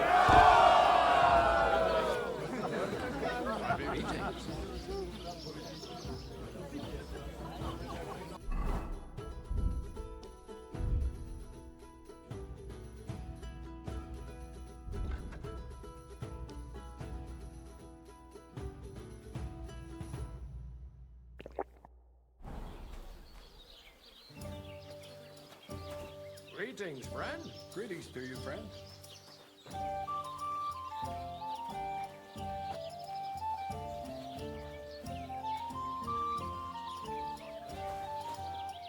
Greetings, handsome. Come over here. You gave me a beating. If you broke my Grazian finger, I won't be able to play anything for a while. Thanks for the fight. Ah. You too. Here are your winnings. Thanks. Greetings, handsome. Come over here. In the stables, I can tame even the biggest stud. Do you think you stand a chance? Yanez is a weak boot. Try fighting against me. Right, look at me. Why not? Did I hear right that you're going to compete in the fights at the tavern? Aye, I'm planning to. Why? Well, I have a favour to ask of you. What do you need? One of the fighters, named Bohunek, he takes care of the horses here. What about him?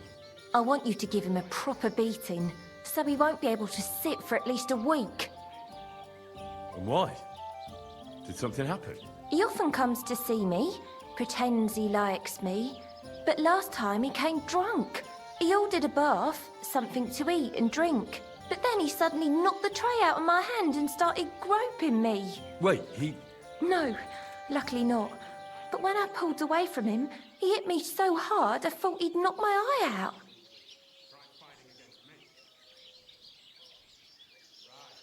Bastards like that should get a proper beating.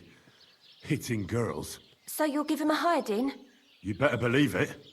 He won't put his hands on you anymore. Thank you. Then come and see me. I'll figure out a way to repay you. In the What do you enjoy about fighting so much? What do I know? Sometimes it's just fun to punch someone, and it makes quite an impression on the girls. When a man has a sound punch, a girl feels safer with him.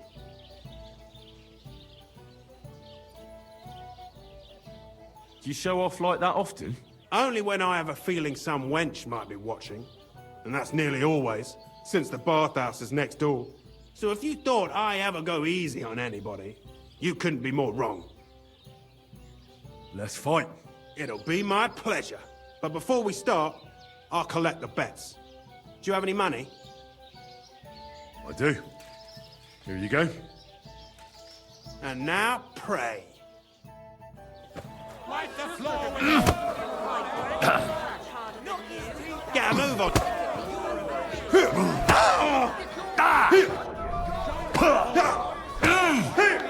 Take that. You're going to be tasting dirt.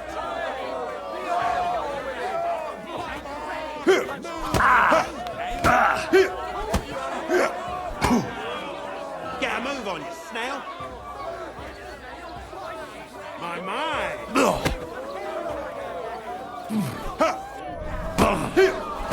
Wanker. Just you wait. My granny can punch harder than you. Knock his teeth out. Knock his teeth out. Bad luck. My. My.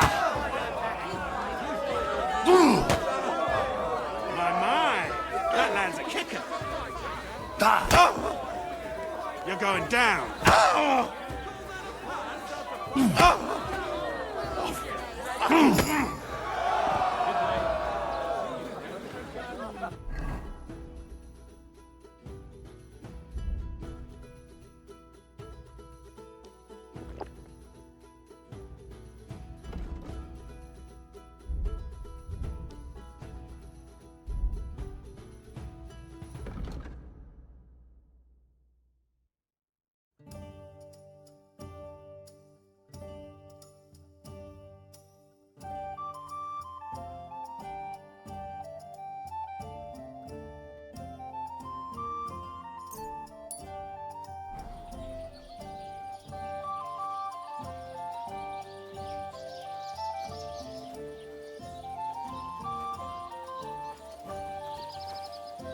Greetings to you.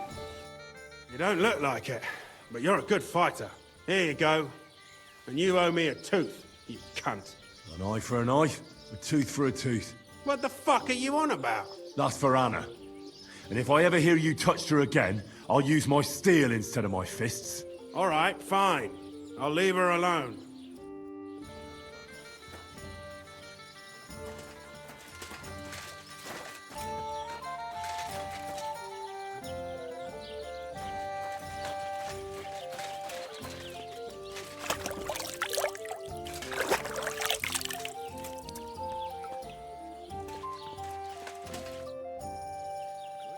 I think Bahunek won't be bothering you anymore. Did you give him a proper licking? A proper licking? That's an understatement. I beat the shit out of him. I knew I could rely on you. Unfortunately, I can't pay you for it. I can barely make ends meet myself. But I can sew clothes and wounds.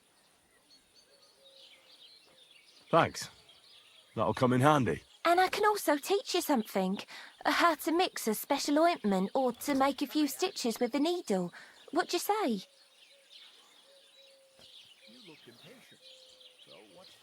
I need to be treated. Well, see you later. Have a good evening. And it better be good.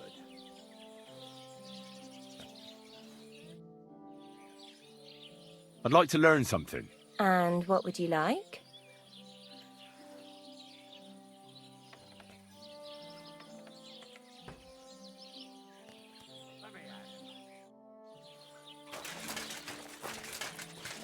You look impatient.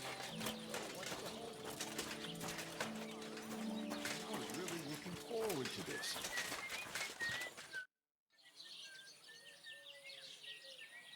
Does your Dorothy hold you back a bit?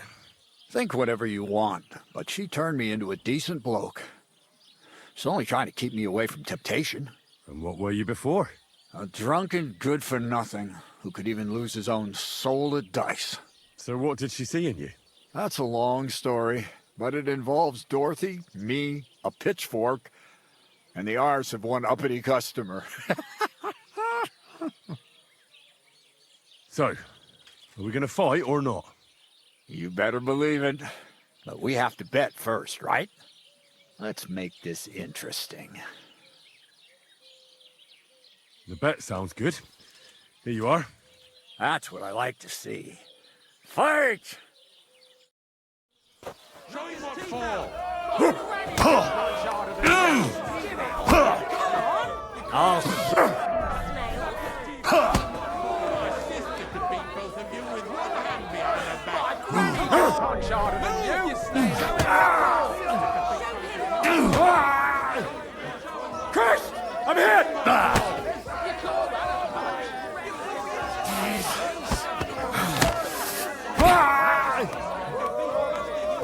your whiskers.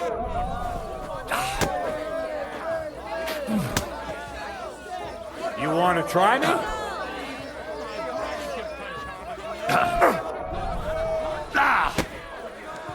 I'll knock your whiskers right off your face. You call it a punch? You call yourself a fighter?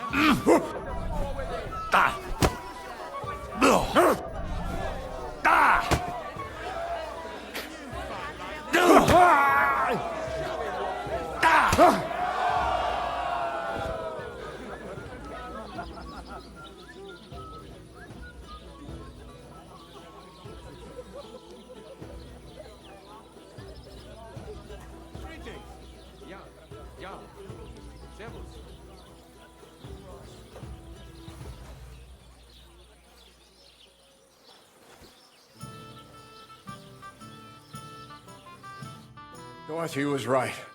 I should let the others do the fighting now. Good fight. Thanks. You're welcome, lad. You beat me fair and square. But if you want to practice anything or learn something else, come and see me. I'm certain Dorothy wouldn't mind that. Here you go. It's all yours. And from now on, I'm going to make a living through boring but honest work. Don't forget to go and see Lawrence. He has a nice reward waiting for the winner.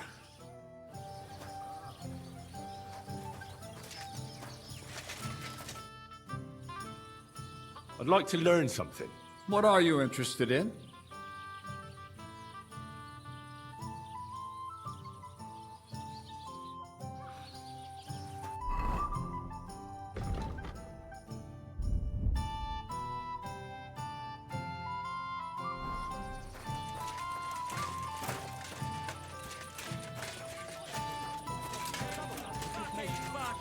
And I can't even take a... What are you here for, friend? I defeated all my opponents. I noticed, and I couldn't believe my own eyes. I thought Fiala would send you home crying, but you certainly deserve to win anyway. Thanks. By the way, if you enjoy fighting, go and see Crazel the Miller in Lower Semine. Maybe he'd let you try your strength against some of his hired hands. Maybe I will, if I'm ever in the area. Lovely wenches there. How I'd love to stroke them.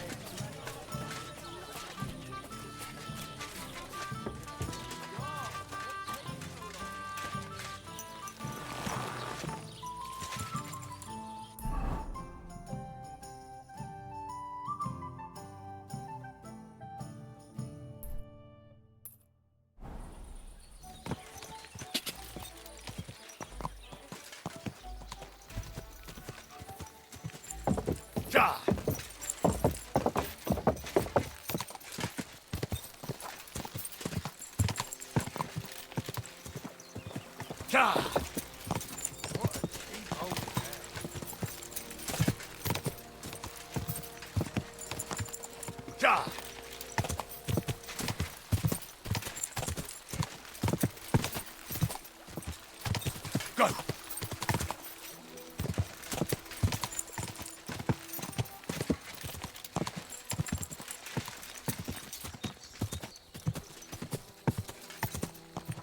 Quick!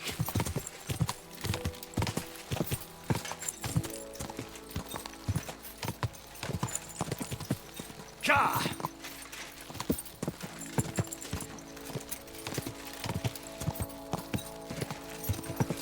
Go!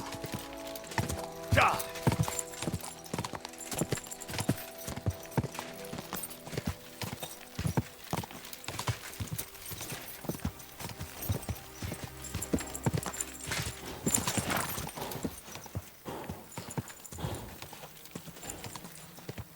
Ja!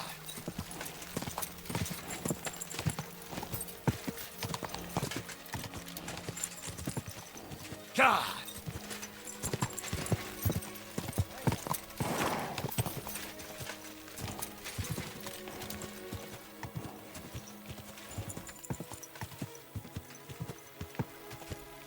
Whoa!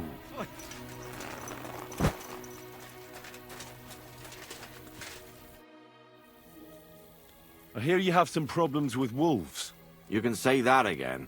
Those fucking mangy beasts are eating my sheep. They take them like they were for sale at the market. Did you notice an ordinary mutt amongst those wolves? You know, there might have been. I didn't get a close look at them, but one seemed to be smaller and was a strange colour. That could have been Mutt. If I understand you, you're looking for your dog and think he might be with those wolves, right? That's right. I'll have to find that pack to see if it's him. I'll say, since you're already going after that pack, would you mind doing a good deed? If you kill those furry fuckers, there'll be a reward in it for you. Why not? I can kill 2 birds with the 1 stone. That's great. It'll be well worth your while. I hope so. Where can I find that wolf pack? I was grazing my sheep up on the slope last time, by the forked birch, and those monsters learned to go there. I don't take my sheep there anymore, but those fuckers still go sniffing around over there. So we'll bring your flock up there again and wait and see if they come. Are you fucking mad? I don't want to lose any more sheep. I think you just need some bait. Not even 1 single sheep? I promise I'll look after it. Well, I could lend you Ignatius. He's the stupidest ram I've ever seen. Or the brightest. Depends on how you look at it.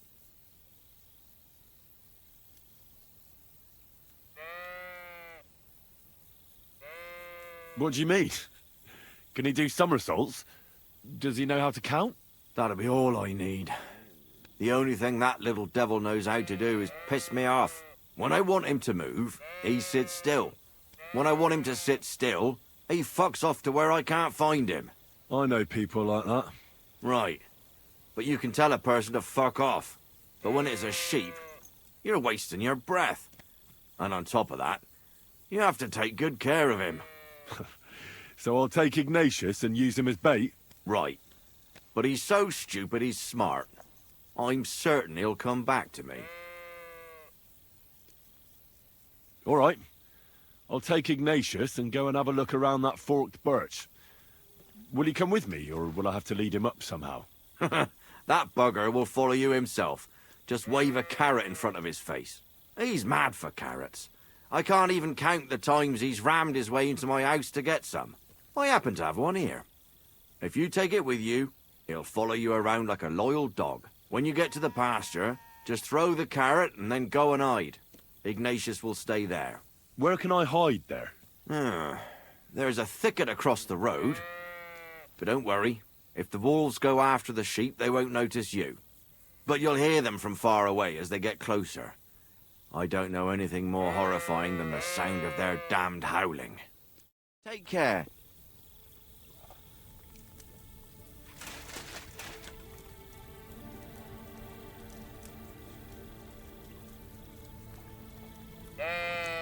How are you, Ignatius? Sorry. I thought now that we're partners, you'd be a bit more talkative.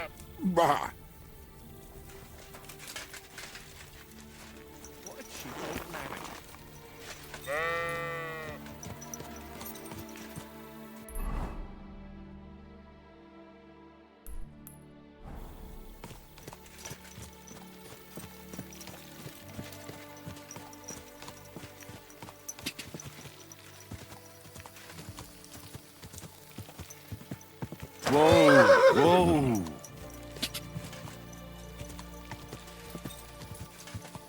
Whoa! Whoa!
Why do they call you Ignatius?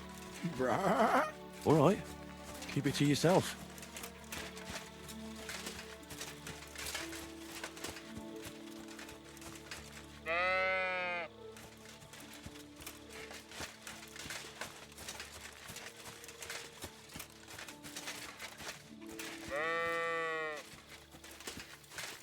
Fort Birch.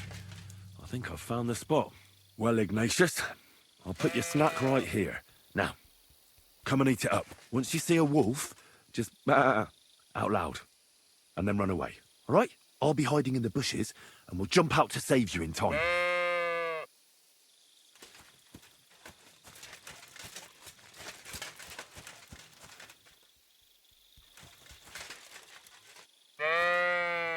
Heel. Lie down. Right. You won't do anything without a carrot.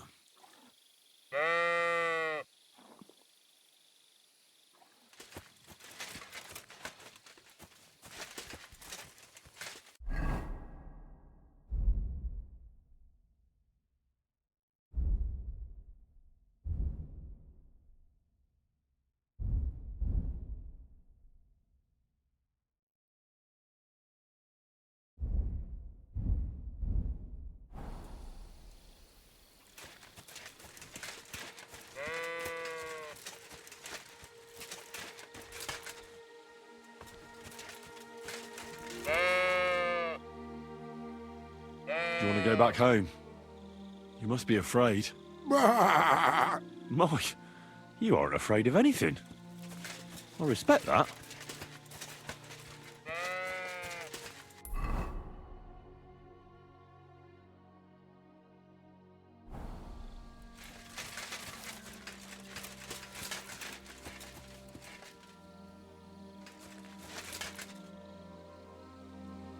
Don't you think we've been chatting long enough? I'm glad.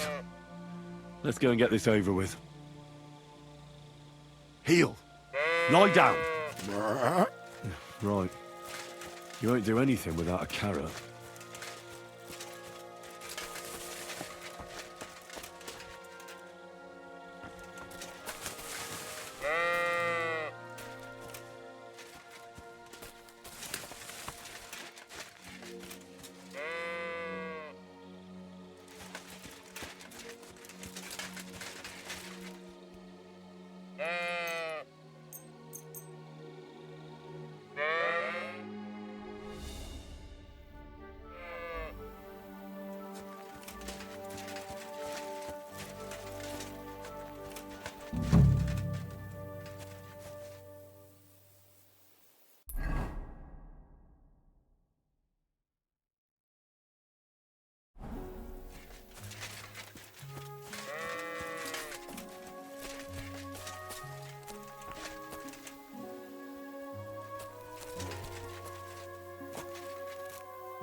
Go!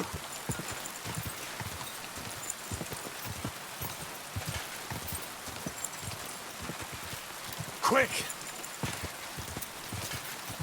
Whoa! Whoa!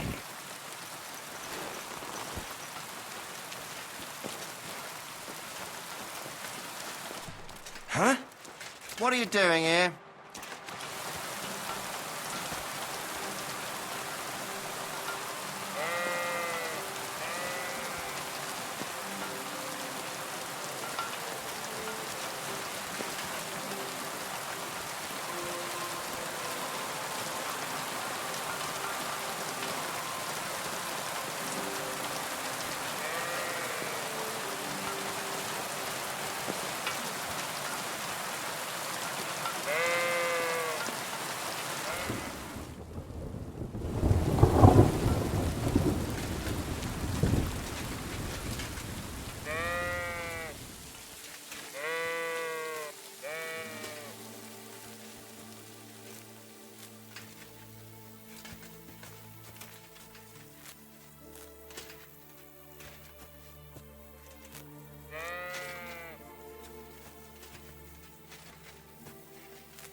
What a nap. I'm back because of those wolves of yours. Ah, I'm glad to see you alive and healthy. How did it go?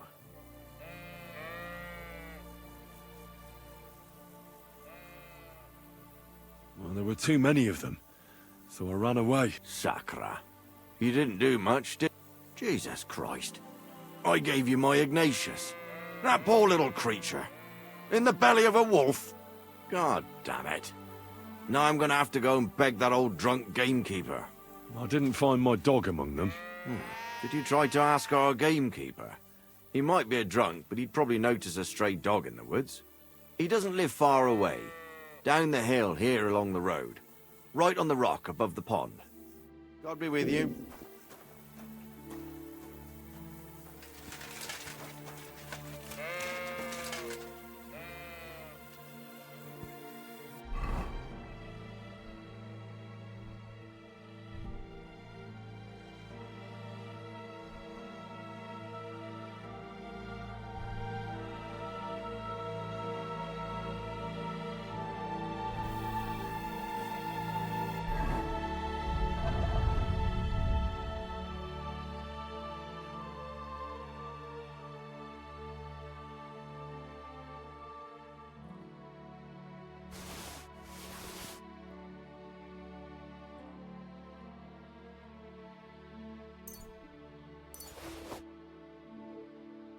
Oh, so hungry I could eat a horse.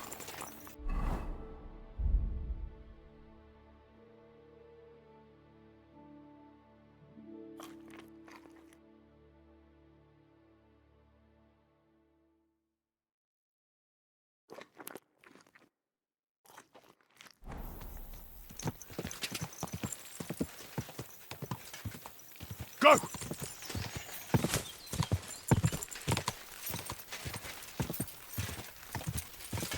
Quick!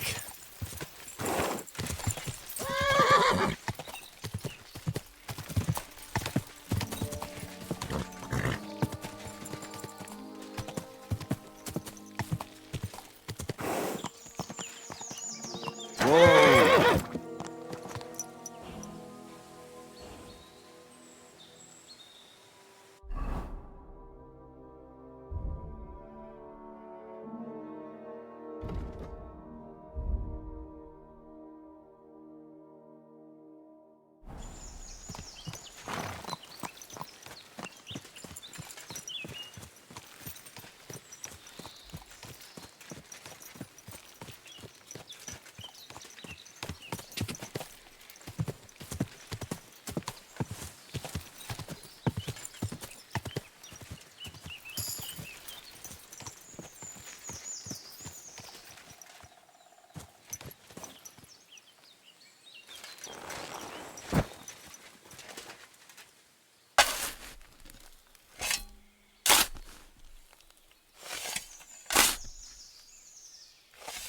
Sweet Virgin Mary.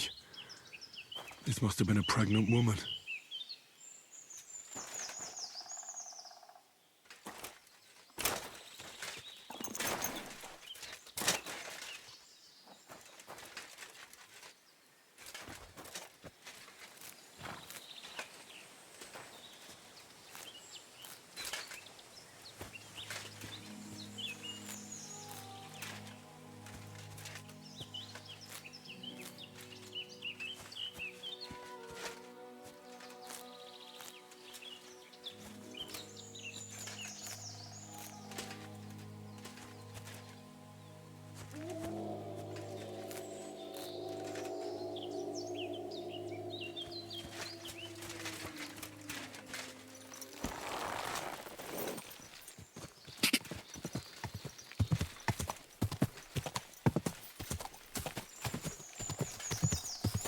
Go!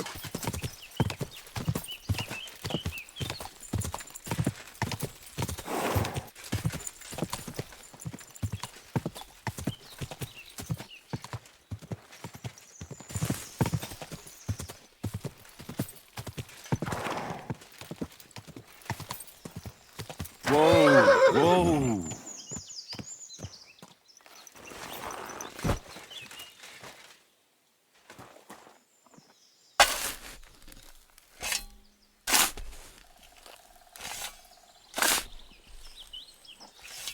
Who buried the poor fella here?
God